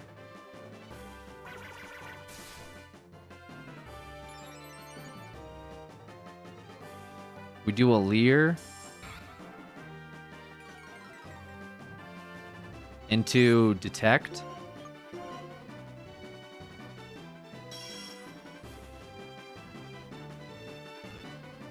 Wow.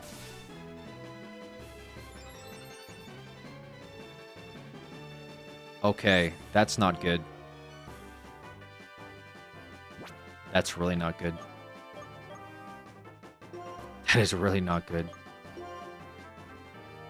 Oh, fuck, that's so not good. There might be a sack here, guys. There might be an unironic sack. He just triple worked up.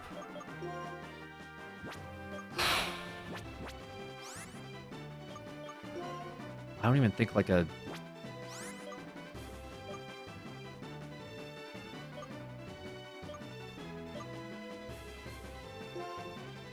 I can pray here. I can pray, dude.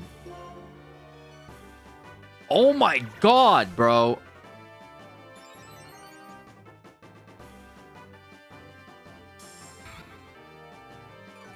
Oh, dude, this is so fucked. I detect here for sure, no?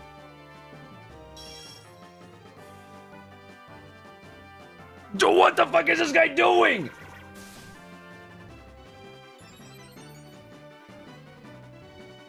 All right, Patricia's dead. Patricia's dead, guys. R.I.P. Patricia. Yeah, Patricia's 100% dead. Patricia's 100% dead. Yeah, Patricia doesn't survive this.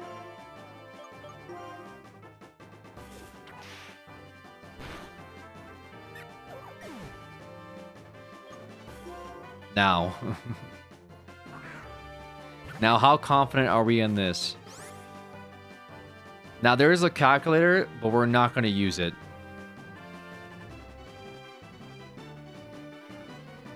The only miracle we have is Incinerate beats out Vine Whip.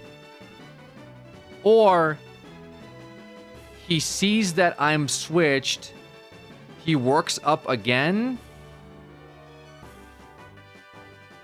Oh, we're so fucked, dude. We're so fucked. Please Incinerate go off. Please Incinerate go off. Oh, Incinerate special too.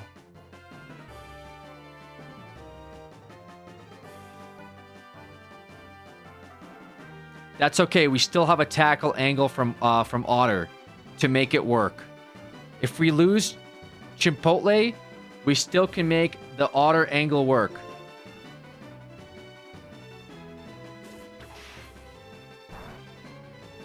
Okay?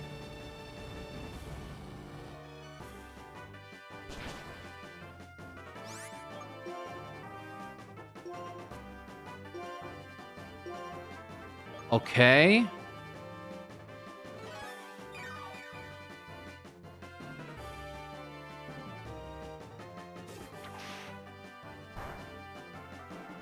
Interesting.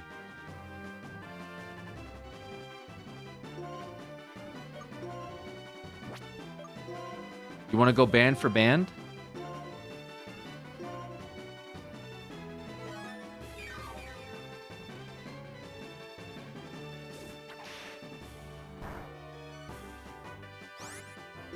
You want to go band for band, bro?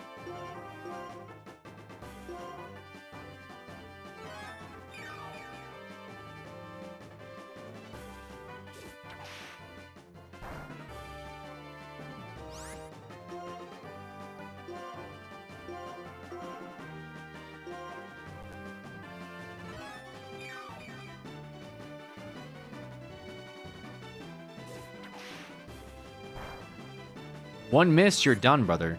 I'm telling you, one miss, you're done.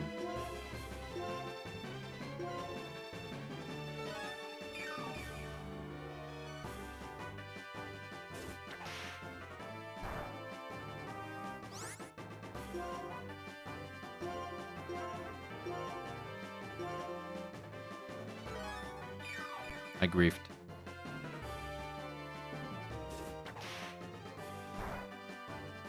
Also, don't tell me if Vine Whip is 100 accuracy. I'm not going to be able to handle it.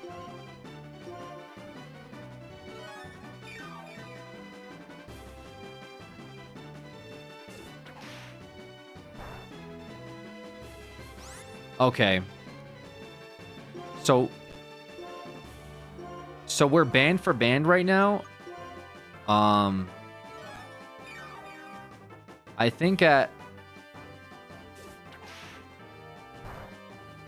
think at one pot, we might have to make an exec decision on Chipotle's life.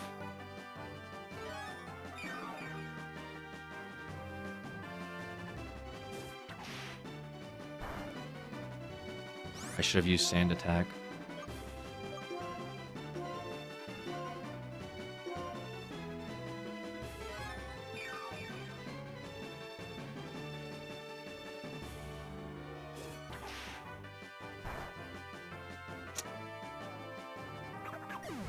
You absolute fucking asshole. You absolute piece of shit.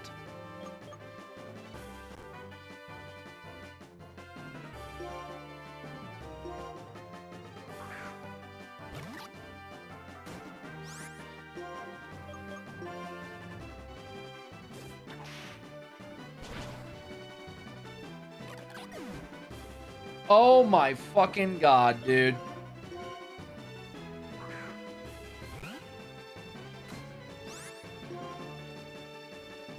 Are we dead, ah?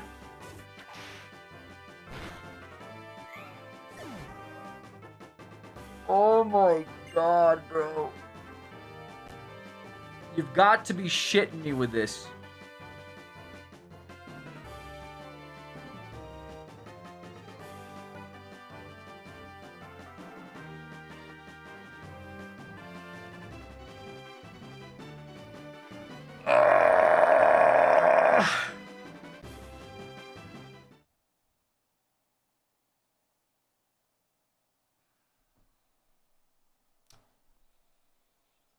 Dude.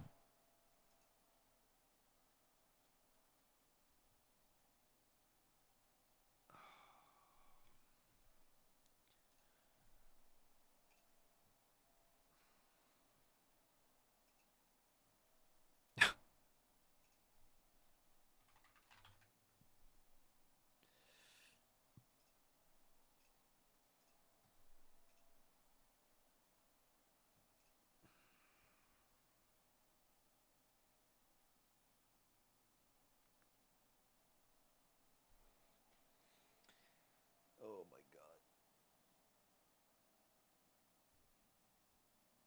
I didn't think he would like quadruple workup, dude. I grief so hard with that. And I thought, oh my gosh.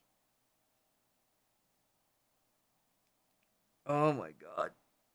What a pain in the ass, man. Ugh. He gives you like the, oh my god, bro.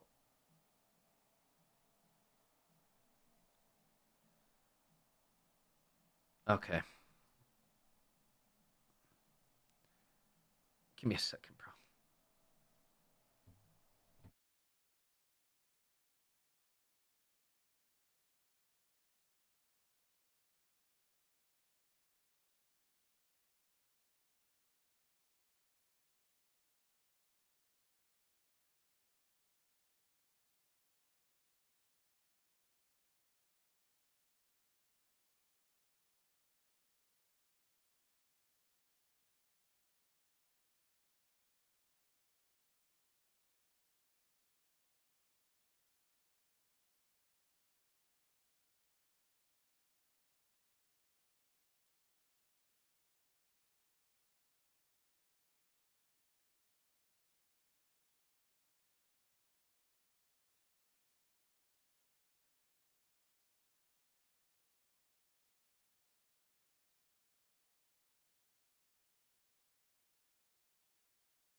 All right, man. Well, god damn it.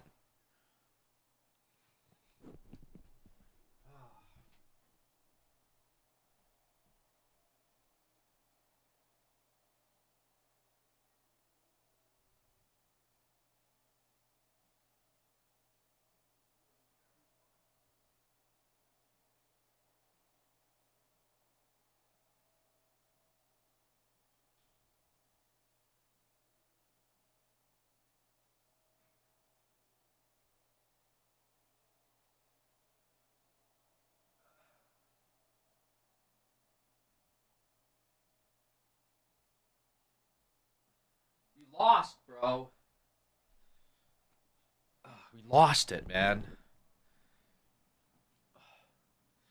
Spin the wheel. I can't spin the wheel, dude.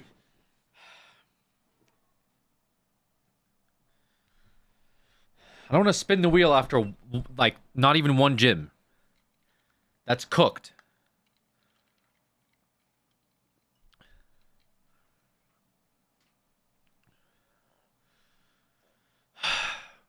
That is cooked, bro.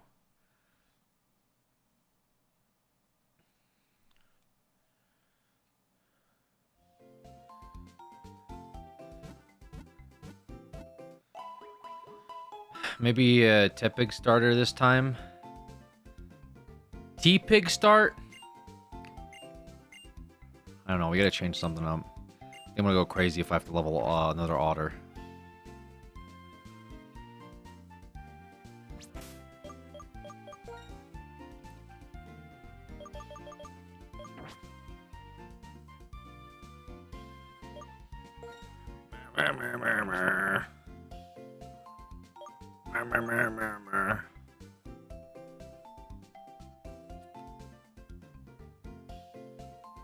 Ah!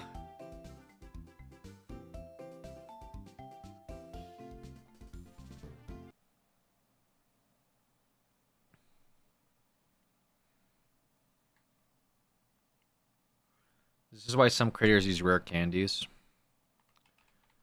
Yeah, honestly, I don't blame them now. TBH, I can see why rare candies would be kind of ideal. Given the recent experience with grinding. Takes forever to get back and then do it all over again.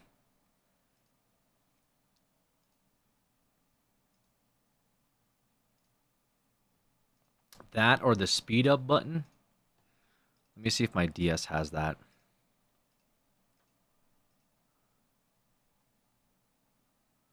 Ba ba ba ba ba ba ba ba ba ba ba ba ba ba boo boo ba.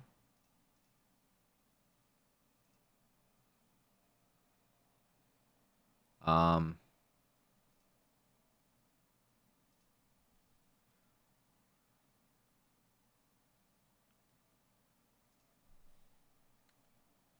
Okay.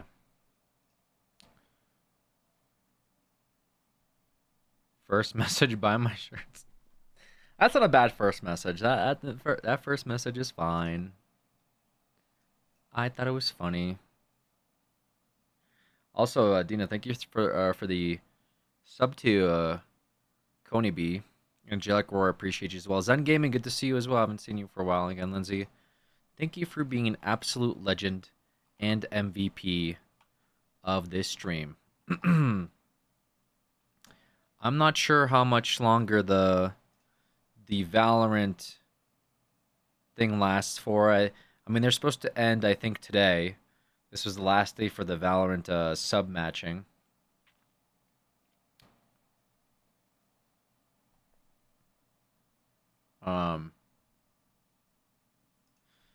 Which that was cool. That was cool of like Valorant to do that stuff.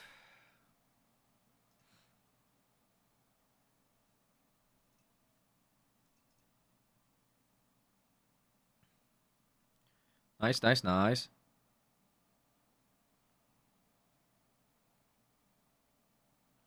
So thank you, Valorant. Thank you for give money. Valorant. Thank you for helping out. Yeah, boy. Your boy Alex.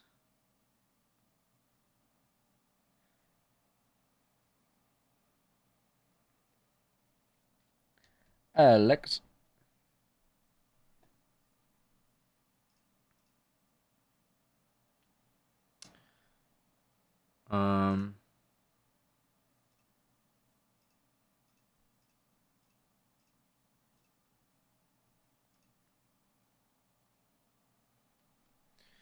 The Valorant guy just wants to be in the top gifters of every stream. Yeah, I know, right?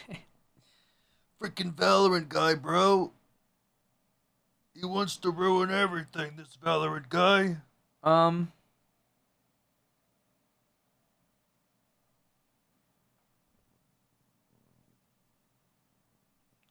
okay. Let's run it back one more time, and we're gonna press the fast forward button on the back of my DS.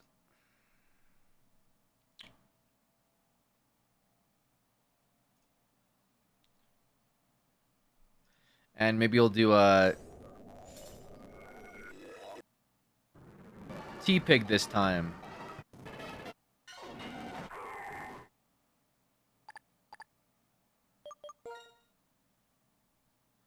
I'm telling you to play. You.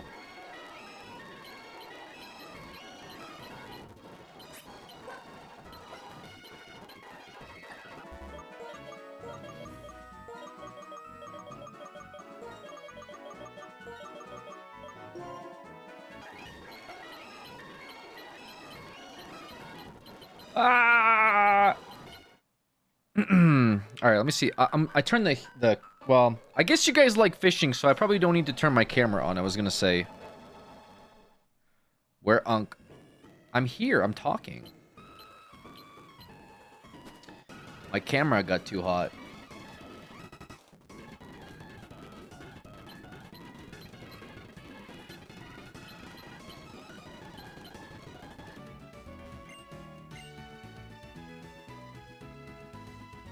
What pig name?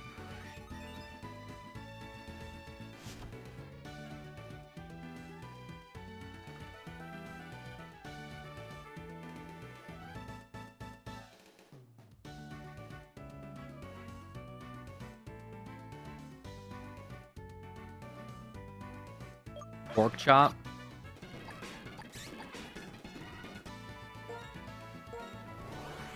Really?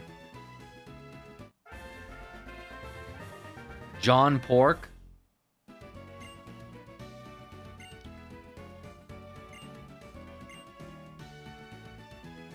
Mr. Pork Chop 25, and then he says yes.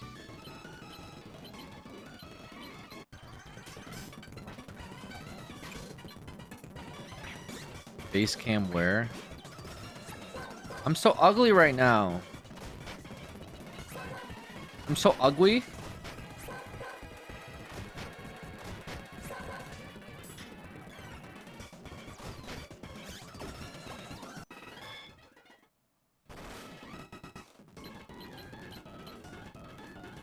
Just wear the Optimus Prime helmet.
You have no idea what this means to me? How do you think I feel? Alright. At least we get a sub out of it. I'll take it, I guess. You know, anything for $5 nowadays. $6 really, because of the inflation, but you know, we'll take it.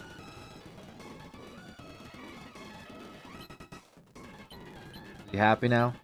You happy that your first time message in here was telling me to put on the Optimus Prime mask? Can we get a face reveal?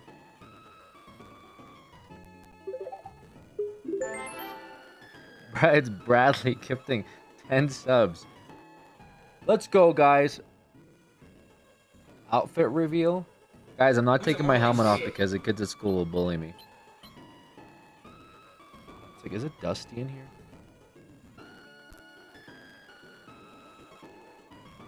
Cat might freak out.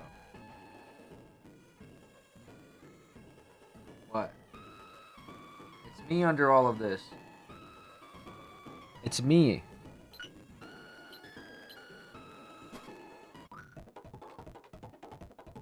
Now. Okay.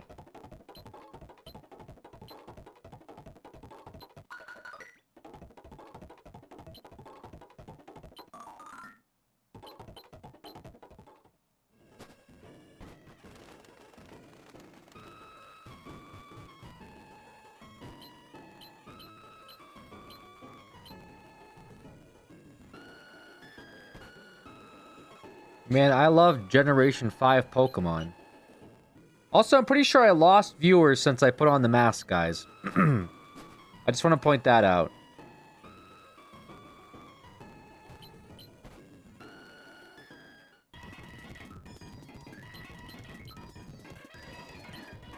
Gained? Nah, no way. Lost 100%.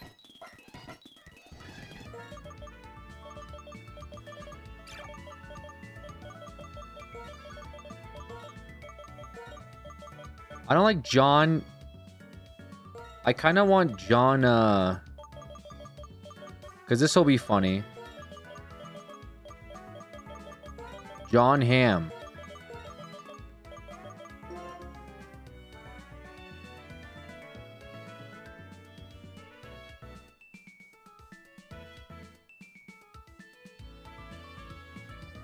Oh shit, where's my...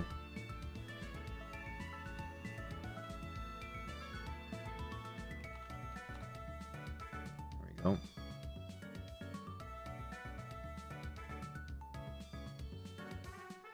Alright.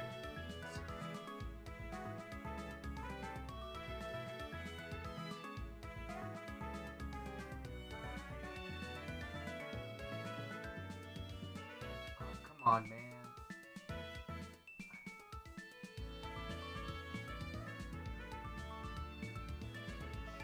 Good work.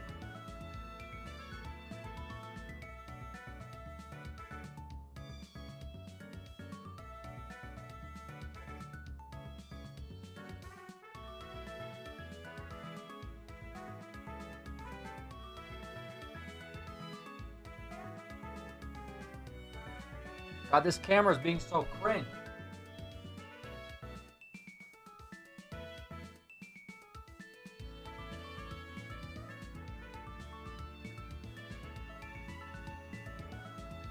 Oh, dude, it had it for a second. It had it. Come on.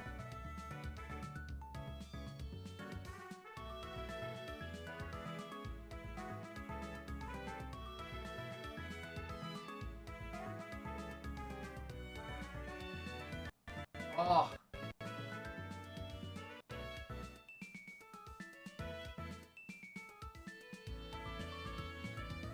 Oh my God.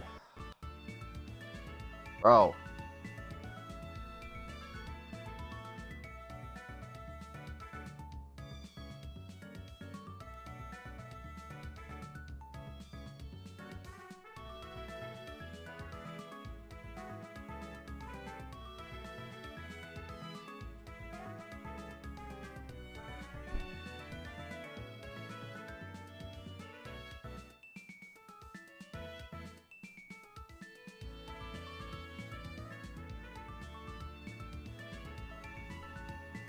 This thing is so sweaty. Okay, I can't wear the helmet anymore. Dude.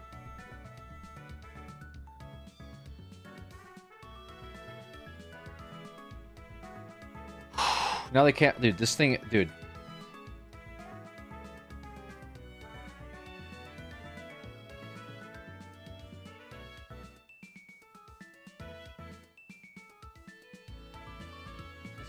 Dude, this camera's being so cringe, man.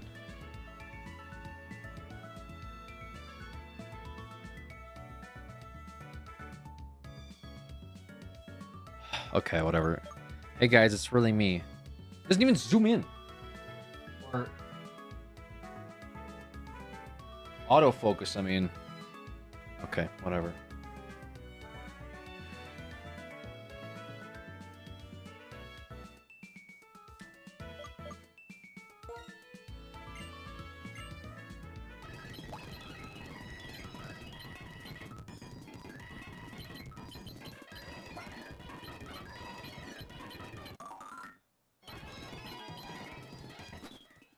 All right. Also, real quick, shout out, bruh, it's Bradley. Thank you so much for those 10 gifted subs, Bradley. Thank you.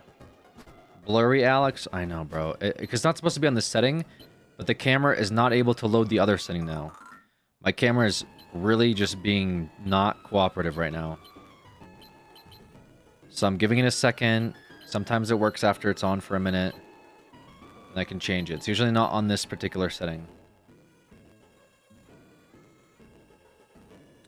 Bradley, thank you.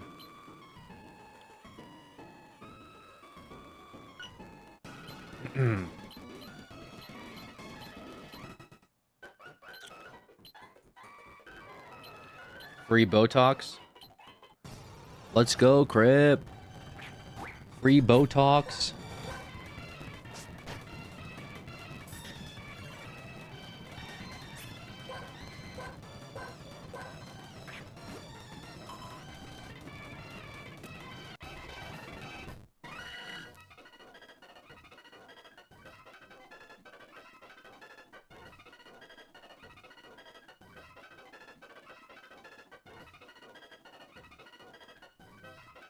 All right.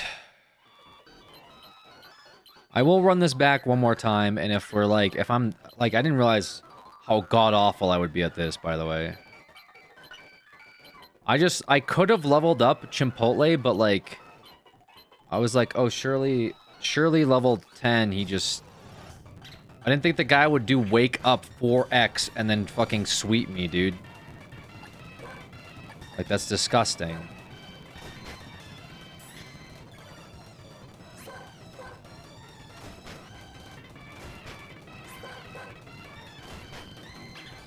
Oh my god!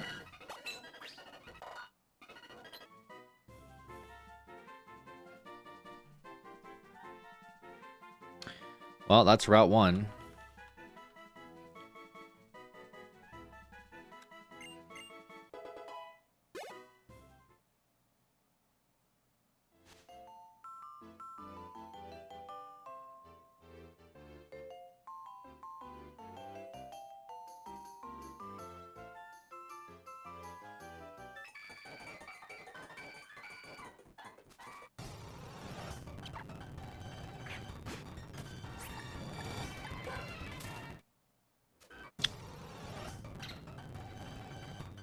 Didn't John Hamm put somebody in the hospital in college? Yeah, and T-Pig's about to put somebody in the hospital in the first gym.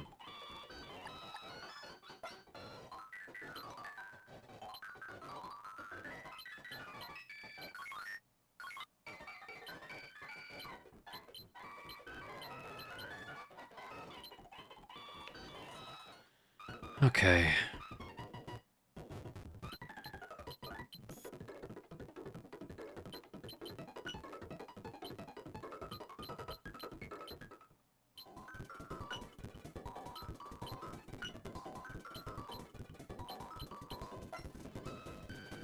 I'm pissed.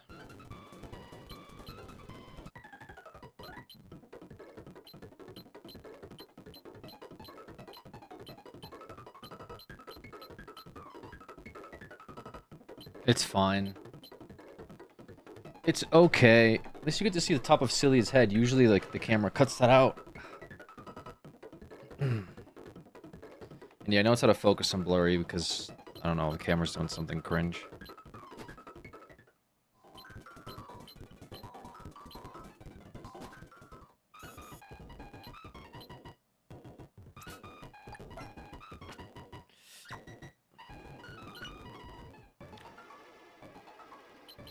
Mac Fact 713. Is that his name?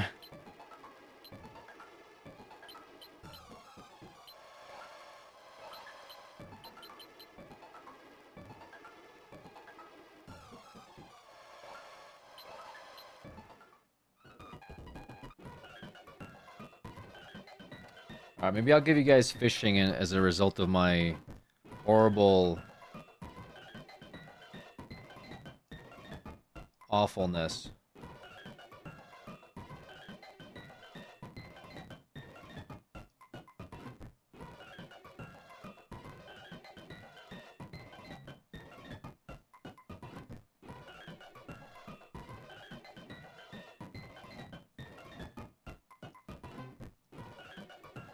Alright, camera switch.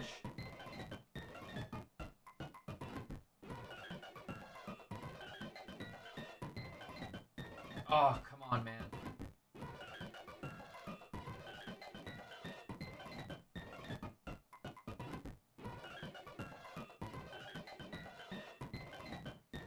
Oh, that looks really good.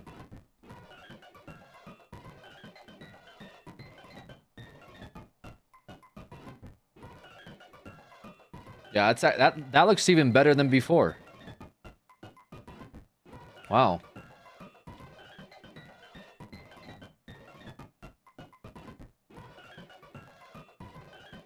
Okay.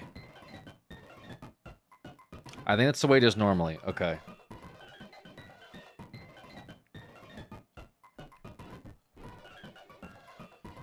I'm gonna do that. I was trying to get some hype with this music. I don't know what I want to like. I need some beats. What I need? Actually I know what I need. I know exactly what I need.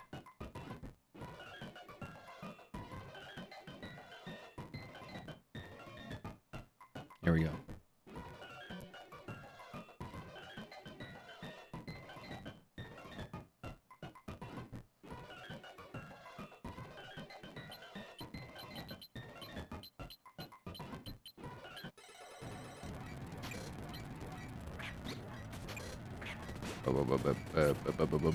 RIP VOD viewers were like, what is he doing?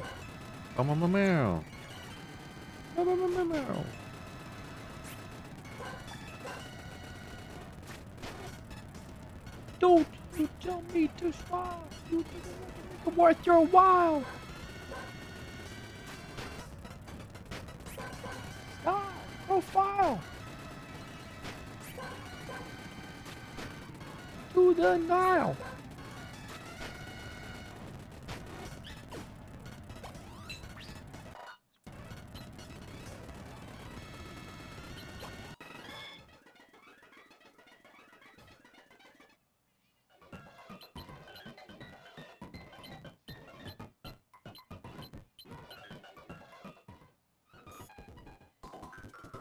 VOD watchers, he's listening to Lady Gaga to hype up.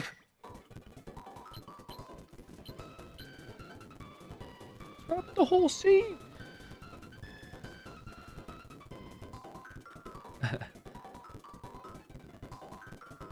Don't call my name. Don't call my name. Alejandro. Don't call my name. Roberto.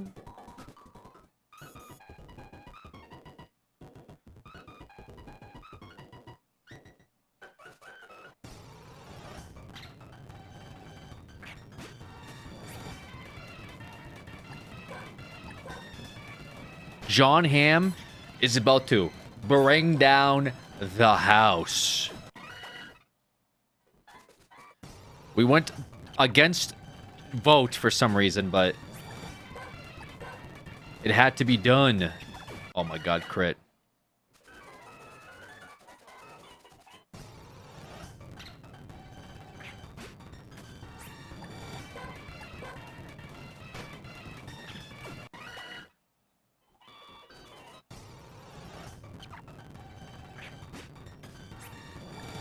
Drop!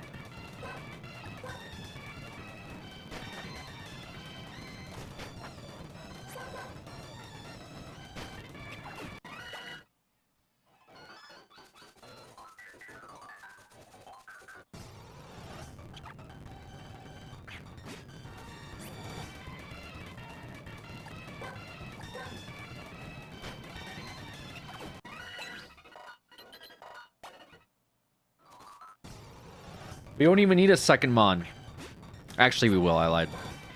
I'm straight up lying.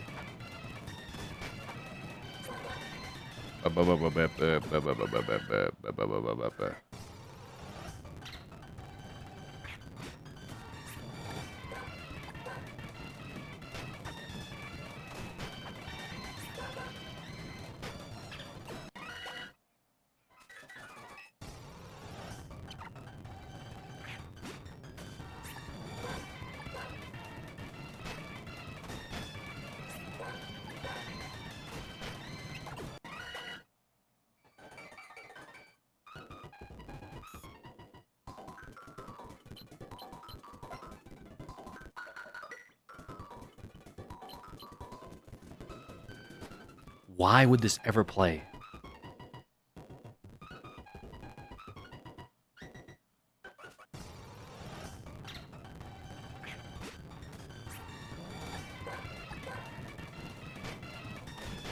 Come on, okay.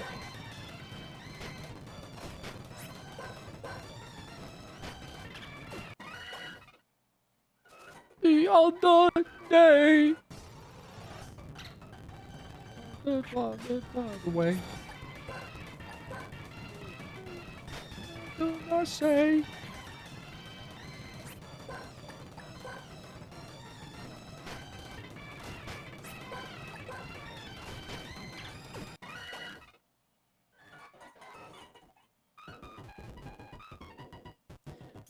We all float on away. We all float on, okay. And we all float on, okay. And we're all float on anyway. He's nice. Abby Locks, thank you for the prime.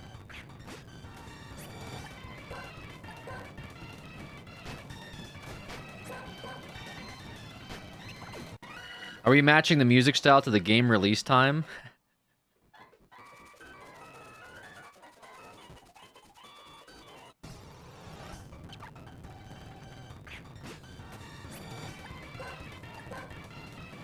Yeah, that's what I was going for.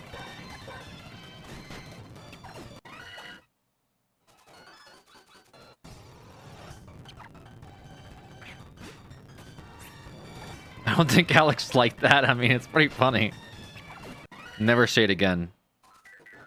Never say it again, though.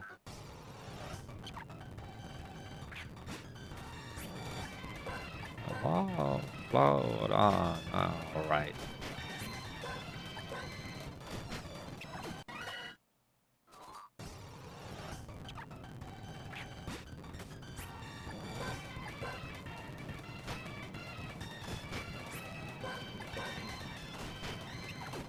All right, T-Pig, one more.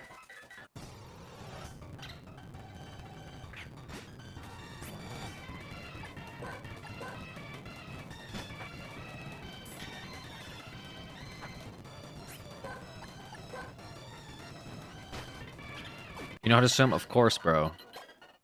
I'm a beast.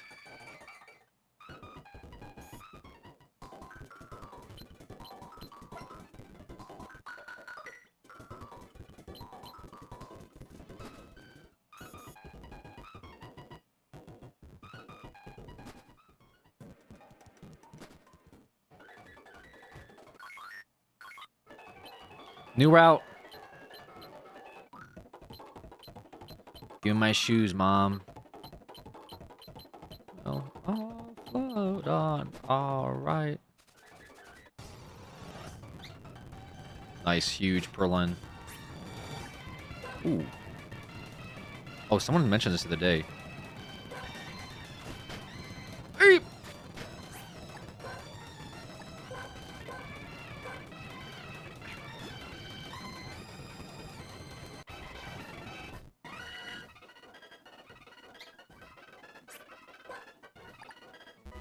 What did I say? What did we name the cat before? Sirloin.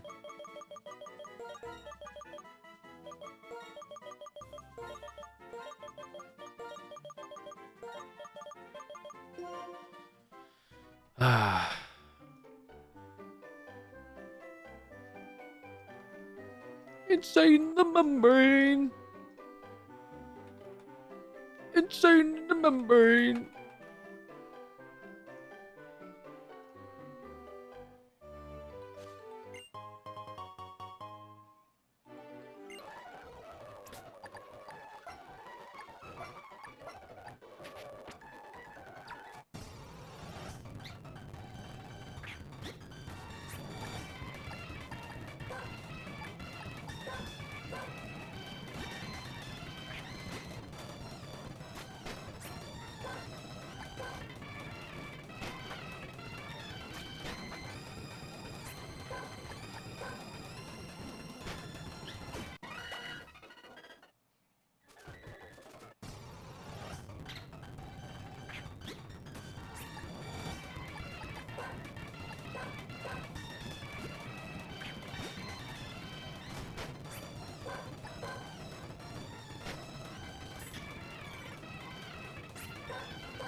Bro's spam leering me. What a beast.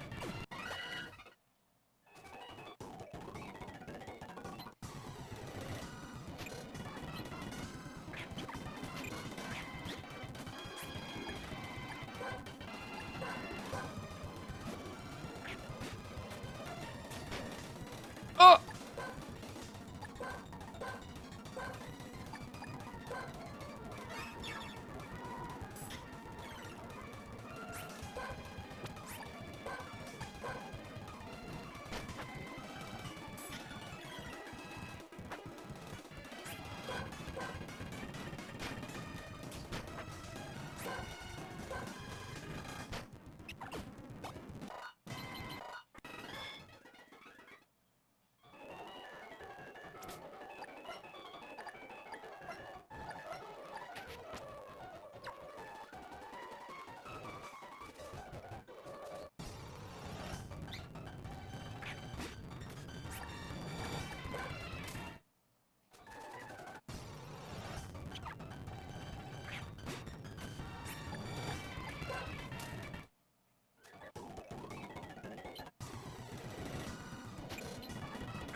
All right.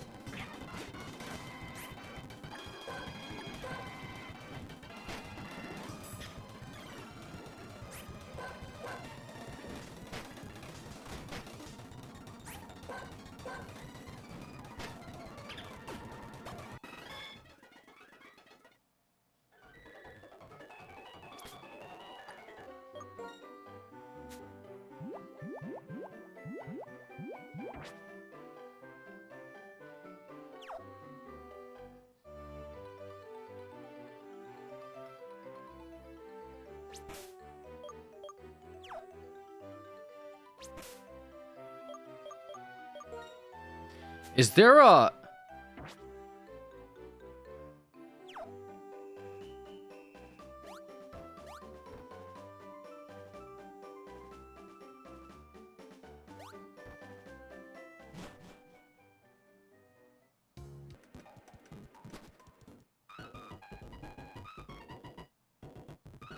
Okay.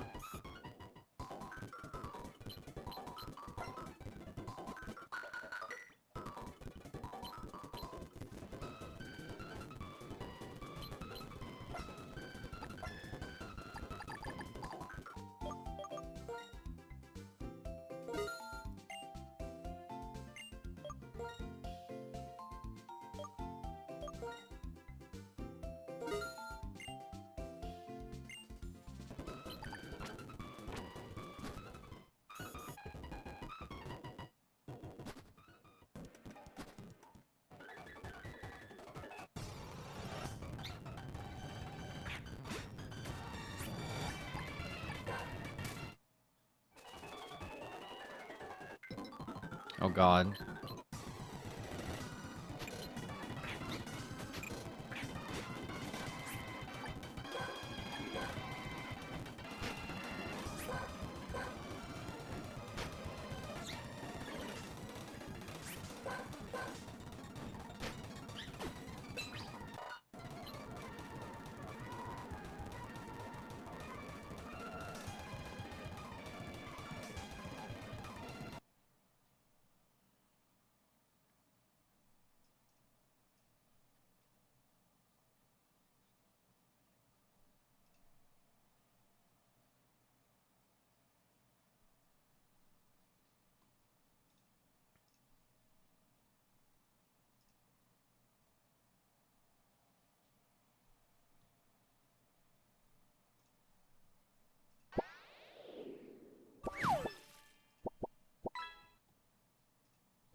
Okay.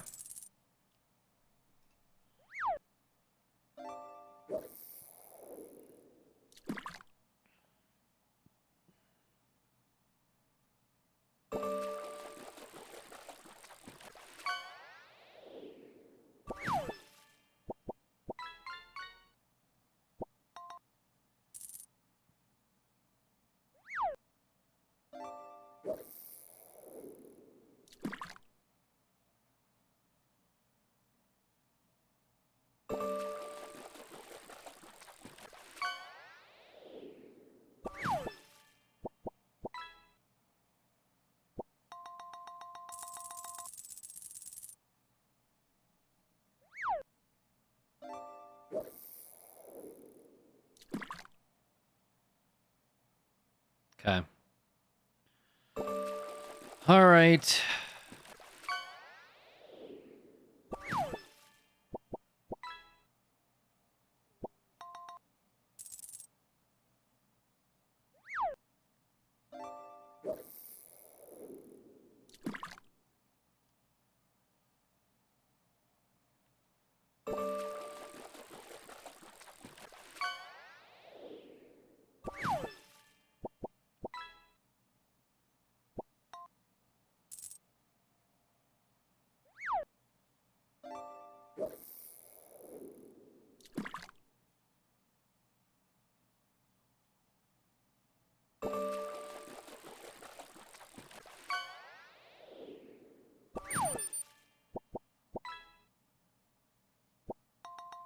I don't have any more encounters. I remember that.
Vibe is peak.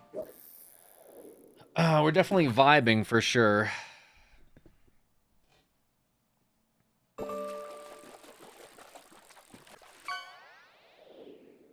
It's funny how they can just like this one. This is all this one does, bro. Like this is all it does. I don't know. I don't like.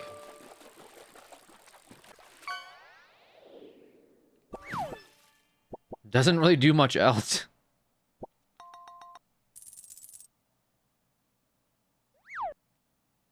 It's funny, I guess.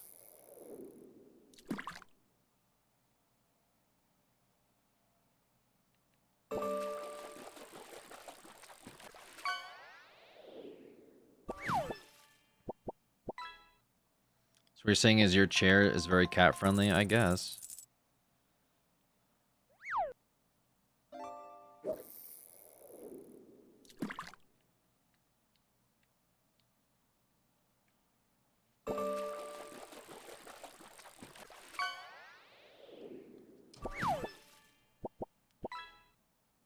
Oh yeah.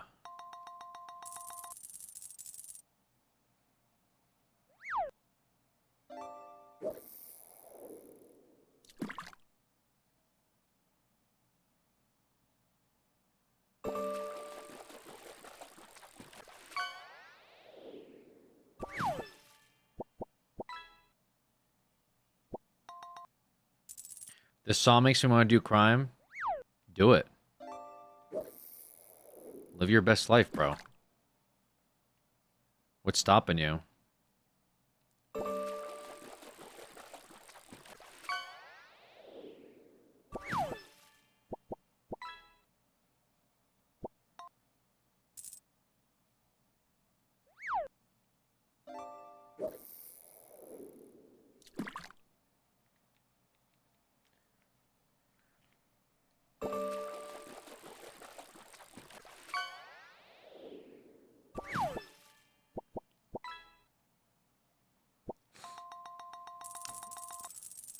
Commit tax fraud? I wouldn't do any, like, Fed stuff.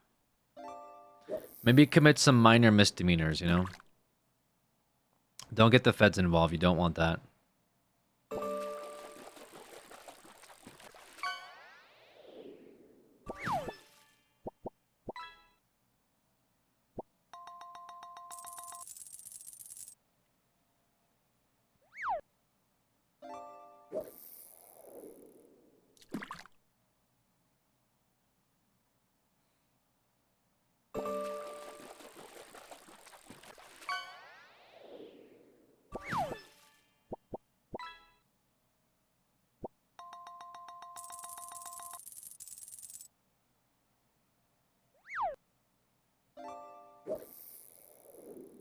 Go big or go home, get a felony.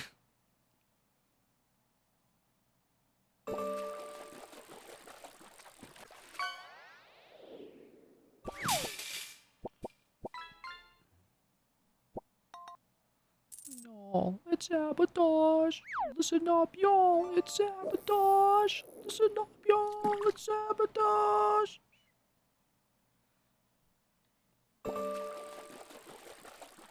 You know what? Get 2 felonies. Yeah, definitely get the DA involved, bro.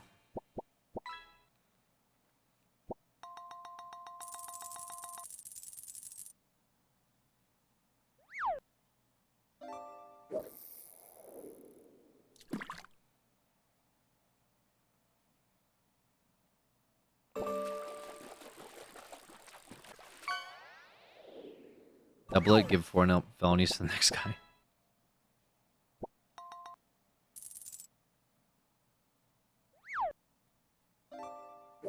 Grab the monkey. I don't think it's a monkey now.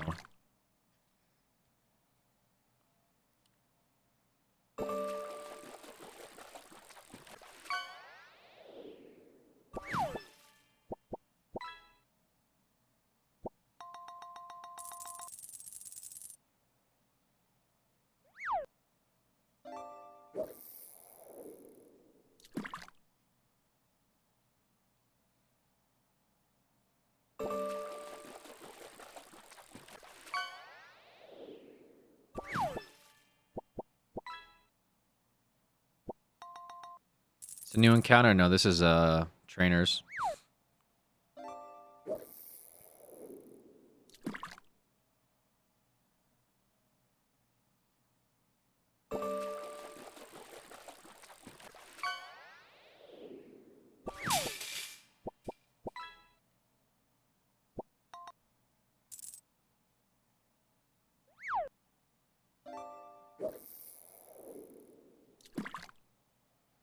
Oh, this guy's gonna screw me over a little bit.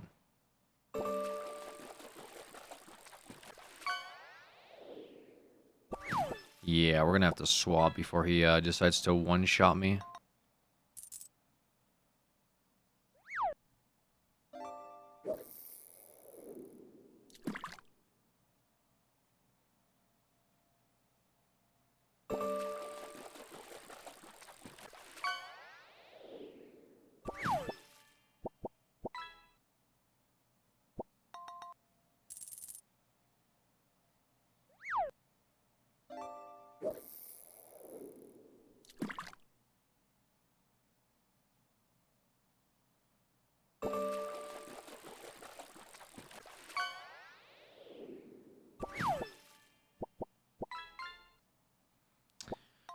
All right, what do we got?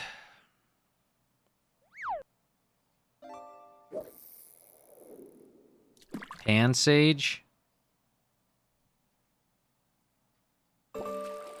What is this Pan Sage called?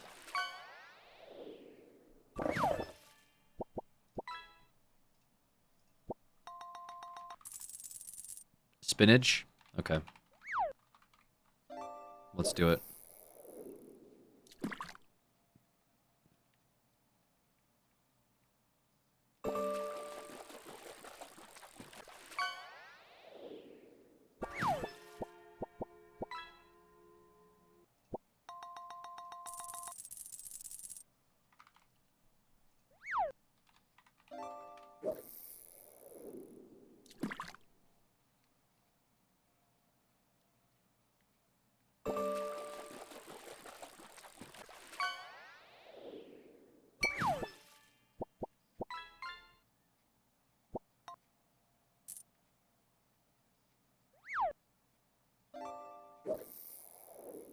Uh-oh.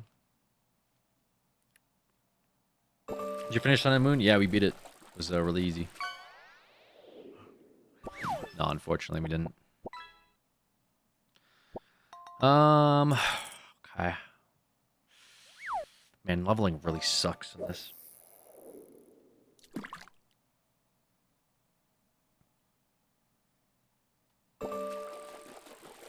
Even like swapping sucks.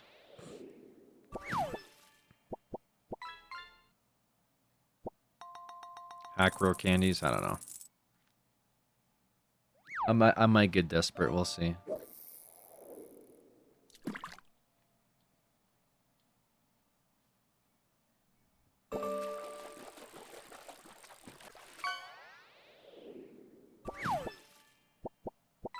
I don't mind the grind, it's just doing the grind several times is what I mind. You know what I mean? Like, I wouldn't mind if it was, like, 1 to 10, 10 to 20, 20 to 30, but it's like 1 to 10, 1 to 10, 1 to 10. That's what that's what's killing me.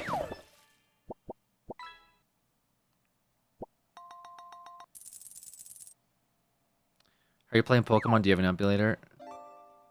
This is pre-recorded on my DS.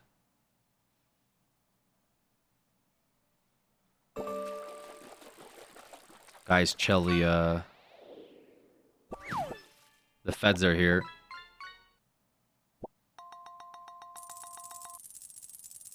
I just want to play on my PC. I don't know how to. Man, I wish I could help. I buy all of my games legitimately, and I plug my DS into my computer. I would have no idea how to play a game on the emulator, or how I would Google using one. It would really be weird if there was a bunch of mega threads about it on Reddit. Otherwise, I have no idea. That's good. Hey, fellow kids, do you know where I can get an emulator? Oh, thanks.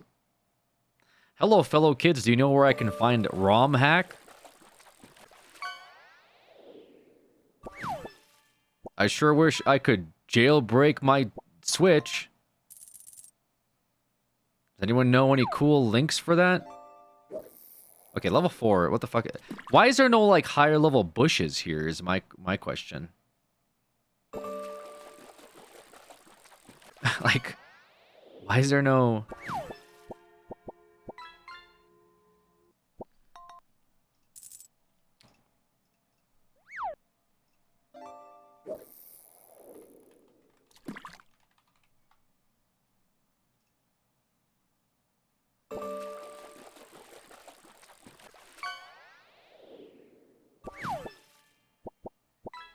Well, you might need cut. Where do I get cut from? The fuck is on the bottom right? That's my Pokemon team.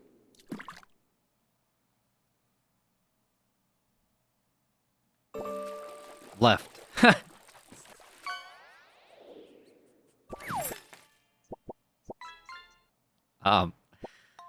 That's fishing. People are fishing, bro.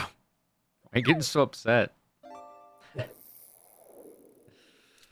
Alright, I can't go this way. Fuck. I thought maybe I could find like a little patch of grass. Oh, no. Alright. I have to level this thing to at least 13. And it's gonna be my personal nightmare.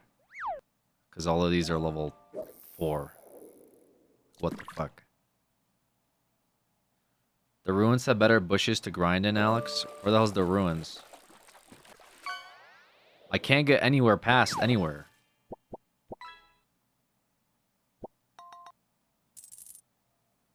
Am I not crazy? How'd you get my dad's Spotify playlist? Sorry to take care of something really quick. Where you got spinach? But I can't go, like, past that way. Should be bushes. There's a tree! Wait, unless I can get cut. Can I get cut before, the Elite Four in this gym? Don't I get cut? I assume I get cut from the gym.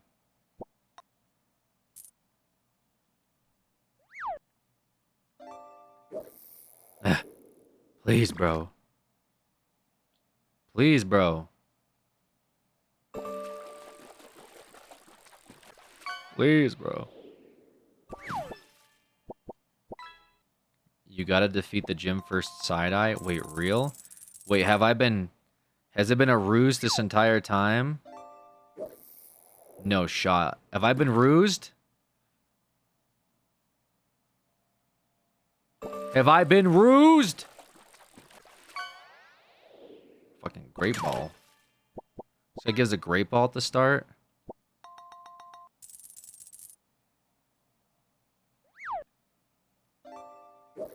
Oh, Jesus Christ. If I've been rused.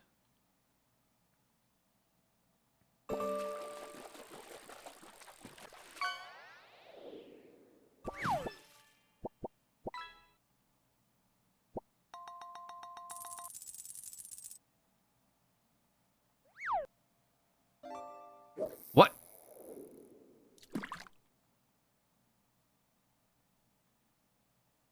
Oh. Okay.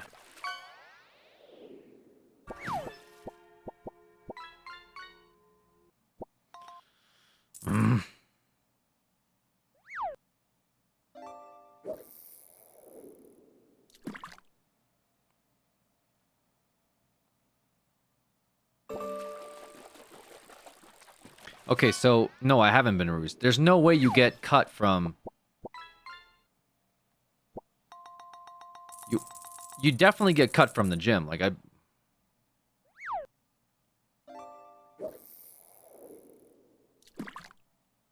Am I crazy?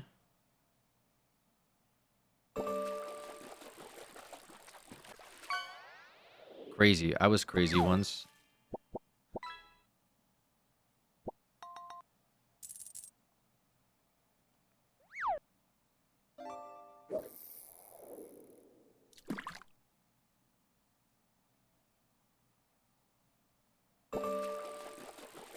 Why are you guys griefing me? Why are you, like, making it seem like I can get cut from not the gym, and then I'm running around like an idiot trying to get cut?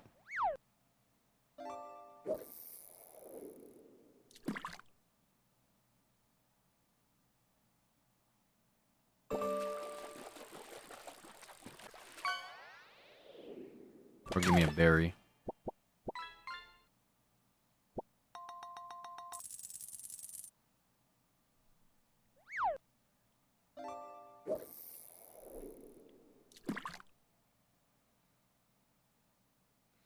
Dude, this song, man.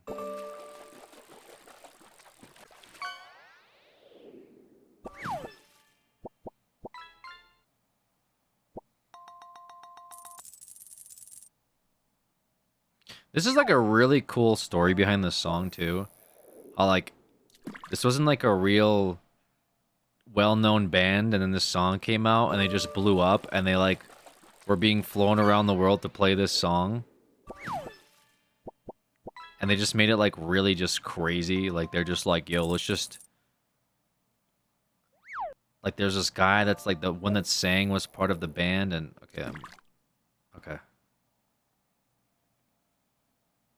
They're like, dude, toss some lyrics on this. What do you got? And he's like, breathe in there. And like, where should we film this? And they like got a budget for a music video, but then they like spend it on like drugs and booze, and they had like a little bit left over, so they're just like, let's film this inside of like a subway.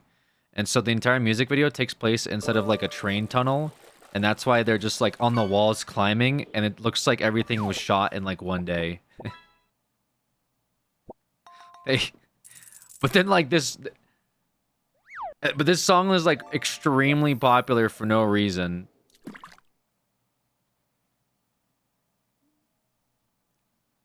I mean, not really no reason. This song kind of slaps. Let's be real. Thank you for the fun fact.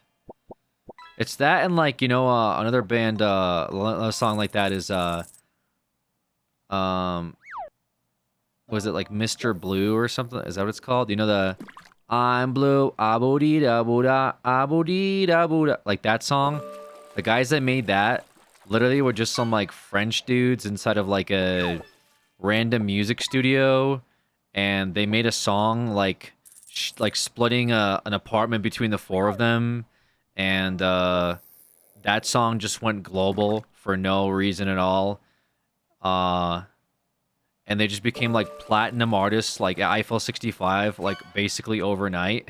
Nobody knows what the lyrics are. They themselves don't even know what the lyrics are. And then they got mad at each other and like split up, but other than that, like pretty fun. Yeah, music back in the day was kind of lit. Like stories behind it. And people would just like make cool stuff and it would just like go viral, and then they just became super artists. Breathe in there. Yeah, the music video for this is just really funny. Suck UNC. Yo, what up? Ice-T is the best. I also like Ice-T.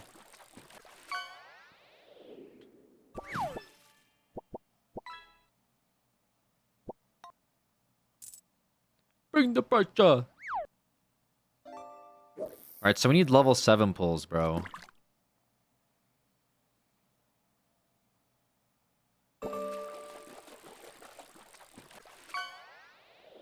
Alright, I'm not gonna grief, and we're just gonna hit 14, as that seems like not a suggestion, but an absolutely required mandatory fact.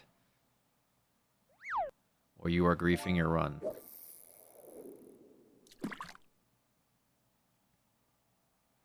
Bro, like, 16 XP points is crazy. And I can't get to the next area. I think everything is up from here. If we just get past the first gym.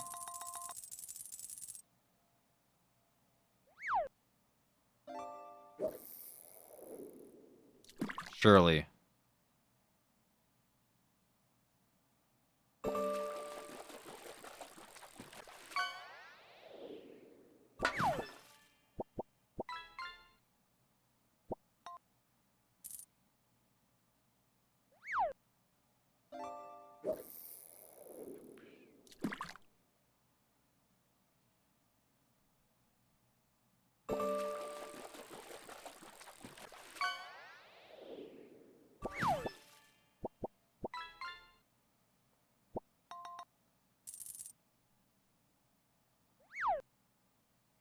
Whoop whoop sh, whoop whoop sh.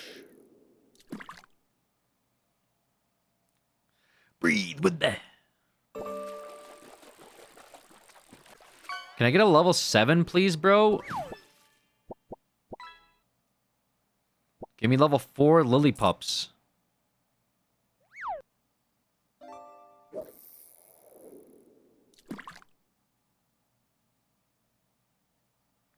Bring the pressure. Okay, level 13 should be fine.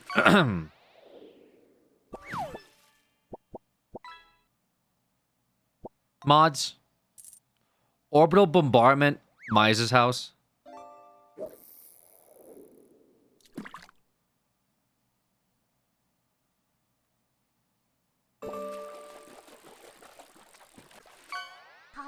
Not Nightmare, by the way. I don't know who this is. I'm guessing you're not Nightmare. But thank you for that resub. Appreciate you.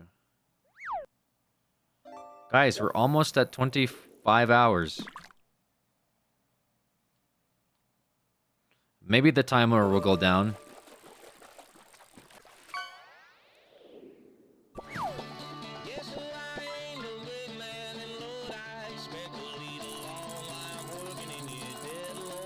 What the fuck is this?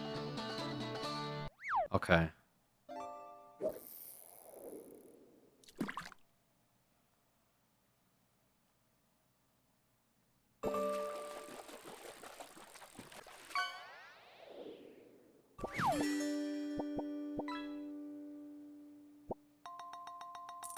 Somebody got a singing fish. Ken, the rich get richer. He said, "Oh yeah."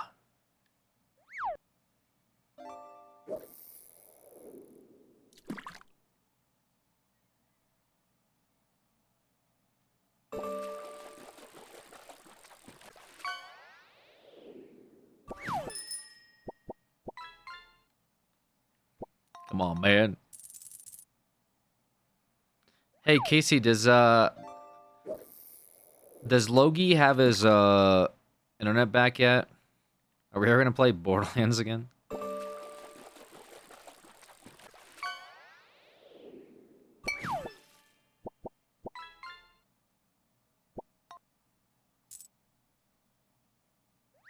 He doesn't speak, so I assume.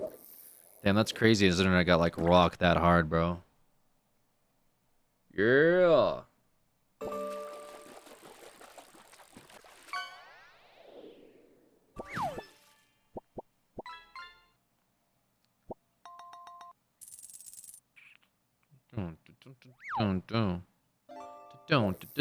Don't. I love spinach. Spinach is gonna carry.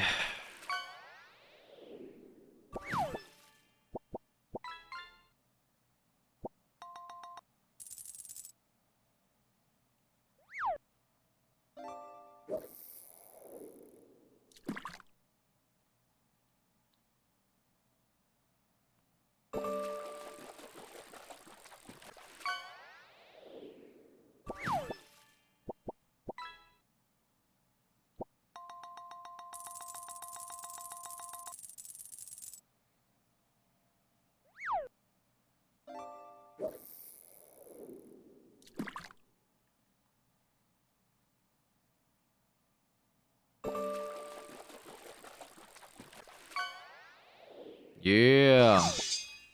Level 7, finally, bro, after 15 fucking years. We stripping? What? What do you mean you're... Why are you taking your clothes off?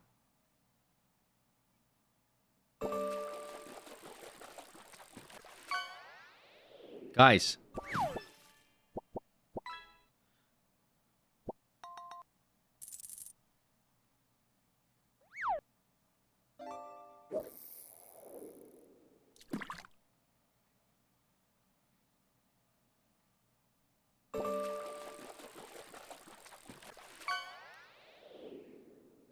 All right.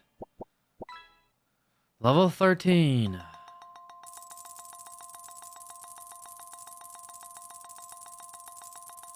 Okay, bro, this...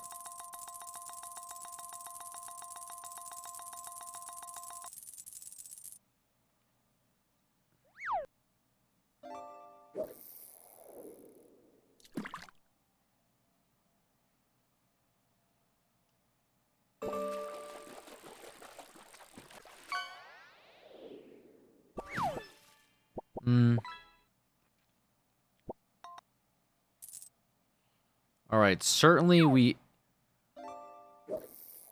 John Ham carries first half and Spinach carries second half.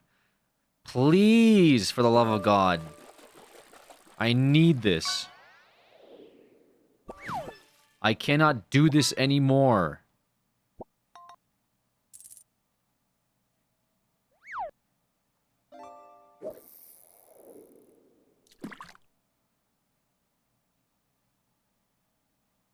Alright, John Ham.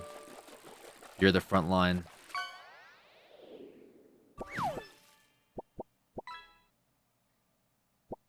Shit.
Okay, here we go.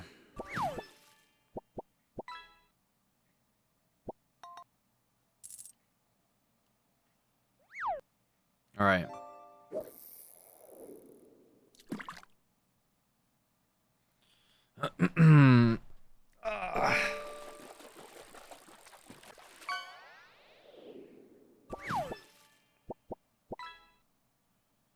John Ham carries for sure. What Pokemon costume are you wearing for the Halloween stream?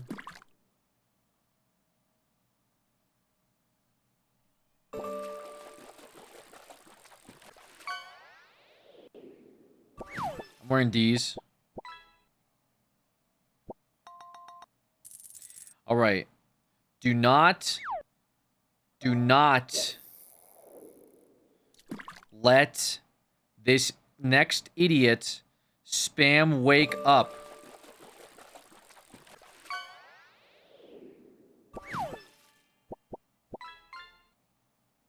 We insta swap.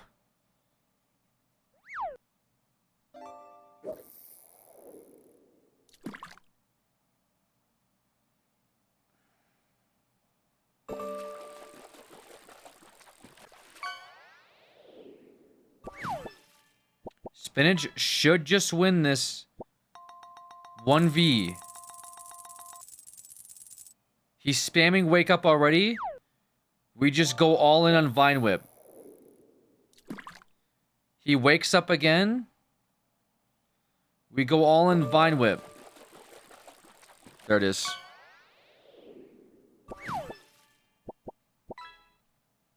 All right. Gym leader defeated. Hardest fight in the game.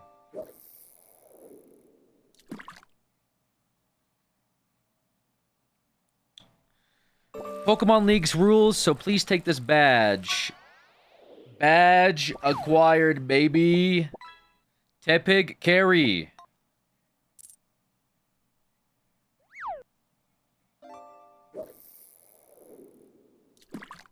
Believers rise.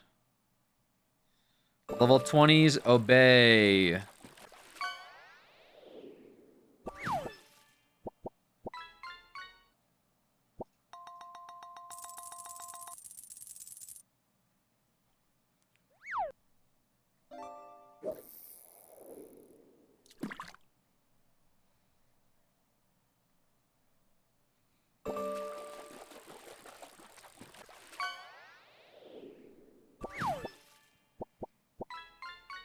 All right, we got wake up.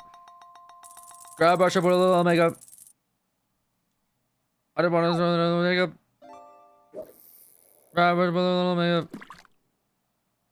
You wanted to. You wanted to.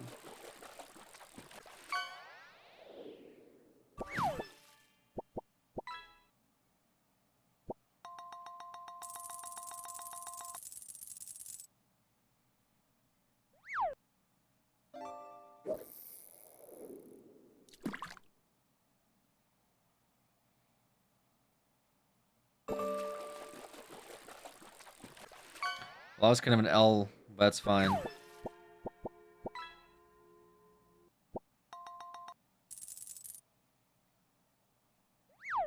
Scientist. I'll give you something. Cut. Huge. Okay.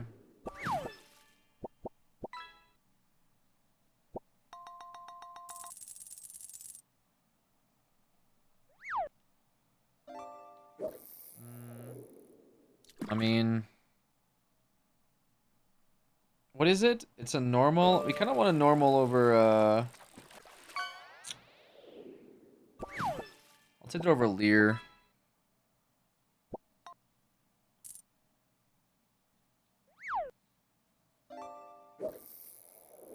Time for the voices? I'm tired.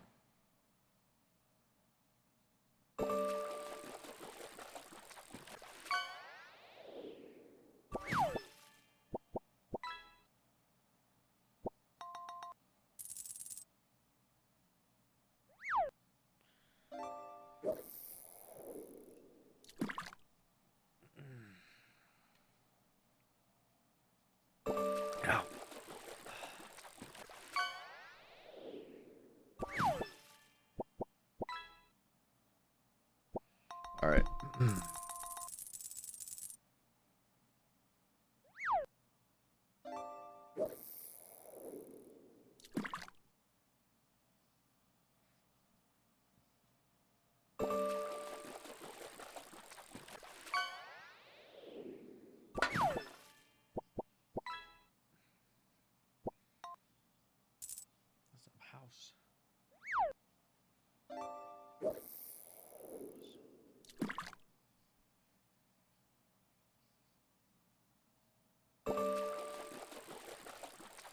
Be afraid of my fist. My fist. Do you know what this could do to you? This fist? No, it's not meant to be rubbing your head on. This fist can destroy you. You realize that, right? This fist will bring you great travesty if you dare mess with me. Stop rubbing your head on it. It's meant to be intimidating. It's not meant to be a scratching post. It's meant to instill fear. What the hell? You should be afraid for your life right now. Okay, well. Please catch Mana. Mana what?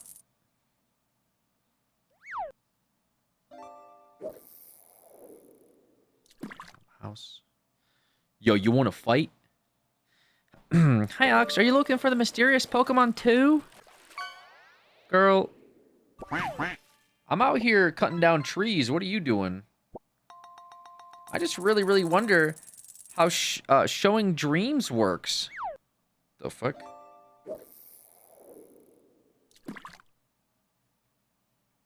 Bro said, how do dreams work? That's what the point of the mask is. Did you hear a sound coming from the other side of that wall? Come on, let's go! What the flip is this thing? Are we out of our mind, brother?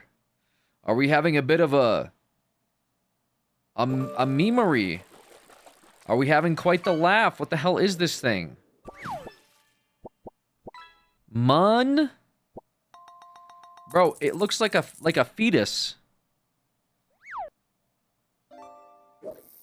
We found you, Mana. Come on! Make some dream mist! Moo. Look, it's what Alex just threatened to do to Celia. Huh? Who are you? What are you doing? Are you Why am I going into, like, muscle man? Are you talking about us? We're Team Plasma. We battle day and day and night to liberate Pokemon from the foolish humans. What are we doing? The Pokemon Mana and Musharna emit a mysterious vapor called Dream Mist, which shows people's dreams. We're going to use that to make people want to release their Pokemon. We'll show them dreams to manipulate their hearts. Mana. Come on, spit out that Dream Mist. You're kicking a Pokemon to make it give off Dream Mist? That's mean. Why are you're trainers too, right? That's right. We're Pokemon trainers too. But we're fighting for a different reason. Unlike you, we're fighting the freedom of Pokemon. And setting Pokemon free means that we win Pokemon battles and take Pokemon by force. So on that note, we're gonna reserve or rescue your Pokemon from you. What? Don't hurt Alex. Bianca, it's okay. I have everything under control. Don't worry, Bianca.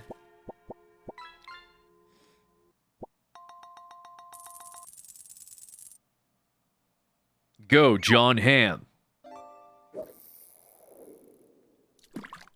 Dox his household.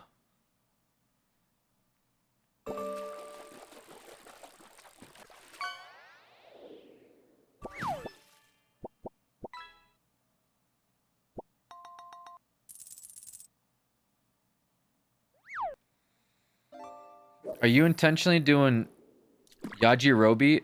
Oh, is that from is that Yu Yu Hakusho?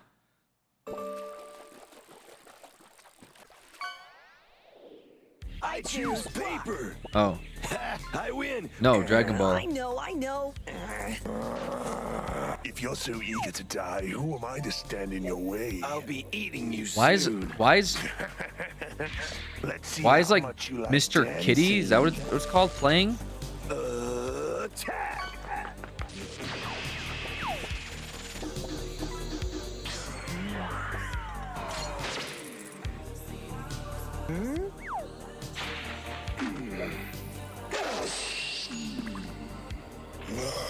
It does sound a little bit like Yajirobe. I was thinking also it sounds like Kazuma from Yu Yu Hakusho.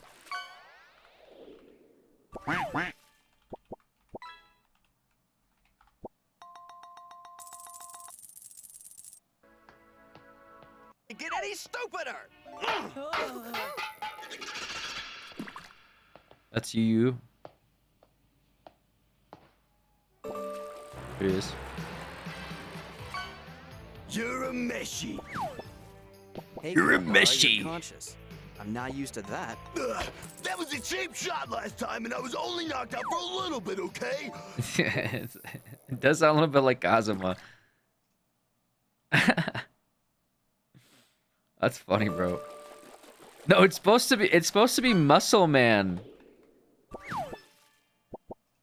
from a regular show.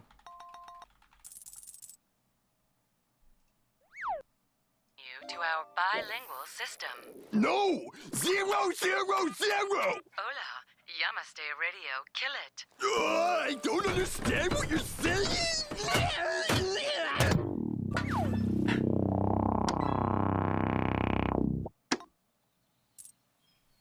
I know that sometimes I act all crazy when I'm bummed out, so just let me know if I'm freaking out too hard and I'll stop. No problem. Yeah, it's cool.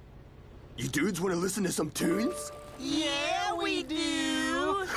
Yeah, and I know my dad wants to listen to some tunes. All right. Oh no. Dude, take the wheel. Drive by Atomic Wedgie. All right. Muscle Man, yeah.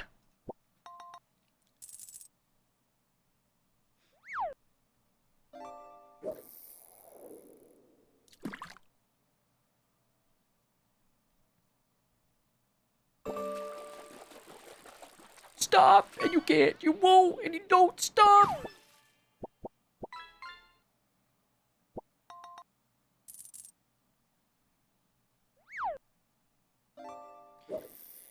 Plasma. I guess it just went. Were you not taking them seriously because they're kids? Well, whatever, I'm next.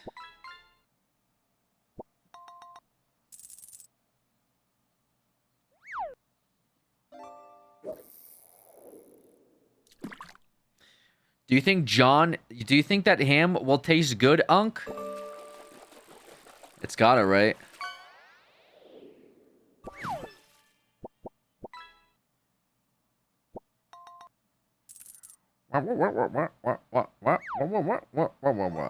Failed assist, GG.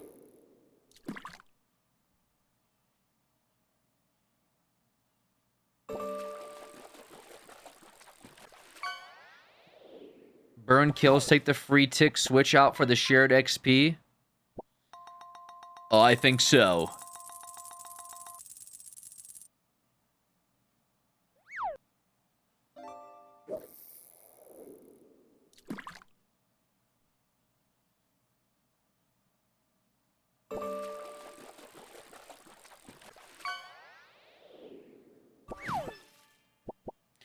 Ooh, flame charge.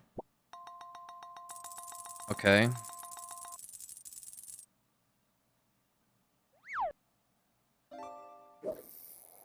Never forget these. Stop, and you can't, and you won't, and you don't stop.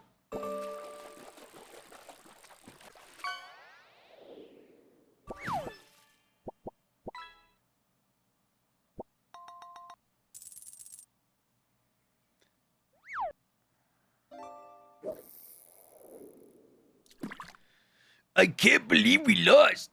But we have to obtain the dream mist. Come on. Make with the dream mist. Knock it off. Oh god, what was this one again?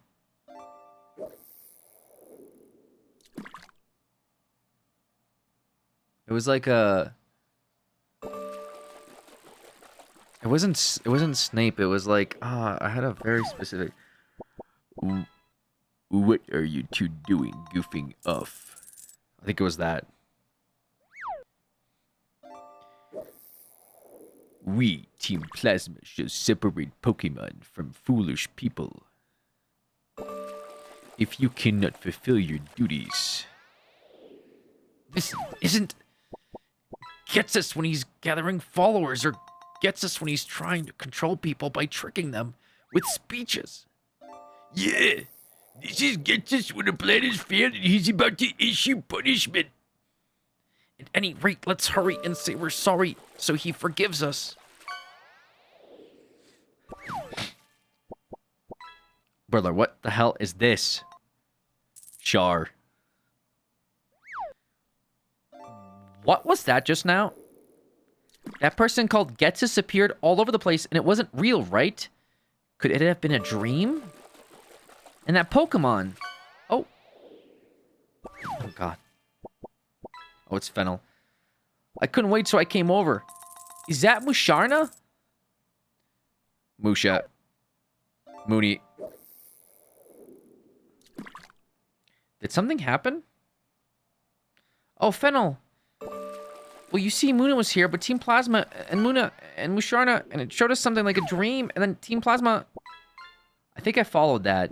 See, Musharna evolves from Muna, so seeing Muna in trouble, it used its power making dreams into reality to save Muna. Which means... Wait a second.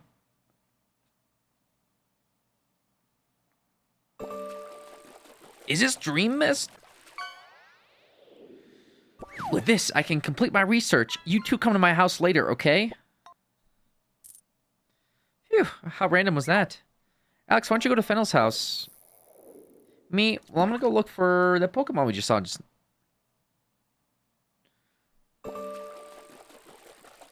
Fantastically. Fantastically.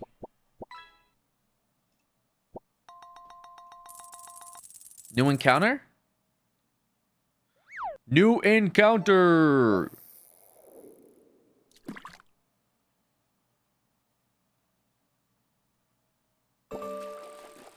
Okay.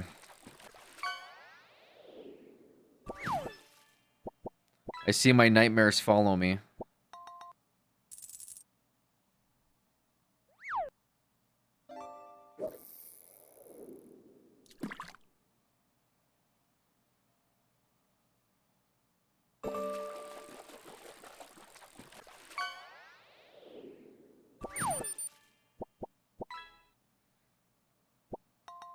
You just crit me? You asshole just crit me.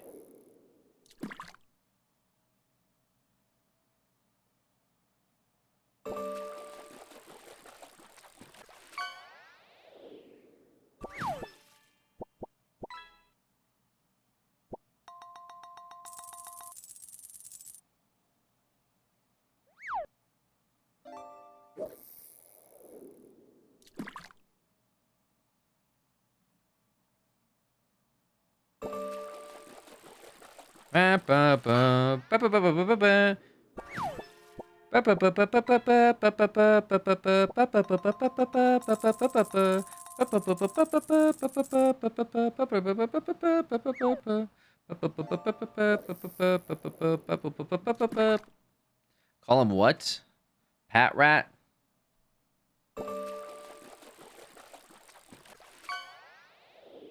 If the rat is any good, I'll tell you right now, probably not. Pat Rash? Call him COVID-19.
Um.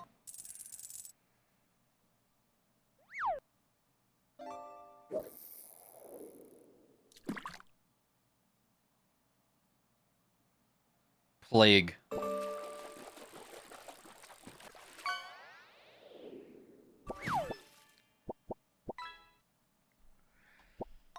Okay.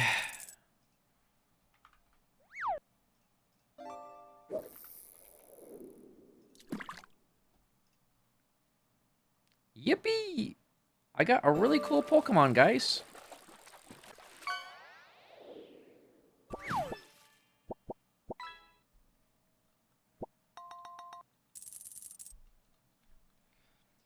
Useful until it's stuck in Jiminy's box trash? Yeah, probably. I mean, I don't really... I mean, it's a normal, I guess, so he could, like, store a... like, HM, I guess, if I really want to switch out Cut.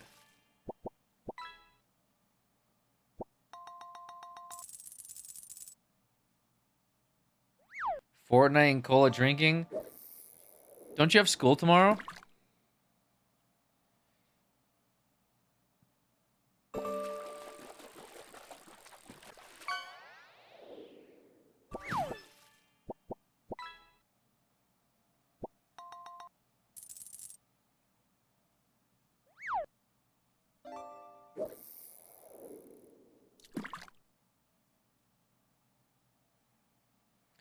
Okay, well... Dude, I could have dupe claused this. Oh man. Well, I'm not really mad about it. To be fair. Yeah, I'm not really too mad about it.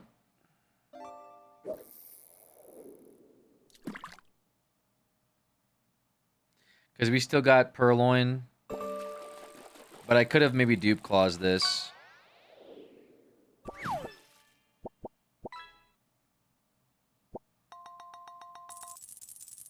Bro thinks he can bide.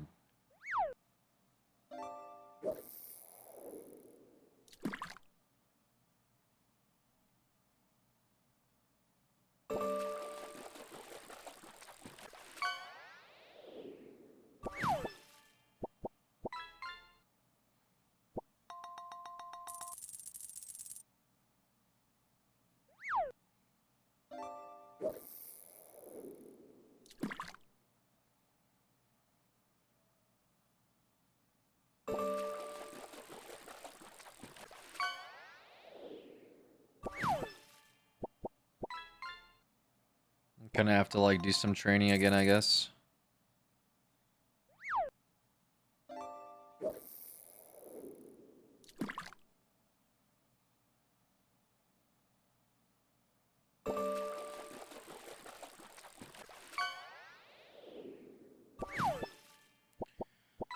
Oh my god, it's so difficult though.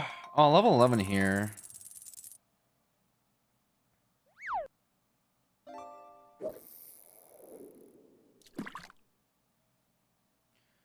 Stop using growl. Ghost be dark? Right.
Damn. Not super optimal here.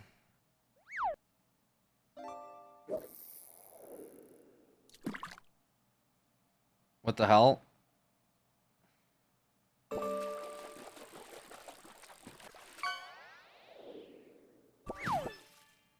That's just the lighting? Yeah, when I get really angry, the lights change.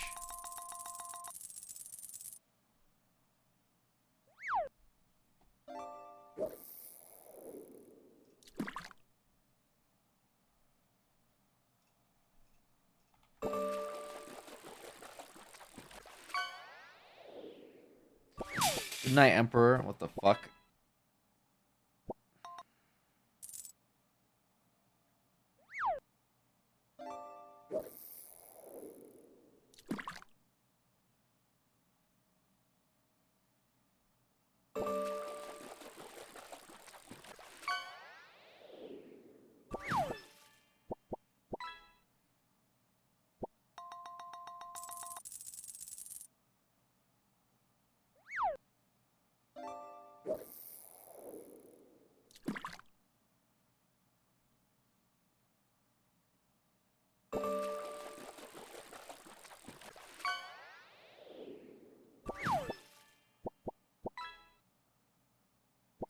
We do a little leveling.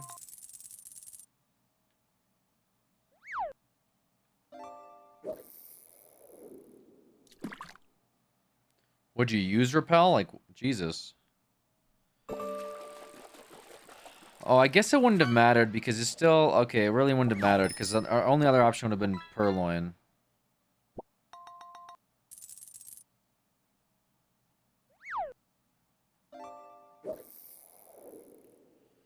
Why don't you use rare candies? It's my first Nuzlocke. So I feel like I'd be kind of cheating a little bit. Moon is an option, just low chance. Oh. Oh. Oh. Well, rip this thing.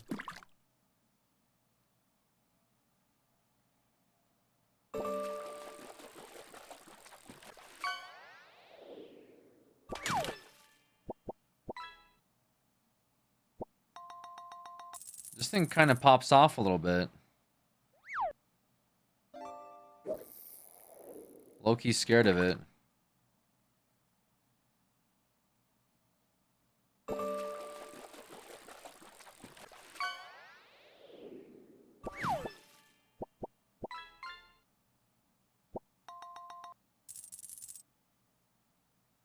What the fuck is this thing, bro?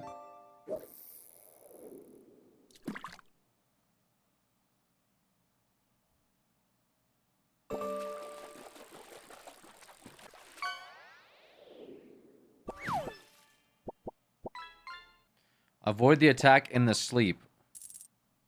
That's impressive.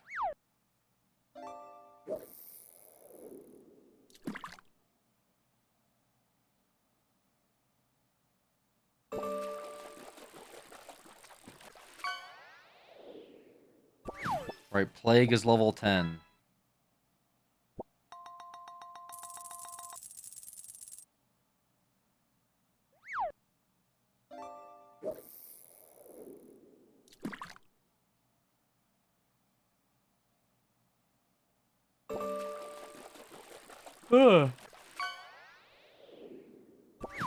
I think it's getting close to my bedtime.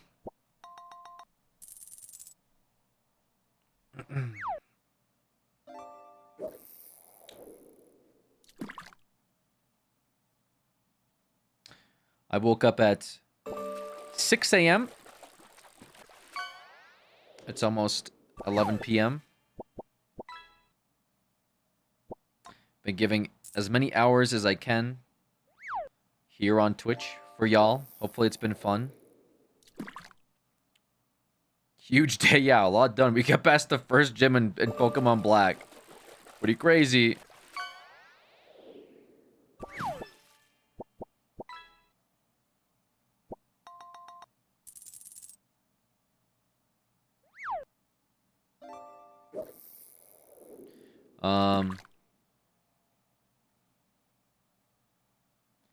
Bro's a psychic?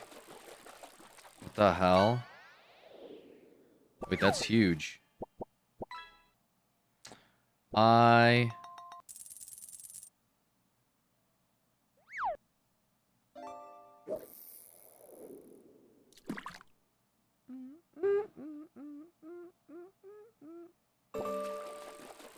Nice crit.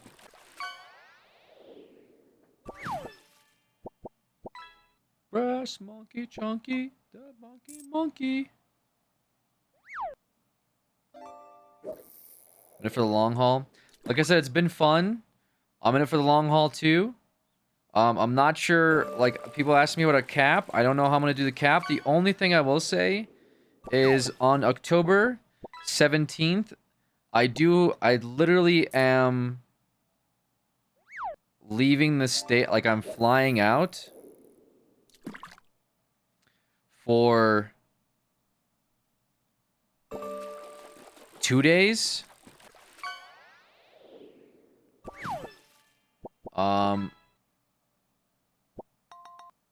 I think I could do 3, but I'll try to come back earlier. So I don't know how I'm going to structure that if this thing continues. I don't know if it'll continue. I would be surprised if somehow this continues. With my current format, which is to stream every day, like 24 hours. The stream went down today for 15 minutes. Prior to that, the stream was up for 40 hours. So I'm hoping that, you know, time permitted and everything like that, it'll work out for this Poké-A-Thon, and we'll try to get through as many games as we can. Viewer recommended through our Discord. Pause the timer if we get there. Yeah, because I can't really leave my PC running while I'm gone. That's a little irresponsible.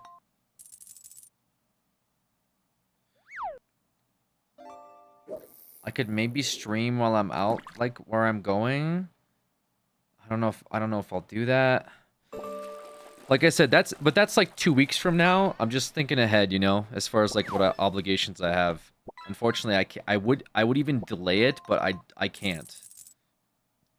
The thing I'm trying to do, I can't really delay. 2 hits, you win this. Can you rent a server for fishing? Rent a server for fishing. You give us remote control and make sure everything runs smoothly while you're away. Brother, so you hate us? No, it's gonna be like 2 weeks from now. I would really be surprised if people are like gifting that many subs for 2 weeks. You know? That would... I almost urge them not to do that. Jesus!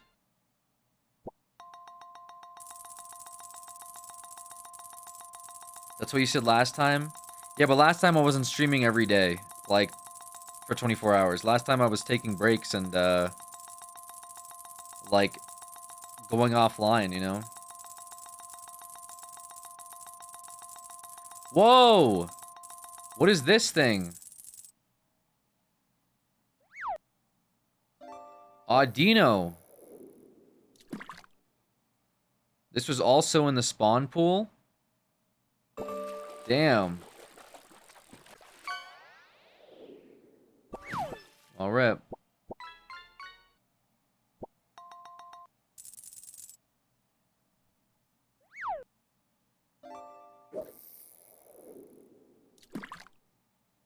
Bro did nothing. Okay.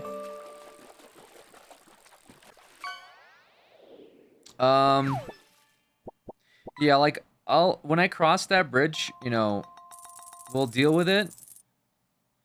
But it's just one of those things that I don't really have to think of for now. So that's fine. I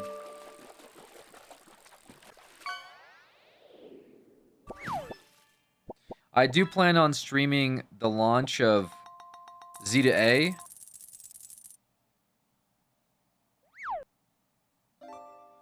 At least. The only thing that kind of sucks, I will say, is that I'll stream the launch of Z to A, but...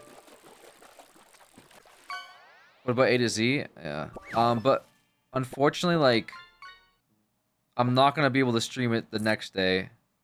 I don't think. Because that's when my flight is. So... I'm a little worried about that. Well, I guess I'm not really worried, but like... You know what I mean? Not worried, sorry. It's, streaming when I get back.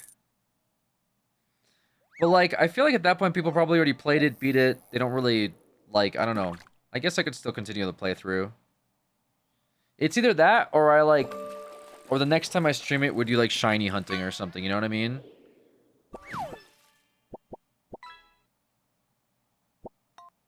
Like, I don't know if I'll have time to play it though while I'm gone. I guess I could. I don't know if I will. I don't know. I guess it depends on like you guys, whether you want to like what you'd want to see. Cause what do people normally stream? Like, what they stream for Scarlet Violet? Just like they beat the game and then what? I assume they just shiny hunted or started learning how to speedrun it or something. No.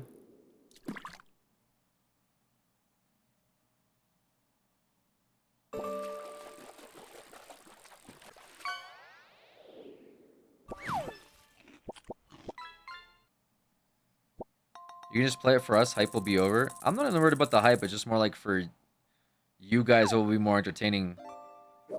Like, I'm not streaming like for 3 days, 2 days after I come back. Like, what would be fun to watch? Continued playthrough? Oh my god. Jesus.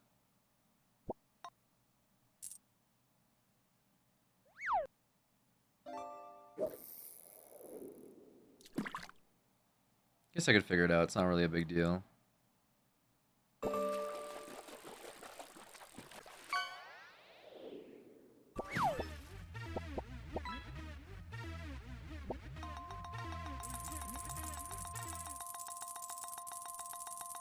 Okay.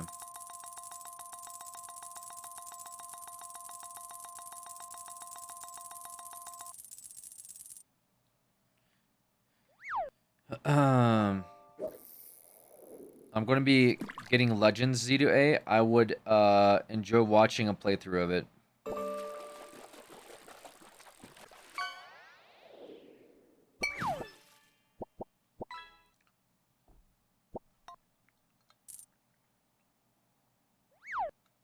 Okay.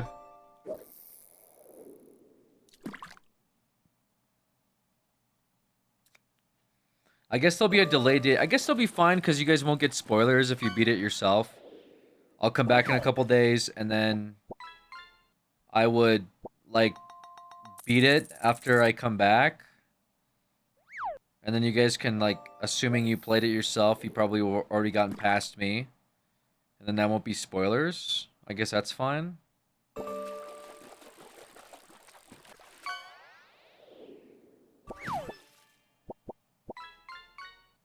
I don't really care about the hype. It's just more about, like, what do you do at that point?